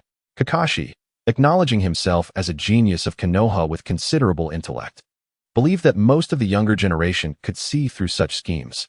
However, in the presence of Chinyu, Kakashi felt an ungraspable sense of mystery. Chinyu truly seems to possess foresight. What shall we do now? Shall we pursue immediately? Uchiha Obito appeared somewhat exhilarated. As long as he could witness Kakashi in a predicament, that would suffice. No, we must capture the leader first. We shall ensnare them all. Chinyu replied with a knowing smile. Meanwhile, the firelight and the large stone, along with Chinyu's clone, arrived at a nearby rocky cave. This girl is remarkably quiet. It seems she understands that those three cannot rescue her from us. The large stone chuckled mockingly. Now, we must cast an illusion on her and extract intelligence swiftly. Once we ascertain the numbers and layout of the Konoha forces, we shall be the heroes of this battle. The firelight positioned Chinyu's clone before the wall and signaled the large stone to initiate the illusion. With swift hand seals, the large stone coldly commanded, illusion, hypnosis. A wave of mental energy radiated from the large stone. Soon, they observed the tranquil Chinyu become momentarily vacant in expression. The large stone and firelight exchanged startled glances. The hypnosis had proven remarkably effective. Large stone, it seems fortune is on our side. Before the main force arrives, we should be able to extract the information, Firelight said, excitement flickering on his face as he approached Chinyu. As she extended her right hand, she gently lifted Chinyu's chin. In the next moment, the smile that met his gaze rendered his expression rigid. What's the matter? Do I seem like I can handle this? The soft voice surged forth like a tempest at that instant. Dashur and Huaguang's expressions shifted dramatically. Who are you? Faced with the girl before them. No. It should be said that the male voice that emerged instantly made them realize they were ensnared in a trap. Hee, if you step outside, you'll find out. Chinyu quipped with a smirk. In the next moment, with a resounding boom, his body transformed into a swirling mist, dissipating into the void. The sudden turn of events caused Dashur and Huaguang's nerves to tighten to their utmost. With no time to spare, they hastily retreated, fleeing toward the exit. However, as they set foot at the cave's mouth, they were met with a searing wave of heat. Fire release, great fireball technique. Lightning release, 1,000 birds. Uchiha Obito's hands danced rapidly, and as the scorching chakra coalesced in his mouth, he unleashed it forthwith. A fireball, 5 to 6 meters in diameter, surged forward with a crushing momentum toward the cave entrance. Earth release, earth-shattering technique. Huaguang's countenance paled. Yet, as elite jonin of the Rock Ninja Village, their prowess should not be underestimated. Moreover, their extensive battle experience was unparalleled. With deft hands, they formed a series of hand seals and swiftly struck the ground. Bang! The solid rocky surface shattered in response, and the earth rose high, forming a wall of soil that collided directly with the great fireball. The fireball shattered upon impact, scattering searing flames like a rain of fire. Witnessing the incoming attack thwarted, Huoguang and Deshur promptly scattered to escape. However, compared to Deshur, who possessed camouflage and stealth techniques, Huoguang's method of retreat appeared lacking. Just as he leapt out of the cave, he saw the lightning flash rapidly magnifying in his vision. Kakashi, in the form of 1,000 birds assault, charged toward him. "You little brat, are you seeking death?" Huoguang's expression shifted drastically as he roared urgently. The ninja knife concealed within his sleeve was swung down toward Kakashi. This assault was undoubtedly a gamble for survival. In Huoguang's eyes, facing such a life-and-death battle, the boy before him seemed remarkably different. Yet, compared to these seasoned ninjas, such a desperate fight could not match their psychological fortitude. However, just as this thought began to take root, two dark shadows suddenly loomed into view. Lightning release, 1,000 birds, shuriken. Two shurikens, entwined with frenzied arcs of lightning, sliced through the air, swiftly striking Huoguang's ninja knife. Clang! The sharp sound of metal clashing resonated, and the immense force sent Huoguang's weapon flying from his grasp. As he witnessed this explosive turn of events, Huoguang's expression transformed, and Kakashi's eyes gleamed with determination. In such close proximity, the acceleration granted by the 1,000 birds technique allowed Kakashi to appear before Huoguang in an instant. 1,000 birds. Without the slightest flourish, the right hand, entwined with lightning, pierced through the chest of the fiery figure like a bolt of thunder. The sound of blood splattering evoked a shocking sensation. Beneath the rain of crimson, there lingered an air of dread. Witnessing the first kill by 1,000 birds, a rare smile graced Kakashi's face. "Yes, it is you." The intermittent voice of the fiery figure suddenly echoed, casting a glance towards Chinyu, who had come to assist from a short distance away. His expression twisted with a hint of madness. "Dashi, flee quickly. Return and inform Lord Huangtu that the blood-colored Azura has arrived. They must escape at once." His frantic roar reverberated through the heavens and the earth. Having utilized a secret technique to become invisible, Dashi had initially planned to let the fiery figure attract everyone's attention, waiting for the opportune moment to strike at Chinyu and the others. However, upon hearing that name, he hesitated not for a moment and turned to flee. The blood-colored Azura. This was a figure from the Cloud Ninja Village, recounted personally by the future Raikage. The blood-colored Azura embodied a formidable amalgamation of offensive ninjutsu, defensive ninjutsu, and illusion techniques. Anyone below the level of a shadow must flee upon encountering him. From the outset, many ninja villages had doubted this information. Yet, after learning that the Mist Ninja Village had taken an interest in the strategic pass behind Konoha and had ventured to launch an assault alone, suffering losses that included 2 members of the infamous 7 ninja swordsmen, the fearsome reputation of the blood-colored Azura was firmly established within the ninja world. What transpired? Uchiha Obito had originally intended to protect Noara Rin. However, the sudden turn of events rattled their nerves. "What were you saying just now? Who is the blood-colored Azura?" Kakashi's expression shifted as he grasped the collar of the fiery figure, urgently demanding answers. Yet, before he could obtain a response, a sound of slicing air emerged from behind. "Kakashi, be careful!" Noara Rin cried out in alarm. Uchiha Obito hastily rushed forward. Unfortunately, against the concealed Dashi, all their efforts seemed futile. Observing Kakashi, who could not even discern the location of his enemy, Dashi's face broke into a smirk. This was his tried-and-true secret technique, fully comparable to the silent killing techniques of the Mist Ninja. To him, it was evident that Kakashi's offensive power had just dissipated, leaving him incapable of defending effectively. The only option left was to meekly become a hostage in his grasp. "I see you." A quiet voice swept through the air like a tempest. Dashi's nerves tightened to their utmost. Glancing back in haste, a figure enveloped in crackling lightning appeared behind him like a phantom. As their gazes met, the scarlet eyes, reminiscent of a blood moon, plunged him into an icy abyss. This is the Sharingan." Dashi's expression froze. He finally comprehended why the opponent could perceive him. However, in such close proximity, all seemed utterly futile. As Chinyu executed a swift maneuver, lightning crackled around him, and 1,000 birds erupted in an instant, transforming into a streak of lightning that pierced through the chest of the great stone figure. With a sickening splatter, blood erupted, enveloping the surroundings in a dense crimson mist. The great stone figure stared wide-eyed, disbelief etched across his face. When they had first stepped onto the battlefield, they had contemplated various fatal outcomes. However, they had never anticipated that their demise would come at the hands of a mere child, scarcely 13 or 14 years of age. With a heavy thud, the lifeless body crashed to the ground, blood spraying forth, a sight both shocking and grim. After wiping the blood from his hands onto the fallen figure, Chinyu remarked, "Well, in the Rock Ninja Village, 3 form a team. Now that we have eliminated all 3, their side will surely have summoned reinforcements. What lies ahead will be a formidable struggle." Uchiha Obito and his companions wore expressions of rigidity. They had indeed claimed victory, yet aside from Kakashi's defeat of one enemy, Noara Rin had merely employed a touch of medical ninjutsu, and Uchiha Obito had only unleashed a single fire technique. If reinforcements truly arrived, they would likely find themselves ensnared in a dire predicament.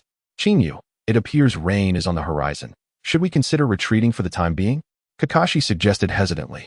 Compared to Uchiha Obito and Noara Rin, his primary concern lay with the ominous flames and the blood-drenched Azura that had emanated from the great stone figure. Such a presence could instill terror even in seasoned jonin, certainly on par with the likes of the Yellow Flash, Minato Namikaze. Most crucially, only 6 individuals remained on the battlefield. Aside from the 2 fallen rock ninjas, Kakashi was well aware of the animosity between himself and Uchiha Obito. As for Noara Rin, while she excelled in medical ninjutsu, her combat skills paled in comparison to those of elite Chunin, let alone instilling fear in the hearts of seasoned rock ninjas. Thus, the only remaining candidate was Uchiha Chinyu. This individual, who had languished in obscurity for over a decade, had suddenly emerged not only as an elite jonin, but also as a figure whom even the revered Minato Namikaze regarded with respect, as he was deemed the most likely successor to the title of Hokage. The dynamic between them felt entirely reciprocal, leading Kakashi to surmise that the fearsome blood-drenched Azura was undoubtedly linked to Chinyu. "Chinyu, I must inquire if you are the blood-drenched Azura that they speak of." Kakashi pressed, unable to contain his curiosity. Uchiha Obito and Noara Rin exchanged glances, equally taken aback, their minds racing with the implications of the earlier exclamations. Eager to ascertain whether Chinyu was indeed the source of the rock ninja's terror.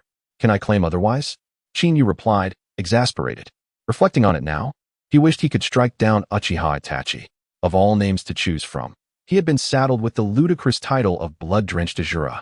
Most perplexing of all was the rapidity with which this moniker had spread.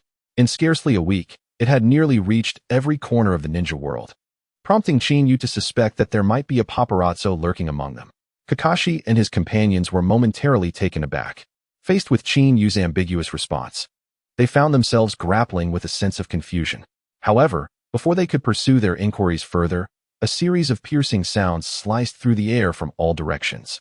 "Be cautious, we are under attack," Kakashi exclaimed urgently, swiftly drawing forth the chakra-infused short blade from his back. The blade radiated a soft, ethereal glow, reminiscent of fluttering butterflies. As chakra coursed through it, the sharp clang of metal reverberated throughout the expanse, accompanied by the scintillating sparks of collision. This sudden eruption threw Uchiha Obito into disarray once more. Yet this time, amidst the chaos, Uchiha Obito resolutely resolved to protect Noara Rin. In a swift motion, he appeared before her, his hands deftly weaving through a series of hand seals. A blazing fireball erupted forth, deflecting the incoming kunai with ease. As for Chinyu, he stood as the most composed among the 4. The arcs of lightning crackled around him, causing any kunai that ventured too close to be sent flying. The initial wave of assault quickly subsided. Once Kakashi and the others steadied themselves, they found themselves surrounded by a throng of figures in the basin. 10, 50, 100, 200, 300. Uchiha Obito's complexion paled as he surveyed the multitude encircling them. Their numbers were at least 100 times greater than theirs. "Kakashi, could this possibly be the entire support force of the Rock Ninja? So many of them." Uchiha Obito could not resist shifting his gaze toward Kakashi. Noara Rin, too, shared in the sentiment. Faced with such overwhelming numbers and a fierce onslaught, the presence of the 3 of them felt utterly futile. Haha, I did not expect you 4 to have defeated the team of Hokage and the Stone. It seems you are indeed the much-talked-about blood-colored Azura, Uchiha Chinyu. A masked ninja declared as he leaped down from a tree. As he landed, A wave of scalding steam rose from his body. Chinyu furrowed his brow, racing through his memories in search of knowledge about the rock ninja. During this moment, Kakashi and the others momentarily froze. If they had been speculating before, they were now receiving confirmation from their adversary's words. What is the matter? From your expressions, it seems even the recently renowned blood-colored Azura is unfamiliar to you. The steam-emitting man chuckled mockingly. It was no surprise, as the rumors of Uchiha Chinyu, the new prodigy of the Uchiha clan, overshadowed even the brilliance of his predecessor. Uchiha Shursui.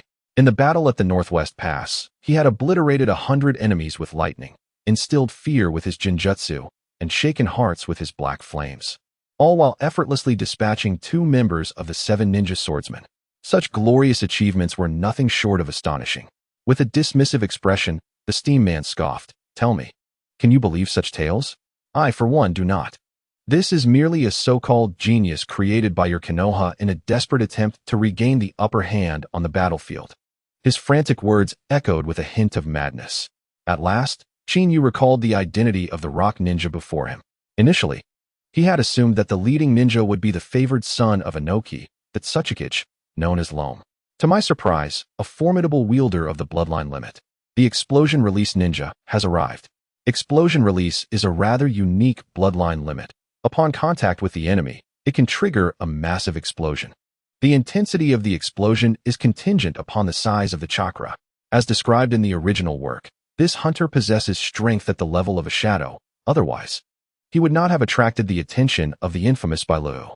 Ah, it seems you have discerned my identity. The hunter grinned menacingly. You are not mistaken. I am indeed the Explosion Release Ninja. Regardless of whether you are the red Azura or the white Azura, if you wish to avoid suffering, I advise you to surrender without resistance and refrain from making me expend unnecessary effort. At the conclusion of his words, the atmosphere within the arena shifted dramatically.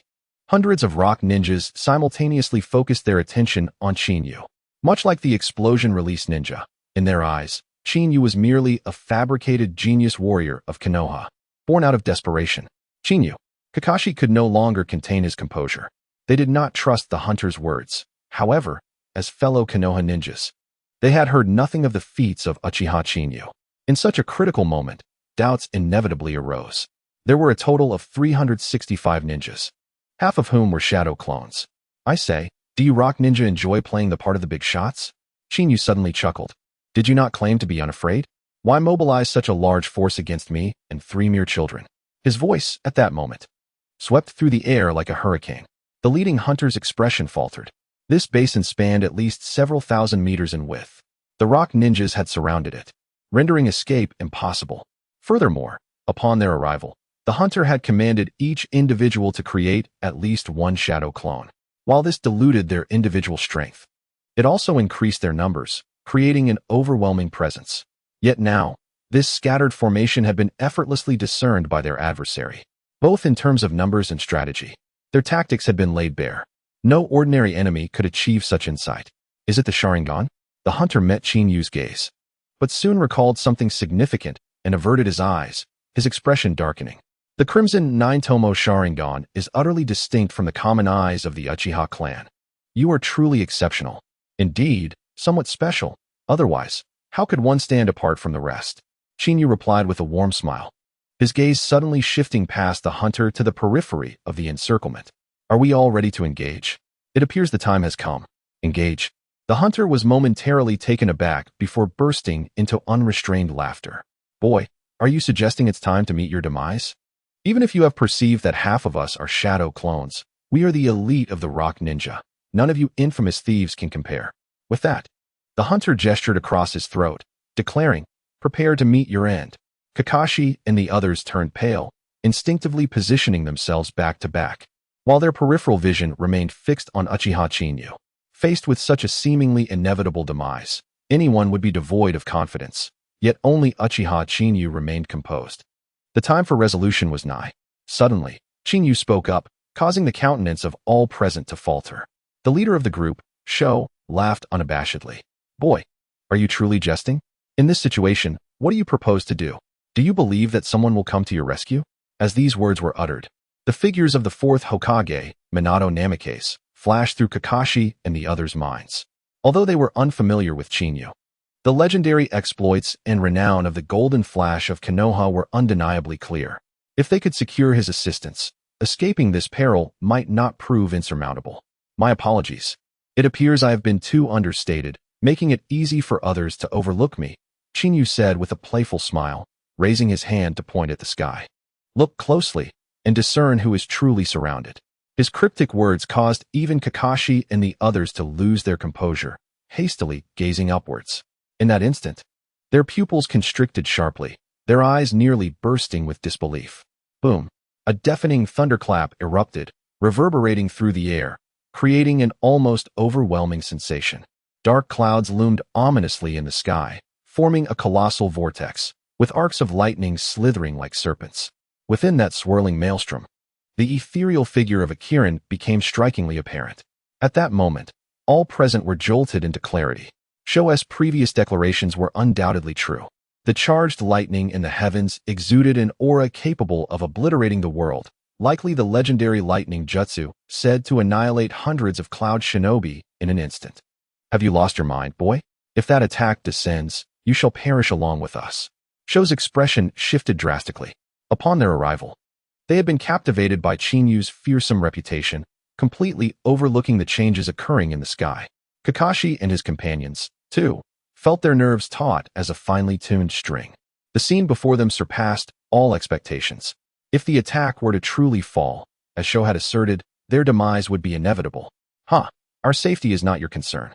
What you ought to ponder is how to survive this assault. Chinyu remarked with a knowing smile, flipping his right hand to summon the lightning blade. In a swift motion, the blade, infused with Chinyu's chakra, pierced through the void. Boom! The amassed thunder was instantly drawn forth. Roar! A thunderous roar akin to a primordial beast erupted, tearing through the heavens and the earth. In the next moment, the Kirin concealed within the lightning burst forth from the clouds, diving down with blinding speed, making escape utterly impossible. Kakashi and his companions turned pale, as in the instant the lightning struck, all that remained was a tempest of thunder. Their eardrums reverberated violently. The singular thought that consumed them was to close their eyes and await their fate. Boom! The lightning surged skyward, erupting like a wild tide, sweeping everything within a 10,000-meter radius.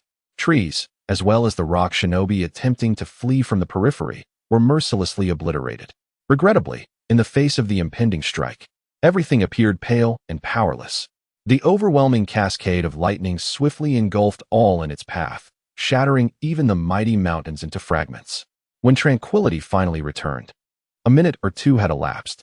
The oppressive leaden clouds dispersed, and the errant lightning faded away, leaving behind a charred basin and a disheveled forest. The center struck by the Qilin had sunk like a funnel. A colossal, ethereal figure loomed amidst the ruins. Apart from Chinyu, there stood also Kakashi and two others. Very well, if you Haven T succumb to fear, then open your eyes, Chinyu remarked nonchalantly. Kakashi and the others involuntarily twitched their muscles. In the next moment, they realized that they felt no pain whatsoever. We are not dead? Uchiha Obito exclaimed, hastily opening his eyes. Upon seeing the Susanoo enveloping them, his expression stiffened, his eyes nearly bursting from their sockets. The scene was overwhelmingly shocking to him. Did it shield us from the attack at the critical moment? Lin Noira's face turned pale as she gazed at the blood-red Susanoo surrounding them. They finally comprehended why Chinyu was referred to as the blood-colored Azura. The power of the recent lightning jutsu had likely reached an extraordinary S-class level, yet this Azura had emerged unscathed, its defense seemingly superior. Kakashi's expression darkened. Recalling how he had boasted about his so-called Chidori before Chinyu, he felt a tinge of embarrassment wash over him. If there were a chasm nearby, he would have gladly burrowed into it. This is Susanoo, one of the ocular techniques of the Mangekyo Sharingan, Chinyu stated casually. However, his brow soon furrowed in surprise. Chinyu, are you suggesting that if I activate my Sharingan, I too could wield such power? Uchiha Obito exclaimed with excitement. Kakashi, did you hear that? Our Uchiha clan is exceptional. I will soon catch up to you. Kakashi's demeanor grew somber as he couldn't help but meet Chinyu's gaze. The moment their eyes locked, he felt as though an invisible hand was tugging at his very soul. As if one mere glance from Chin, you could draw him in completely. Kakashi, are you alright? Have you been startled by my potential? Uchiha Obito said. patting Kakashi on the shoulder, relishing the rare opportunity to assert dominance. "Spare me," Kakashi replied, jolted back to reality. After glancing at Chinyu, he continued, "His Sharingan is not ordinary. If it were accessible to anyone, your Uchiha clan would not have been the first to earn the title of Blood Azura. I believe that to reach such heights requires formidable prowess, and in your lifetime, you may never attain it." "You." Uchiha Obito fumed, momentarily at a loss for words. However, he could not refute Kakashi. He was not a fool, and with Kakashi's astute observation, he understood the crux of the matter. "All right, you shall wait here for Minato to arrive while I attend to other matters," Chinyu declared, dispersing the Susanoo. Kakashi and the others were momentarily taken aback, urgently inquiring about the situation with Chinyu. Was there a lurking enemy? Chinyu had initially intended to concoct an excuse, but with Kakashi's prompting, it relieved him of that burden. Indeed, there were other ninjas observing from a distance, yet they had not entered the range to attack. Chinyu nodded, stating, however, he should have been affected by the residual shock of the attack and likely sustained injuries. "Chinyu, let us go together." Uchiha Obito could no longer contain his impatience. Observing the urgency on his face, Chinyu rolled his eyes in exasperation and remarked, "Are you truly afraid? You've long desired to awaken your Sharingan. Yet you continuously evade battle. Confronting challenges and your opponents is the only pathway to your victory." Chinyu patted Obito on the shoulder and then turned to Kakashi, saying, "You shall take over as captain now. This lightning blade is of no use to me. Consider it a gift as you ascend to the rank of Jonin. Remember, the Leaf's white fang stands above the legendary 3 ninjas of Konoha. You should possess your own measure of right and wrong. Do not forget the swordsmanship of White Fang. If you do not wish to learn it, you may pass it on to me." With those words, the lightning enveloping Chinyu surged dramatically. In an instant, he vanished from sight. "He truly has left," Uchiha Obito could not help but exclaim. "Will Chinyu return?" This question left Kakashi and the others with a stiffened demeanor. Chinyu's recent words bore a semblance of finality. "Should we go to his aid?" Noera Rin, unable to contain her anxiety, suggested, "We are a team. While we may not possess strength equal to Chinyu's, we cannot simply stand idly by." "Rin is correct. We must support Chinyu," Obito fervently echoed. However, as he took a step forward, Kakashi halted him. "Obito, do you truly believe we can contend with an adversary that even Chinyu finds formidable? Let us not forget, we were utterly ineffective moments ago. Our only course of action now is to await teacher Minato's arrival and inform him of what has transpired here." Meanwhile, at the location of Chinyu's confrontation with the rock shinobi, a charred figure emerged from the ground, panic etched across his face. "I nearly perished. Had I not engaged in spore reproduction ahead of time as a contingency, I would have surely succumbed beneath that Kirin." Black Zetsu's complexion was ashen. This time, he had been residing within a rock shinobi, intending to seize an opportunity to deliver a descendant of the Uchiha clan to Uchiha Madara to execute their subsequent plans. From the intelligence received, he had discovered that 2 members of the Uchiha clan were present on the battlefield. To him, capturing a mere 2 Uchiha among the estimated 200 ninjas should have been a trivial task. Thus, he had persistently incited his allies, willing to pay any price to secure the enemy. However, Black Zetsu never anticipated encountering the recently prominent Blood Red Azura, whose overwhelming strength had effortlessly annihilated them with a single lightning release technique. If Black Zetsu had not been cautious from the outset, he would likely have already met his demise. "It is imperative that I inform Uchiha Madara of the terrifying presence that has emerged within the Uchiha clan." After surveying his surroundings, Black Zetsu swiftly chose a direction and fled. In his perception, Chinyu's enigmatic gaze bore a striking resemblance to that of Uchiha Madara. Indeed, this seemingly invincible pest had managed to emerge from the shadows. As Chinyu stepped forth from the darkness, a playful expression danced across his face as he observed the receding figure. In the original narrative, after Uchiha Obito was buried by the earth release technique of the Stone Shinobi, Kakashi executed a counterattack and subsequently encountered the large contingent of IWA shinobi, prompting Minato Namikaze to arrive with the Flying Thunder God technique for rescue. Regrettably, upon scouring the battlefield, Uchiha Obito's body was nowhere to be found. This led Chinyu to surmise that Black Zetsu had been lurking in the basin from the very beginning, perhaps even possessing one of the Stone Shinobi. Thus, Chinyu had been preparing from the outset, intending to present a grand gift to Black Zetsu, which is why he had employed the lightning release. Kirin. Allowing him to live was merely a means to facilitate a meeting with Uchiha Madara. According to the timeline of the original story, Uchiha Madara had already transplanted the Rinnegan into Nagato. Furthermore, due to his lifespan and the residual effects of his battle with the First Hokage, his strength had diminished significantly. Nevertheless, facing a legendary ninja, Shinyu resolved to exercise caution. Otherwise, encountering misfortune in the Yin Abyss would be uncharacteristic of his modus operandi.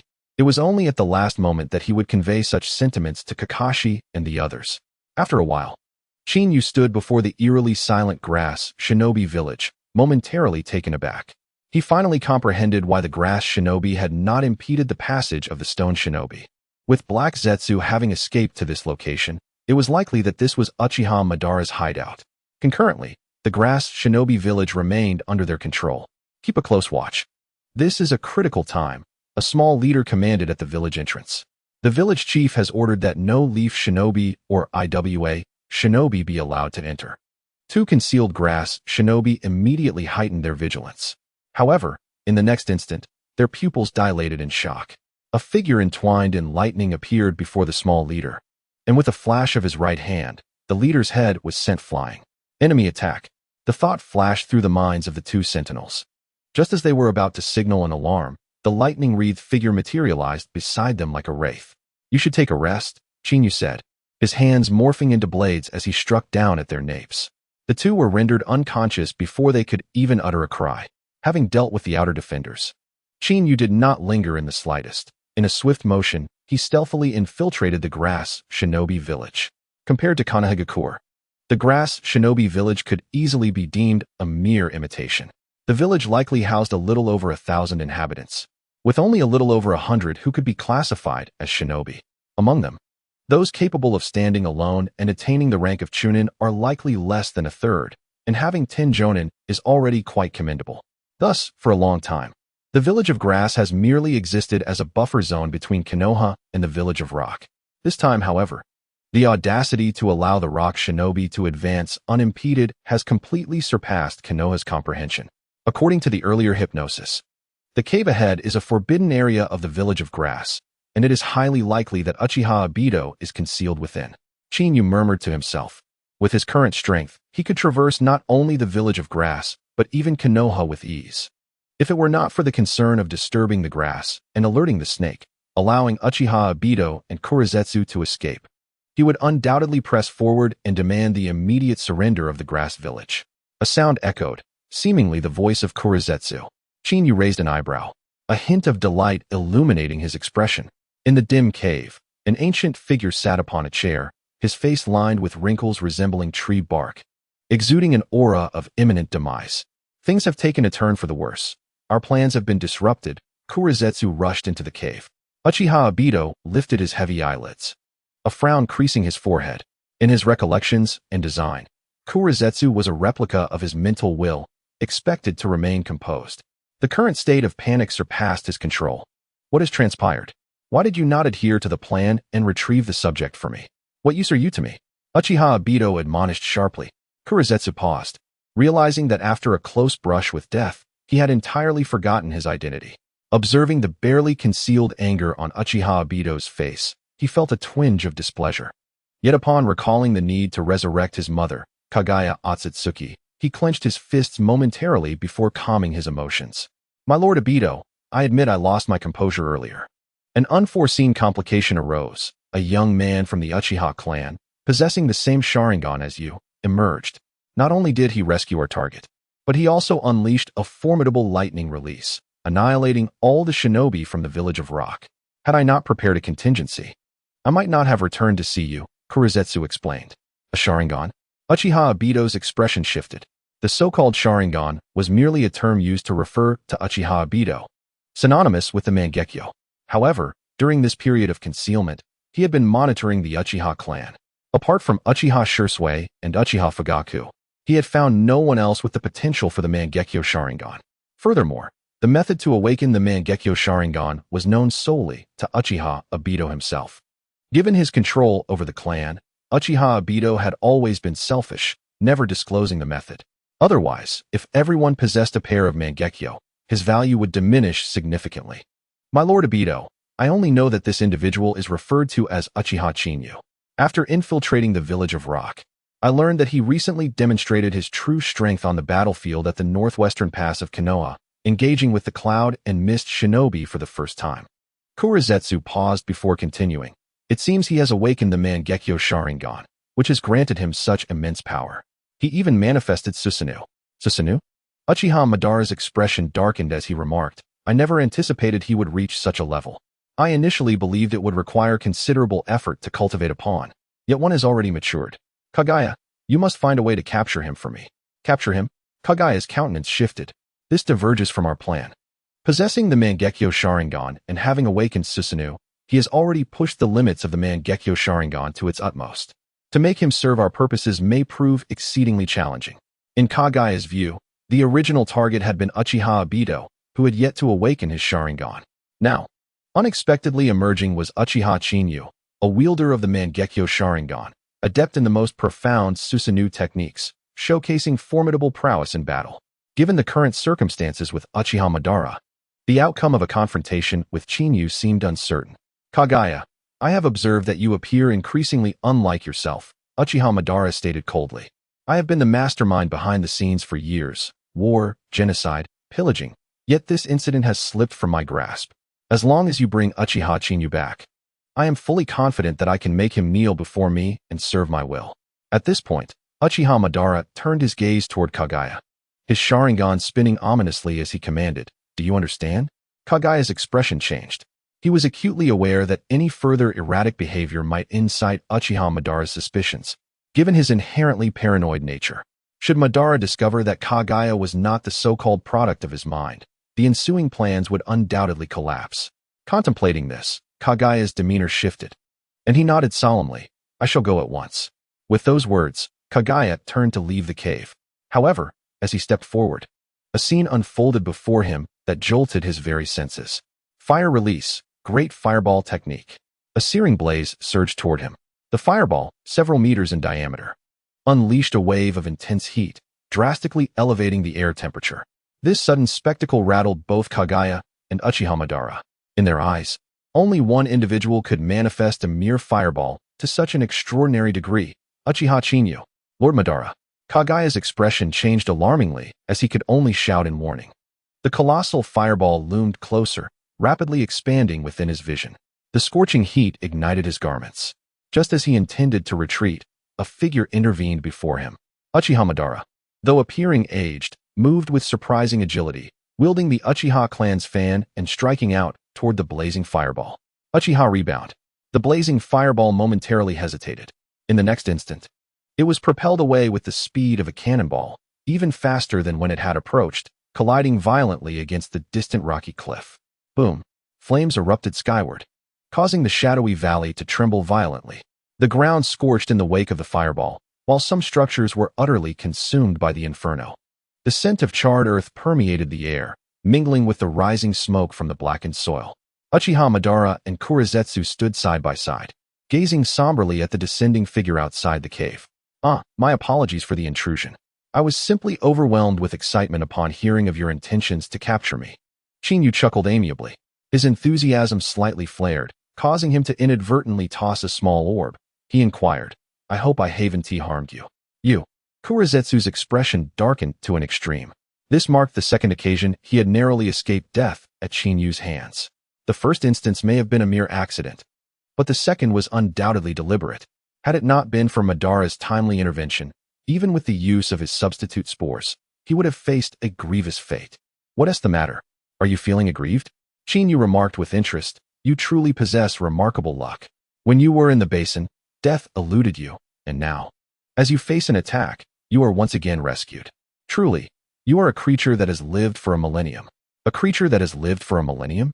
Madara's expression shifted slightly, and Kurizetsu felt the same unease. This was his closely guarded secret. If Madara had been the mastermind behind the wars, exterminations, and plunders of the past decades, then Kurizetsu had been the hidden hand orchestrating the transformations of the shinobi world over centuries. The conflict between the Senju and Uchiha clans had been his design, a testament to his meticulous control, unnoticed by any. Yet, with Chinyu's utterance of this secret, Kurizetsu found himself perplexed, questioning whether this knowledge was genuine or merely a facade. You are Uchiha Chinyu, are you not? Madara uttered coldly. The Kurizetsu you speak of is my clone. It is a pleasure to see you come seeking me, as it confirms that I have not misjudged your significance. Child, you should be well aware of who I am. I am Uchiha Madara, the greatest and most formidable of the Uchiha clan, and also your ancestor. I possess power that rivals that of the god of shinobi. Even after the demise of Senju Hashirama, I continue to exist. This signifies that I am the most powerful being, unmatched in the shinobi world. As he spoke, a sinister grin crept across Madara's face. If Hashirama had not already perished, with my superior ocular abilities, I would have utterly obliterated him, solidifying my status as the unequivocal strongest in the shinobi realm. Child, do you desire to obtain even greater power than you currently possess? If you are willing to become my tool for vengeance, I shall reveal the means to achieve it. His words dripped with an inexplicable allure. For any member of the Uchiha clan, such enticement might have borne fruit. However, as a time traveler intimately familiar with the world of Naruto and possessing a level-up system, the notion of becoming Madara's subordinate was nothing short of ludicrous. What are you still contemplating? Madara taunted, his expression one of mockery, as his eyes, those of the Rinnegan, looked upon Chinyu. Had he not fortuitously acquired Hashirama's cells, he would never have discovered this potential. Now, wielding this knowledge as leverage to seduce a descendant was more than sufficient. Apologies, but I find no interest in the Rinnegan. Suddenly, Chinyu spoke up. The expressions of Uchiha Madara and Kurizetsu instantly stiffened, their gazes towards Chinyu now tinged with disbelief. It can be said that the transformation of the Sharingan into the Rinnegan is the greatest secret hidden within the Uchiha and Senju clans. Had Uchiha Madara not been fortunate, he might have perished in that fateful battle. Now, Chinyu had audaciously unveiled Madara's bargaining chip.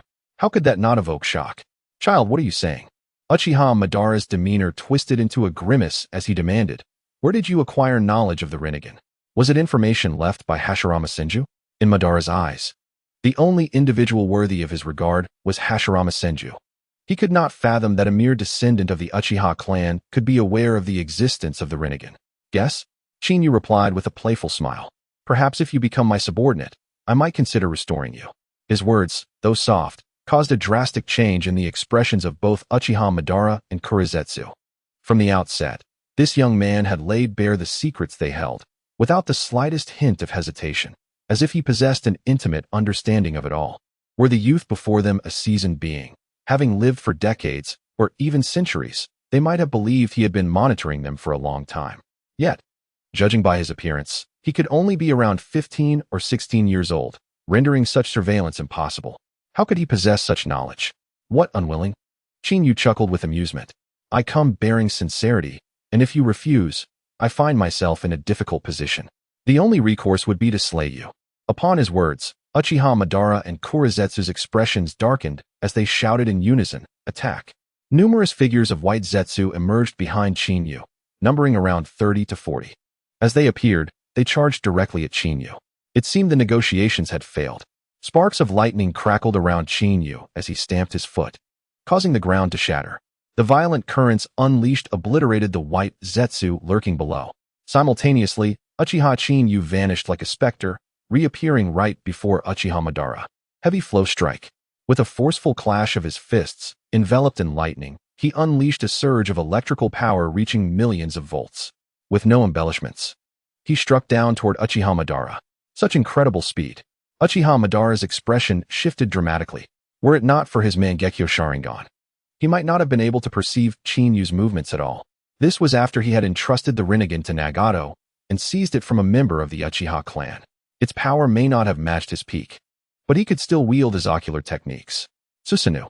A surge of blue ocular power erupted, instantly coalescing around Uchiha Madara, forming rib-like structures to shield himself and Kurizetsu. Bang! The thunderous strike of the Reiko heavy hammer reverberated, unleashing a tremendous shockwave and flickering lightning that roared like a thunderclap. The ground shattered in response, and the newly formed Susanoo sank several decimeters in an instant.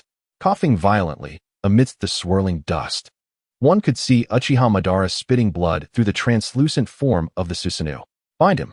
Exclaimed Kurizetsu, his expression drastically altered. The current Uchiha Madara was on the brink of death. The fact that he could still endure was a remarkable feat, largely attributed to the cells of Senju Hashirama that tenuously prolonged his life. In a confrontation against a typical adversary, given his present state, Uchiha Madara could easily crush the entire Hidden Grass village. However, before him stood a mysterious young boy who had awakened the Mangekyo Sharingan, seemingly capable of perceiving all. This indicated that the battle was fraught with uncertainty. "Kurizetsu, grant me your power," Uchiha Madara exclaimed, wiping the blood from his mouth, his expression contorted with rage. "A mere junior dares to show such disrespect to an ancestor. I shall make you aware that, despite wielding the Mangekyo Sharingan, there remains a vast chasm between us." His hysterical roar caused Kurizetsu's nerves to tense suddenly. In a certain sense, it was true that he could resonate with the cells of Uchiha Madara, allowing for a sharing of power. However, once this method was employed, it would mean that Uchiha Madara would be burning his life force, rendering even the final plan unfeasible. Such a course would disrupt his strategy. "Kurizetsu, what are you contemplating? Quickly bestow your power upon me. Only by eliminating him can our plan proceed," Uchiha Madara bellowed in fury. As a being whom even Senju Hashirama would not dare underestimate, being belittled by a junior in these twilight years was an immense humiliation for Uchiha Madara. "Kurizetsu, should this old man kill me, I will ensure your demise as well. Consider this carefully." Chinyu chuckled with a hint of amusement. "No, it should be said, regardless of whether he kills me or not, you shall inevitably meet your end." The initial part of his words seemed to offer Kurizetsu a glimmer of hope, yet the latter part twisted his expression into one of anguish. Like Uchiha Madara, who had lived for countless years, he had never been so scorned.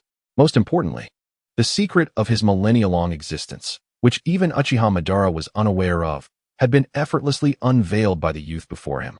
This incited a desire for murder within Kurizetsu. Gazing at the playful expression on Chinyu's face, Kurizetsu's countenance turned savage. "Very well, if you seek death, then Master Madara shall show you what despair truly is." Roots erupted from within Kurizetsu, plunging into Uchiha Madara's form. As the tendrils writhed, an overwhelming surge of power was frantically infused into Uchiha Madara's body like a raging tide. "Ah!" Uchiha Madara roared fiercely, his previously withered body gradually rejuvenated. The skin, once riddled with wrinkles, became taut. A colossal aura radiated from him, and in this moment, while consuming the last remnants of his life, Uchiha Madara was manifestly tenfold stronger than before. Though not at the height of his power, compared to the phantom-level shinobi, he could eliminate 10 with a single hand. Strength, this was the essence of power. Uchiha Madara felt the surging energy within him, and the murderous intent on his face intensified. He was acutely aware that this was a battle that would consume his very life. A swift resolution was imperative. Fire style, fireball jutsu. The scorching chakra gathered in Madara's mouth, and in the next instant, it was expelled with immense force. A fireball, dozens of meters in diameter, surged forth towards Chinyu with tremendous momentum. An impressive display. Chinyu chuckled with amusement. "Your current strength is but a fraction of your former self. Perhaps 1/10 or even 1/20th. Can I assert that such power cannot defeat me?" His words, though softly spoken, nearly drove Uchiha Madara into a fit of rage. Yet, his attention was drawn to the swirling chakra sphere in Chinyu's hand. The sharp, piercing roar of energy resonated painfully in the ears of those nearby. Was this madness? He had honed his form to perfection, only to infuse it with wind-release chakra, merging elemental transformation and form manipulation in a frenzied concoction.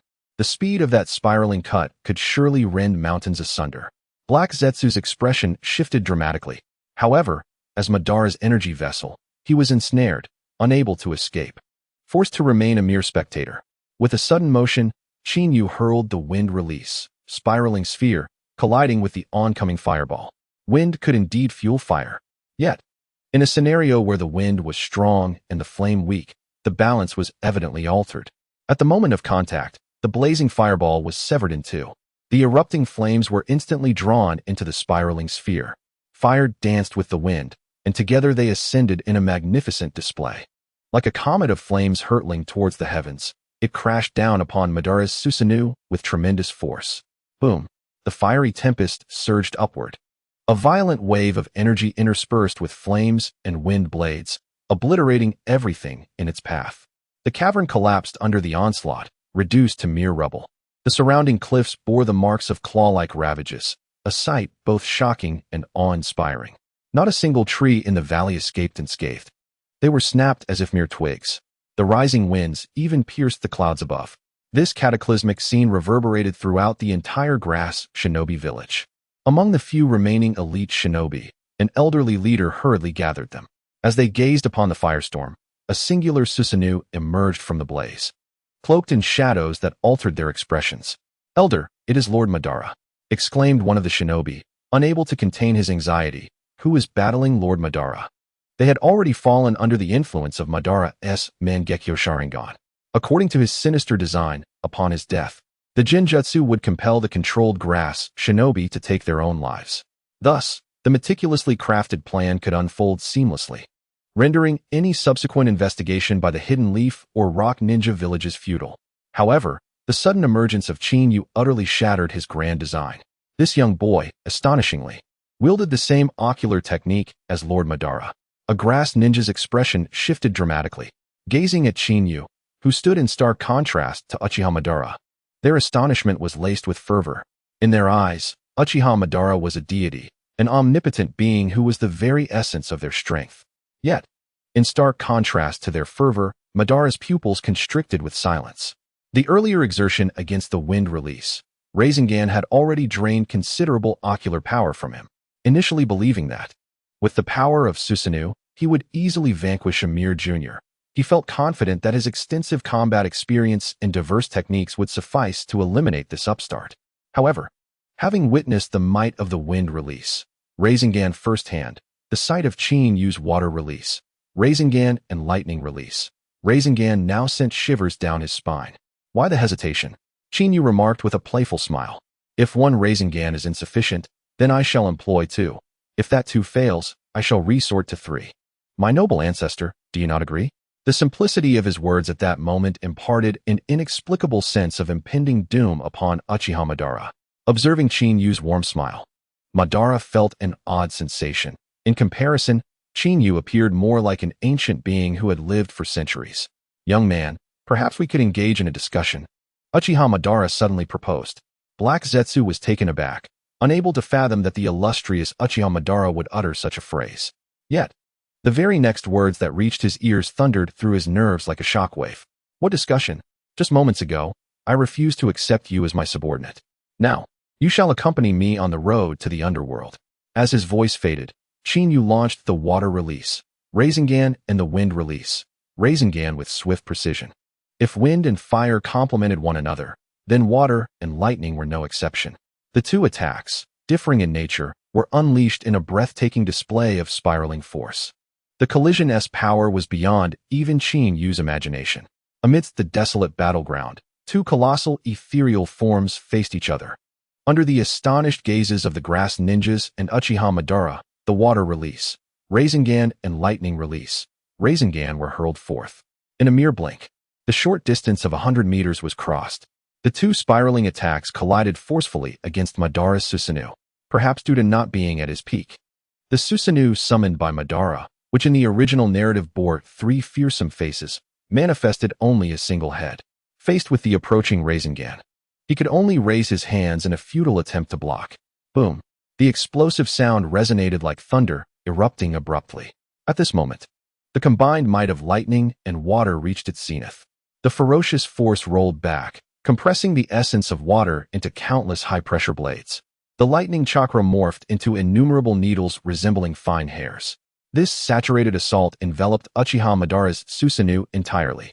The explosive power generated by the fusion of lightning and water shattered everything within a radius of 500 to 600 meters. The oncoming gale was laced with the deadly water blades. Some of the grass ninjas, observing from a distance, were caught off guard, crying out in horror as blood erupted from their bodies. Some even suffered grievous injuries, with entire arms severed cleanly. Witnessing this scene, the leading elder's expression shifted dramatically. Those present were the elite of their grass ninja village. Each loss was significant. Fall back, he commanded, glancing at Uchiha Madara, who remained amidst the chaos. A flicker of internal conflict crossing his face. As his command was issued, regardless of their injuries, the grass ninjas retreated hastily. However, Just as they had taken a few steps back, they suddenly trembled as if entranced. Within their eyes, the kaleidoscopic pattern of the Sharingan flickered ominously. Shinyu noted this development. It appeared that they had all succumbed to Madara's profound hypnosis, rendered utterly subservient in this critical moment. Fire style, Great Fireball. Fire style, Phoenix Fire Jutsu. Lightning style, Body Flicker Technique. A barrage of attacks erupted instantaneously. Even those grass ninjas who were gravely injured disregarded their wounds. Their minds consumed by a singular voice urging them to attack relentlessly, even at the cost of their lives. Boom. The sky was filled with a deluge of assaults that crashed against the Susanoo. Regrettably, this cohort of so-called elite grass ninjas lacked true prowess. They were merely elevated to their positions to serve as a facade. Moreover, the village had no structured curriculum for ninjutsu. All techniques were imitations learned from others, resulting in abilities that paled in comparison to the originals. Shinyu recalled that in the original narrative, a band of rogue grass ninjas attempted to steal techniques and blend in their own haphazard experiences, ultimately being defeated by Kakashi's team, epitomizing the archetype of a ragtag army. As the echoes of the explosions faded and the flames receded, the grass ninjas appeared poised to launch a second wave of attacks. Their hand signs flew with fervor. And at that moment, Shinyu made his move. No, it would be more accurate to say he merely twitched his eyelids. In an instant, his gaze widened, and the nine-tomo Rinnegan spun wildly. Dark flames, akin to the ghostly fires from the underworld, erupted ferociously. Amaterasu, dozens of grass ninjas, including the elder, were instantaneously engulfed by the black flames. The sudden development caught even Uchiha Madara, who was submerged in the explosion, off guard. He had not anticipated such ruthless cunning from one so young. Moreover, this newly activated kaleidoscopic Sharingan not only possessed Susanoo, but also wielded these ominous black flames as a formidable physical assault. Initially, Uchiha Madara intended to leverage this group of individuals to harass Shinyu. However, it soon became apparent that they were of no use. As Madara's final trump card was effortlessly dismantled by Shinyu, a flicker of madness crossed his visage, and he let out a ferocious roar. "You have forced my hand. Boy, since you wish for my demise, let us meet our end together." With a sudden, forceful clasp of his hands, the scant chakra remaining within him surged into Susanoo. What once was a singular head of Susanoo now experienced a tremendous escalation in power, as two additional heads emerged in a frenzy. A primal roar erupted from Susanoo's maw, reverberating through the air. The 6 arms unfurled dramatically, tearing apart the explosive force of the lightning water spiral, accompanied by Madara's vigorous hand gestures. Susanoo's 6 arms began to move in a frenetic dance. A rapid succession of hand seals ensued, prompting a raised eyebrow from Shinyu, who couldn't help but smile wryly. "You old fool, even in death, you refuse to grant me peace. Is this the heavenly obstruction star?" Madara's expression faltered as he glanced at Shinyu, a hint of astonishment flickering in his eyes. He had not anticipated that Shinyu would possess knowledge of the ninjutsu he intended to employ. Yet, by resorting to this lethal technique, Madara had drained every last vestige of his vitality, rendering him incapable of further inquiry. As he clasped his hands together once more, the lifeblood within him extinguished, and his eyes closed for the final time. Boom! A deep sonic boom reverberated across the sky. Enormous boulders plummeted from above, instilling an inexplicable sense of oppression. As meteors clashed with the atmosphere, they ignited into searing flames, casting a shadow over the land. Even from tens of thousands of meters away, the spectacle was vividly visible. That wretched Uchiha Madara would undoubtedly pay for this when next they crossed paths. As Shinyu beheld the descending heavenly obstruction star, myriad thoughts raced through his mind. With his current ninjutsu, shattering this colossal rock was utterly beyond his capabilities. As for fleeing, considering the presence of several hundred grass shinobi and the sheer diameter of the heavenly obstruction star, as well as the ensuing shockwave, escaping unscathed would prove exceedingly challenging. Shadow Clone Technique. Shinyu swiftly formed hand seals, summoning 10 shadow clones. It was not that he lacked the capacity to create 2,000 clones like Naruto Uzumaki. Rather, he faced the unfortunate limitation of insufficient chakra. According to his calculations, he could produce approximately 200 to 300 clones, but doing so would severely deplete his chakra reserves, hindering his ability to execute his subsequent powerful techniques. Observing the menacing descent of the heavenly obstruction star amidst the cacophony of panicked villagers outside, Qin Yu sprang into action. He extended his right hand, swiftly coalescing a wind release, spiraling sphere. Simultaneously, the 10 clones mirrored his actions, fervently channeling wind chakra into the sphere nestled in his palm.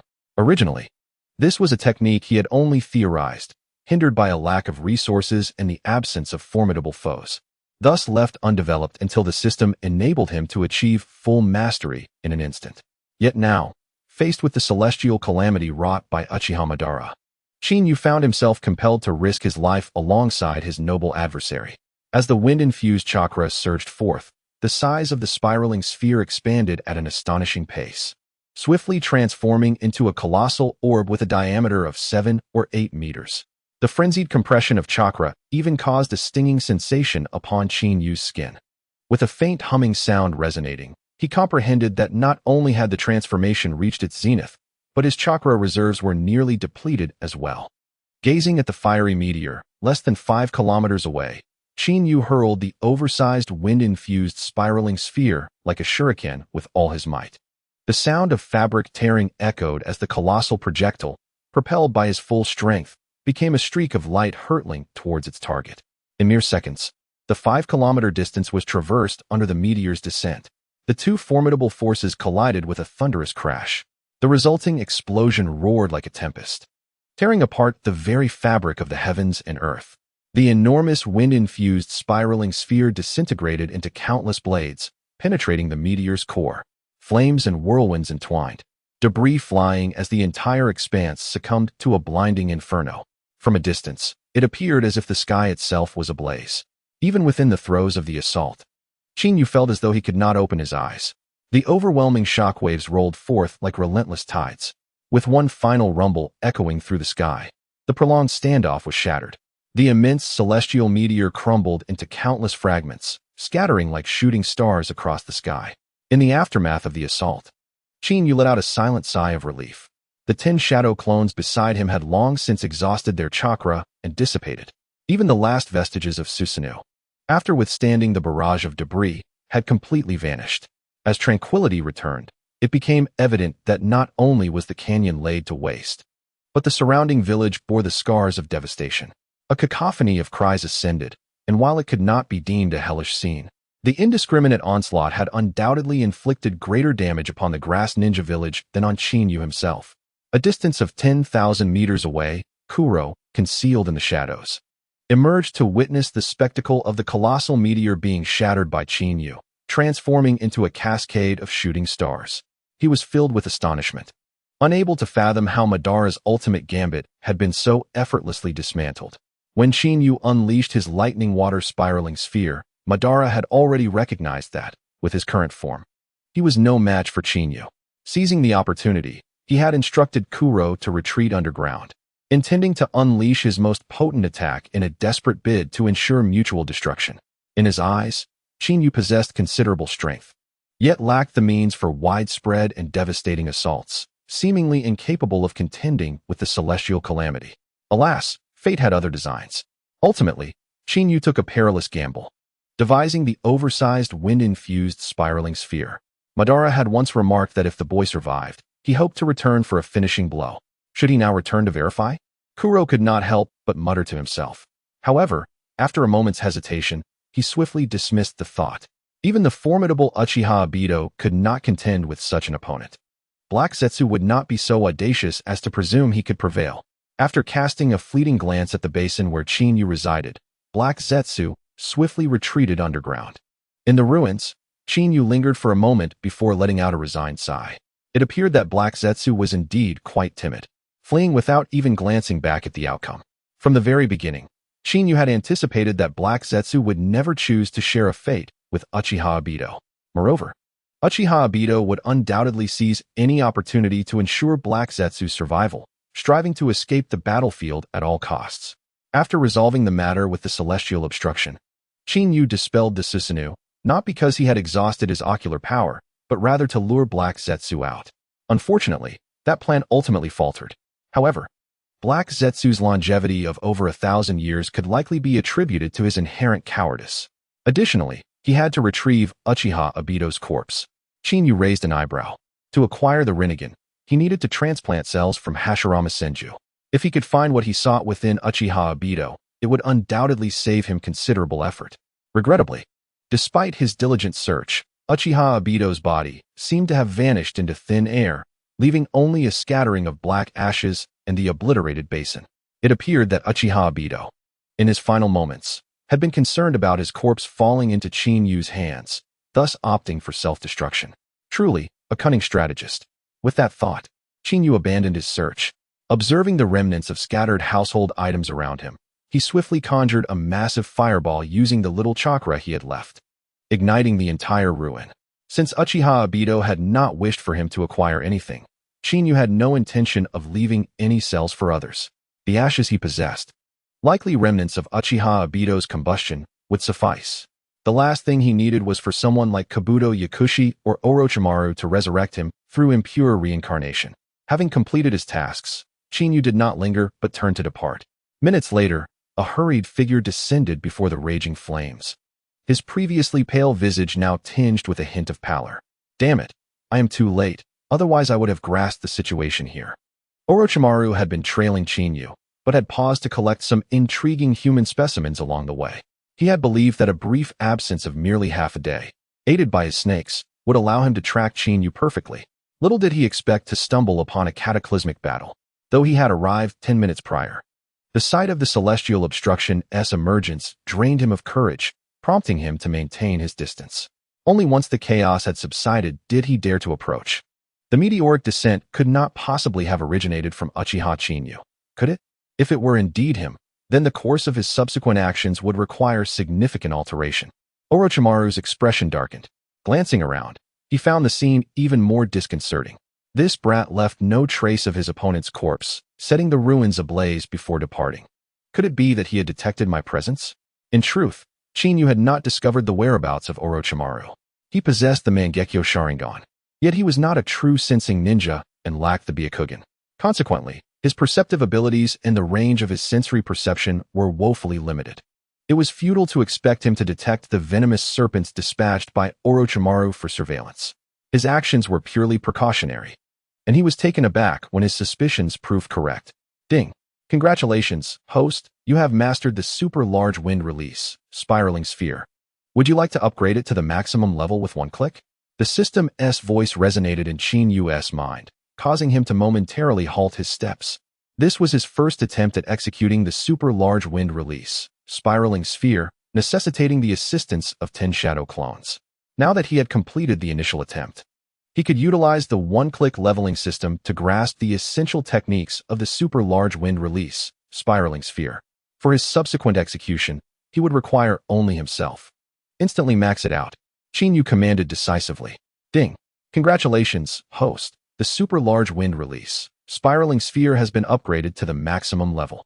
As the system's voice faded, Chinyu withdrew from his consciousness space. Upon departing from the hidden grass village, he hastened towards the Kamikaze Bridge. Although he had vanquished a substantial part of the hunting forces, the mission to destroy the Kamikaze Bridge remained unfulfilled. Based on his deductions, Kakashi and his team had already infiltrated enemy territory and were in the process of demolishing the bridge. Minato, what brings you here? Chinyu raised an eyebrow, surprised by the sudden appearance of Minato Namikaze. Minato paused, casting a glance towards the direction of the hidden grass village, then at the seemingly fatigued Chinyu. His cheeks twitched as he could not help but inquire. Chinyu, please tell me that the commotion from the hidden grass village was not caused by you. In response to Minato's conjecture, Chinyu internally cursed Uchiha Madara for his grand displays. Such a colossal event could be clearly observed from several kilometers away. Now, with Minato also involved, it was a situation that could not be easily resolved. Can I claim otherwise? Chinyu replied, resigned, while touching the tip of his nose. Minato shot him an incredulous look, stating, your words only deepen my suspicions. In a place like this, I cannot fathom anyone other than you capable of shattering such an immense meteorite. I am simply curious about the identity of your adversary. Given Minato's unwavering assertion, Chinyu found no inclination to refute him. Moreover, he was intrigued to witness Minato's reaction. Playfully, he patted Minato's shoulder, saying, I fear that upon revealing the truth, you may not believe it. Not believe it. Minato was taken aback, responding, "You are indirectly admitting that the recent battle is tied to you. What could possibly lead me to doubt that? I am merely curious as to who could summon such a massive meteor." Upon witnessing the colossal falling meteorite, Minato had contemplated the possibility of facing it himself and whether he could withstand its might. Ultimately, he concluded that unless he utilized the Flying Thunder God technique to relocate the meteor, there was no offensive capability sufficient to destroy it. Moreover, to engage with such a formidable opponent, after much contemplation, Minato Namikaze deduced that within the vast battlefield, aside from the elusive Hokage, Uchiha Chinyu was the one with the greatest potential to confront. Thus, Minato resolved to temporarily refrain from reuniting with Kakashi and the others, opting instead to investigate further. Upon encountering Chinyu, Minato's suspicions were further solidified. This entire affair was undoubtedly connected to Uchiha Chinyu. However, one aspect that took Minato by surprise was Chinyu's effortless admission of his involvement in the conflict. "Uchiha Madara." Chinyu smiled warmly. Minato's nerves tensed immediately, his gaze towards Chinyu darkening with unease. "Chinyu, can you refrain from jesting? In the writings of the first Hokage, Uchiha Madara had long been declared deceased. How could he possibly be engaging with you?" Minato had certainly heard tales of this legendary ninja. Even the second Hokage had repeatedly confirmed his demise, enshrining it in the confidential archives of Konoha. Now, Chinyu was asserting that Uchiha Madara was still alive, a notion that was utterly unfathomable. If he were indeed alive, Chinyu interjected with a dismissive glance, "Forget about it. If you choose not to believe me, that's your prerogative. Aside from him, who else possesses the capability to nearly take my life? However, I must inform you, the earlier Tenrai Izai was not even Madara at his peak. Otherwise, you would have had to collect my remains." Observing Chinyu's seemingly nonsensical musings, Minato felt his mind becoming entangled. Yet, Chinyu was not entirely incorrect. Should Uchiha Madara still exist, a confrontation with Chinyu was not beyond the realm of possibility. Nevertheless, both Uchiha Madara and Uchiha Chinyu belonged to the same clan. Why would they engage in such a fierce battle? A succession of inquiries flooded Minato's mind, rendering him utterly confounded. Finally, he managed a wry smile and asked, "Chinyu, if you assert that the adversary is Uchiha Madara, where is he now?" In Minato's eyes, if Uchiha Madara were truly alive, with his former grudges, he would pose a monumental threat to Konoha. "That old man is certainly dead," Chinyu reassured, patting Minato on the shoulder. "Even the remnants were incinerated. You need not concern yourself with that." He was exceedingly cunning. "Uchiha Madara is dead?" Minato stared at Chinyu, who appeared nonchalant, and felt his mind short-circuiting. No, it would be more accurate to say that Minato was questioning his very existence. Uchiha Madara was a figure who could rival the first Hokage, a being that instilled fear across the 5 great shinobi villages. Now, Chinyu casually informed him that the old man had perished without a trace. This was, without a doubt, difficult to accept. "Do you not believe me?" Chinyu shot him a glance. "Then let it be. Do not inquire further. After the fierce battle, my chakra is nearly depleted, and I need to recuperate. When we return, how you choose to report is your business. Whether they believe you depends on your explanation."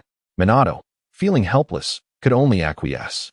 Even he began to question his existence, as there was not a shred of tangible evidence to report. He glanced at Chinyu, who was seated in meditation, recovering his chakra. Meanwhile, the expression on Minato Namikaze's face faltered as he realized that Kakashi and the others were in peril.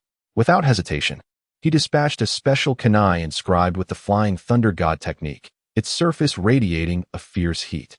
This particular kunai, crafted by Minato to protect Kakashi and his comrades, would only activate the technique upon drawing blood and chakra in response to danger. The intensity of the kunai's warmth indicated that they were facing a grave threat. Chinyu raised an eyebrow and reluctantly inquired, "Do you need me to accompany you?" "Of course," Minato replied. "I would rather expend a bit more chakra than risk you facing the first Hokage alone. How would I explain that upon my return?"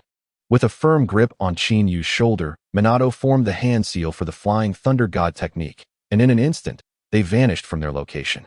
Perhaps due to the presence of another, the distance they could jump was limited to a mere 20 kilometers. After executing 5 or 6 successive leaps, Minato and Chinyu materialized, only to sense something amiss. "Minato-sensei." Kakashi's voice rang out suddenly. Quickly, Chinyu surveyed the entire scene before him. Surrounding them were ninjas from both the Rock and Mist villages, led by the formidable Tenzo from the 7 ninja swordsmen of the mist. Conversely, the rock ninjas, perhaps due to their deep incursion, were led by only a handful of lesser-known jonin. The appearance of Chin Yu and Minato caused a dramatic shift in the expressions of the surrounding ninjas. Panic set in as they recognized the golden flash of Minato Namikaze and the recently infamous blood-red Azura, Uchiha Chin Yu. How had they arrived? Rumors had it that Minato was an expert in space-time ninjutsu, allowing him to arrive just in time. Elders in the village had often cautioned that upon encountering the so-called golden flash of Konoha, the first course of action should be to flee, regardless of the mission. The atmosphere became charged with tension, as if an invisible hand were constricting their hearts. "Run!" someone shouted, igniting a frantic escape. The surrounding rock and mist ninjas launched themselves like cannonballs, fleeing the scene. Tenzo, as the leader, cast one last glance at Chin Yu before hastily retreating. While a swirling mist enveloped the entire forest. "Minato-sensei, we must pursue the mist ninjas. They have taken Rin." Uchiha Obito's face was marred by blood, a gruesome wound cutting across his cheek. Yet, what captivated Chin Yu's attention was that Obito had finally awakened his Sharingan. Although it was merely the weakest form, a single tomo, it was an impressive development nonetheless. It appears that this time you have turned a misfortune into a blessing, even awakening the Sharingan. Chin Yu gently patted Uchiha Obito's shoulder and reassured him, "Do not worry, Rin is not in immediate danger.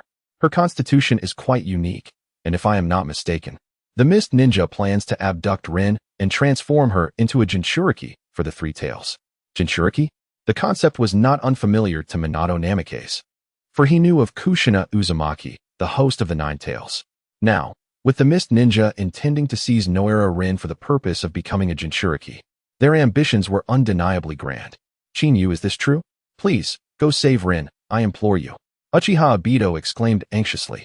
In his eyes, Rin held greater significance than Kakashi. Otherwise, he would not have awakened the Sharingan in such a manner. "Rest assured, I shall handle the Mist Village. Minato, you are responsible for destroying the Kamino-Kuin Bridge," Chin Yu declared, as arcs of electricity crackled around him. In the next instant, he propelled himself forward like a cannonball, vanishing into the mist with astonishing speed. "Chin Yu."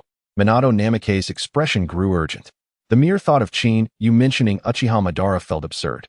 However, knowing that the Mist Village could potentially be a trap, he pondered why Chin Yu was aware of their intent to abduct Noara Rin. Furthermore, when the Three Tails was mentioned, Minato's heart tightened with concern, and a more outrageous thought crossed his mind. Could it be that Chin Yu intends to take action against the tailed beasts? If his opponent was indeed Uchiha Madara, then the possibility of him targeting the tailed beasts becomes alarmingly real. With that realization, Minato could no longer remain composed. "Hurry! Let us destroy the Kamino-Kuin Bridge and pursue Chin Yu. I fear he may do something reckless," Minato commanded urgently. "Teacher Minato, isn't Chin Yu simply going to rescue Rin?" Kakashi could not help but inquire. Having witnessed Chin Yu's prowess on multiple occasions, Kakashi had grown to respect him. It was precisely for this reason that he felt secure allowing Chin Yu to pursue Noara Rin while he remained to complete the mission. Moreover, the memory of his father, Tsukuyomi Hataki's death, still weighed heavily on his mind. "If it were merely a rescue, I would not be concerned," Minato replied solemnly. "What troubles me now is the possibility of him taking action against the tailed beasts of the Mist Village. Should that occur, it would undoubtedly escalate the conflict between our nations." Taking action against the tailed beasts? Kakashi and Uchiha Obito were taken aback. The tailed beasts and Jinchuriki felt distant and foreign to them. Most importantly, in their eyes, the tailed beasts symbolized calamity, and Jinchuriki were often met with hostility and alienation from outsiders. Yet now, the thought of Chin Yu actively pursuing the tailed beasts was utterly unbelievable unless they had heard it with their own ears. Enough speculation. "We must destroy the bridge and immediately go to stop Chin Yu," Minato urged with urgency. Several figures darted swiftly through the mist, mere kilometers away from the Kamino-Kuin Bridge. The leader, prominently bearing the executioner's blade, was Pai-Pa Shirzong, followed closely by a dozen or so mist ninjas. "Lord Shirzong, what shall we do now?" One of the mist ninjas could no longer contain his anxiety. "The Third Hokage commanded us to eradicate them completely. Allowing the Leaf villagers to return alive may jeopardize our plans." "Silence!" Pai-Pa Shirzong barked angrily. "The individuals we face are the Golden Flash and the Blood-Red Azura. Confronting even one of them grants us the option of unconditional retreat. If you seek death, feel free to remain behind. We shall disperse and flee." With those words, Pai Pa Shirzong swiftly formed a series of hand seals. Mist concealment technique. A thick fog once again enveloped the entire forest. Listening to the scattered footsteps around him, Pai Pa Shirzong felt a momentary relief. However, in the next instant, a chilling aura of death swept through his spine, causing every muscle in his body to tense involuntarily. Without a moment to ponder, he hastily evaded. Boom! A streak of lightning flashed suddenly, like thunder cracking the sky. Pai Pa Shirzong felt a stinging sensation on his cheek, and he vaguely sensed a distant tree collapsing in response. Two agonized screams pierced the air, only to vanish almost instantly, halting the footsteps of the mist ninjas that had begun to disperse. Confronted by the all-encompassing fog, it felt as though an invisible hand was tightly clutching their hearts. "Apologies, I was moving a bit too swiftly and inadvertently killed two mist ninjas. I hope you don't mind." The soft voice echoed through the fog-laden forest, sending an inexplicable chill racing up their spines. Pai Pa Shirzong's expression darkened.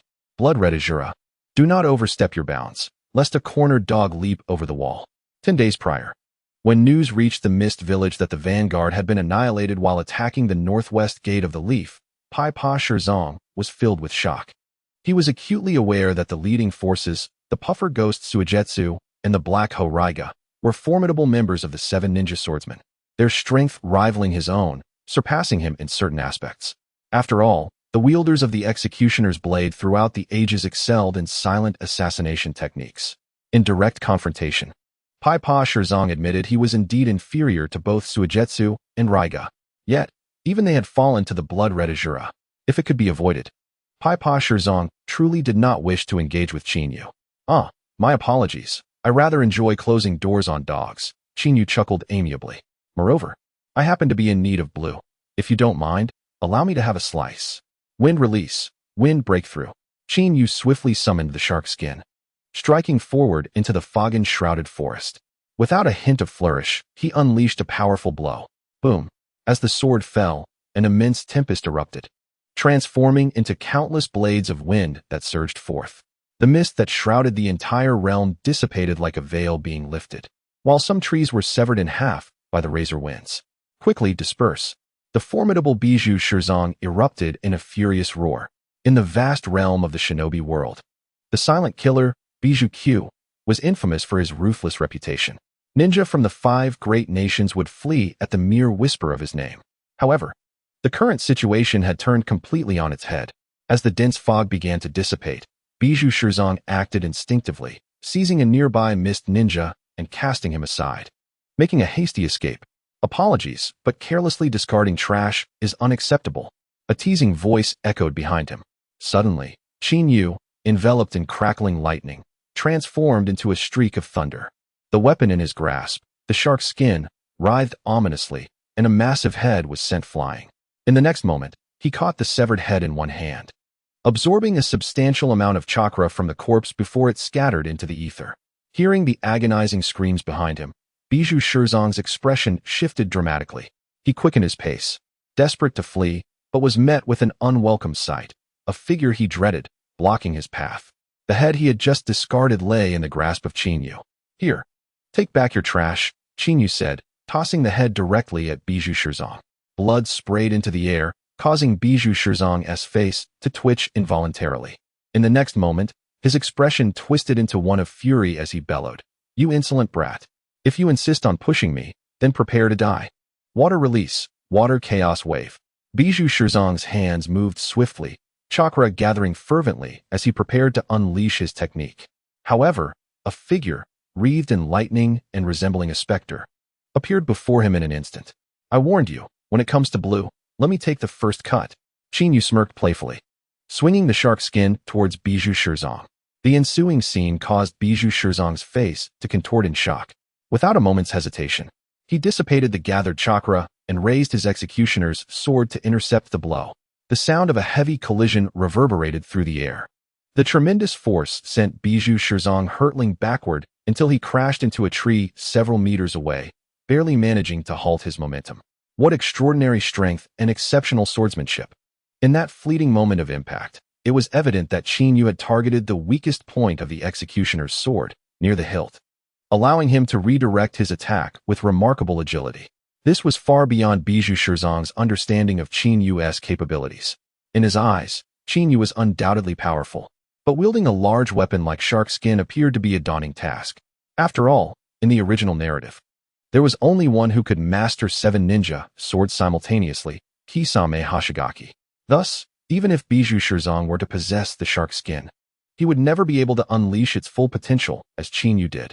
"Ah, thank you for your chakra," Qin Yu remarked, not rushing to pursue. His previous strike had been executed with the finesse of the Konoha-style three-moon dance. Not only did he exploit the weaknesses of the beheading sword to repel Pai Pa Shirzong, but he also granted Jiao Ji ample time to seize half of the chakra that Pai Pa Shirzong had amassed. Listening to the sound of Jiao Ji's gnawing, alongside the chakra that coursed through the hilt, Qin Yu felt the desiccated cells within him gradually replenishing with chakra, reminiscent of a long-awaited rain after a drought. Although the quantity was modest, the quality was commendable. Pai Pa Shirzong's complexion darkened, and he couldn't help but tighten his grip on the beheading sword as he observed Qin Yu. The sensation of having his chakra plundered was acutely palpable to him. Based on the previous strike, if he were to endure another 10 blows or so, it was likely that his chakra would be entirely siphoned away. "Lord Shirzong, what shall we do now?" The fog ninja behind him, paralyzed by fear, witnessed the overpowering of the formidable ninja blade wielder, Pai Pa Shirzong, which utterly shattered their preconceived notions. Initially, they had harbored doubts about the so-called blood-colored Azura, but now, those doubts had evaporated, replaced entirely by terror. Silence. A flicker of malevolence crossed Pai Pa Shirzong's face as he sensed the urgent gazes surrounding him. In the next instant, he executed the body flicker technique, vanishing from sight.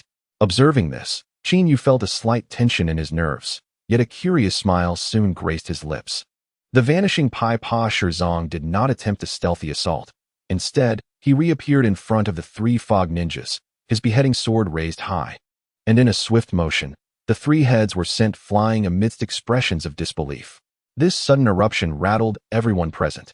The remaining 7 or 8 fog ninjas, unable to contain their panic, hastily turned to flee. However, it was evident that Pai Pa Shirzong had no intention of relenting.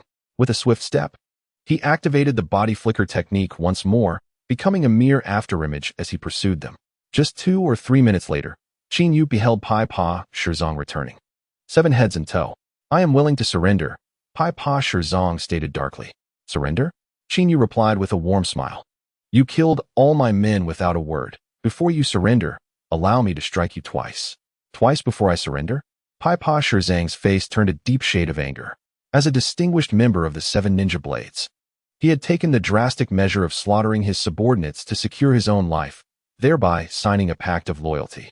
Yet, now Qin Yu demanded to strike him twice. This was an affront to his dignity. However, recalling the fates of the likes of He Tun Gue, Shiguashan, and He Chue Leia at Qin Yu's hands, Pai Pa Shirzong's expression shifted, and he gritted his teeth, saying, "Fine, I will allow you to strike me twice. And I'll share some chakra with you. But you must keep your promise." As he spoke, a resolute look flashed across Pai Pa Shirzong's face as he plunged the beheading sword into the ground, presenting himself as a mere fish on the chopping block. "Huh, I was merely jesting. You need not take it too seriously. However, since you have chosen to surrender, I shall leave you with something." Qin Yu replied with a playful smile, as crimson lights swiftly spread within his pupils. As Pai Pa Shirzong's countenance faltered upon meeting Qin Yu's gaze, an ominous premonition seized him. Regrettably, before he could muster any semblance of reaction, his very soul seemed to be yanked from him, drawn inexorably into the depths of the nine-tailed Sharingan. However, this bizarre sensation dissipated swiftly, and as the world spun around him, Pai Pa Shirzong gradually regained his senses. Feeling as though he had plunged into water, his entire being drenched, including his back, which was soaked through. When he cast a wary glance at Qin Yu's blood-red eyes, his nerves taut, he instinctively lowered his head. "Rest assured, I have merely implanted a hypnotic suggestion within your subconscious. Unless you encounter someone whose illusionary prowess surpasses mine, do not harbor any thoughts of breaking free from it," Qin Yu remarked with a smile, patting Pai Pa Shirzong on the shoulder. "However, I am a benevolent soul. As long as you do not betray me recklessly, I shall not take your life." Upon hearing these words, Pai Pa Shirzong's expression stiffened, yet he chose to remain silent. To invoke such hypnotic illusions and still consider oneself a good person. If that were the case, it seemed there were no villains left in this world. Moreover, having experienced firsthand how Qin Yu's mere glance nearly caused him to perish within the realm of illusion, Paipa Shirzong finally comprehended why the likes of Shigua Shanhua and Haishileya had met their demise. Such an entity was far beyond their capacity to confront. The mere thought of being subjected to Qin Yu's hypnosis at such a profound level compelled Paipa Shirzong to grit his teeth and relinquish even the last vestige of his pride. My lord, I shall not betray you. If you seek to reclaim the girl who was taken, I can guide you. Observing Paipa Shirzong's sudden transformation into a compliant servant, Qin Yu remained unfazed. In a world governed by the principle of survival of the fittest, where strength dictated the law, there were but two paths for the defeated: death or subservience. It could be said that Paipa Shirzong was astute, capable of discerning the tides of circumstance. Otherwise, Qin Yu would not hesitate to inflict further harm before extracting the truth. I wish to know the whereabouts of the three tails, Qin Yu stated, cutting straight to the heart of the matter. Paipa Shirzong's complexion shifted markedly. He had initially presumed that Qin Yu's intent was solely to rescue someone, never anticipating that he would contemplate taking action against the three tails. However, recalling Qin Yu's formidable illusion and the rumored might he possessed, it was not implausible that he coveted the tailed beasts. My lord, both the three tails and six tails indeed reside within our mist shinobi village. However, apart from Yugao, who frequently ventures outside the village, the whereabouts of the three tails have never been disclosed, Paipa Shirzong replied in a low voice. Never disclosed? Qin Yu raised an eyebrow. In the timeline of the Naruto series, he was over a decade ahead of the original narrative. He was aware that Noera Rin had been abducted and subsequently became the host for the three tails. Originally, the Mist Shinobi Village had planned to release the three tails for widespread destruction upon Rin's return to the Leaf Village, intending to create a significant impact on the forthcoming war. Unfortunately, Rin was slain by Kakashi en route, leading to the failure of that plan. Ultimately, the three tails was sealed within the fourth Mizukage, Yagura. As for the events preceding this, Qin Yu was oblivious. At the mention of the third Mizukage, Shizuku realized something amiss. In the original narrative, the first, second, and fourth Mizukages had all made appearances, yet the third Mizukage merely made a fleeting appearance before vanishing without a trace, devoid of even a name. Shizuku had once speculated that the third Mizukage might be the Jinchuriki of the three tails. If the third Mizukage were indeed a Jinchuriki, for specific reasons akin to Uzumaki Kushina, there would be a necessity to transfer the Jinchuriki vessel. Consequently, the focus shifted to Noera Rin, executing a rear assault strategy. This sequence of events resulted in the demise of the third Mizukage, thereby allowing the fourth Mizukage, Yagura, to ascend to power without contest.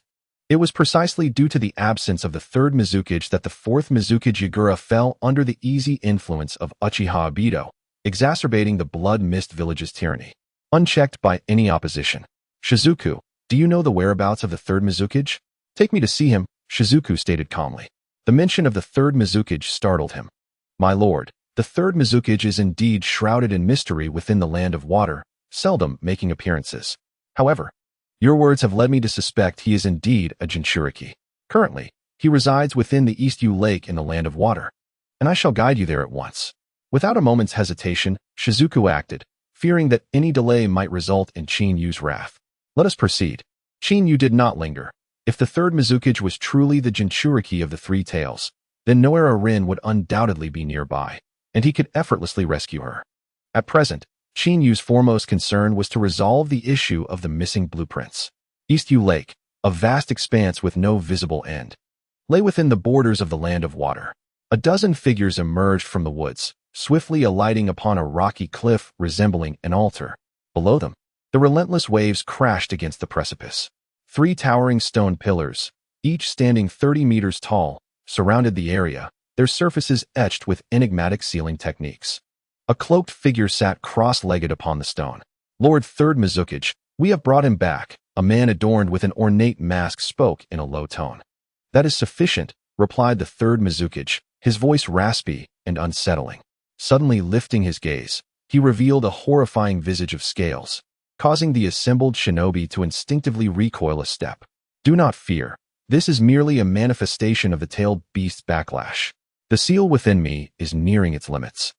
The third Mizuki's hoarse voice echoed once more. He had originally intended to transfer the tailed beast into Yagura's body, but had not anticipated the significant losses incurred during the battle at the Northwest Pass. The daimyo was seething with rage. Should their current plan fail, the trust of the daimyo in the Mist Village would be irrevocably lost. The faces of the gathered shinobi darkened, with the leading Mist ninja unable to contain his anxiety as he exclaimed, "Third Mizuki, is it true? Was the battle at the Northwest Pass as terrifying as claimed? If that entity appears on the battlefield, what are our chances of victory? Even within the Mist Village, the notorious 7 ninja swordsmen had lost 2 of their own. For those ninjas who have not been stripped of their titles, Shinyu is nothing short of a nightmare. Humph, you have indeed tarnished the reputation of our hidden Mist Village." A masked ninja emerged from the shadows, none other than Lord Kirigikuru's Kiri Asakura. The leading Mist ninja's face lit up with joy. In the battle at the northwestern stronghold, Suigakuzan and Haishirega had been slain. Nevertheless, the presence of Kiri Asakura, one of the 7 ninja swordsmen, served as a beacon of hope for them. Humph, among the 7 ninja swordsmen, there are varying degrees of strength. Suigakuzan and Rega are but mediocre. How could they possibly compare to me? Kiri Asakura spoke coldly. This time, on the mission, Bijou Shizo, who excels in silent assassination techniques, has joined forces with me. Even if that man comes, he shall meet his demise. Upon hearing such boastful declarations, the others dared not act recklessly.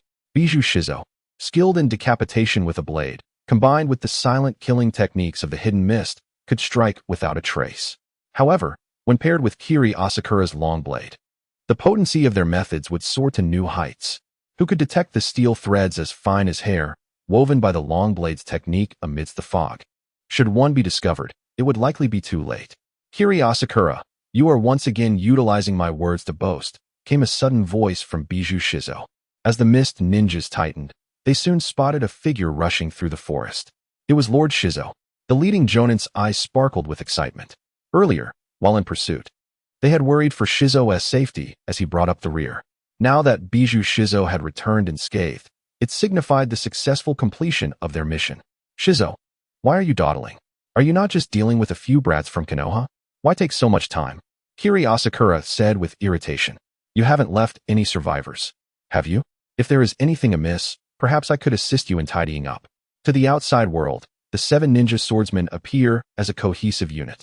However, within the hidden Mist Village, where strength is revered and blood is a mark of honor, the internal strife among the 7 is not insignificant. Indeed, something was lacking. Bijou Shizo landed beside Kiri Asakura, his fingers tightening around the decapitation blade. He swung it fiercely at Kiri Asakura. "I owe you this head." The sudden turn of events startled everyone. At such a close distance, even Kiri Asakura was momentarily caught off guard. He could only hastily raise his long blade to block. However, facing the overwhelming force of the decapitation blade, this defense proved utterly insufficient. With a single strike, his neck would likely be severed. "3 tails," the third Mizuki bellowed. A crimson tail burst forth from within him, crashing directly into the decapitation blade. Clang! The sharp sound of metal colliding rang out. The sheer force of the tailed beast nearly caused Bijou Shizo to lose grip of the decapitation blade. Seizing the moment, Bijou Shizo swiftly activated the hidden mist technique. Retreating rapidly, "Tenzo, who gave you the audacity to attempt my assassination? Now that you wish to flee, it is far too late." Kuri Saramura shouted in a mix of shame and fury. Just moments ago, he had been boasting about his alliance with Paipa Tenzo, claiming they could easily eliminate their enemies. He never anticipated the swift turn of events that would lead to his own downfall. Ninjutsu, Spider Stitch. The long blade in Kuri Saramuru's hand was flung forth in an instant. Steel wires, weaving like a spider's web, ensnared Paipa Tenzo. Wind release, wind breakthrough. The third Mizuki also made his move, hand seals flying as mist enveloped the battlefield, only to be swiftly dispersed. As Paipa Tenzo dashed forward, his expression brightened. Yet his pupils suddenly constricted. A figure, ghostly and menacing, materialized before Kuri Saramuru, wielding the fearsome blade. "Samahata? Allow me to borrow your chakra, my friend," Shinyu remarked with a playful smile. As the muscles in his right arm bulged, his strength surged, and he swung Samahata towards Kuri Saramuru. With a sickening squelch, blood erupted as the massive head was severed and sent flying. Kuri Saranmaru had just launched his long blade without anticipating that another presence lurked within the mist. Moreover, this individual wielded the legendary Samahata. Did this signify that the person before him was the rumored blood-red Azura, Uchiha Chinyu? So young. This was the final thought that flickered in Kuri Saranmaru's mind as he beheld the youthful figure amidst the chaos. His head crashed heavily to the ground. He was dead. The faces of the mist shinobi around him changed dramatically. Just a moment ago, the boastful Kuri Saranmaru had been full of bravado, yet in an instant, he was slain. Such a turn of events was utterly astonishing. Chinyu, you have arrived. Noera Rin was abruptly awakened from her unconsciousness as she recognized the figure before her. Tears welled in her eyes. Having prepared herself for death on the battlefield and accepting her fate when captured, she could not articulate the overwhelming relief of being saved at such a critical moment. In that instant, it felt as though her heart was stirred by an unseen force. Is it really the blood-red Azura, Uchiha Chinyu? How could he possibly be here? He is the legendary Reaper of the Northwest Pass. The scene descended into chaos. The surrounding mist shinobi hastily retreated, realizing that only in the presence of the third Mizukage could they find a semblance of safety. Crunch, crunch. The sound of chewing echoed from Samahata as chakra flowed into Chinyu's being, filling him with its energy. He chose not to pursue further, instead casting a glance at the third Mizukage not far away. In the village of Mist, the third Mizukage was the most enigmatic figure. Having been selected for the role after the demise of the second Mizukage and the second Tsuchikage, a testament to his exceptional strength among the Kage. However, gazing upon the countenance adorned with scales, Chinyu finally comprehended the reason behind the enduring enigma of the third Mizukage. It turned out that you are a failed Jinchuriki, he remarked nonchalantly. This statement immediately heightened the tension among many, including Pai Pa Shirzong. Boss, why do you say such things? Pai Pa Shirzong exclaimed. Unable to contain his agitation, he had submitted to Chinyu, becoming his subordinate. Nevertheless, he remained one of the 7 ninja swordsmen and held a keen interest in the mysteriously veiled third Mizukage. After all, in the land of water, strength reigned supreme, and each of the 7 possessed an indomitable spirit. They shared a growing dissatisfaction with the third Mizukage's enigmatic demeanor. Now that Chinyu had suddenly declared him a failed Jinchuriki, it undeniably struck a chord within their minds. Even the typically unruly Pai Pa Shirzong had capitulated. It seemed I had truly underestimated you, the raspy voice of the third Mizukage echoed. As he abruptly lifted his gaze, the wind swept away his cloak, revealing a visage reminiscent of a fishman covered in scales. Is this the true face of the third Mizukage? The expressions of the mist ninjas shifted dramatically, with some retreating a step in trepidation. Witnessing this scene, even Pai Pa Shirzong's pupils involuntarily contracted. Haha, no wonder you were in such haste to abduct Noera Rin. Braving tremendous risks to infiltrate the heart of the land of Earth, Chinyu remarked, unfazed. It appears the seal within you can no longer endure, and soon the tailed beast will retaliate against you. The distance between the land of water and the land of Earth was bridged by a minor nation. The audacity of such an operation underscored the gravity of the situation. Moreover, in the original narrative, after Noera Rin was deemed a failure as a weapon of the tailed beast, she was directly succeeded by the fourth Mizukage, Yagura. Thus, Chinyu deduced that something was amiss, and it now seemed he had indeed hit the mark. You are the hidden genius of Konoha, the blood-red Azura, Uchiha Chinyu, are you not? The third Mizukage, undeterred by his appearance, raised his luminous green eyes and remarked, among the youth. You are quite remarkable to discern the issues with my seal. How I wish our mist village had someone like you. His inexplicable words left the onlookers momentarily stunned. Chinyu, with a playful smile, replied, Lord Mizukage, do you intend to recruit me into the mist village, offering me the position of the fourth Mizukage? This proposition was indeed alluring. Haha, you are truly astute, yet you will never be one of us. Moreover, your Uchiha clan carries a fair share of scandals, making you a troublesome figure within Konoha. Should I relinquish the position of Mizukage to you, it might lead to a rebranding of our village altogether. The third Mizukage shook his head.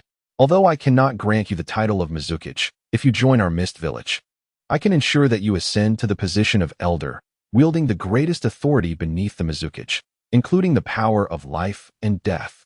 Upon hearing this, the expressions of the mist ninjas shifted dramatically. Among the 7 ninja swordsmen, Suigetsu's formidable adversaries, including the likes of the pufferfish demon and the Black Hoe Thunder Fong, along with the chestnut Hailkonwan, all fell before Qin Yu's deft hand. Even the unruly Bijou Shizong chose to capitulate willingly. Only 3 members of the 7 ninja swordsmen remained. Now, Qin Yu had ascended to the esteemed position of Grand Elder of the Land of Water, wielding the power of life and death. For them, this was nothing short of a nightmare. Have you made your decision, young man? The third Mizukage spoke again. A playful smile graced Qin Yu's lips as he replied. It appears I have been underestimated. A mere village cannot quench my ambitions. My sights are set on the entirety of the ninja world. No, to put it more accurately, my aspirations transcend this realm. Madman, the thought raced through the minds of those present. To reject such an enticing offer while audaciously proclaiming such lunacy was tantamount to challenging the authority of the entire ninja world. The third Mizukage's expression darkened. His countenance grew grave as he declared, "You are excessively arrogant, boy. It seems we cannot come to an understanding.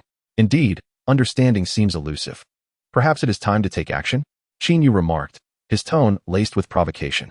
This audacious act darkened the third Mizukage's face to a deep shadow, a murderous glint flashing in his eyes as he roared, "Very well, since we cannot converse, you shall perish alongside me." A thunderous roar erupted from within the third Mizukage's being. In the next moment, 3 tails, akin to long whips, shot forth from his back, striking directly at Qin Yu. With this initial move, he had fully embraced his tailed beast form. No, it was more accurate to say that the third Mizukage had chosen to abandon any restraint over the beast, allowing it to rampage freely. The ensuing assault was devastating in its force. "Boss, be careful." Bijou Shizong's expression shifted dramatically, faced with the unleashed power of the 3 tails. He felt an overwhelming urge to assist, yet he clearly understood that he was no match for the ferocity of the tailed beast. "Step back. This tailed beast intrigues me. It's a game worth playing." Qin Yu chuckled with amusement. As the eternal Mangekyo Sharingan spun fervently, the crimson power surged forth like a tempest, instantly transforming into Susanoo. Bang! The 3 thick tails struck Susanoo with the force of iron whips. The tremendous impact generated a gale, shaking the very trees surrounding them. However, in the face of such a blow, neither Qin Yu, sheltered within Susanoo, nor the manifestation itself was moved. "Black Flame Blade, Garuda?" With a thought, Qin Yu commanded the right hand of Susanoo to erupt with black flames, instantly forming a blade engulfed in searing fire. Without a hint of embellishment, he directed the blade towards the 3 tails. The unleashed strike caused a flicker of shock in the third Mizukage's eyes. With no time to ponder further, he hastily withdrew his tails. Simultaneously, he opened his mouth, channeling immense chakra that erupted like a tempest. Water release, great waterfall technique. An endless torrent surged forth, akin to a raging tide, crashing towards the black flames. However, with a mere touch, the boundless river was instantaneously evaporated, as the blade of black flames relentlessly pursued one of its tails. The sound of fabric tearing resonated ominously. The sharpness of the black flame blade astonished even Qin Yu.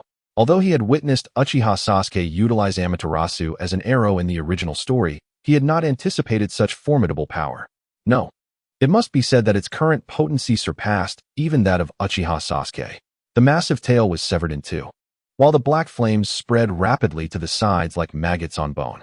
Roaring in agony, the 3 tails Isabu, overwhelmed by the intense heat and piercing pain, howled furiously. Just moments ago, it had embodied the full will of the third Mizukage, albeit only revealing a half-tailed beast form. In the eyes of the 3 tails, facing a mere child was deemed sufficient, leaving it utterly unprepared for such a swift retaliation. Upon the cliff, 2.5 tails writhed in a frenzy under the unrelenting assault of the ocean's waves. The leaping black flames showed no sign of extinguishing, though the speed of their spread was diminished by the torrent of water. If this continued, it was not just the tails that would be at risk, but perhaps even its very life. Cough. I advise you to consider a lizard's strategy of shedding its tail. As a tailed beast, you will soon recover. Qin Yu coughed lightly, adopting the role of a well-meaning mediator. Of course, if the 2 tails Nico doesn't mind, you could also make a cameo. His voice, infused with an almost magical resonance, echoed through the expanse. The mist ninjas who had hastily retreated to a distance, along with the stunned Hikaru Shizuka, stood agape. Throughout their understanding, each tailed beast's rampage had been cataclysmic, often costing the lives of numerous elders and elite ninjas just to contain it. Yet now, Yu mocked the tailed beast in plain view of all. His nonchalant demeanor evoked a surreal sensation among them, as if they were ensnared in a dream. Had it not been for the solemnity of the occasion, they might have been tempted to pinch themselves to ascertain reality. You seek your own demise. The Three Tails Isabu bellowed in rage. The sound reverberated like thunder, sending ripples across the entire lake, causing a painful ringing in the ears of those present. However, this defiance lasted no more than 3 seconds, as a jet of high-pressure water surged forth from Isabu, severing the tail engulfed in black flames. Blood spattered, staining the lake crimson. Witnessing the Three Tails' decision to shed its tail, the onlookers were left bewildered. Was this truly a tailed beast? Where had its dignity gone? No. The ferocity of the tailed beast seemed to have vanished. As Isabu sensed the shifting gazes around it, its cheeks twitched in agitation, fixating on the nearby Yu. It erupted in a furious rage. A roar, wild and frenzied, suddenly echoed through the air. As the Three Tails rapidly expanded, the figure of the third Mizukage was explosively shattered, dispersing into a sky filled with crimson mist. The grotesque form, towering several meters high, swiftly materialized before the onlookers. Its blood-red eyes fixated intently on Yu. With a gaping maw, it unleashed a formidable attack, a manifestation of its pent-up resentment. Boom, boom, boom. 3 water projectiles shot forth instantaneously. At such a close range, their speed rendered evasion impossible. How delightful! Yu smirked, and in an instant, a pair of wings unfurled behind his Susanoo, stepping forth to shield him. Thunderous explosions resonated through the air. The surging waves of water crashed down upon the earth, wreaking havoc like a torrential downpour. In the distance, the Mist Ninja and Pai Pa Shirzong were at the forefront, assailed by the torrents, each employing ninjutsu to counter the onslaught. Yet, in this life-threatening moment, they remained unwilling to divert their gaze from the battlefield, fearful of missing this monumental clash. They were eager to witness how Yu would face the legendary tailed beast, emboldened enough to utter such taunts. As the deluge fell from the sky, the form of Susanoo re-emerged amidst the chaos. In the face of such relentless bombardment, Susanoo's defenses proved significantly resilient. However, having just battled Uchiha Madara, Yu had already expended considerable ocular power and chakra, making a prolonged engagement decidedly unfavorable. If one possessed even a modicum of sense, they would not foolishly contest chakra with a tailed beast. Boy, if you have the guts, don't cower behind your shell. The Three Tails roared thunderously. Cough, cough. Do you suffer from cognitive dissonance? It seems you're the one resembling a turtle, Yu retorted, clearing his throat. But let it not be said that I bully you. If you can defeat my subordinates, I will stand still and allow you to strike me. His inexplicable remarks sent a chill down Pai Pa Shirzong's spine. The Mist Ninja nearby instinctively distanced themselves. To them, only Pai Pa Shirzong was recognized as Yu's subordinate. Within the ninja world, the 7 ninja swordsmen might possess some renown, yet before the Three Tails, they were utterly insignificant. Being thrust into battle now could only lead to one outcome, becoming cannon fodder. Shirzong, don't wear such a mournful expression. This is no time for despair, Yu chided, casting him a sideways glance. With a swift bite of his right-hand index finger, blood welled forth, and with a decisive motion, he began to weave seals with his hands in a rapid, wheel-like fashion. Is that the summoning technique? Pai Pa Shirzong sighed in relief, though astonishment flickered within him. In his view, while many could perform summoning jutsu, the likelihood of summoning a creature capable of contending with a tailed beast was exceedingly rare.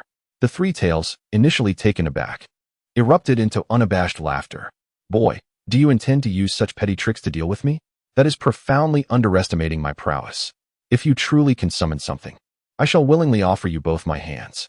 The colossal voice reverberated through the heavens and the earth. Yu, with a knowing smile, replied, I fear you may soon find your tails to be insufficient. Summoning jutsu. As the words fell, Yu's right hand slammed forcefully onto the ground. A thunderous boom resonated. The intricate summoning seals rapidly spread outward, and in the next moment, a billowing cloud of smoke erupted forth. 3 colossal figures loomed, reminiscent of iron towers, striking awe into all who beheld them. Observing the formidable size of the summoned beasts, even the decapitating blade held by Pai Pa Shirzong clattered to the ground in astonishment. Even Sanwei Jifu nearly bit his own tongue in disbelief. Kid, summoning us forth so swiftly, this is no mere game. if their ISNT something of utmost importance. Don't blame us for turning against you, croaked Wentai, exhaling a plume of smoke as he narrowed his eyes at Chinyu. However, in stark contrast to him, the pupils of the other two frogs, Jian and Guang, suddenly constricted. Ahem, Wentai, I quite appreciate your words. To disregard even the tailed beasts is a courage worthy of the leader of Mayaboka Mountain. As for the ensuing matters, let the three of you handle them. But refrain from delivering excessive blows. Leave me some room. I intend to capture one alive. Chinyu coughed lightly, a smile gracing his lips. Wentai was taken aback, suddenly sensing a profound silence in the air. He quickly turned to follow the gazes of Jian and Guang, only to be met by the bewildered expression of Sanwei Jifu. In that moment, an inexplicable sense of shared misfortune washed over them. They were all victims of deception. At that instant, Sanwei Jifu longed to retract his earlier words. The slap to his face came far too swiftly. The grotesque frog before him was perhaps not intimidating in a one-on-one confrontation, but summoning three at once was a display of power not to be underestimated. Moreover, the leading frog, Wentai, had faced the one-tailed Shikoku in the original narrative. Upon their appearance, both sides recognized each other. It appeared that Wentai had not been a stranger to battles with tailed beasts in the original tale. Perhaps during the Second Great Ninja War, Jiraiya had even pitted him against a tailed beast. Yet, compared to days of yore, Wentai now felt a twinge of sympathy for Sanwei Jifu. For an ordinary individual, summoning even one of them at once was already a noteworthy feat now. Chinyu had summoned the three formidable forces of Mayaboku Mountain to assist him, inevitably leading to a brutal group assault on the isolated tailed beast. Upon the immense rocky cliff, the three imposing figures, no less formidable than Sanwei, stared intently at the pitiable tailed beast before them. In the distance, the Mist Ninja and Pai Pa Shirzong were equally bewildered. In that moment, they finally grasped a profound truth. It is better to offend the Golden Flash than to provoke the blood-red Azura. Faced with the tailed beast, the Flying Thunder God technique of Minato Namikaze would likely prove of little use. Yet, confronted with Chinyu's seemingly endless array of strategies, summoning three great summoning beasts at once, was there even a chance for the tailed beast to survive? Kid, are you attempting to ensnare us? Wentai lamented, losing his desire for a smoke. Just as he had boasted, he found himself struck down by the very prowess he had exalted. Observing the bewilderment of Sanwei, his heart was not at ease. After all, these were indeed genuine tailed beasts. Wentai, you've already made your grand declarations. You must shoulder the burden, even if it means kneeling. Otherwise, we risk tarnishing the reputations of the esteemed Daisaku and Jiken, Chinyu remarked with a grin. The three great toads could not help but change their expressions, gazing at Chinyu with a hint of astonishment. How do you know of the existence of the two esteemed ones? Toad Wentai exclaimed urgently. In Miaomu Mountain, the three sages are enigmatic beings, known to very few. Among the numerous summoners, only Jiraiya was aware of their existence. This led to a situation in the original narrative where, following Jiraiya's demise, had it not been for the personal intervention of Fukasaku, he would have remained oblivious to the very concept of sages.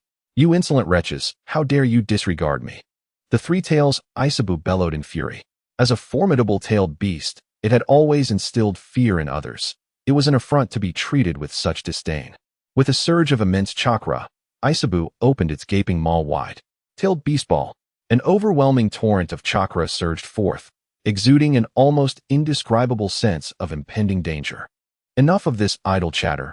We shall discuss it later. First, deal with it. Chinyu spoke with a calm demeanor. Toad Wentai hesitated momentarily before snorting coldly. Jian. Guang, I trust your movements have not dulled. We shall employ a special tactic. Understood. Toad Jian and Toad Guang responded in unison, appearing more steadfast compared to Toad Wentai. To your doom. The three tails roared repeatedly, its pride wounded by the scorn of the three summoned beasts. The gathered energy of the tailed beast ball erupted with a thunderous blast. With a diameter of 7 or 8 meters, the colossal water sphere sliced through the air, hurtling toward the three great toads with relentless force. Engage. Toad Wentai commanded sharply. Renowned for their extraordinary leaping ability, the three toads sprang into action. The already stressed cliffside shattered under their might, and as three figures ascended into the sky, the three tails released its tailed beast ball, its massive form plummeting toward the lake below. With a resounding crash, the tailed beast ball struck the distant mountain. unleashing a deluge of water that cascaded down like a torrential rainstorm. The resulting waves threatened to unseat even the mist ninjas, such as Pai Pa Zong, who struggled to maintain their footing.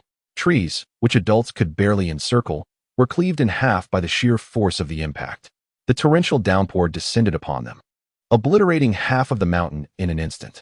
This was truly a clash of deities, and the mortals were left to bear the brunt of it. Not everyone could take refuge like Qin Yu, sheltered within the Susanoo, unaffected by the chaos. Strike. Toad's short blade backslash. Double blades unite. Toad's flying fork sever. The three roars echoed, causing the three tails, now plummeting into the lake, to tense up. However, suspended in midair, its colossal form was incapable of agile movement. In a blink, Toad One-Tai propelled itself from the cliff with a powerful kick, appearing before Isabu like a cannonball. With a swift motion, the short blade in its hand descended towards the creature's chest. "You wretched Toad, seek your end." The three tails shouted in fury, its two tails thrashing like mighty serpents, ready to lash out at Toad One-Tai. Regrettably, as it stirred, the colossal blades wielded by the toad struck forcefully against its back, suppressing its twin tails. Simultaneously, the gigantic fork in the toad's hand was hurled with great ferocity. Unable to evade in time, it struck the creature squarely on the neck. The reverberation of the three toads' assault erupted like thunder. The immense body of the three-tailed beast was sent crashing into the shallow waters by the lake's edge, accompanied by a resounding roar that shattered the ground beneath. The massive fork impaled it firmly to the earth. In a daze, the three-tailed beast frantically shook its head, letting out a furious roar. However, as it opened its eyes, it beheld the three toads positioned around it like three sharpened horns. With swift movements, their hands formed a series of intricate seals. A vast reservoir of chakra surged within them, culminating in a combined jutsu, Toad, Three Water Annihilation. As the final hand seal was completed, their hands came together with a forceful clap. The swirling waters around them transformed into serpentine dragons, wildly coiling around the three-tailed beast with blinding speed, ensnaring its limbs and even its mouth in mere moments. In that instant, the three toads employed their jutsu, using the surrounding lake waters as their most effective means of sealing and suppression. "Young one, we have subdued the turtle as per your request. Whether you choose to seal or eliminate it now rests in your hands," Toad Bunta exclaimed urgently. The three toads appeared to effortlessly contain the tailed beast, largely due to their clever tactics. Furthermore, the three-tailed beast had backfired against its Jinchuriki. Had it collaborated effectively, it could have unleashed even more formidable ninjutsu. Alas, hands alone cannot withstand a multitude of fists, and even a tailed beast fears being overwhelmed. Faced with the three toads, the three-tailed beast could only glare, emitting a defiant wail. "I am coming." Qin Yu's Sharingan abruptly shifted to the nine-tomo form, and the wings of Susanoo trembled, transforming into a streak of light that descended upon the battlefield below.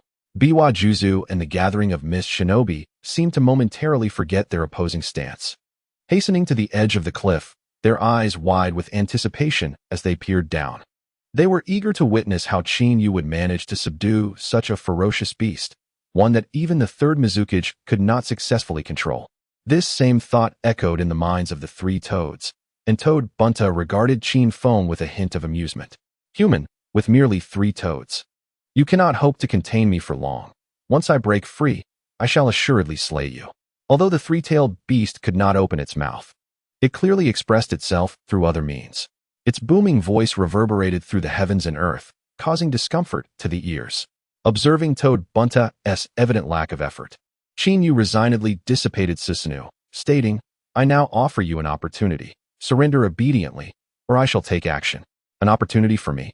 A hearty laugh erupted from the mouth of the three-tailed beast, who proclaimed, "You are unable to maintain even your defense, yet you intend to intimidate me? I, the three tails, have grown accustomed to fear. Is that so?" Qin Yu shook his head in resignation. "Since you refuse my cordial invitation and choose instead to provoke me, I shall be compelled to resort to force." At this unexpected declaration, Qin Yu abruptly raised his gaze. As the nine-tomo Sharingan whirled into a frenzy, the very fabric of reality seemed to twist and turn at the mere brush of his sight. "Do not look into his eyes," cried One-Tai, the toad, hastily biting his tongue. He had previously fallen victim to Qin Yu's illusion, thus allowing him to react swiftly this time. Regrettably, The experiences of Toad Kin and Toad Guang were evidently insufficient, and they were unable to respond in time.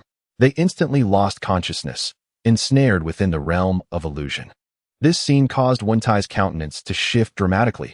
The sealing technique was synchronized across the three toads, with both Toad Guang and Toad Kin now unconscious. The seal was at risk of being broken. Should the enraged tailed beast escape, it would spell disaster for them. However, as the seal was lifted, the once rampaging Three Tails lay motionless on the ground, not a hint of movement to be found. Its eyes, however, bore the menacing crimson marks of the Nine-Tomo Sharingan. This startling turn of events struck fear into Wentai's heart. Even the tailed beast had fallen prey to the illusion. What transpired, Wentai? Toad Kin and Toad Guang awoke from the illusion, their faces still marked by fear. The mere thought of their brief lapse in focus leading to a successful ambush by the tailed beast sent shivers down their spines. It's an illusion. Never gaze into that boy's eyes, or you shall surely fall victim, Wentai urged urgently. The expressions of Toad Kin and Toad Guang shifted dramatically as they suppressed their curiosity, deliberately avoiding Qin Yu's gaze. Witnessing even the formidable tailed beast ensnared in an illusion and failing to break free sent a chill creeping beneath their feet. Within the realm of consciousness, Qin Yu beheld the trapped Three Tails. To draw the beast into a deeper layer of illusion was a task easily accomplished for Qin Yu, with his flawless kaleidoscope Sharingan employing Tsukuyomi. Moreover, the Three Tails lacked a Jinchuriki to assist it, rendering it incapable of utilizing two different chakra types to counteract the illusion from within. This absence of a Jinchuriki represents one of the significant weaknesses of the tailed beasts. Crimson hues entwined within the realm of consciousness, as phantom forms of the tailed beast rapidly materialized. The ensnared Three Tails found its limbs and Three Tails pinned to the ground, subjected to relentless torment. Such spiritual anguish mirrored the pain of true suffering. Kakashi, upon falling victim to Tsukuyomi, experienced but a fleeting moment of time, yet felt as though he was pierced by a multitude of blades for 3 days and nights. He subsequently languished in a hospital bed for over a week, barely recovering. This was still under the circumstances where Uchiha Itachi, despite his illness, wielded the kaleidoscope Sharingan in its flawed state, not yet attaining the eternal kaleidoscope Sharingan.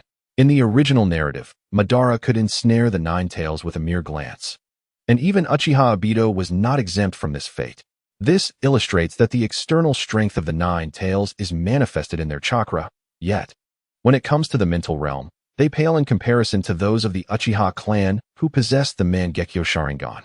At present, Qin Yu, through a system that elevates him to the pinnacle of power, has enhanced his Mangekyo Sharingan to its utmost potential, reaching the level of Nine-Tomo.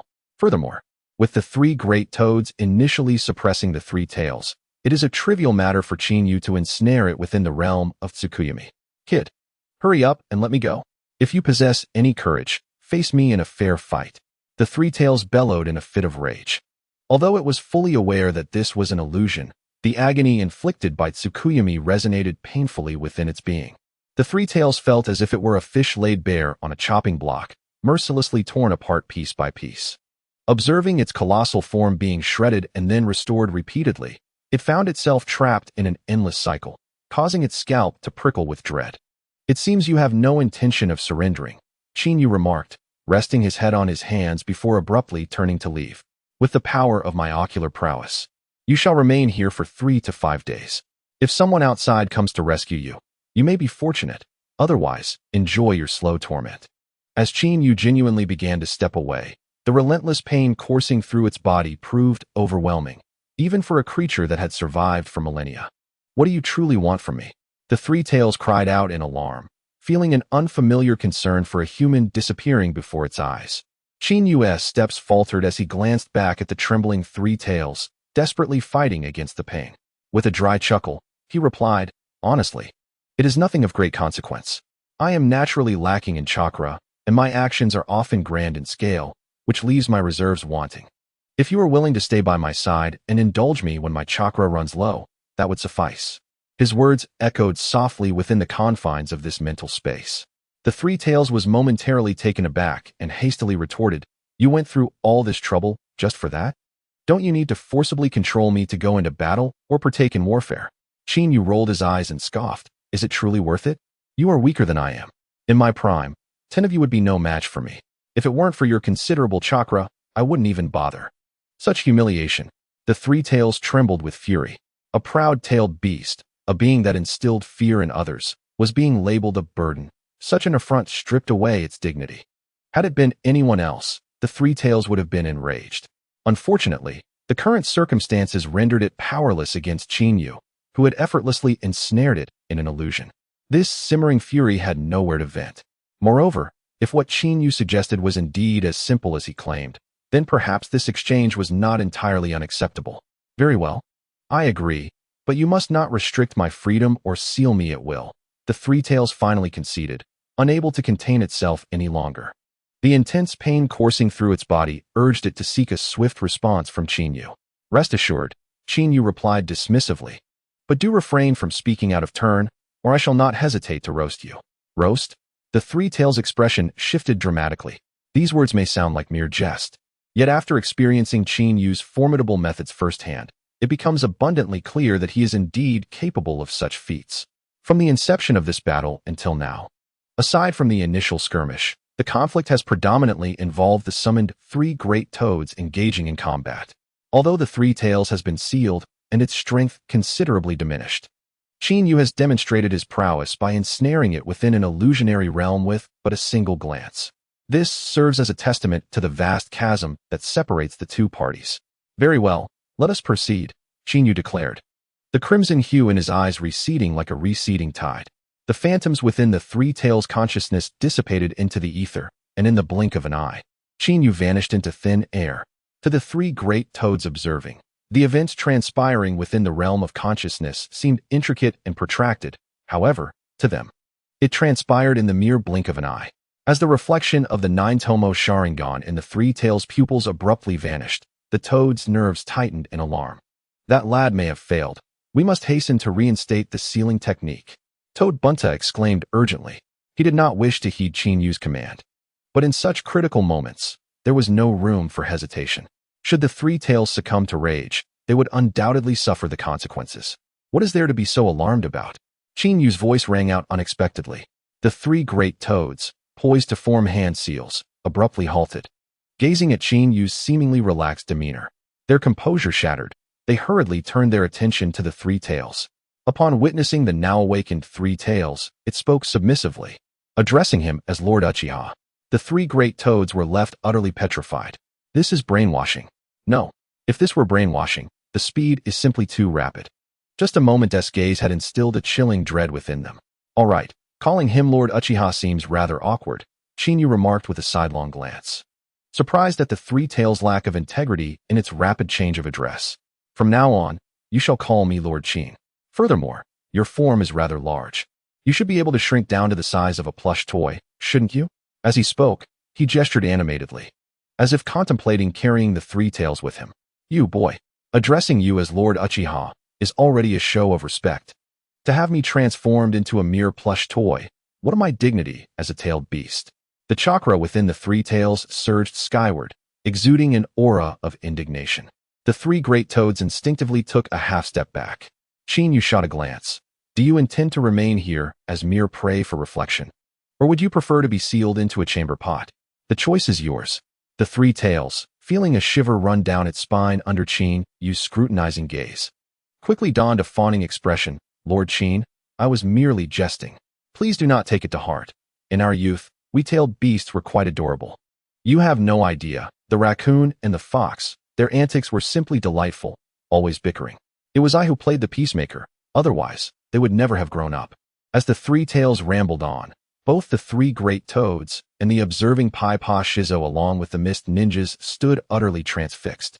The tailed beast's adeptness at flattery left them feeling inferior. In the next moment, witnessing its transformation into an exceptionally adorable mascot, Pipa Shirzong couldn't help but slap the nearby mist ninja, exclaiming, Tell me, you don't feel pain right now. This is merely a dream. The mist ninja, with a sorrowful expression and hands covering his cheeks, replied, Can I say it hurts? And why don't you strike yourself instead? It is I who is injured. Amidst the astonishment of the crowd, Chinyu remained unfazed. He signaled for the three tails to perch on his shoulder, adjusting its size several times before finally looking contentedly at the three great toads. Wentai, I must express my gratitude. Otherwise, I would not have been able to manage this. The toad Wentai's cheeks twitched as he beheld Qin Yu effortlessly handling the formidable tailed beast, akin to petting a cat. He found it hard to believe Qin Yu's words. Kid, spare us your nonsense. With your strength, you are more than capable of dealing with the three tails.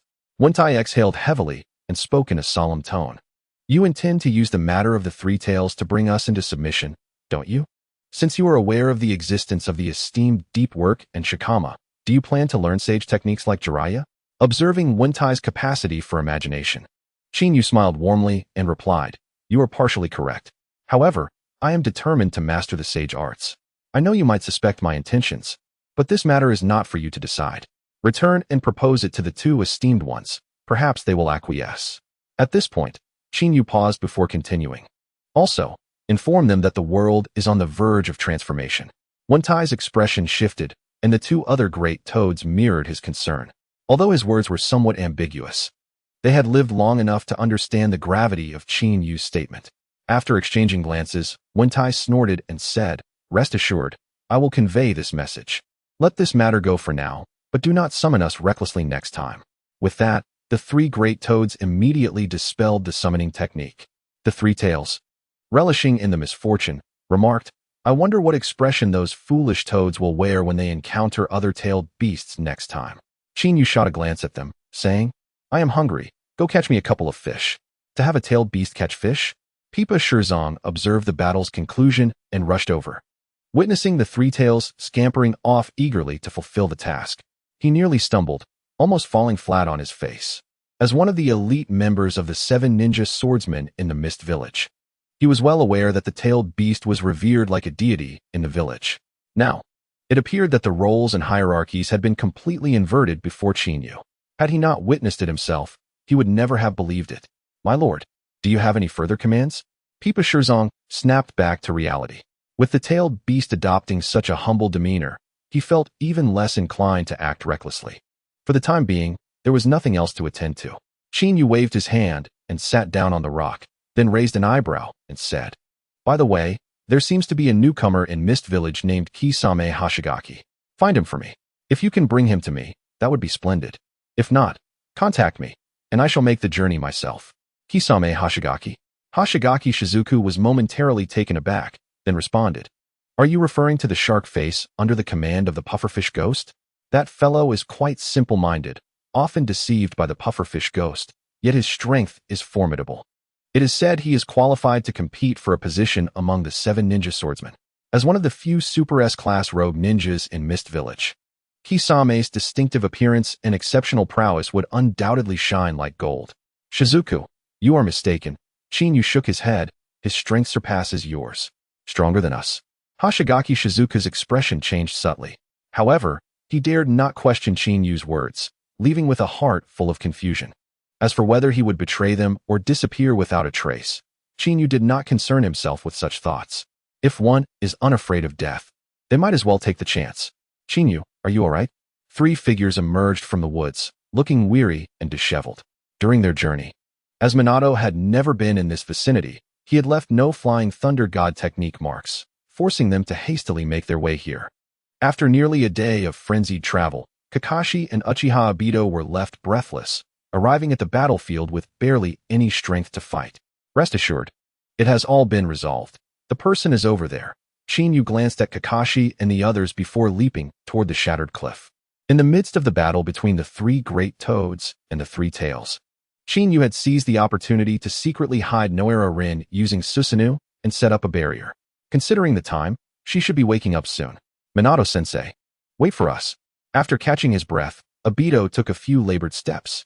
Unfortunately, like Kakashi, he collapsed to the ground after just a few steps, utterly devoid of energy. You all stay here. I shall go take a look, Minato sighed helplessly. Qin Yu was 2 years older than Kakashi and Obito. Yet the disparity in strength made comparison futile. Qin Yu, thank you for saving me. Just as Minato regained his footing, Noera Rin rushed into Qin Yu's embrace. The softness of her form caught him off guard momentarily. It seemed this was the unexpected reward for saving a damsel in distress. Cough. How long are you two going to hold on like this? If those 2 fellows see, I worry they won't be able to bear it. Minato cleared his throat. As a teacher, he could certainly perceive the affection between his three students. If they were to discover that the woman they risked everything to save had thrown herself into another man's arms, the feeling would likely be more unbearable than death itself. Teacher Watergate, what are you babbling about? There is nothing between Chin Yu and me, said Noira Rin, her cheeks flushed. Indeed, there is nothing. I merely saved him twice and did not pledge my life in return. Chin Yu chuckled dryly. Chin Yu. Noira Rin's face deepened in color, her head nearly buried in the dumplings. Watergate, with a resigned glance, remarked, it appears those two boys stand no chance against you. Let us return to the matter at hand. What caused that massive explosion? On their way, they had witnessed the impact of the tailed beast ball from afar, which had overturned mountains. Such a large-scale attack could not be overlooked by anyone with sight. I only know that as soon as Chin Yu appeared, I inexplicably lost consciousness, Noira Rin said awkwardly. However, one could not blame her. On this journey, she had been abducted and subjected to continuous illusions and hypnosis in preparation for becoming a Jinchuriki. For Noira Rin, her mental strength was entirely depleted, and merely regaining brief consciousness was already commendable. Here, I encountered the 7 ninja swordsmen of the mist and the 3rd Mizukage. Chin Yu did not shy away from the truth. He was well aware that the connections between the 3 great toads and Jiraiya would inevitably lead to the information being leaked, rather than being exposed. He preferred to disclose it himself. Chin Yu was also curious about how Konoha would treat him next. Are you referring to the 3rd Mizukage, the most enigmatic of the Mist Village? Watergate's expression changed dramatically. In his eyes, shadow-level powerhouses would not casually appear on the battlefield. Firstly, to stabilize the rear and coordinate the overall situation. Secondly, to avoid ambushes from other ninja villages, which could lead to unfavorable conditions on the battlefield. Now, Chin Yu informed him not only of an encounter with the 7 ninja swordsmen, but also with the Mizukage of the Mist Village, the most mysterious of them all. Who would believe such a tale unless they heard it firsthand? However, in the next moment, Watergate was bewildered. If Noira Rin had indeed been captured by the Mist Ninja led by the 3rd Mizukage, then Chin Yu's opponent should logically be the 3rd Mizukage.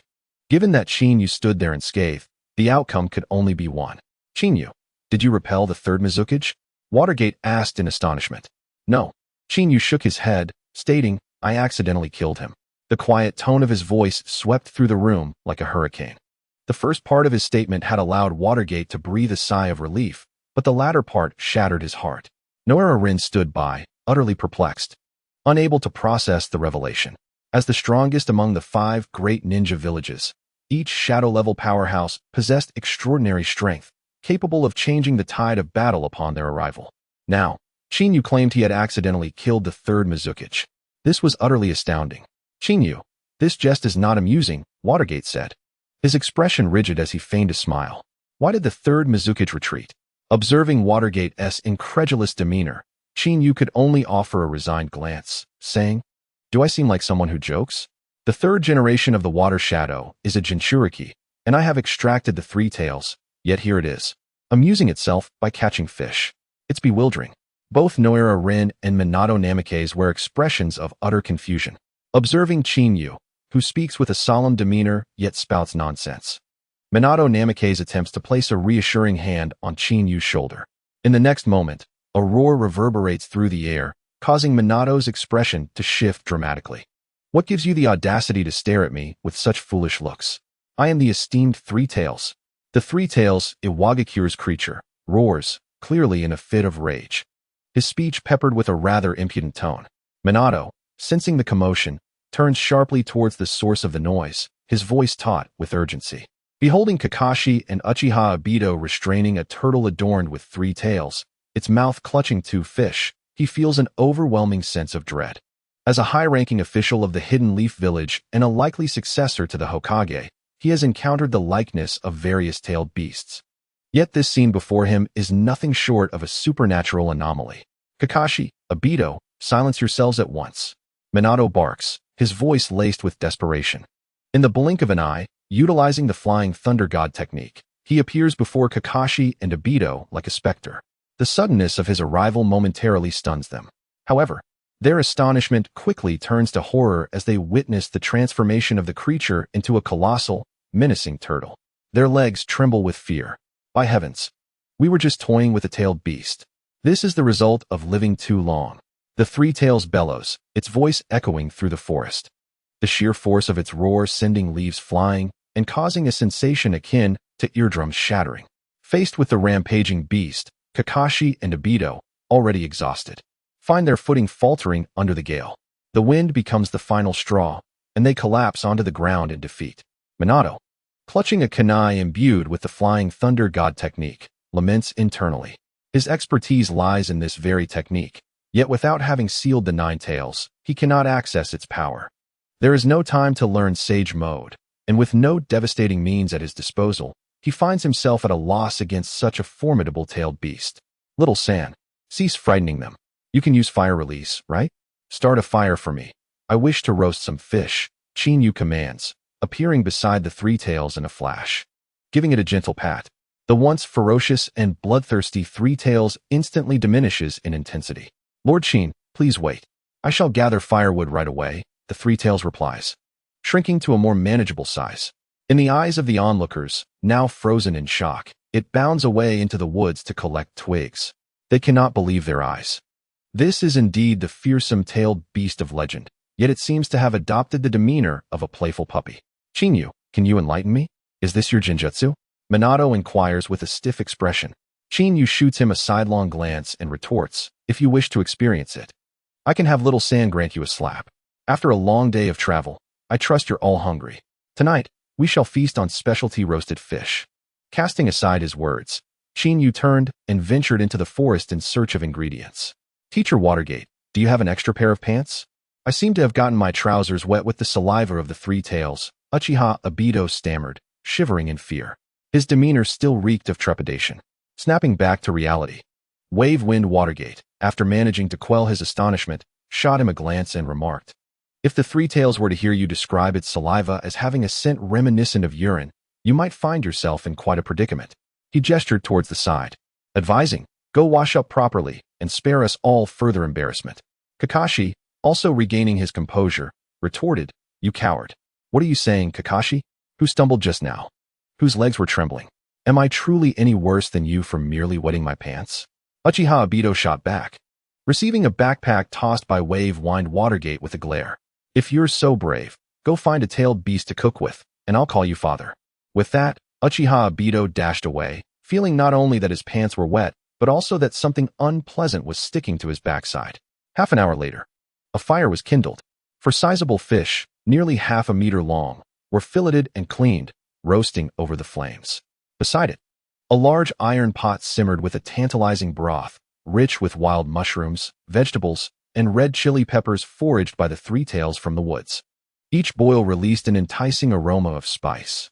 The four plump fish had already been charred to a crisp golden brown, complemented by the secret herbal spice blend that Chinyu had brought from the Hidden Leaf Village, including ingredients like grass fruit and star anise.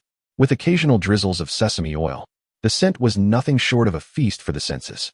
Teacher Watergate, do you really think Chinyu intends to place those four fish into that spicy broth? Surely, it would be inedible. Uchiha Obito exclaimed, having just returned from washing himself. Witnessing the scene unfold, Shallow, Wave Wind Watergate shot him a look. If it weren't for the distractions of ninja training, Chinyu would have already revolutionized the culinary scene in the Hidden Leaf Village, and the hand-pulled noodles would be in jeopardy of going out of business. Forced to take up apprenticeships instead. Having had the pleasure of tasting exquisite Chinese cuisine at the Northwest Stronghold, he recalled the delightful flavors of lamb dumplings and hand-pulled meat. The memory tantalizing his palate, especially as he observed the Three Tails beside him, drooling with gleaming eyes. Wave Wind Watergate knew there was a formidable challenge ahead. Is that really true, Teacher Watergate? Hate Rin could no longer contain her curiosity. They often frequented the renowned Ichiraku Ramen in the Hidden Leaf, and Watergate's high praise for the spicy broth was difficult for them to accept. Typically, during missions, they simply caught a fish and grilled it over a fire or munched on some rations, lacking the leisure to prepare such elaborate fare as Chinyu did even amidst the battlefield. All right, Chinyu said, glancing at the four fish. In the gaze of all, he placed the fish into the prepared broth. He then slightly increased the heat. As the spicy soup began to boil, he casually sprinkled in some herbs and a generous handful of green onions. A melange of diverse ingredients, simmering in a spicy broth. exudes an exquisite aroma that melds together harmoniously. The form of the three tails has notably transformed, resembling that of a 3- or 4-year-old child, with its bifurcated tails wielding chopsticks. It seized a sizable piece of fish, encased in a crisp exterior yet tender within, directly from the bubbling soup. Dipped in the piquant chili broth and accompanied by fragrant herbs and fat green onions, it was swiftly delivered to the mouth of the three tails. The moment it touched its palate, an explosion of spice mingled with an array of medicinal flavors erupted upon its taste buds, complemented by the crispy outer layer and the succulent fish flesh. The three tails swallowed it down in an instant. Delicious, isn't it? Yawahara Rin could not help but inquire. Witnessing the majestic tailed beast sharing a meal with them was an experience that felt utterly surreal. Upon returning to the village, one could boast about it for a lifetime. Grandfather, I once competed for food with a tailed beast. Yet, it protested, not delicious, truly not delicious, as tears of spice welled in its eyes. However, despite its words, the remaining two tails, evidently well-trained, deftly picked up 3 pairs of chopsticks. You little rascal, even a tailed beast cannot be trusted. I refuse to believe you, exclaimed Minato Namikaze, suddenly awakened. Not delicious, yet you devour it. Who would believe that? As he seized a piece of fish and tasted it, Minato finally understood what it meant for something to be so delectable that even a tailed beast could not resist. This was indeed a culinary delight. In a frenzy, he and the esteemed tailed beast, alongside the one considered most likely to inherit the position of the Fourth Hokage, engaged in a gluttonous display, disregarding all decorum. Kakashi Rin and Minato could no longer contain themselves. Upon savoring the first bite, they realized that the tailed beast was not merely fierce, but also cunning. They comprehended why Minato had declared that Ichiraku ramen was nothing in comparison to Chin-U's offerings. Observing the 4 individuals and 1 beast, perspiring profusely from the spice, wiping their faces while desperately shoving food into their mouths, was a sight that defied all propriety. Chin-Yu finally grasped the concept of an online romance paired with hot pot. One taste, and it all fell apart. The ravenous display, combined with their sweat-drenched faces, rendered the Southeast Asian art of makeup utterly futile. Had they known that this was merely the tip of the iceberg of Huaxia cuisine, they might have been compelled to pay for Chin-Yu's meals for life. After a hearty feast, the Three Tails and Uchiha Obito stealthily returned with a plentiful catch of river fish, intending to prepare a meal in line with their previous success. Unfortunately, after several unsuccessful attempts, they could only replicate the appearance of grilled fish, lacking its essence. Ultimately, they gazed at Chin-Yu with longing, akin to a neglected spouse. For fish for 5 people, not to mention a tailed beast, this was undeniably insufficient. Well, the time is drawing near, we must set forth. We are at the border of the land of water, and the news of the third Mizukage's assassination will soon reach them. Prolonging our stay here will only make us targets, Minato declared, brushing off the dust from his attire as he stood. After a long night of rest, they had regained considerable strength and chakra. Furthermore, Minato Namikaze was reluctant to prematurely disclose the matter of Chin-Yu capturing the Three Tails to outsiders. After all, aside from Chin-Yu, only the first Hokage possessed the capability to achieve such a feat. However, while the first Hokage managed to suppress the tailed beasts, each of them was inherently unruly. In stark contrast, the present Qin Feng had managed to train the Three Tails into an obedient creature akin to a loyal hound. This was hardly a comparison. Boss, could you get me something to eat? Perhaps some grilled fish? If you do, I'll take down 10 foes, and each strike will draw blood. The Three Tails, Isabu, exclaimed, wagging its 3 tails and perched upon Qin Feng's shoulder. Chin-Yu cast a sidelong glance and replied, You're insatiable. Given your size, how could I ever satiate your hunger? Furthermore, if you keep talking, you'll only be feasting on raw fish from now on. We're setting off now, so conserve your energy. Oh, faced with this reprimand, the Three Tails immediately shrank back. As a tailed beast, it subsisted on chakra and did not necessarily require food. However, having tasted the unique grilled fish, it had developed a newfound appetite. Observing the Three Tails sprawled on his shoulder, engaging in aimless chatter, Minato couldn't help but chuckle wryly, running a hand through his hair. It was quite the challenge. Inside the Hokage building of Kanahagakure, the previously dim office was now illuminated. The hurried footsteps of several individuals echoed as they entered. In addition to the third Hokage, there were Mito Kazumi and Toka Kurin, and even Danzo Shimura had not been left behind. Sarutobi, why have you urgently summoned us at this hour? Danzo grumbled, a hint of displeasure in his tone. This wouldn't be due to a failure in battlefield command, leading to some unforeseen crisis, would it? Such a situation could jeopardize your position as Hokage. Upon hearing Danzo's incessant references to his status, the third Hokage shot him an exasperated glance and said, "Indeed, there has been a significant incident on the battlefield. However, it does not concern our village. The third Mizukage has been killed." The gravity of his words struck the room like a spell, altering the expressions of the three advisors dramatically. An elite shinobi of such caliber represented the village's leadership and was the greatest source of strength on the battlefield. Yet now, the third Hokage was revealing that the most enigmatic of the Kage had been slain. This implied that the conflict between the land of water and the land of fire would soon reach a conclusion. Sarutobi, your intelligence cannot be mistaken. How did I not receive any information on this? Danzo pressed urgently. Could this be a deliberate smokescreen from the Mist Village, designed to deceive us and subsequently strike a decisive blow against our forces? Mito Kazumi and Toka Karin nodded in agreement. Danzo has a point, Sarutobi. This situation lacks any substantial evidence, and should we misjudge it, it would be a fatal blow for us in Konoha, Mito Kazumi stated gravely. No, the third Mizukage was indeed slain by our forces in Konohagakure, the third Hokage asserted, his tone growing serious. The expressions of Mito Kazumi and the others shifted dramatically. Danzo, unable to contain himself, interjected, Sarutobi, do you realize the implications of your words?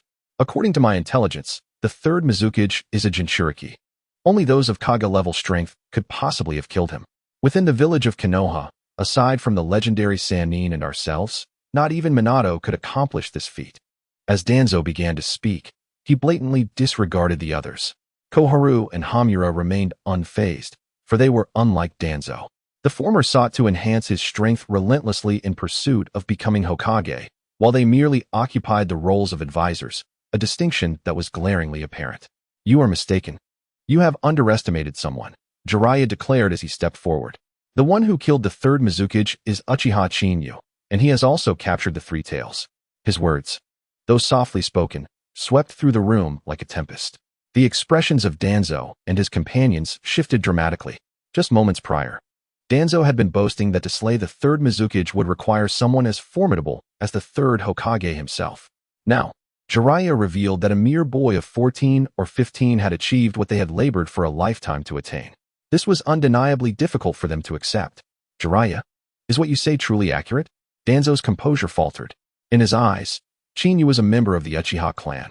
No, he viewed anyone who threatened his aspiration to become Hokage as an obstacle. This is the intelligence that Minato had the toad convey to me. Jiraiya produced 2 scrolls, one of which contained information from the great toads of Mount Mayaboku regarding Chinyu's battle against the third Mizukage.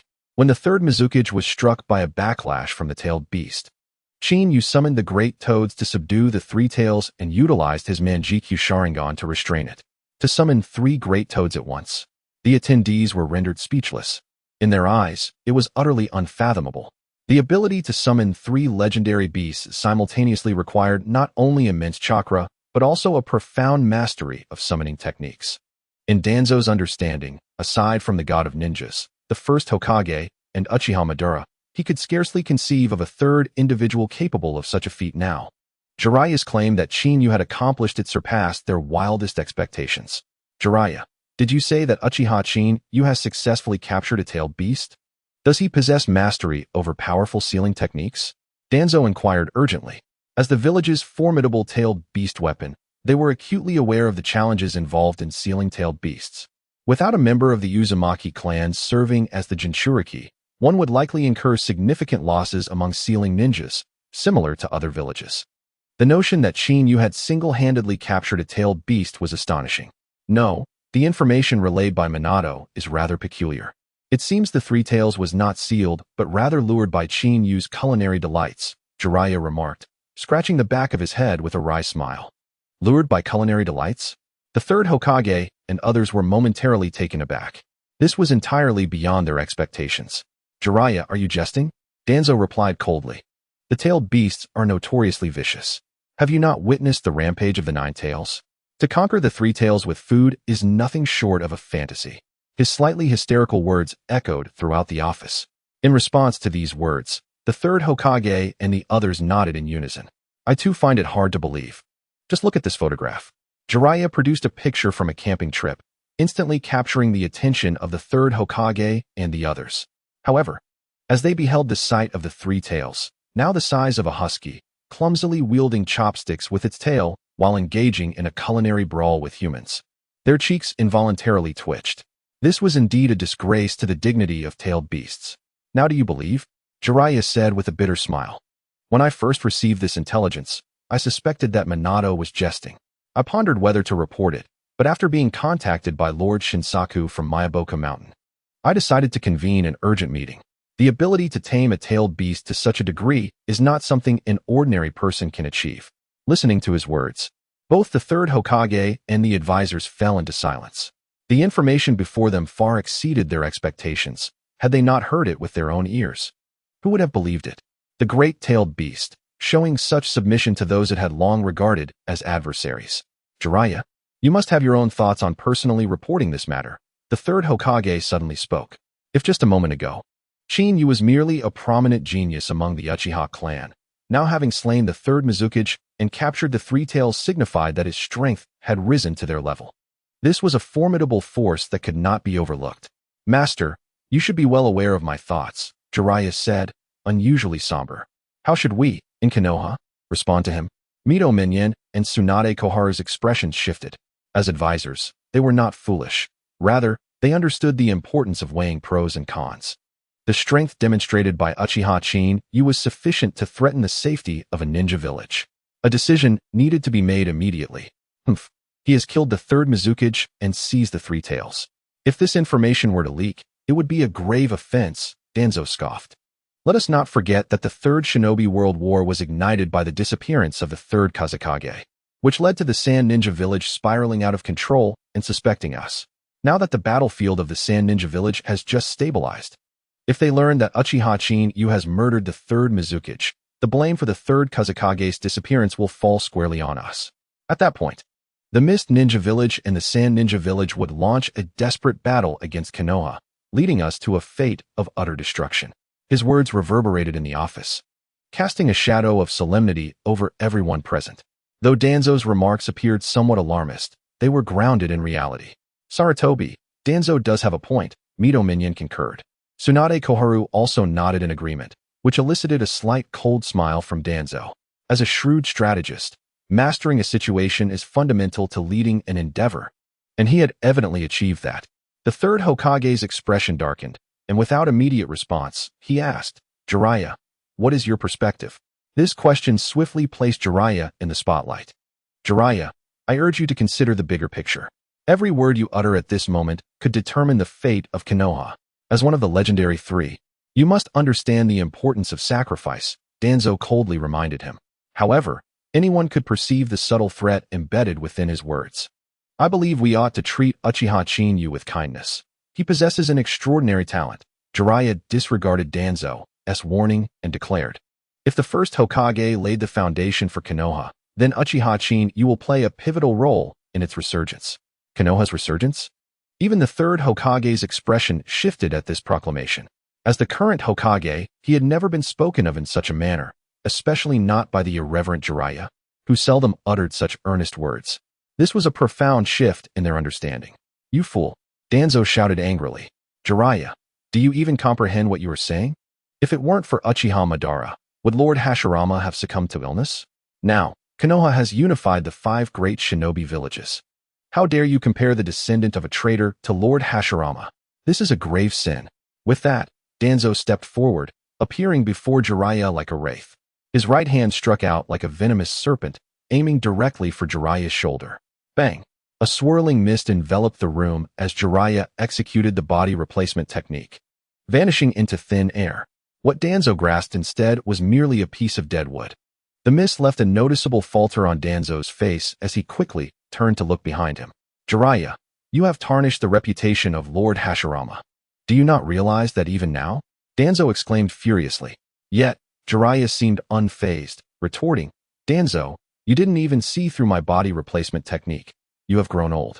The future of Konoha will be upheld by the younger generation, not by stubborn minds like yours. It is precisely your mindset that has led to constant internal strife within our village. At this juncture, a sound of slicing air emerged from behind Danzo. The wooden substitute he had grasped transformed with a resounding thud into a second Jiraiya. With a swift series of hand seals, the silver-haired figure, akin to a venomous serpent, coiled rapidly around Danzo. Danzo's expression shifted suddenly. He had not anticipated Jiraiya employing such tactics. Caught off guard, and in such proximity, he found himself unable to resist. In an instant, he was ensnared tightly. Danzo, if you cannot even prevail against me, you certainly lack the qualifications to challenge him. Jiraiya stated coolly as he dispelled the technique. This is no longer your era. His words echoed softly within the office, causing the expressions of Mitarashi Anko and Tsurugi Kirin to darken. The expansive office fell into a profound silence. The third Hokage intertwined his fingers, remaining silent. Yet, to Danzo, this was a profound disgrace, akin to a slap across the face. Just moments before, he had boasted of his intention to dictate Chinyu's fate, only to be effortlessly countered by Jiraiya. Most importantly, Jiraiya incessantly touted Chinyu as being superior to him, labeling him a relic of a bygone era. For him, this was an immense humiliation. Very well, Jiraiya, you have truly become insufferably arrogant. Danzo repeated his approval twice, reminding him, do not forget, I am the advisor of Konoha. While you are nothing, that boy is no exception. At this, Danzo crushed the cane in his hand and declared sternly, everything I do is for the safety of Konoha. You should be acutely aware of the repercussions should the matter of the third Mizukage be leaked. Your only choice now is to heed my counsel, otherwise, you will face the wrath of both the Mist and Sand villages. His desperate roar even stirred the third Hokage. Danzo, have you lost your mind? You do not intend to leverage this situation to coerce us into making a decision, do you? The third Hokage was well aware of Danzo's character. He would stop at nothing to achieve his aims, even going so far as to conspire against the Hokage himself, let alone Chinyu. Humph. Danzo sneered coldly. His visage twisted with malice. I act in the interest of Konoha. Immediately summon Chinyu and Minato back. If he refuses, it implies treasonous intent. Once he returns to Konoha, we shall detain him and seal the three tails. We absolutely cannot allow news of the third Mizukage's death to escape. If necessary, we must also extract the sealing techniques for the tailed beast from Chinyu. Jiraiya's expression shifted, hesitating, but was halted by the third Hokage. Enough, Danzo. The third Hokage said with a chilling tone. Have you forgotten who the Hokage truly is? While Chinyu's act of killing the third Mizukage has surpassed our control, we cannot imprison him nor treat him differently. Otherwise, do not blame me for resurrecting past grievances. As his words fell, the aura of the third Hokage instantly transformed. If the usual demeanor of the third Hokage exuded tranquility and approachability, the current presence he commanded was one of decisive aggression. This was the true essence of a Hokage. Danzo's face turned ashen, his cheeks twitching. However, confronted with the resolute Sarutobi Hiruzen, Danzo appeared visibly deflated. He had far too many skeletons in his closet for the third Hokage to exploit, such as conspiring with outsiders to assassinate the third Hokage during his visit to the daimyo's mansion, secretly employing root personnel to eliminate Konoha's rivals, and so forth, actions born from his own selfishness. Danzo had even speculated that the third Hokage might have caught wind of his collusion with Orochimaru. Faced with the current situation, Danzo's expression darkened momentarily before he swept out in a huff. I can agree with your methods, but I will choose the individuals to monitor. Watching Danzo disappear down the corridor, the third Hokage sighed inwardly with relief and turned to Jiraiya. You acted impulsively this time, offending Danzo, who holds a long memory for grudges. Mito Minyan and Nara Shikaku involuntarily twitched their cheeks. In their eyes, it was quite normal for these two mentors to speak ill of others behind closed doors, but to be dragged into it before them was an entirely different matter. Upon reflecting on the third Hokage's assessment of Danzo, both individuals cleared their throats, and Mito Minyan spoke up. Since a conclusion has been reached, it would be prudent for us to take our leave. With these words, Mito Minyan and Torin Koharu hastily departed. In an instant, the vast office was left with only Jiraiya and the third Hokage. Now that they have gone, I am aware you have more to say, the third Hokage remarked. Jiraiya pulled up a chair and sat down with utmost ease. In addition to the intelligence just conveyed, Lord Shinzaku has relayed a significant message to me. The ninja world is on the brink of upheaval. What? The third Hokage's expression changed dramatically. The weight of this statement was immense. Were it uttered by an ordinary person, he would dismiss it without a second thought. However, the prowess and exceptional talent displayed by Uchiha Chin-yu compelled even him to take heed. The gravity of such a thought-provoking declaration could not be overlooked. Master, I suspect Chin-yu is aware that the three great toads will convey this information to me. Hence, he chose to speak those words, Jiraiya said, his demeanor somber. When I was teaching him the summoning technique, I foolishly believed I could easily overpower this young boy, but I was mistaken. He mastered the summoning technique in an instant. Not only successfully summoning, but also bringing forth all three great toads simultaneously. A feat that even I find challenging. As the representative of Mount Myaboku, Jiraiya enjoys certain privileges, such as summoning the two great sages and performing the combined sage technique, as well as freely entering Mount Myaboku. However, all of this is predicated on receiving the great toad sage's acknowledgement. Yet now, Chin-yu, who has never even set foot in Mount Myaboku, has broken precedent by summoning all three great toads. This alone speaks volumes about his exceptional nature. Are you suggesting that even the two great sages of Mount Myaboku have taken notice of Chin-yu? The third Hokage inquired gravely. Jiraiya nodded. The great toad sage previously prophesied that the ninja world would experience turmoil. Initially, I believe this referred to the third great ninja war, but now I suspect this matter is perhaps connected to Chin-yu. Furthermore, Lord Shinzaku has informed me that the great toad sage intends to allow Chin-yu to train in Mount Myaboku, hoping to uncover a breakthrough through him. To allow him to practice sage techniques? The third Hokage's expression shifted alarmingly. Jiraiya, are you suggesting that Sage Shinzaku plans to test Chin-yu's learning aptitude through sage training? The power he has displayed already surpasses our understanding. If he were to master sage mode, it would place us in a precarious position. 15 years of dormancy. And now he astonishes us all. With the Mangekyo Sharingan, formidable lightning techniques, and an extraordinary aptitude for learning. He has even slain the third Mizukage and effortlessly tamed the three tails. Such feats are difficult even for the third Hokage to achieve. If Chin-yu were to master the sage mode that Jiraiya has painstakingly acquired, his power would likely escalate to an unfathomable level. Observing the furrowed brow of the third Hokage, Jiraiya let out a resigned sigh and remarked, "This issue has crossed my mind as well.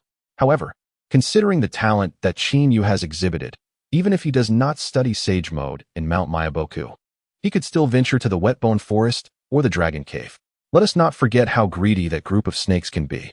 If Chin-yu presents sufficient conditions, acquiring the opportunity to learn sage mode would not be insurmountable." At this juncture, Jiraiya produced the token given to him by Fukasaku and continued, "Moreover, the great sage of the toad has lived for an extensive period. With his watchful eye on Chin-yu, we should be able to gather more intelligence." The third Hokage fell into silence, unable to refute Jiraiya's words. As Jiraiya had pointed out, everything Chin-yu had demonstrated had surpassed their control. Furthermore, allowing him some time away to practice sage mode and assess the depths of his learning aptitude might not be a detrimental course of action. Very well. Since you have formulated an idea, I shall entrust this matter to you. The third Hokage sighed. However, exercise caution with Danzo until we ascertain Chin-yu's position. Additionally, I hope you can devise a means to elevate Minato's strength. Otherwise, against Chin-yu's ascendance, his chances of victory will diminish. The third Hokage placed great importance on Chin-yu's status and intentions, yet when it came to the selection of the next Hokage, he still leaned towards the familiar figure of Namake's Minato. Observing Jiraiya, who was rubbing his nose, the third Hokage lamented, "If you were willing to inherit this position, I would be spared much trouble." Once the formidable Sannin, now they had scattered, some had withdrawn, and even you had hidden away. Had you all remained, Konoha would not have found itself in such dire straits. Listening to these words, Jiraiya momentarily paused, but quickly regained his composure and shot back, "You old man. Do not play the emotional card with me. Let us not forget that I have raised a successor in Minato." Nevertheless, he reassured, "Rest easy." When Fukasaku departed, I secured an opportunity for Minato to learn sage mode. Once he masters it, his power will undoubtedly surpass that of his teacher. To claim that Jiraiya was unconcerned about Chin-yu's formidable rise would indeed be a jest, particularly as he witnessed his once proud disciple being surpassed step by step. A lingering sense of inadequacy resided within him. Thus, driven by his own interests and leveraging a small connection, Jiraiya acted selfishly. You have not changed at all. Always indulging in your little schemes, the third Hokage chuckled lightly. I genuinely hope that through the study of Sage Mode, Minato can surpass Chinyu. You old man. Do you not have faith in your own disciple? Jiraiya retorted. Let us not forget that Minato is the yellow flash of Konoha. Among all the students I have taught, his talent is unparalleled. With him personally taking action, I firmly believe he can indeed surpass Uchiha Chinyu. Just await the news in silence. With that, Jiraiya turned and departed the office without a backward glance. As I bid farewell to the departing figure, the third Hokage let out a deep sigh, rising to gaze out at the hidden leaf village. Has the shinobi world truly transformed because of a single youth? 3 days later, Chinyu and his companions traversed the borders of Konoha, skillfully evading numerous battle zones before finally arriving at the grand sealing gates of the village. During these days, Chinyu learned from Minato Namikaze that after the destruction of the Kamikaze Bridge, the Rock Ninja had lost their supply of provisions. The vanguard forces had been completely annihilated by Chinyu and Minato, leading to a significant decline in morale. Concurrently, a most crucial event unfolded. The third Hokage of the Cloud Village personally led his troops in a flanking assault on the Jinchuriki of the Rock Village, igniting a larger scale of conflict. Although the ultimate outcome remains unknown, the actions of the Cloud Ninja provided Konoha with a brief opportunity to catch its breath, halting the frontline warfare against the Rock Village. It can be said that, in the face of the four great nations, the military strength and numbers of the Rock Village are second only to Konoha and marginally superior to that of the Cloud Village. The Cloud Ninja, evidently emboldened after suffering losses at the hands of Chinyu, took a daring risk to attack the Rock Village, knowing their adversary was also in a precarious position. However, upon learning that the target of the third Hokage's assault was the tailed beasts, Chinyu understood that his intent was to exploit the knowledge of Killer Bee's perfect synergy with the tailed beasts. Aiming to seize this opportunity to bolster the strength of the Cloud Village. Chinyu, you have finally returned, came the sudden voice of Fugaku Uchiha. 3 figures appeared before the group, like wraiths. Brother, Itachi Uchiha glanced at Chinyu, his expression betraying hesitation. Standing beside Itachi was a slightly older boy, carrying a short sword, whom Chinyu immediately recognized. Well then, whatever you have to say, let it be spoken to your uncle, Chinyu said, ruffling Itachi's hair. Shursui, it has been a long time. In the previous memories of Uchiha Chinyu, there were indeed recollections of Shursui Uchiha, who was gentle in nature and had shown concern for Chinyu, the underachiever of the clan. In those hazy memories, Shursui had even taught him the art of shuriken throwing. Chinyu, it has been ages. I did not expect you to conceal yourself so deeply. The last time, I had the audacity to instruct you in shuriken techniques, Shursui remarked with a wry smile. Observing this scene, Chinyu could only helplessly touch the tip of his nose. He could not reveal to him that the previous underachiever had been usurped by his genius. This beautiful misunderstanding must endure. Now then, let us save our reminiscing for later. The 3 of you coming here personally indicates something significant has transpired, Uchiha Chinyu stated. As these words fell, even Minato Namikaze's expression stiffened. He had passed on the intelligence regarding Chinyu to Jiraiya, yet Jiraiya had persistently avoided discussing the subsequent events and decisions. The presence of Fugaku Uchiha waiting here underscored the gravity of the situation. After much effort, I managed to use the excuse of the weasel and the water-stopping technique to evade the surveillance. Venturing here in hopes of fortune, and unexpectedly, I encountered you. Uchiha Fugaku activated his Sharingan, surveying the surroundings before speaking. Recently, our family's dwelling has been under the watchful eyes of many Umbu, particularly those affiliated with Danzo's roots. This change immediately brought you to my mind. I wish to understand what has transpired. Regarding the presence of Minato Namikaze, Uchiha Fugaku paid him little heed. In his heart, Minato was the only high-ranking official in Konoha with whom he felt a genuine connection and the sole candidate he hoped would ascend to the position of Hokage. However, with the emergence of Chinyu as a variable, he found it difficult to remain composed. They have begun to act. Their efficiency is quite remarkable. Chinyu casually touched the tip of his nose and replied, "It is nothing of great consequence. I merely eliminated the third Mizukage and acquired the 3 tails. It seems Danzo has grown weary, unable to remain idle over such trivial matters." His seemingly nonchalant words left Uchiha Fugaku and the others in a state of bewilderment. The notion of killing the third Mizukage and capturing the three tails was far from trivial. Chinyu, you jest about slaying the third Mizukage, do you not? Uchiha Fugaku grasped Chinyu's shoulder, urgently pressing for clarification. Brother Fugaku, it is indeed true. We can attest to it, Minato remarked with a wry smile, glancing at Chinyu's open backpack, within which the three tails rested.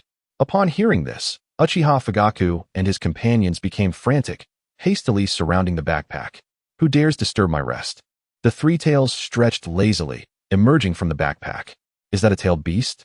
Uchiha Itachi was visibly startled, instinctively stepping back, nearly losing his balance. Fortunately, Chinyu was quick enough to catch his shoulder. It is indeed the three tails, Isabu. As the clan leader, Uchiha Fugaku had seen depictions of tailed beasts. Yet the scene before him still felt surreal. Hey, you there, lad. I've heard that Konoha boasts a renowned Ichiraku ramen. Take me there to sample it. And I assure you, I shall treat you well. The three tails suddenly spoke. Me? Uchiha Itachi pointed to himself, questioning. Is that truly all right? Do not fret. As long as I am well fed, I shall not rampage. Otherwise, you may find yourself on the receiving end of my wrath, the three tails replied with a mischievous tone. You little rascal, it seems your bones are itching for a lesson, Chinyu remarked, playfully swatting the back of the three tails' head. The once mighty-tailed beast appeared utterly subdued. Indeed, Uchiha Fugaku and the others were not mistaken. The dignified tailed beast seemed to have transformed into a playful pup under Chinyu's influence. Was this truly the entity capable of devastating mountains and forests in a fit of rage? Brother, may I take it to Ichiraku ramen? Uchiha Itachi hesitated momentarily before asking. However, just as he spoke, four figures emerged from the shadows, encircling Chinyu and his companions. Uchiha Chinyu, we, the Umbu, request your presence at the Hokage residence. The leading Umbu stated coldly. However, they were acutely aware of the purpose of this mission. The moment they laid eyes on the three tails, their pupils instinctively constricted. Chinyu. Uchiha Fugaku's expression changed. He was quickly halted by Minato Namikaze, who reassured him, do not worry. With Jiraiya-sensei here, nothing significant will occur. Chinyu, you need not dwell on this. Chinyu responded with a smile, rest assured, if I choose to leave, they will not be able to stop me. Yet, these light-hearted words caused the four Umbu present to tense up suddenly. They had been thoroughly cautioned by the three advisors before their departure. After exchanging glances, they realized that Chinyu had vanished into thin air. Alert! The leading Umbu exclaimed urgently. The four Umbu ninjas immediately assumed a defensive stance. I am right here. Do not dawdle, for time is of the essence, a voice echoed before the ceiling gate. Aside from Minato, who was already accustomed to such occurrences, the expressions of Uchiha Fugaku and the four Umbu shifted drastically.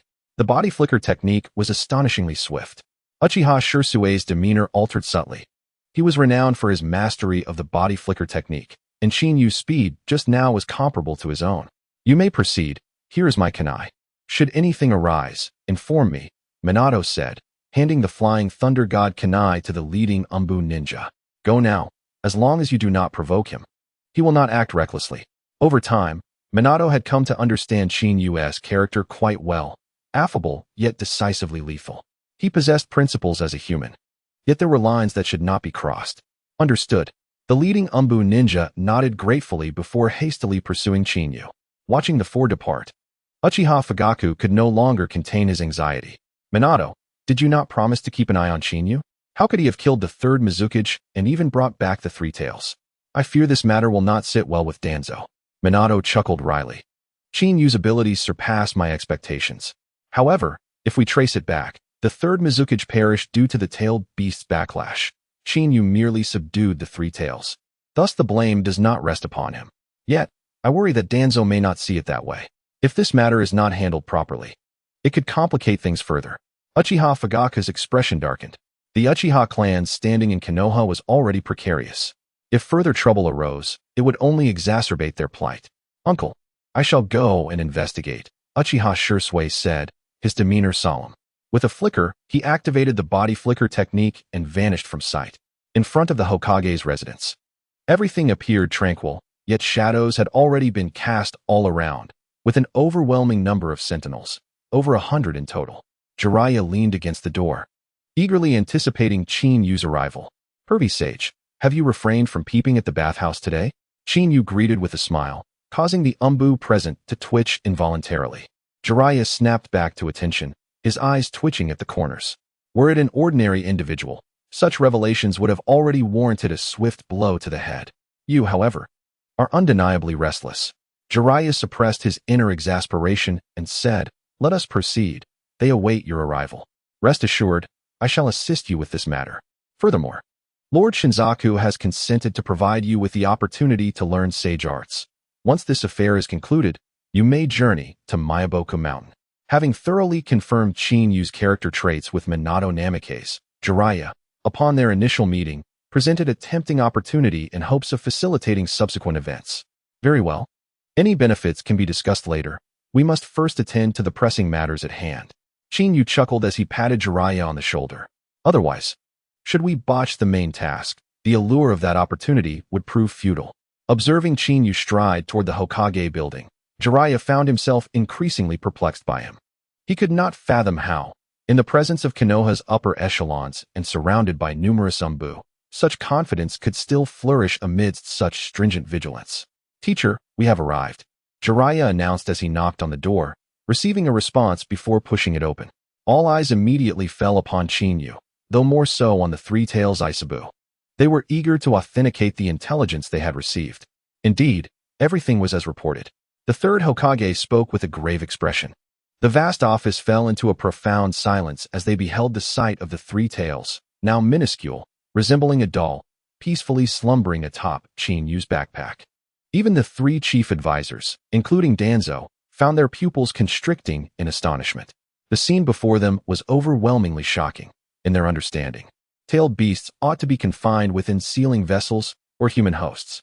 To witness one behaving so harmlessly and freely was entirely beyond their comprehension. Had they not seen it with their own eyes, who would dare believe it? "Chinyu, welcome back," the third Hokage began.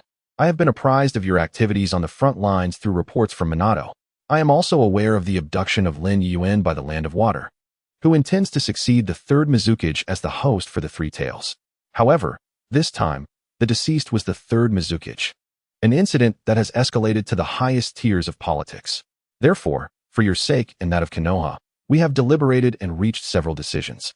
The third Hokage, directly addressing the matter, scrutinized Chinyu's expression for any sign of change. "Indeed, the third Hokage is quite forthright. I appreciate this approach. Please share your decisions. If they are reasonable, I shall not object," Chinyu replied with a warm smile. "You insolent brat," Danzo interjected sharply. Such nonchalance elicited a subtle shift in their expressions. Typically, those younger would display signs of reverence upon encountering any one of them, let alone Chinyu, who now faced the three highest authorities of Konoha, including the Hokage. With such composure, this inevitably led them to wonder what cards he held. "In what way have I been disrespectful?" Chinyu smiled playfully and said, "Is it truly restraint if you let me be molded at will? Do not forget, I have returned in glory and deserve recognition for my merits, not condemnation." His voice, though soft, momentarily stilled Danzo's expression. However, before Danzo could respond, the third Hokage intervened with a gesture. "Indeed, Chinyu speaks the truth," the third Hokage remarked, his eyes glimmering. This time, Chinyu is merely indirectly connected to the death of the third Mizukage. He has also achieved considerable merit on the battlefield. Yet the ramifications of this incident are vast. Therefore, I hope you can remain in Konohagakure during this period, awaiting the war's conclusion. I will arrange for the umbu to ensure your protection." As the weighty words fell, all eyes turned to Chinyu. Even Jiraiya appeared tense. He had been entrusted by Minato Namikaze to resolve this matter flawlessly. Any misstep would fall upon his shoulders. "Is that all you require?" Chinyu replied nonchalantly. "As long as they do not impede my enjoyment of life, this should not pose a problem. I am content to be at ease, which in turn honors your request." Upon hearing this slightly teasing remark, Jiraiya felt a wave of relief wash over him. As long as Chinyu was willing to accept this condition, subsequent matters would be simpler to address, allowing him to report back to Minato effectively. Well then, since Chinyu has acquiesced to this requirement, the following matters shall be handled by Minato, the third Hokage said, a trace of a smile gracing his lips. "Chinyu, if you have no further concerns, you may take your leave." During this time, he had pondered various candidates to monitor Chinyu, but after careful consideration, he decided upon Minato. In terms of both camaraderie and strength, Minato was the most suitable choice. Moreover, with the Flying Thunder God technique at his disposal, he possessed exceptional mobility for the task. I shall take my leave then. Chin-Yu cast a glance at the sullen Danzo, smiled warmly, and turned to depart. Jiraiya, with a wry smile, followed suit. Feeling apprehensive in the face of Danzo, concerned that complications might arise. Chin-Yu's public provocation was audacious, to say the least. Master, I will also take my leave. Jiraiya hastened to keep pace, but as he turned, his expression shifted dramatically. Secret technique. Mind transference technique. 5 figures appeared instantaneously from all directions, executing the secret technique of the Yamashiro clan. Simultaneously, 5 root ninjas surged forth, each employing sealing techniques. 5 elements binding technique. The sudden escalation rattled everyone's nerves, including the Third Hokage and Jiraiya, who were both taken aback. Danzo's lips curled into a slight, amused smile as he surged into action. In an instant, he appeared behind Chin-Yu, his left hand extending numerous cursed seals directly onto the body of the Three Tails. Sealing technique. Self-cursing seal technique. As he struck, the 5 members of the Yamashiro clan, led by the Wind of the Mountains, executed the mind transference technique. Then, the oil woman summoned the sealing technique to restrict Chin-Yu's movements.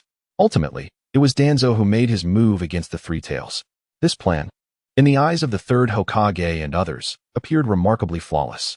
However, the individual they were contending with this time was unfathomable. Renowned for emerging after a 15-year period of concealment, Chin-Yu. In light of his capabilities, such tactics were likely inadequate. Danzo, your methods are indeed disappointing, Chin-Yu remarked with a gentle smile. In the instant he turned, he activated his eternal Mangekyo Sharingan. If one were to assess whose mental fortitude was superior, the combined might of the 5 from the Yamanaka clan would scarcely measure up to a fraction of Chin-Yu, who possessed Tsukuyomi. As the secret technique unfolded, the 5 rushed into Chin-Yu's consciousness space, where they were immediately greeted by the immense Sharingan suspended within. The hand signs they had been forming abruptly halted, their expressions frozen in shock. Observing the advancing oil woman and her companions, Chin-Yu's Sharingan suddenly shifted, and Susanoo rapidly materialized. The colossal form and the shockwave it unleashed sent Danzo and the oil woman hurtling away. The originally confined Hokage's office was utterly breached. The ensuing spectacle jolted everyone's senses. Even Danzo was momentarily taken aback by the towering figure of over 10 meters.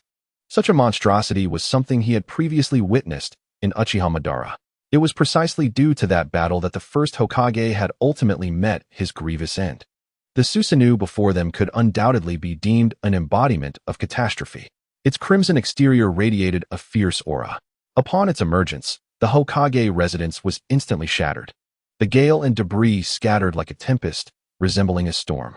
Was this the legendary Mangekyo Sharingan's most formidable ocular technique, once wielded by Uchiha Madara? As the Third Hokage emerged from the ruins, an expression of fury crossed his face upon beholding the enormous figure. Danzo, have you lost your mind? Why did you not adhere to the agreed-upon plan? His frantic roar rendered Jiraiya and Mito Minion equally astounded. It was the first time they had witnessed the typically composed Third Hokage so enraged. However, before they could fully comprehend the situation, Susanoo's right hand swiftly reached out and seized the airborne oil woman with astonishing speed. The tumultuous scene rattled everyone present. Emerging from the debris, Danzo's face turned pale, and he shouted urgently, Chin-Yu, release her at once. If you dare to destroy the Hokage residence or kill comrades within the village, it is tantamount to treason. Danzo, you are insane. The Third Hokage's expression shifted dramatically as he retorted vehemently. You have no authority to make such decisions. Be silent. Chin-Yu, do not act impulsively. Allow me to handle this. His urgent words reverberated through the air. Those present, including Jiraiya, Mito Minion, and the surrounding Umbu ninja, had never witnessed the Third Hokage in such a state of frantic despair. Regrettably, some matters cannot be resolved with mere words. At least, this was the sentiment held by Chin-Yu. A warm smile blossomed upon his face. As the Nine-Tails Sharingan suddenly shifted, the right hand of Susanoo clenched tightly. No. Yono Toryun cried out in agony. His most formidable technique, the parasitic insect jutsu, possessed an omnipresent offensive capability. However, in the face of Susanoo, which boasted absolute defense without a single chink, it was evidently rendered futile. Confronted by Chin-Yu's smile, reminiscent of the Grim Reaper's call. A surge of pain coursed through his body, violently crashing into his mind. With a sound akin to a watermelon bursting, a sudden noise erupted. All eyes widened in shock, particularly those of the Umbu ninjas, who recognized the vast chasm between themselves and Yono Torian. In terms of prowess, they were utterly incomparable.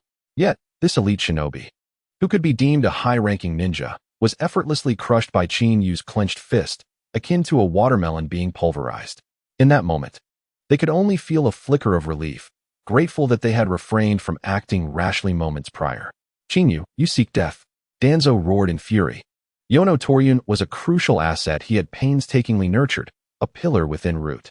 To witness Torian crushed before him, despite his warning, was the utmost provocation. Oh, controlling this Susanoo is still rather unrefined for me. It was an accident that I crushed him. I trust you will understand. Danzo, Qin Yu replied with a playful smile. However, at that moment, his expression was undeniably a blatant provocation. Someone kill him. Danzo's face contorted with rage. As a high-ranking advisor of Konoha and the leader of Root, he had never been so openly disrespected. Just as his words fell, two figures, like phantoms, encircled him from both front and rear. Danzo, enough. Jiraiya firmly grasped Danzo's left shoulder, while his right was seized by Minato Namikaze. Following closely behind were Uchiha Fugaku and Uchiha Shursui, both pale-faced as they beheld the ethereal figure of Qin Yu standing amidst the ruins. Their greatest fears had materialized. Minato, Jiraiya. Qin Yu is ruthlessly slaughtering comrades within the village.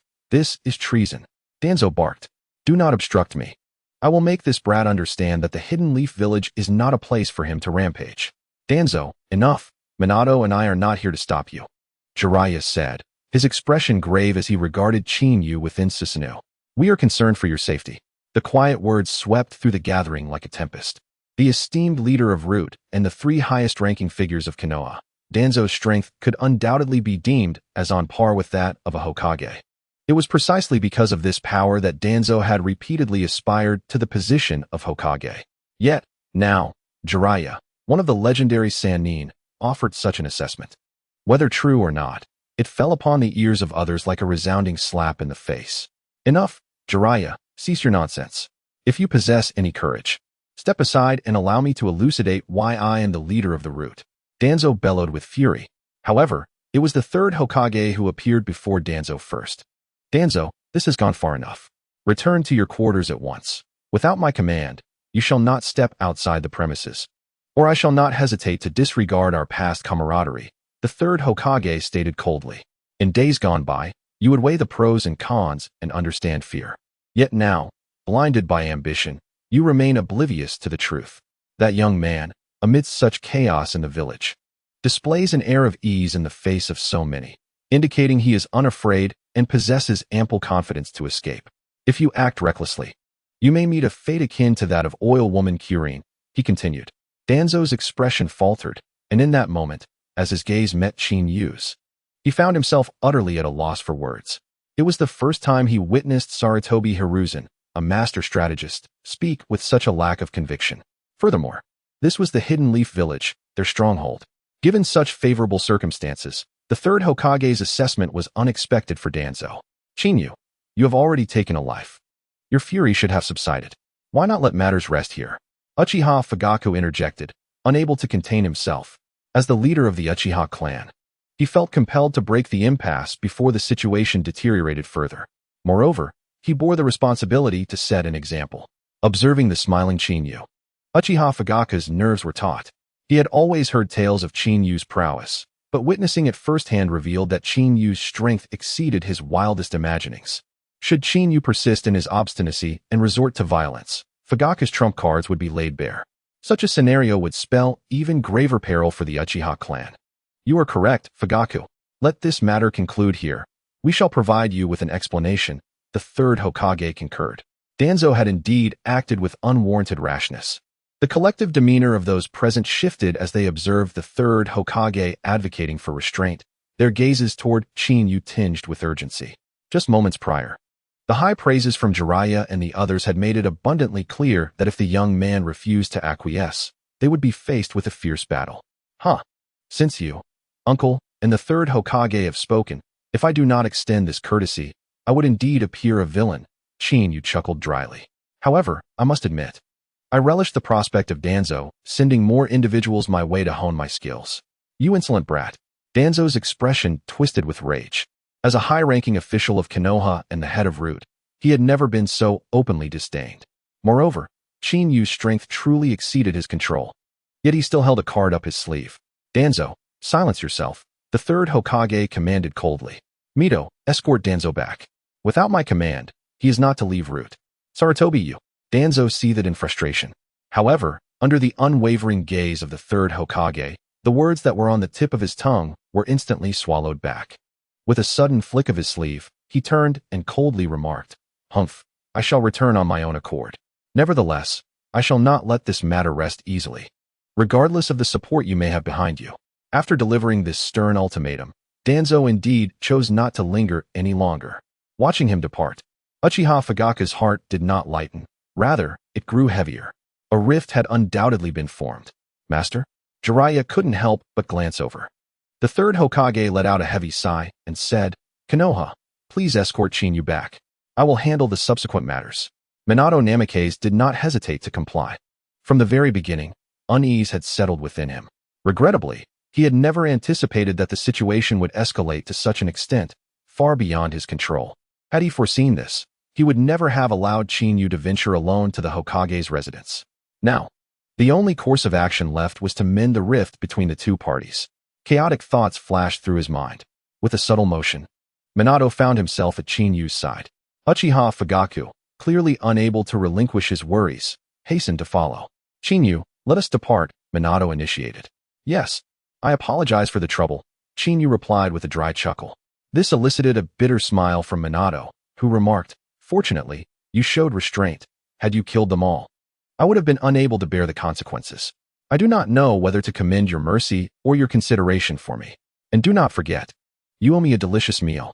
Also, I didn't cause any trouble earlier." The Three-Tails Isabu poked its head out from Yu's backpack. Observing the duo, Uchiha Fugaku felt an even heavier weight in his heart, noting that, at such a critical juncture, they had not forgotten about food. As the three departed, only Jiraiya and the third Hokage remained amidst the vast ruins. The other Umbu members had evidently gone to disperse the startled villagers and shinobi. "Jiraiya, if you resort to your trump card, do you believe you can defeat Yu?" The third Hokage suddenly inquired. As a mentor, he was acutely aware of Jiraiya's capabilities. If one were to consider the legendary Sannin, Orochimaru had poured his entire heart into the development of forbidden techniques, and Tsunade was focused on medical ninjutsu. In contrast, Jiraiya was the most adept in combat. One could argue that, in terms of pure combat prowess, Jiraiya was the strongest among them. A 50 chance of victory. And that is only if Yu does not possess any hidden cards, Jiraiya stated gravely. "If he has any additional trump cards, my confidence diminishes significantly." Should anyone present hear Jiraiya's assessment, they would undoubtedly gasp in disbelief. The Sannin were beings on par with the Kage.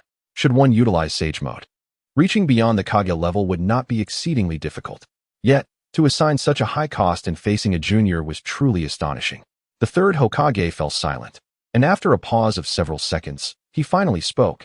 "In your eyes, what is truly terrifying about him is likely not his current self. Indeed, it is his terrifying aptitude for learning, is it not?" "Yes," Jiraiya nodded gravely. "Therefore, I agreed to Lord Shinazuki's request to allow him to pursue the Sage Mode training and ultimately assess its potential dangers." After Jiraiya returned from mastering Sage techniques, the third Hokage had been shown his prowess and was well aware of the formidable challenge involved in learning Sage Mode. In every era, hundreds or even thousands of aspirants attempt it, yet only one may succeed, if any at all. Moreover, should one fail, they risk transforming into a frog or even becoming a stone statue. It can be said that training in Sage Mode is akin to wielding a double-edged sword. After witnessing Yu's formidable abilities firsthand, an absurd thought flickered through the third Hokage's mind. What if Yu were to fail? Would it ultimately prove beneficial for the situation? However, this notion was swiftly suppressed by the Hokage's so-called sense of justice. "When do you plan to send him?" The third Hokage sighed deeply and replied, "This time, Danzo has disrupted the original agreement and has engaged in direct conflict with Yu, fostering a deep-seated enmity. Although he did not kill the third Mizukage, there is an indirect connection. Therefore, I hope you can address this matter promptly. Jiraiya nodded in response. Rest assured. I will arrange for him to go with Minato tomorrow. Mastering Sage Mode will require several months, and by that time, the Third Great Ninja War will likely have reached its conclusion. Meanwhile, Chinyu, under the escort of Uchiha Fugaku and Minato Namikaze, returned to the Uchiha clan's residence. Due to the tragic loss of his parents at a young age, the previous Uchiha Chinyu had been assigned accommodation next to Uchiha Fugaku's home. Following closely behind them were Uchiha Shisui and Uchiha Itachi. You have finally returned, Uchiha Mikoto exclaimed, opening the door upon hearing their footsteps. A gentle smile graced her face as she saw Chinyu. Welcome home safely, Chinyu. Aunt, you remain the same, sweet-tongued as ever. I do not have any gifts, but perhaps I could offer you this, Chinyu said, revealing the three tails. The sudden gesture left everyone dumbfounded, including Uchiha Mikoto. Boss, this is unethical. You just made me your little brother, and now you are giving me away? Other-tailed beasts will not be so easily deceived. The three tails exclaimed in a state of panic. What is this thing? Uchiha Mikoto asked, taken aback. The three tails, like the nine tails, is a tailed beast weapon. Uchiha Fugaku was the first to respond. Chinyu, this joke is not amusing. Do you intend to meddle with other tailed beast weapons as well? Fugaku, do not be so serious. You might frighten the child. Uchiha Mikoto scolded gently. Chinyu, your aunt has prepared a delicious feast for you. I have one more important announcement to make. An important announcement? Uchiha Fugaku and the others were momentarily taken aback. Chinyu was no exception, but he quickly glanced at Uchiha Mikoto's slightly rounded belly. Aunt, are you pregnant? The sudden inquiry left Uchiha Fugaku momentarily speechless, prompting him to urgently ask. Mei-in, is what Chinyu said true? Uchiha Mei-in, taken aback, replied. Chinyu, I only just returned from the doctor and learned about it. How did you discern it? At that moment, even Uchiha Fugaku and the others sensed that something was amiss. Could it be the power of the Mangekyo? Uchiha Fugaku furrowed his brow and cautioned, Mei-in, be careful in the time to come. Itachi, Shisui, assist in preparing the meal. Minato, you should also stay for a meal. It has been over a year since we shared a drink. Haha, Fugaku, you truly are being courteous. It has been quite some time since I savored your wife's culinary skills, remarked Minato, not one to be easily fooled. He instantly recognized Uchiha Fugaku's intention to discuss matters privately with Chinyu. Were it anyone else, Minato would certainly not allow Chinyu to slip out of sight. Yet, as a good friend, Minato understood that Uchiha Fugaku would not recklessly gamble with the fate of his clan. Otherwise, he would not have entrusted such weighty matters to Chinyu. Thank you, Minato. Uchiha Fugaku expressed his gratitude before turning to Chinyu, saying, Chinyu, please accompany me. I wish to have a private conversation. All right. Chinyu did not decline, holding a sense of respect for Uchiha Fugaku's family, especially given their past kindness. He casually tossed the three tails to a bewildered Itachi, thinking that a mere meal would not lead to chaos.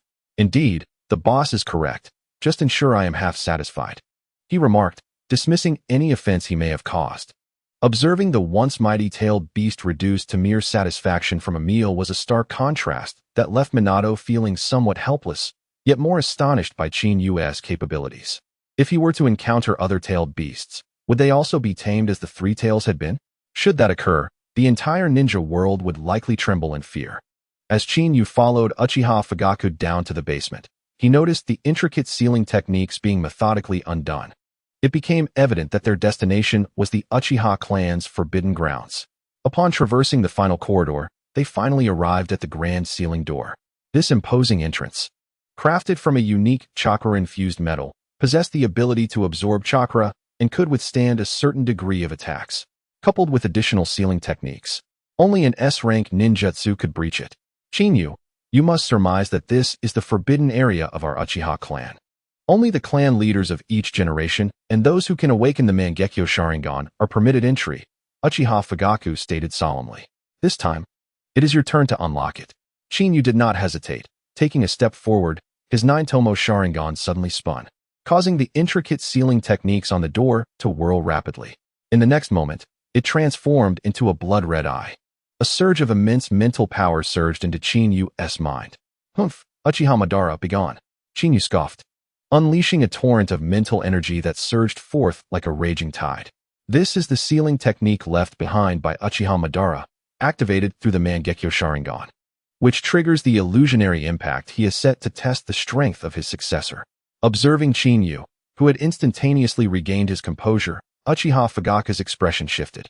On that day, when he first entered, although he had also awakened his Mangekyo Sharingan, achieving the level of Chinyu was beyond his capabilities.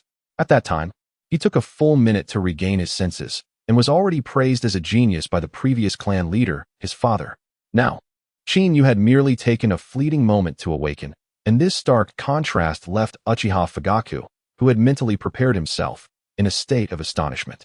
If he was a genius, then the Chinyu before him was an undeniable prodigy. "Let us proceed," Chinyu said, stepping into the chamber first. Inside, numerous scrolls were arranged alongside a rough stone tablet, upon which a Mangekyo Sharingan was engraved. Uchiha Fugaku snapped back to reality and quickly followed. This is where our Uchiha clan stores its ninjutsu scrolls and family secrets. However, many were taken away when Madara departed, leaving only a scant few ninjutsu behind. You may peruse them. After surveying the room, Uchiha Fugaku continued. As for that stone tablet, you can activate it with your Mangekyo.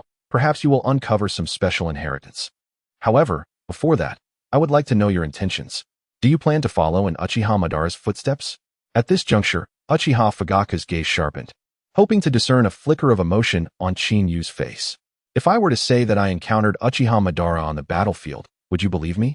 Chinyu replied, meeting his gaze with a smile. Though his words were softly spoken, they struck Uchiha Fugaku's ears like thunder, jolting his nerves. You truly encountered him. Were your actions directed by him? Uchiha Fugaku's expression changed dramatically. From his reaction, Chinyu became increasingly convinced that Uchiha Madara had never relinquished his attempt to win over Uchiha Fugaku, who had awakened the Mangekyo Sharingan. After all, he represented a readily available source of combat power. Furthermore, with the ability to sway the current leader of the Uchiha clan, a resurgence would not be difficult. Uncle, you underestimate me, Chinyu chuckled, shaking his head. He indeed wished for me to inherit his will. However, if I were to tell you that I killed him, would you believe it? You killed him? Uchiha Fugaku's expression shifted dramatically. In their eyes, Uchiha Madara was a godlike figure. After awakening the Mangekyo Sharingan, Uchiha Fugaku had once interacted with him and was aware of his terrifying prowess. Yes, he is dead. I have no need to fabricate lies to deceive you. Chinyu replied calmly. Uchiha Fugaku fell into silence upon hearing this. After a long pause, he finally spoke. 10 years ago, I also encountered him. Though he had aged, he was still stronger than I. In pursuit of the Uchiha clan's continuation, I clashed with him, but alas, I did not reach your level. Over the years, you must have witnessed the decline of the Uchiha clan. Had it not been for his departure with all the clan's forbidden techniques and resources, our Uchiha lineage would not have faced such downfall. Upon this reflection, Uchiha Fugaku paused and remarked, I once believed the Uchiha clan would continue its descent into oblivion. I never anticipated the emergence of talents like you and Shursui. However, I do not wish for you to tread the path of Uchiha Madara, for even he could not escape the fate of annihilation. I do not desire to see our clan face extinction once more. In response to this, Chinyu offered no retort. Had Uchiha Madara, upon his departure, not concealed his prowess and had left behind the methods to awaken the Mangekyo Sharingan along with the scrolls of ninjutsu and forbidden techniques, it is likely that the Uchiha clan would not be left with so few high-level combatants. One must ponder, in a clan where 7 or 8 Mangekyo Sharingan appear simultaneously, who in the entire shinobi world could rival them? Chinyu, I hope you can provide me with an answer, Uchiha Fugaku reiterated. Uncle, rest assured. My dream is to live as a carefree individual. As long as they do not go too far, I shall remain content, Chinyu replied with a faint smile. As his words faded, an eerie silence enveloped the surroundings. After a moment of contemplation, Uchiha Fugaku sighed and said, Since you have expressed it so, I shall not press further. You have awakened the Mangekyo Sharingan. It would be wise to examine the stone tablet to see if there is any legacy suited for you. An additional layer of self-protection is always beneficial. I shall return now to attend to Mikoto and the children. I am growing old, and it seems I may soon need to pass the mantle of clan leader to you. With this statement, Uchiha Fugaku turned and departed. Chinyu cast a glance, feeling a sense of resignation. After all the build-up, it seemed the intent was merely to relinquish responsibility. Nevertheless, his current interest lay in the legacy of the Uchiha clan. As he casually perused the scrolls displayed around him, Shinyu finally comprehended Uchiha Fugaku's deep-seated resentment towards Uchiha Madara. Beyond a few scrolls chronicling Uchiha Madara's glorious achievements during the Warring States period and extolling his might, only 3 techniques were related to ninjutsu: Fire Release, Fire Phoenix Technique, Fire Release, Dragon Fire Technique, and Fire Release, Great Fire Annihilation. Except for the last technique, which could unleash S-level power given sufficient chakra, the others were rather mediocre. In that moment, Shinyu grasped the essence of the selfishness that stems from greatness. However, one cannot solely blame Uchiha Madara. As a celebrated figure within the clan, the thought of being surpassed by his descendants would be a bitter pill to swallow, especially if he were still alive to witness the loss of his title as the foremost Uchiha. Yet, even the smallest morsel of a mosquito's leg is still meat. For others, training requires time, but for Shinyu, any ninjutsu posed no threshold. Ding! Congratulations to the host for reaching maximum level in Fire Release, Fire Phoenix Technique. Ding! Congratulations to the host for reaching maximum level in Fire Release, Dragon Fire Technique. Ding! Congratulations to the host for reaching maximum level in Fire Release, Great Fire Annihilation. Upon hearing the 3 system prompts, Shinyu placed the scroll aside and turned his gaze towards the rugged stone tablet. Fixating on the tablet, the indistinct Sharingan within stirred his kaleidoscopic Sharingan. In an instant, without any forewarning, it began to whirl rapidly. A resounding hum reverberated through his mind, and his consciousness swiftly entered the illusionary realm of the stone tablet. A colossal, blood-red Sharingan stood out starkly against the pitch-black surroundings. My successor. This is a fragment of the kaleidoscopic Sharingan's ocular technique that I have inscribed upon this tablet. Should you acquire it, you may perhaps endeavor to master this invincible art. The voice of Uchiha Madara suddenly resonated, ethereal in quality, imparting an air of grandeur. As his words faded, Shinyu's 9-tomo Sharingan abruptly ceased its rotation. Exiting the realm of consciousness, he found a somewhat obscure method for activating the ocular technique lingering in his mind. Ding! Host has acquired the kaleidoscopic amplification eye. Would you like to upgrade it to maximum level with one click? The system's voice suddenly echoed. Shinyu raised an eyebrow in surprise. He had merely begun to conjecture the nature of this so-called invincible technique when the system presented him with an unexpected delight. In the original narrative, Uchiha Madara's Sharingan possessed not only the Eye of the Moon, but also another enigmatic ocular technique. However, based on Shinyu's deductions, this unknown technique was indeed amplification, capable of enhancing all forms of ninjutsu and ocular techniques, serving as a formidable auxiliary means of attack. For instance, techniques such as the Great Fireball, the Heavenly Obstruction Star, and the 3-headed Susanoo could all be wielded with the devastating power akin to forbidden arts through the amplification eye. Otherwise, within the original storyline, Uchiha Sasuke would have already reached the same pinnacle as Uchiha Madara. Yet, the ninjutsu he unleashed lacked the same formidable prowess. It appears that Uchiha Madara, having departed from the Uchiha clan, took with him the majority of the ninjutsu scrolls, yet left behind one of the most powerful ocular techniques. This, however, is not devoid of understanding. Uchiha Madara has always embraced the mindset of a strong man, dismissing the weak, including his own kin, rather than leaving behind a collection of ninjutsu and forbidden scrolls to cultivate a host of mediocrity. He preferred to bequeath the strongest ocular technique to the most formidable of his clan, thereby fostering even stronger pawns. Yet, if Uchiha Madara were to learn that his meticulous arrangements had resulted in the strongest ocular technique being seized by the very individual who would ultimately slay him, one can only imagine the tumult of emotions he would experience. System, upgrade to maximum level immediately, Shinyu commanded, pulling his thoughts back into focus. Please hold on, host. Congratulations. The kaleidoscopic amplification eye has successfully reached maximum level. The system's voice resonated in his mind, and a smirk of anticipation crept across Shinyu's face, igniting an irresistible urge to experiment. In the next moment, the stone tablet before him cracked with a sharp sound, revealing a fissure that traversed the entire engraving of the Sharingan. It appeared that this supreme ocular technique was intended solely for one individual.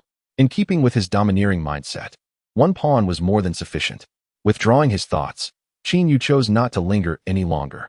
Having acquired the most formidable aspects, he found no inclination to delve into or extol the remaining trivial matters, especially concerning the life he had taken. As Chinyu departed, the ceiling door opened and closed automatically. In the reception hall, Uchiha Fugaku hastily returned. Upon seeing the waiting guests, his stern expression was replaced by a warm smile. "Let us dine first. Chinyu will require a bit more time before returning," Uchiha Fugaku cheerfully announced. "Makoto, you have worked hard this time. When the children arrive, Itachi, you must cherish them dearly. Father, rest assured, I will take good care of my younger siblings," Uchiha Itachi replied confidently. Yet, the next moment, his gaze darted towards the corridor, and his pupils abruptly constricted. "Brother, you're back so soon? Father mentioned you would need more time." Uchiha Fugaku was momentarily taken aback and turned to look, asking, "Did you yield no results?"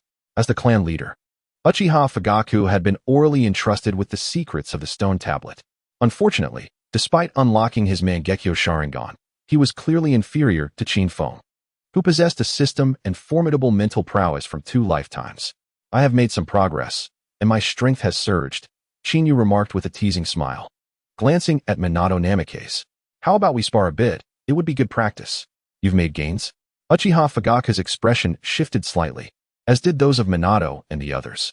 The current strength of Chinyu had already surpassed their understanding.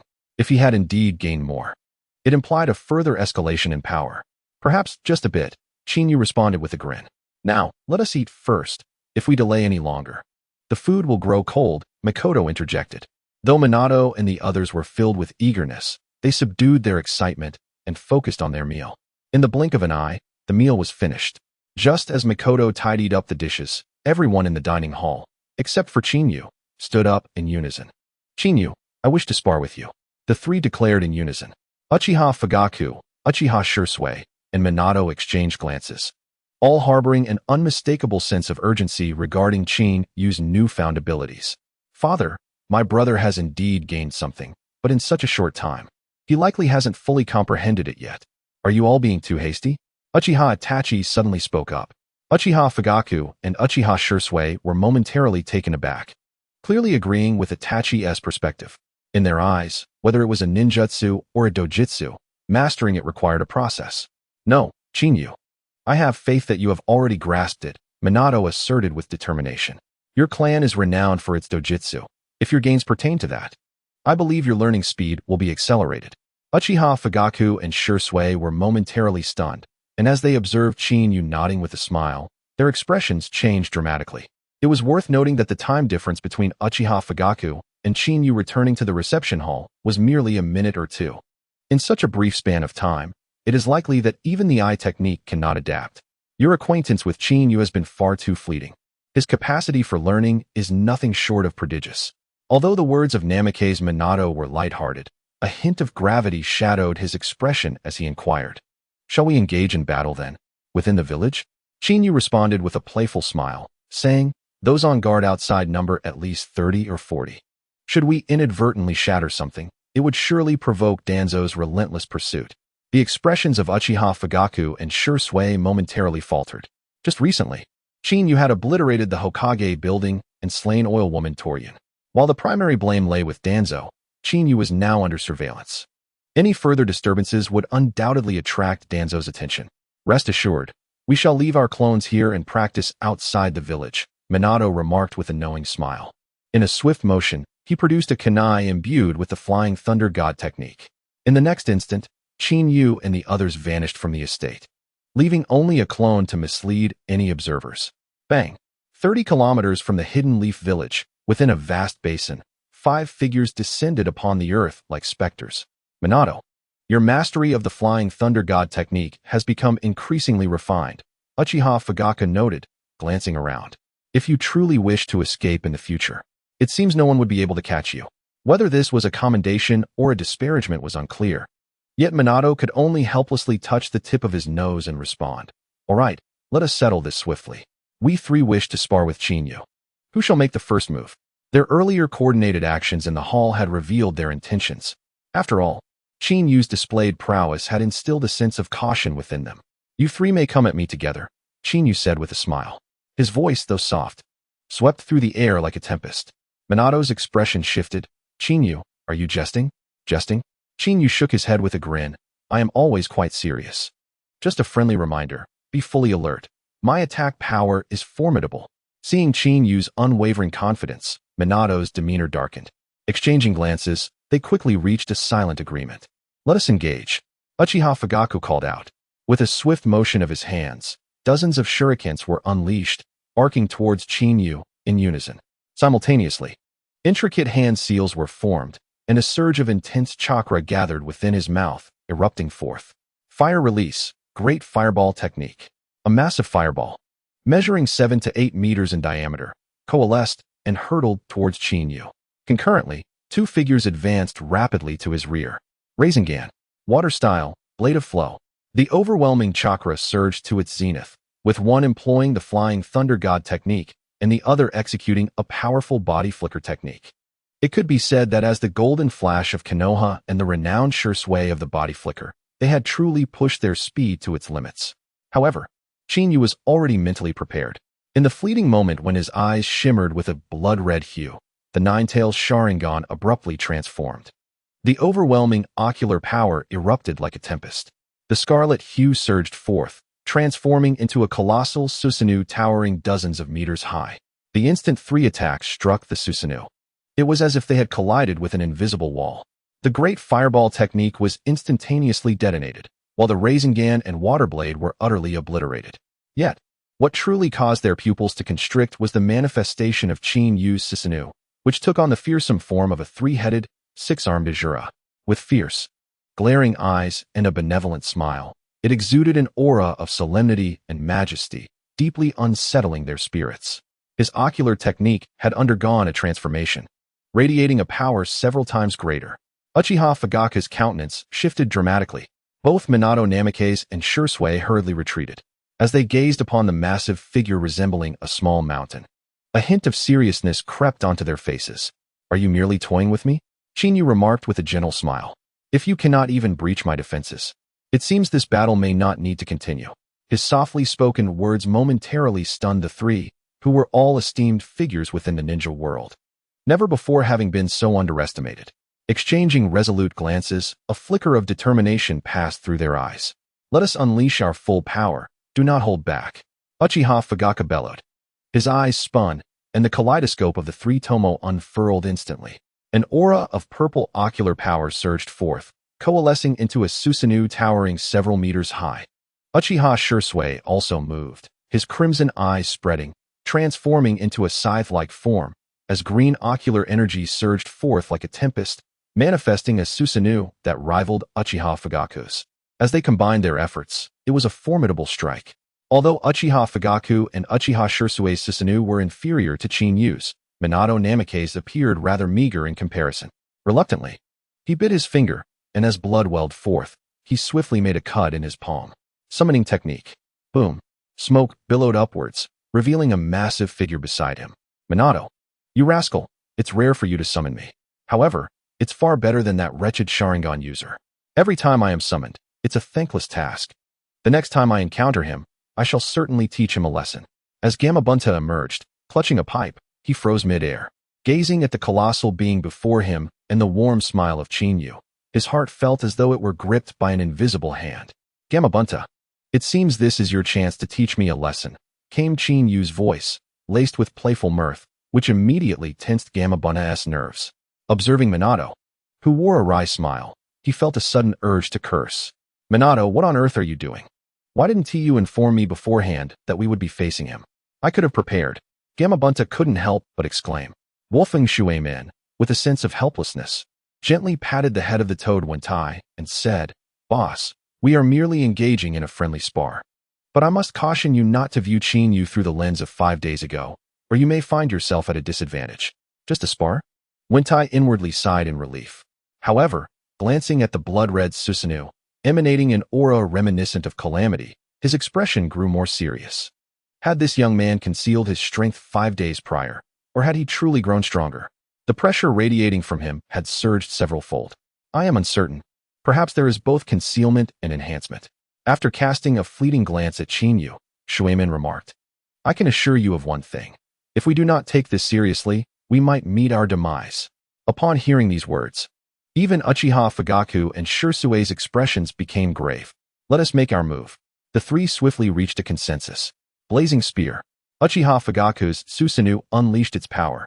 Fingers grasping the air, flames entwining and transforming instantly into a long spear. With no embellishments, it shot towards Chinyu with lethal intent.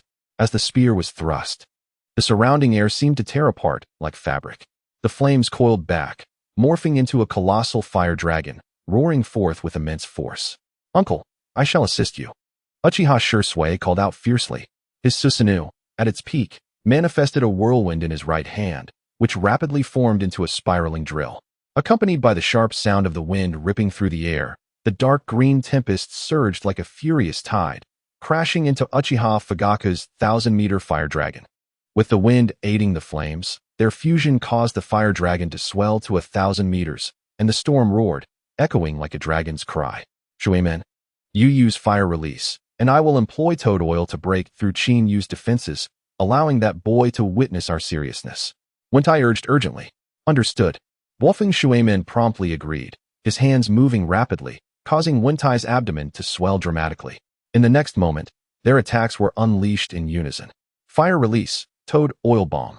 As the trio's assault erupted, flames soared into the sky, illuminating the entire expanse above. Standing amidst the onslaught, Chinyu's smile only widened.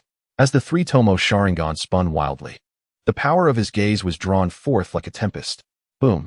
The searing flames engulfed Chinyu in an overwhelming display. The rolling waves of the fiery tempest scorched the surrounding rocky basin, crackling with intensity. After their successful strike, the three swiftly distanced themselves. Their eyes fixed intently on the battlefield, an air of urgency etched upon their faces.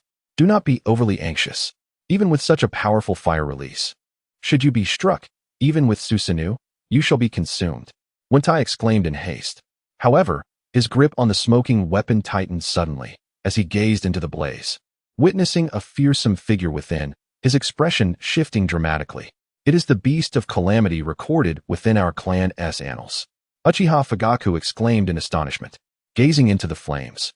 They beheld a Susanoo with 3 heads and 6 arms, clad in armor reminiscent of a warrior, nearly causing their eyes to widen in disbelief. "Fugaku, what kind of technique is this? It appears that the Susanoo wielded by Chinyu has experienced yet another enhancement," inquired Minato with urgency. Even Uchiha Shursui, who stood nearby, could no longer contain his anxiety. His expertise lay in ocular techniques, and the previous strike could be considered his ultimate move. When combined with Fugaku's fire release attack, its power should have surged exponentially. However, in the face of Chinyu's formidable defense, it seemed utterly impotent. "It is the amplifying eye," Fugaku remarked gravely. "I have encountered references to it in the records of Uchiha Madara. Upon activating his Mangekyo Sharingan, one of his ocular techniques possesses the ability to significantly amplify the potency of ninjutsu and other techniques.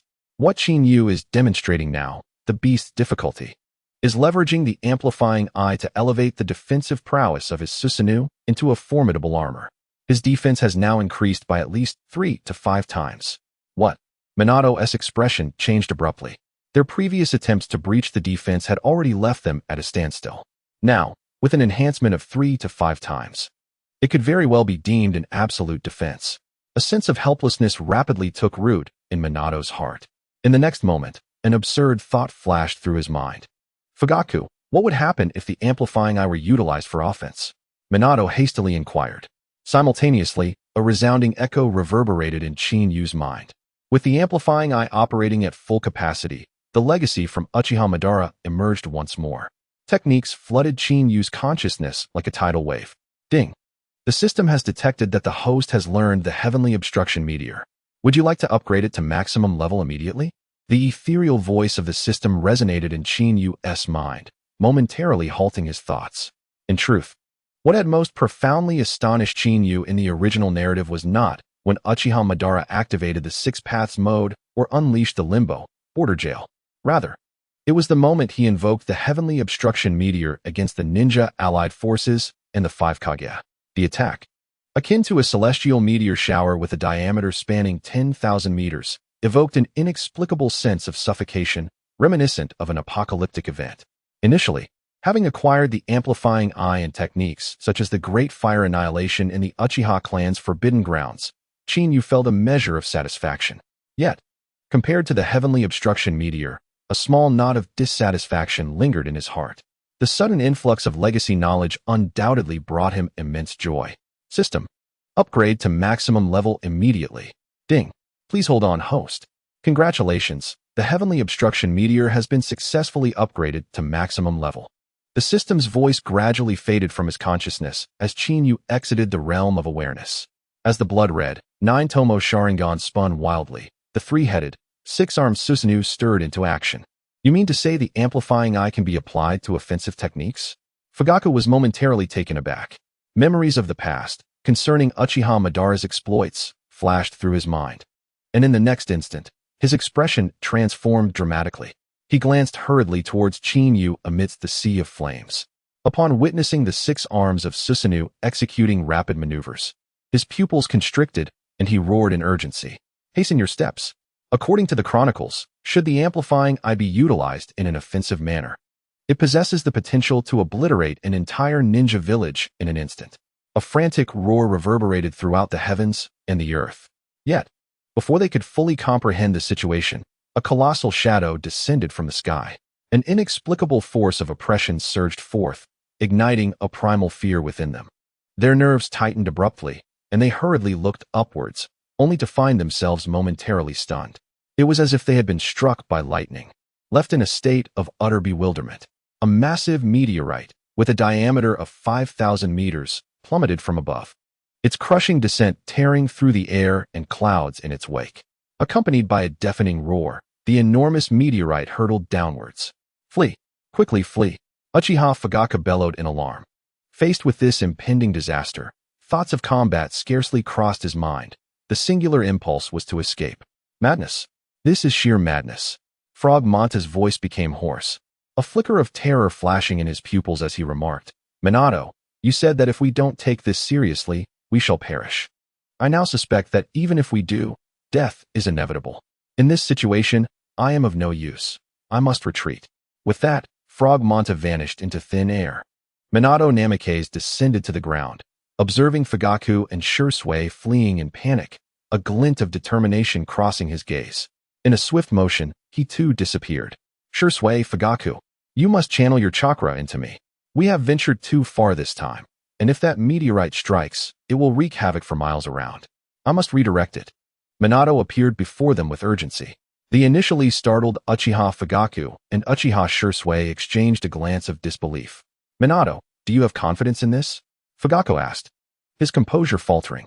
Despite the sense of helplessness that gnawed at him, he recognized, as Minato had articulated, that they were reaping the consequences of their reckless actions. I have a 30% assurance, as this is my first attempt at redirecting such an object, Minato replied, his lips parched. However, with your chakra supporting me, I may achieve a 50% chance. We have little time. Let us commence at once. Gazing at the rapidly approaching meteorite, which loomed larger in his vision, Minato hesitated not a moment longer. He swiftly hurled the 3 kunai imbued with Flying Thunder God technique.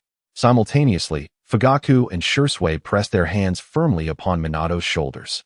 The chakra lying dormant within them surged forth like a tidal wave, pouring into Minato without reservation. As a thunderous sound erupted, the 3 kunai collided with the meteorite. With a resounding clang, sparks erupted, and the kunai embedded themselves into the meteorite in a triangular formation. In the next instant, under the tremendous pressure of the shockwave, Minato's hands moved rapidly. A series of hand seals formed as beads of sweat trickled down his forehead, determination flickering in his eyes. Flying Thunder God Barrier hummed the air around him. The sudden vibration of the air resonated, and Uchiha Fugaku and Shursui felt as though the chakra within them had been abruptly siphoned away by an unseen force. This location was evidently frequented by Minato Namikaze, who had long since established Flying Thunder God seals within a radius of several dozen miles. As the final hand seal was formed, a barrier of the Flying Thunder God technique, spanning tens of thousands of meters into the sky, materialized instantaneously. A chasm as dark as ink opened wide, colliding directly with the descending meteor. The immense shockwave and force caused the fissure to tremble as if it could not bear the burden, producing a sharp cracking sound through the fabric of space. Cracks resembling a spider's web rapidly spread at a visible pace. Will Minato be unable to teleport? Fugaku inquired anxiously. The meteor loomed merely hundreds of meters above their heads, and merely looking up sent an inexplicable sense of impending doom rushing toward them. If Minato truly failed, they would be facing a dire fate. Have faith, it will work.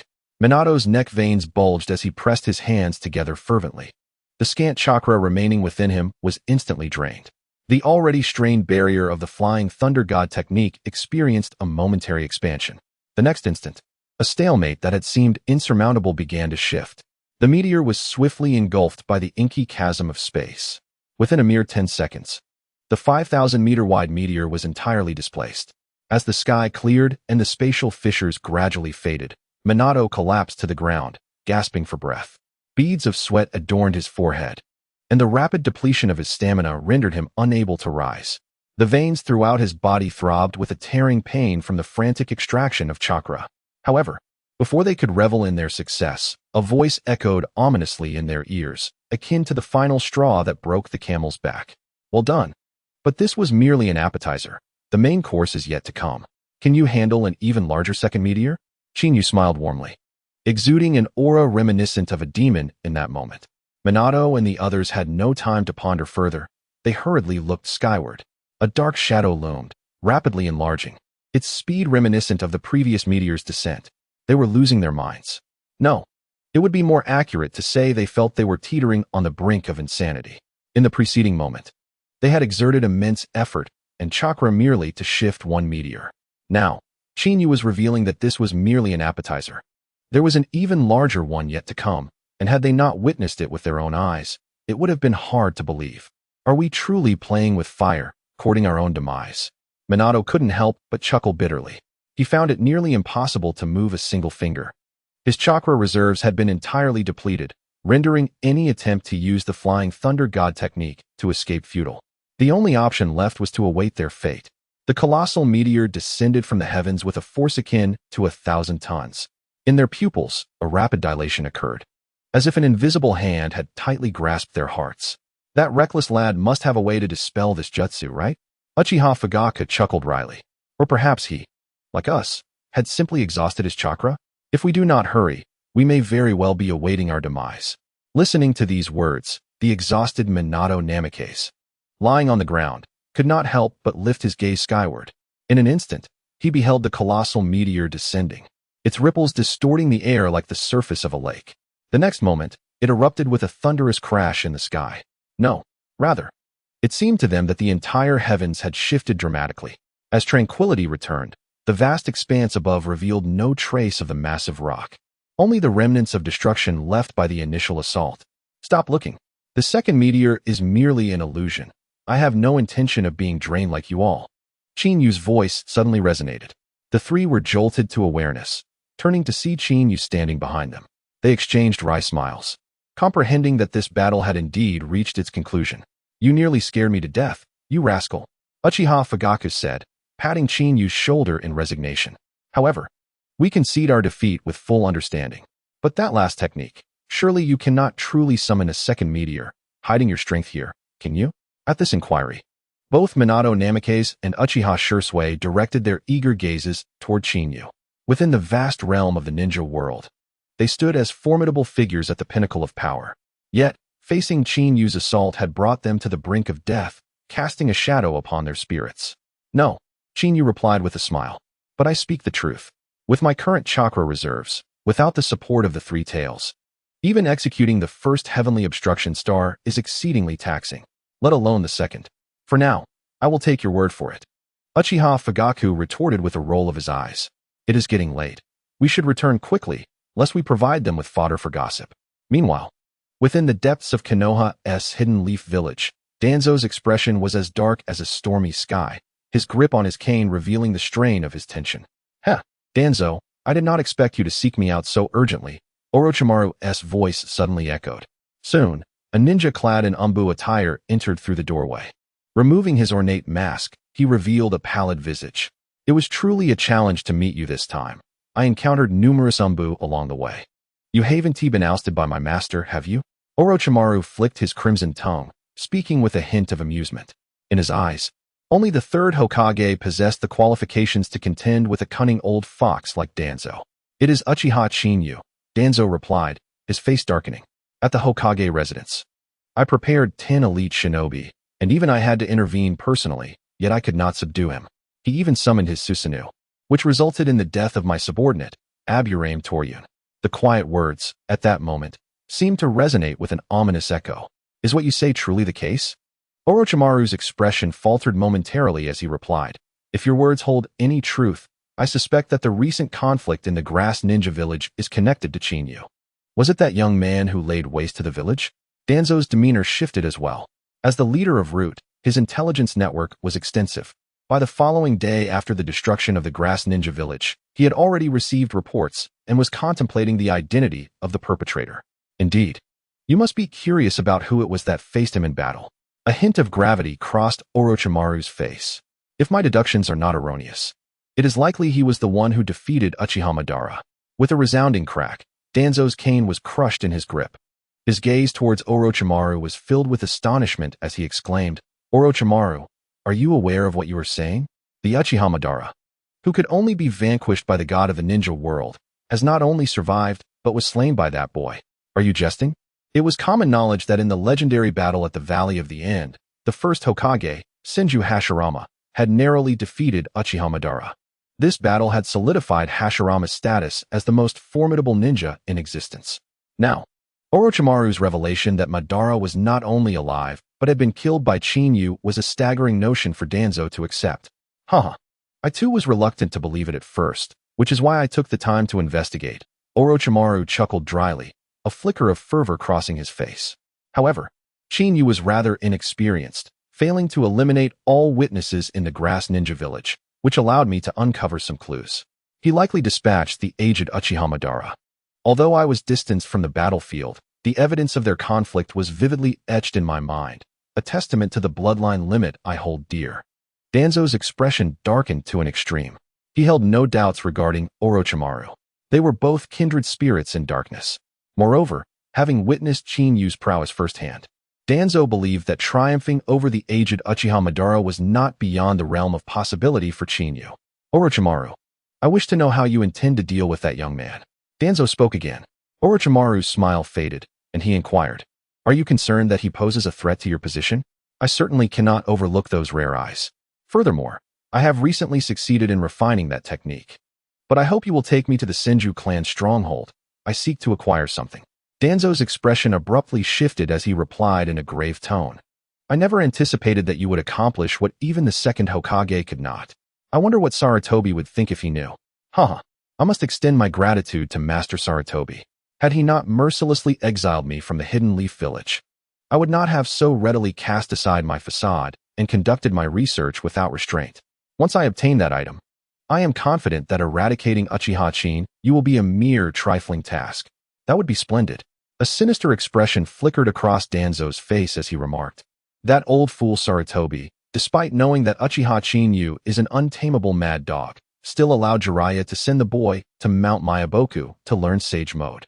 His strength has become unfathomable, so I shall take you to the Senju clan's stronghold at once, to eliminate him before he masters Sage Mode.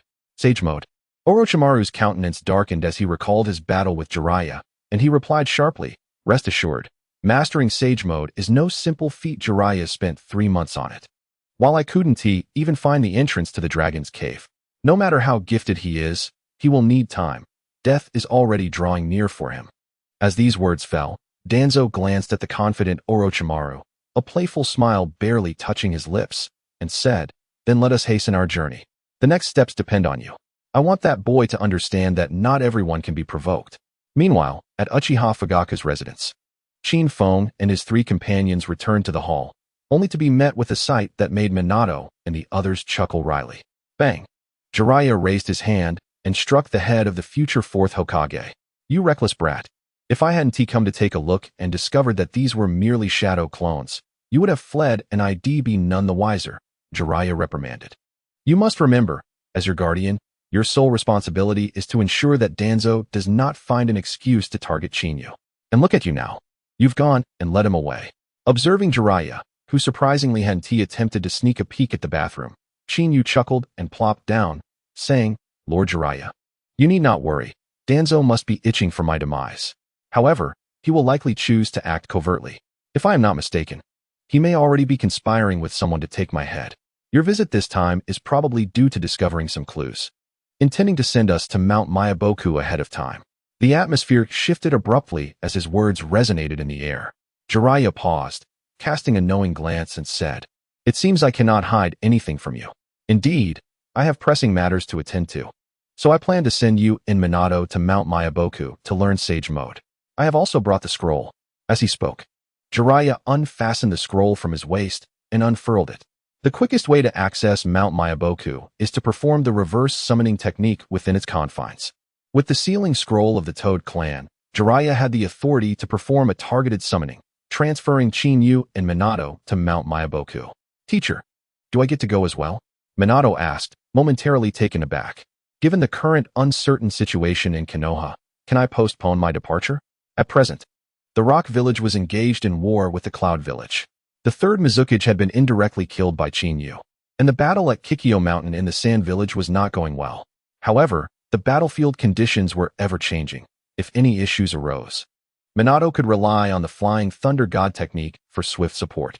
"You seem to be in one piece. I take it you weren't too badly beaten?" Jiraiya cast a glance and remarked, "Is your strength insufficient, leaving you feeling powerless? This opportunity is indeed rare. The battlefield is ever-changing. Yet only by enhancing one's own abilities can one better adapt to unexpected events." The expressions of Minato and the others faltered as they shared a glance with Chinyu, recalling the earlier humiliating defeat, and they nodded in wry agreement. "All right, to avoid another thrashing next time, I must indeed improve my strength." "Haha. Now that sounds like my student, though I hope you won't be too discouraged." After patting Minato's shoulder, Jiraiya said, "Farewell." Reverse summoning technique. The peculiar words caused Minato to momentarily freeze, but alas, he had no time to react before Jiraiya had executed the summoning technique, whisking them away. Within the expansive plaza of Mount Mayaboku, besides Fukuzaku and Shima, Fukusaku, Gamaken, and Gamabunta, along with a host of little toads, were present. Well, I did not expect Bunta to be summoned away by Minato so suddenly. However, do you all agree with the proposed plan? Fukuzaku inquired, leaning on his cane. "Since the boss suggested it, I am in favor." Gamaken nodded in agreement. Gamabunta, standing nearby, concurred as well, stating, "Last time, he summoned us to confront the Three Tails."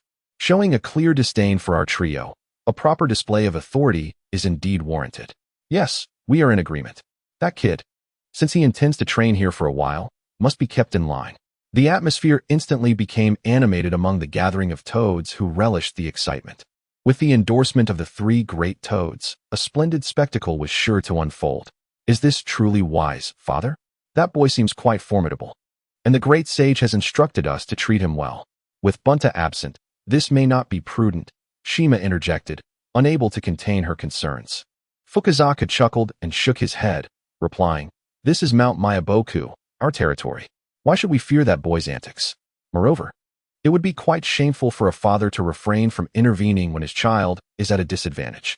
Observing Fukuzaku's obstinacy, Shima could only shake her head in resignation. But the next moment, her senses heightened. "They're coming." Upon hearing this, excitement lit up the faces of Fukuzaku and the other toads. "Prepare yourselves, unleash the water bullet barrage. And do not fret about that boy's safety. We will go all out." Fukuzaku bellowed. Boom. In the vastness of the plaza, as the arcane seals materialized, mist swirled, and two figures emerged. Despite Minato's prior preparedness for such a long-distance spatial transition, he experienced a brief moment of dizziness. Once he regained his composure and attempted to assess the situation at Mount Mayaboku, the sound of piercing air from all directions made his pupils constrict. Water bullet barrage. Streams of water bullets surged forth like cannonballs, numbering in the hundreds. However, what proved most shocking to Minato was that the water bullets expanded in size according to the toad's forms. Notably, the water bullets conjured by Gamaken and Gamabunta had diameters of at least 10 meters. A deluge of water, if unleashed upon a person, would undoubtedly reduce them to mere fragments. This welcome ceremony is rather unexpected, I must say. I find myself rather fond of this kind of greeting. Chinyu suddenly chuckled. Instantly, a chill ran down the spine of Namikaze Minato, as he recalled a recent event that tightened his heart. Susanoo.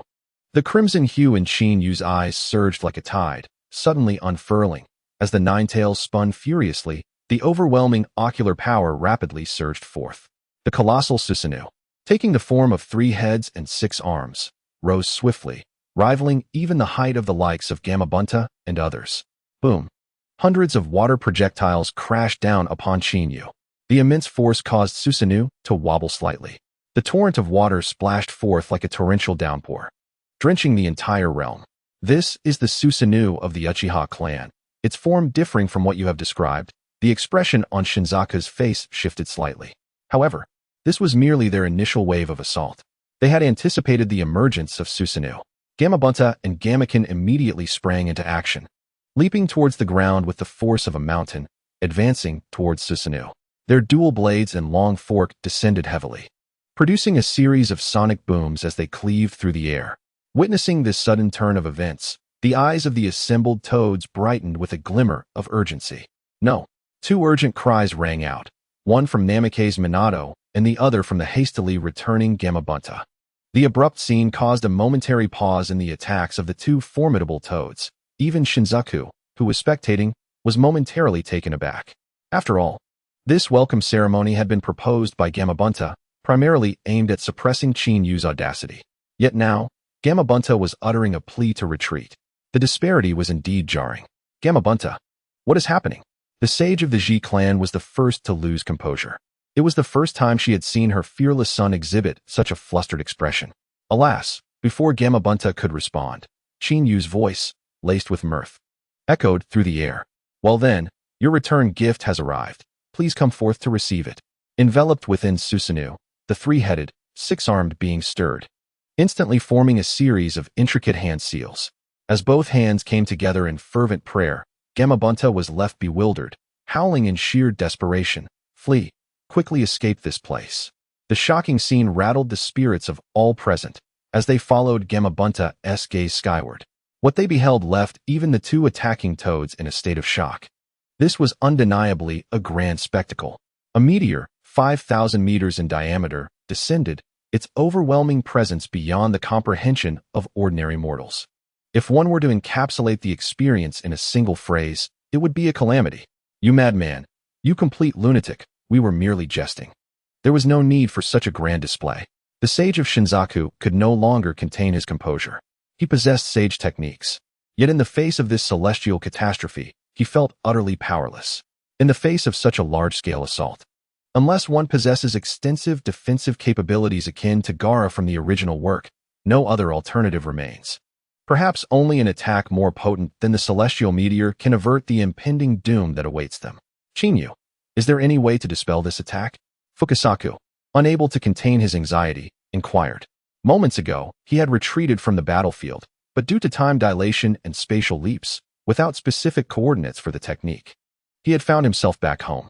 The absurd welcoming ceremony he had just proposed, coupled with the apocalyptic assault he encountered after being summoned by Minato Namake's to participate in battle, left Fukasaku with no time to ponder. He hastily returned, driven by desperation. Unfortunately, it was all too late. I apologize, but while I can execute this attack, I cannot withstand it, Chinyu replied with a smile. However, you might beseech Minato to employ the Flying Thunder God technique. That should facilitate another relocation. Me again? Minato Namake's, bewildered by the urgent gazes fixed upon him, forced a wry smile as he stepped forward. Why is it that your actions always result in my suffering? Enough complaints. I am merely playing the role of the villain, leaving the hero's role to you. For the sake of sage mode, it is worth the effort, isn't it? Chinyu patted Minato on the shoulder. Observing the meteors cascading from the sky, the 2 sages, unable to remain calm, hurriedly arrived at the scene. You rascal, I will settle the score with you later, Fukasaku admonished, his teeth clenched in anger. Yet, before he could finish, Shima delivered a swift slap to the back of his head. If it weren't for your indulgence of these children, this situation would not have arisen. Tonight, you shall be punished. Minato, I am counting on you. By infusing our Sage Chakra into your Flying Thunder God technique, we should be able to redirect this meteor. As one of Jiraiya's mentors, the 2 sages were well aware of Minato's ninja techniques. Moreover, the renown of the yellow flash of Konoha was widely known even among the toads. Begin without me. I shall take a brief respite as my chakra is somewhat depleted, Chinyu yawned.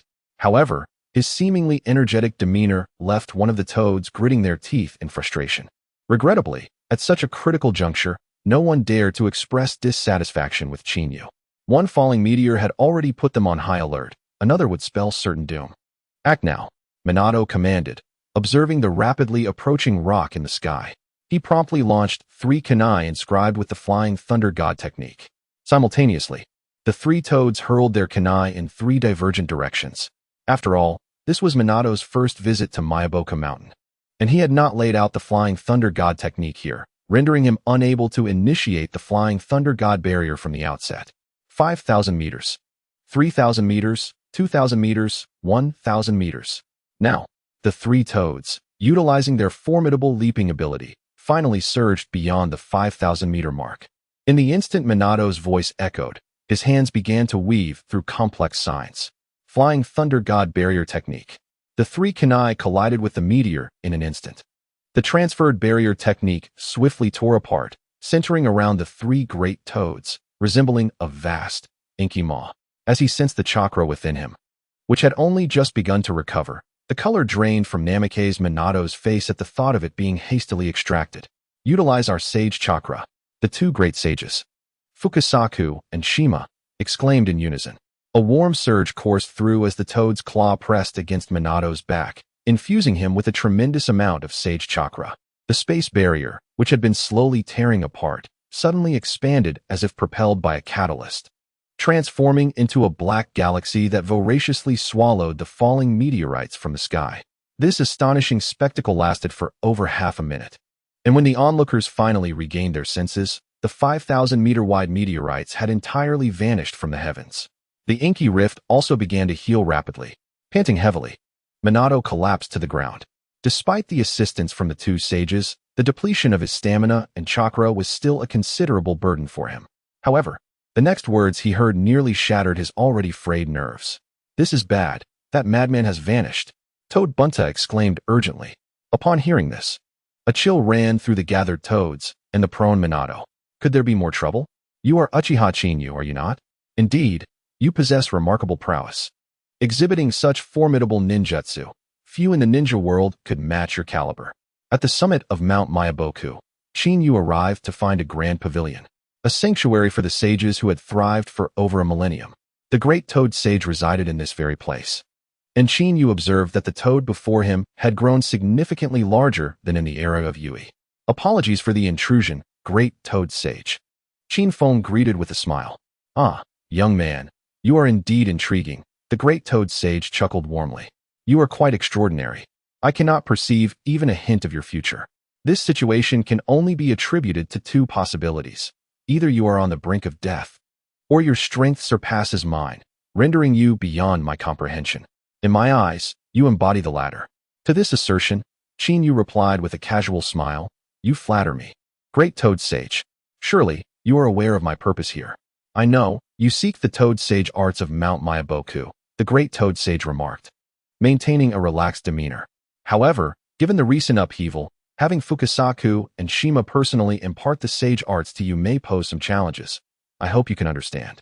The great toad sage vividly remembered the recent celestial disturbance. While he was unfazed, the emergence of 1 or 2 more could indeed prove overwhelming. Rest assured, great toad sage.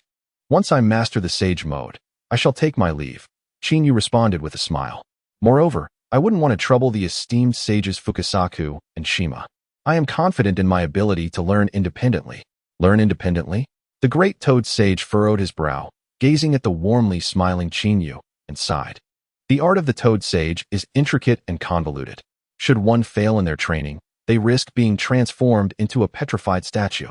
Moreover, if one cannot adapt to the mastery of sage chakra, they may partially metamorphose into a toad. Once this transformation spirals out of control, one could entirely become a toad. Are you truly resolute in pursuing this path? At this juncture, the great toad sage scrutinized Chinyu, his face, akin to tree bark, deeply creased, revealing a glimmer of urgency. He had elucidated the perils and advantages of mastering the toad sage techniques. Any sensible individual, upon their initial encounter with such an esoteric art, would undoubtedly seek a guiding stone. Thank you for your counsel, great toad sage. I possess a modicum of confidence in my innate talent, and should I acquire the scroll, self-study would suffice, Chinyu replied with a smile. The great toad sage was momentarily taken aback and reiterated, "You genuinely intend to study independently? Should any misfortune befall you, I shall not be responsible." His good intentions, seemingly dismissed, ignited a flicker of irritation within him. Nonetheless, Chinyu continued to smile and nodded. "Thank you, great toad sage." The great toad sage fell silent, swiftly gesturing with his right index finger. The scroll resting atop the chair's back appeared to be drawn by an invisible force, soaring directly towards Chinyu. With a thud, he reached out to catch it, the immense power causing him to stagger slightly. Observing the still closed eyes of the great toad sage, it was clear that further conversation was not forthcoming. It seemed this old toad had his temper. However, Chinyu paid it no mind.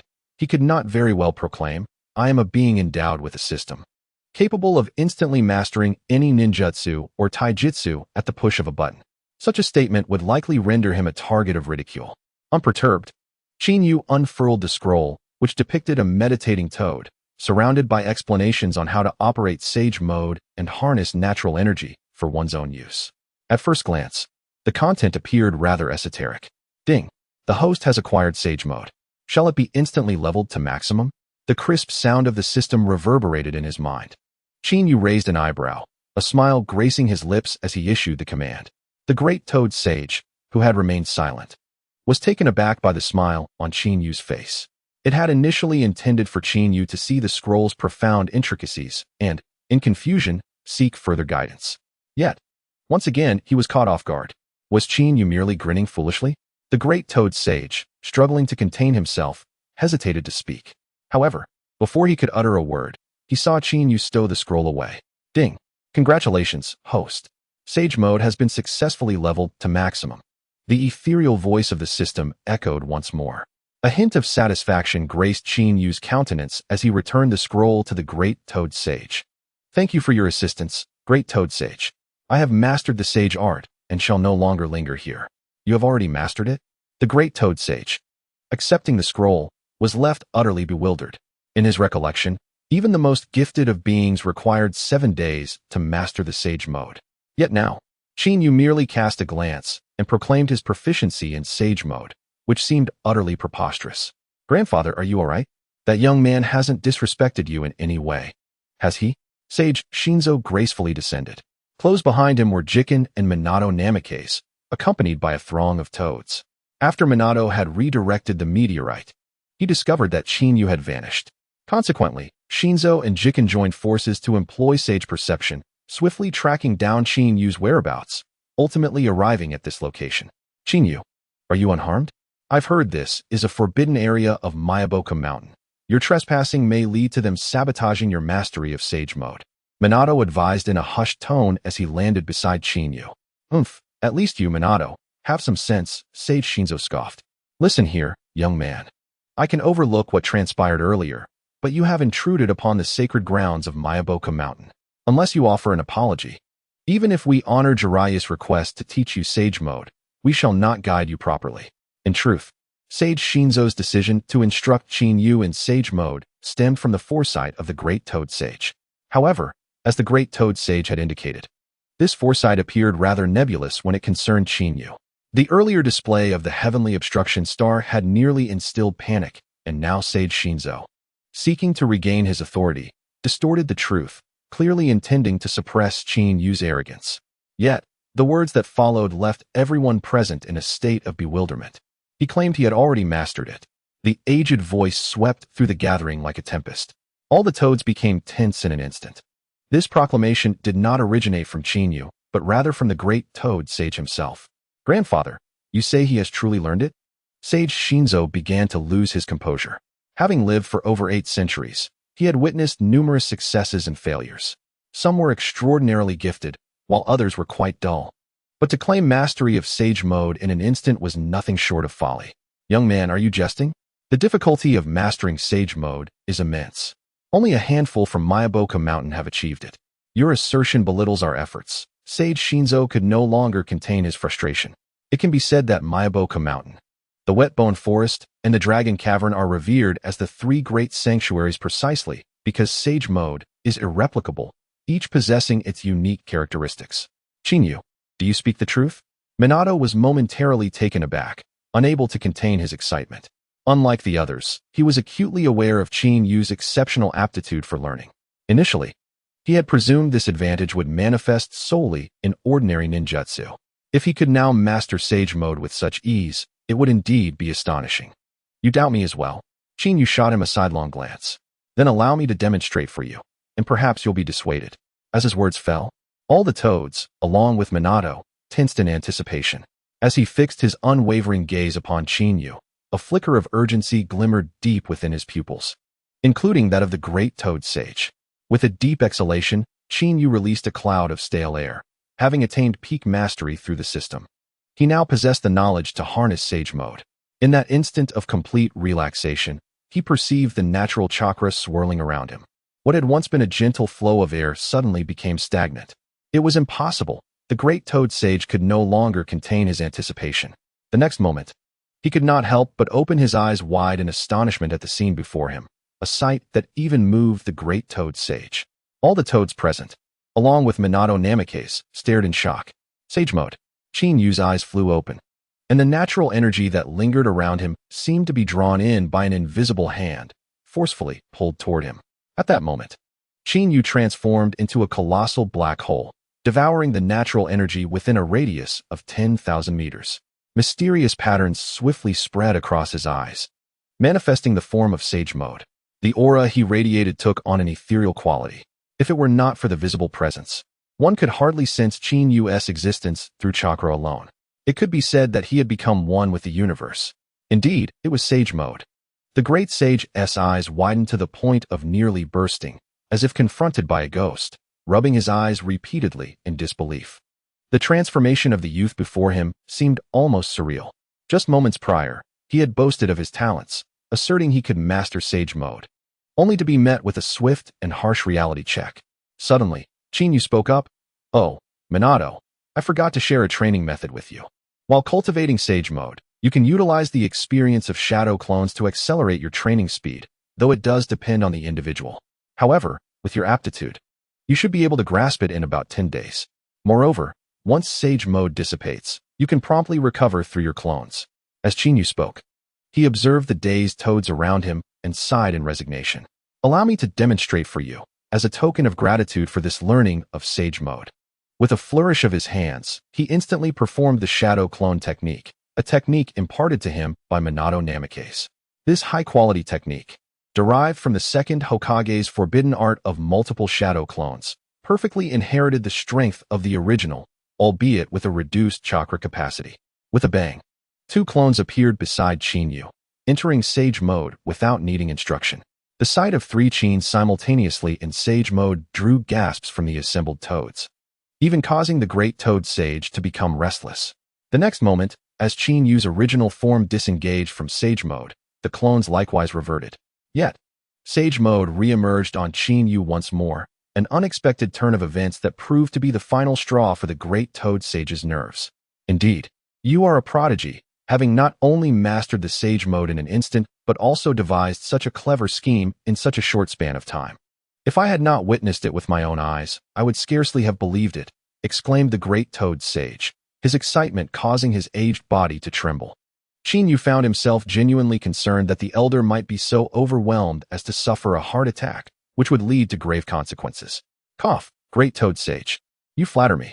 My journey thus far has reached its conclusion. I must now entrust the matter of Minato to you. Farewell," Qin Yu said with a smile, waving his hand as he dispelled the reverse summoning technique and returned to the ninja world. "By the way, I forgot to inquire about how long it took for the feather robe," he remarked nonsensically, causing the great toad sage to plummet to the ground in shock. The sudden turn of events caused the surrounding toads to change their expressions dramatically, rushing forward to assist him. While they were unfamiliar with the name feather robe, it held a deep-seated significance for the great toad sage, a name long buried in the annals of memory. After thousands of years, its mention was nothing short of a revelation. "Grandfather, what is happening? Who is this feather robe?" The anxious Deeps were questioned urgently. The toads gathered around, including Minato, displayed their curiosity.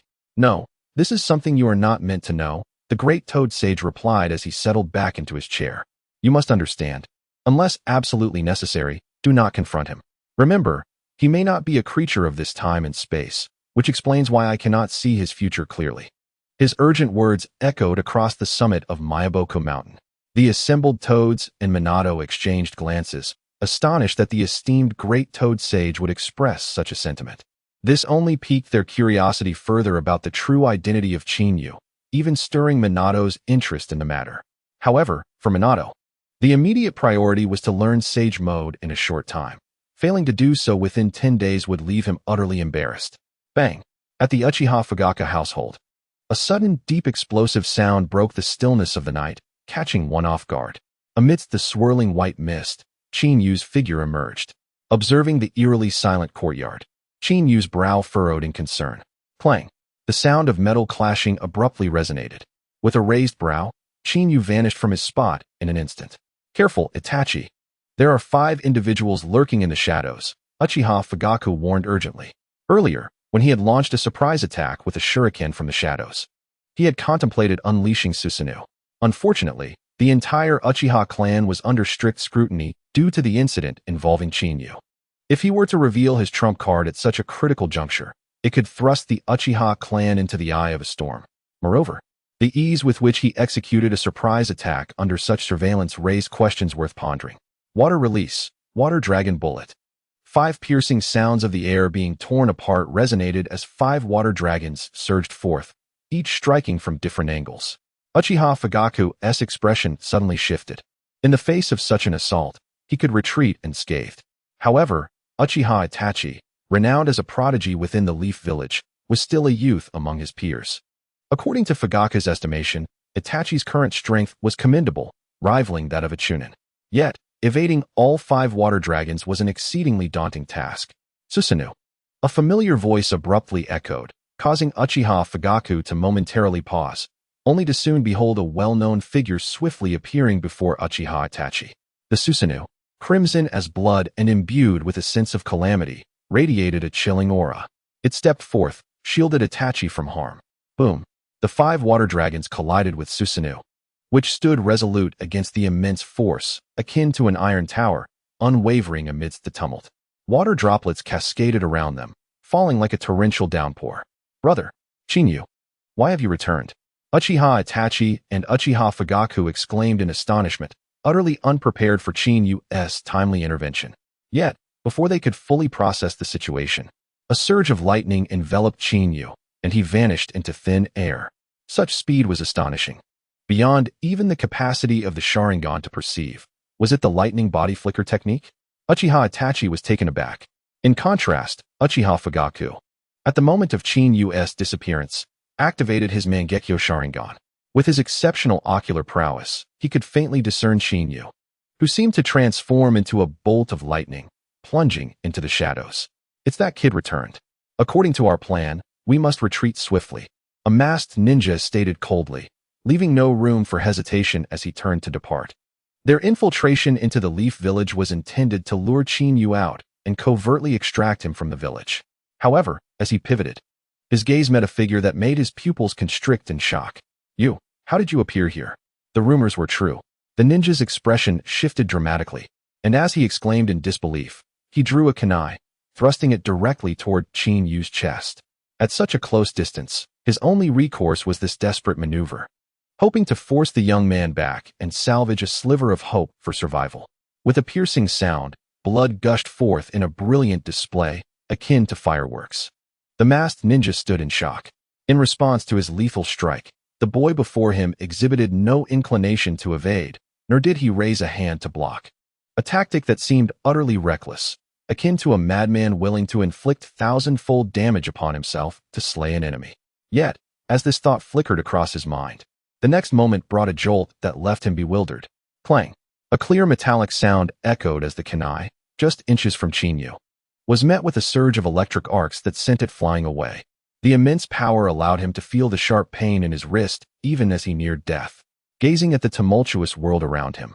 Accompanied by the sound of heavy objects striking the ground, the masked ninja witnessed in his final moments that Chinyu had vanished into thin air.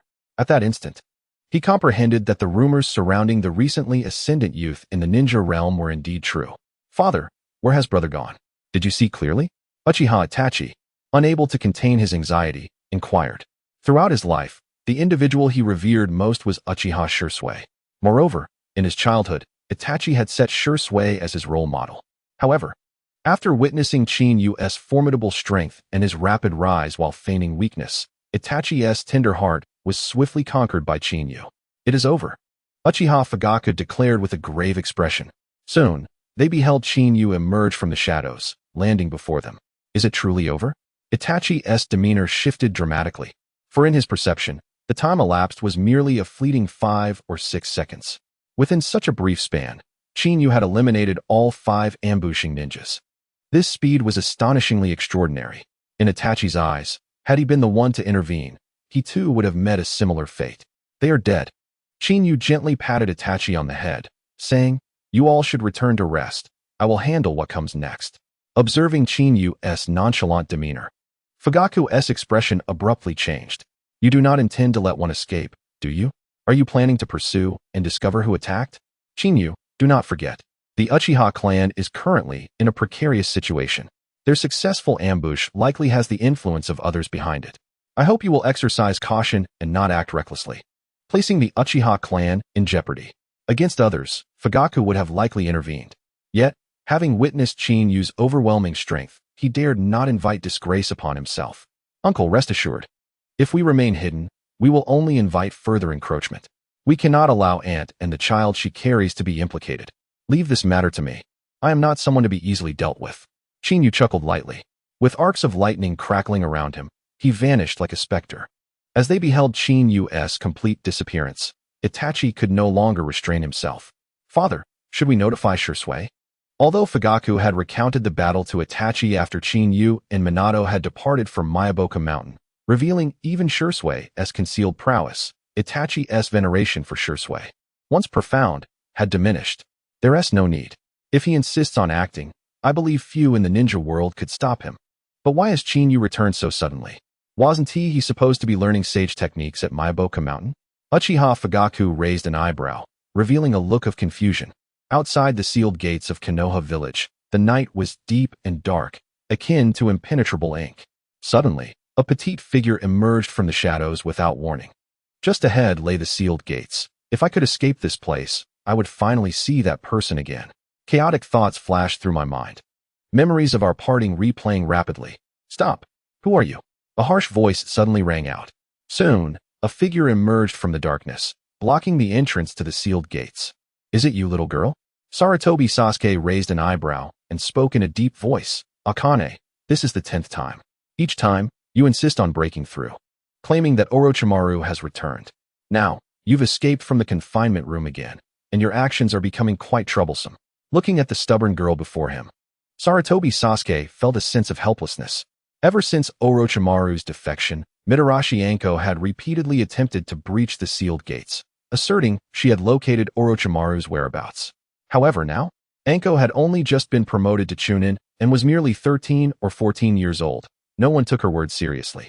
The first attempt might have been dismissed as mere folly, but as time passed, the situation began to shift. Each time Orochimaru secretly returned, Anko would cause a commotion, ultimately resulting in her confinement in the reflection room. Gradually, suspicions arose that she was unable to cope with Orochimaru's betrayal, leading to her mental instability. "Yes, Orochimaru has returned. This time he stayed longer. I just sensed his presence before he left the village," Anko exclaimed urgently. It must be acknowledged that in the world of Naruto, due to the ravages of war, the younger generation matured rapidly.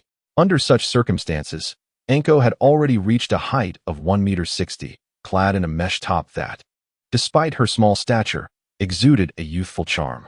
"Anko, cease this nonsense, or do not blame me for sending you back to the reflection room," Sarutobi Sasuke said with displeasure. "Including your last attempt to breach the sealed gates, you will be confined for 30 days this time." When faced with what was deemed as unreasonable mischief, anyone subjected to it repeatedly would lose their patience. "If you do not believe me, then so be it. This time, I will confront Orochimaru directly," Anko declared fiercely. Shadow Snake Hand. A white serpent suddenly emerged from the ground, striking swiftly and wrapping around Sarutobi Sasuke's right foot with lightning speed. The unexpected scene caused Sasuke's expression to change. In previous attempts, Anko had only resorted to simple physical confrontations without employing ninjutsu. After all, There was a rule in Konoha. Any ninja who used jutsu against the guards at the sealed gates would be regarded as a traitor. Thus, from the beginning, Sarutobi Sasuke had not taken Anko seriously, nor did he believe that a mere young girl would betray the village. However, this particular action transcended his comprehension. By the time he grasped the situation, the white serpent had already sunk its fangs into his neck. A wave of dizziness surged through his mind, confronting the neurotoxic effects specially crafted by Orochimaru. Sarutobi Sasuke could only endure for a mere 2 or 3 seconds before succumbing to unconsciousness. Finally, this time, I must demand answers from him. The delicate visage of Mitarashi Anko flickered with a trace of resentment as she strode toward the main entrance. However, just as she took a step forward, a glimmering blade materialized before her neck. It seems you have forgotten that the sealing gate is not guarded by a single individual. A chilling voice echoed, revealing the assailant to be a ninja clad in the dark attire of the Umbu. As he had stated, for the safety of the Hidden Leaf Village, the sealing gate is typically manned by 2 ninjas, one in the light and the other in the shadows. Witnessing the sudden onslaught, Anko's complexion turned pale. Yet, at such close proximity, evasion was utterly impossible. Could it be that she was destined to fail once more? A surge of unwillingness blossomed rapidly within Anko's heart. Just then, a sudden voice pierced the air. I'm afraid she is not alone. A figure enveloped in a crackling aura of lightning appeared before Mitarashi Anko in an instant. The unexpected scene caused the Umbu ninja to undergo a drastic change in expression. It's you. Confronted with Chinyu, a figure audacious enough to wreak havoc within the Hokage building, the Umbu were well aware of his notoriety.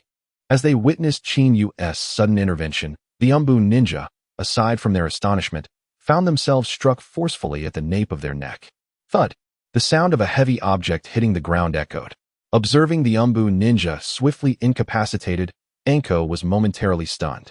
She hurriedly glanced at the figure blocking her path, her expression shifting abruptly. This is the Uchiha clan's emblem. Are you a member of the Uchiha?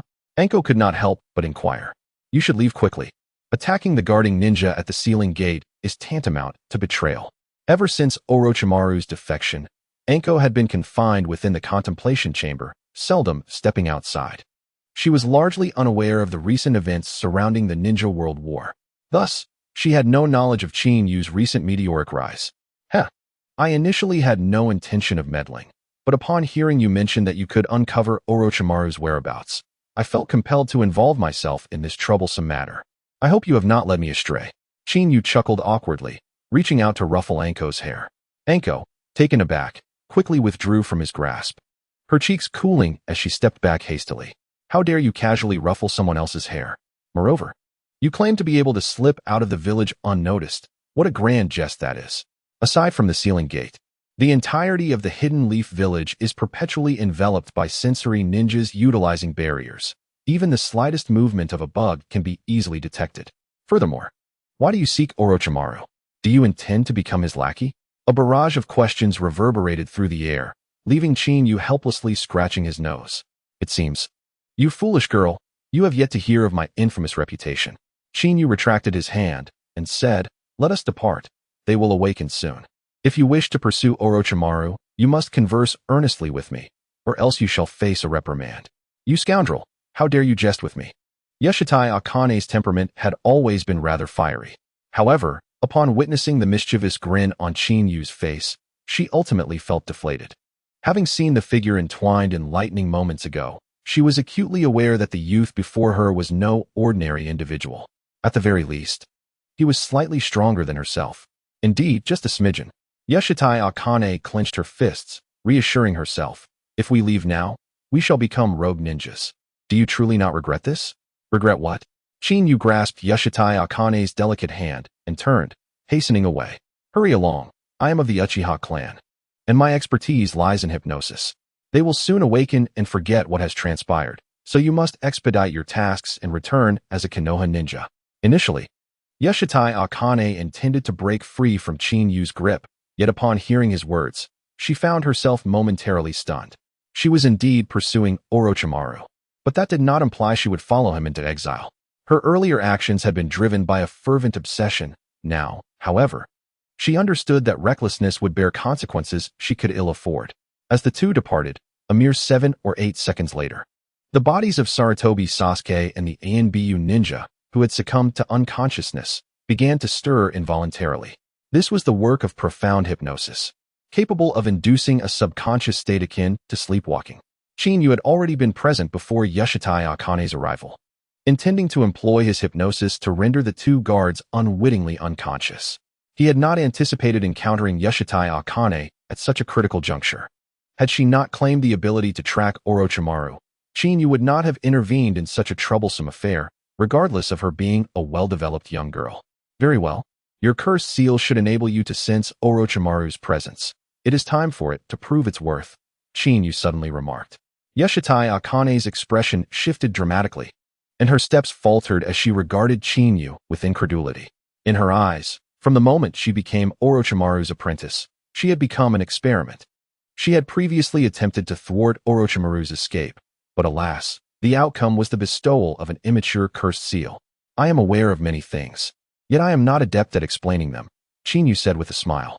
Yashitai Akane was momentarily speechless with indignation, but before she could voice her frustration, a sharp pain in her neck rendered her pallid, and she instinctively raised her hand to cover the cursed seal. Is this a response to Orochimaru's presence? Chinyu raised an eyebrow. Remove your hand. I possess knowledge of certain sealing techniques that can temporarily alleviate your pain. You can suppress Orochimaru's cursed seal? Are you jesting? Yashitai Akane retorted through gritted teeth. Chinyu shot her a sidelong glance. Whether you believe it or not is your concern. You surely would not wish to be in such agony that you cannot even articulate your thoughts upon encountering Orochimaru, would you? This incomplete curse mark was intentionally placed on Mitarashi Anko by Orochimaru.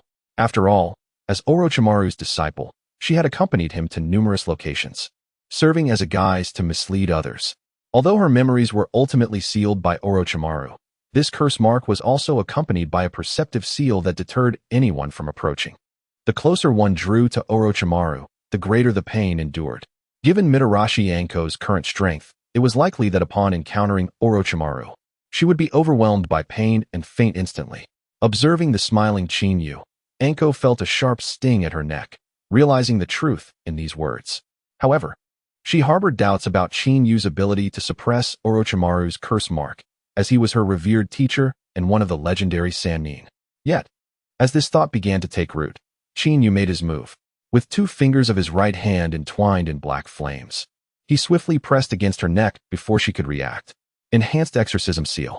In the original narrative, Kakashi required a formation to assist him in deploying the Exorcism Seal to temporarily seal the curse mark on Sasuke. However, for Chinyu, endowed with the power of Uchiha Madara's enhanced eyes, it was a mere trifle. As Chinyu erupted into action, Anko's expression shifted abruptly. Just as she attempted to move, the sting at her neck began to fade rapidly. Had he succeeded? Anko was bewildered, completely unprepared for the young man before her to effortlessly execute a sealing technique capable of restraining Orochimaru's curse mark. Now that the pain had dissipated, she should be better equipped to sense Orochimaru's whereabouts. Chinyu reached out once more to ruffle her hair. Now, you can trust me. I am indeed a powerful ninja. Humph.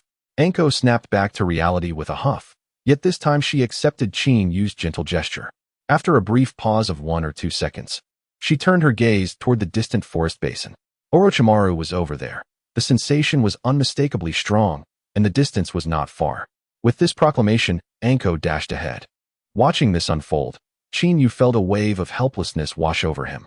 He suddenly recalled that Anko's personality bore a striking resemblance to Naruto Uzumaki from the original story. In a basin a few miles away, 5 figures stood silently. Lord Orochimaru, are you certain that that insufferable brat will appear here? Yamashiro Kazuki's expression was dark as he recalled the vivid image of his comrade, Yamanaka Ino, being easily crushed into a pulp. The memory stirred a profound rage within him, one that made him wish to devour Chinyu whole. Do not worry. With that boy's capabilities, I trust he will arrive. However, have you completed the task I entrusted to you? Orochimaru replied with a serpentine smile, his crimson tongue gliding across his dry lips. Rest assured, Lord Orochimaru, while you were en route to the Senju clan stronghold, I procured the item. A flicker of confusion crossed Yamashiro Kazuki's face as he produced a wooden box and handed it over. With these means, could one truly defeat Uchiha Chinyu? According to Danzo's assertions, That young man's prowess has likely ascended to the level of a Kage. Prior to the failure of the combined attack at the Hokage residence, Kamizuki Fu had entertained the notion that perhaps other strategies could overcome Chinyu. Or, one might say, leveraging numerical superiority might suffice. If one individual could not succeed, then prepare 10. If 10 were inadequate, then 20. It was precisely this reasoning that led to subsequent failures, resulting in the public demise of Yamanaka Toryun at the hands of Chinyu. Kamizuki Fu, you remain unchanged. Orochimaru, with a serpentine smile, remarked, if you doubt me, at least place your faith in Danzo. Since he entrusted this task to me, it is a testament to my strength, which far surpasses his. Moreover, let us not forget that this technique was originally developed by the second Hokage. After my enhancements, its power is not something a mere Uchiha Chinyu could withstand. At this juncture, a sinister glint crossed Orochimaru's visage as he grasped his cheek with his right hand, his eyes widening grotesquely. His words dripped with malice. His Mangekyo Sharingan is destined to be mine. The chilling echoes of his words reverberated through the forest. Suddenly, a sound of something slicing through the air jolted Kamizuki Fu's senses. Fear not. It seems the death of Yamanaka Toryun has dealt you a considerable blow, even causing you to overlook the most crucial aspect of sensory perception. Orochimaru sneered.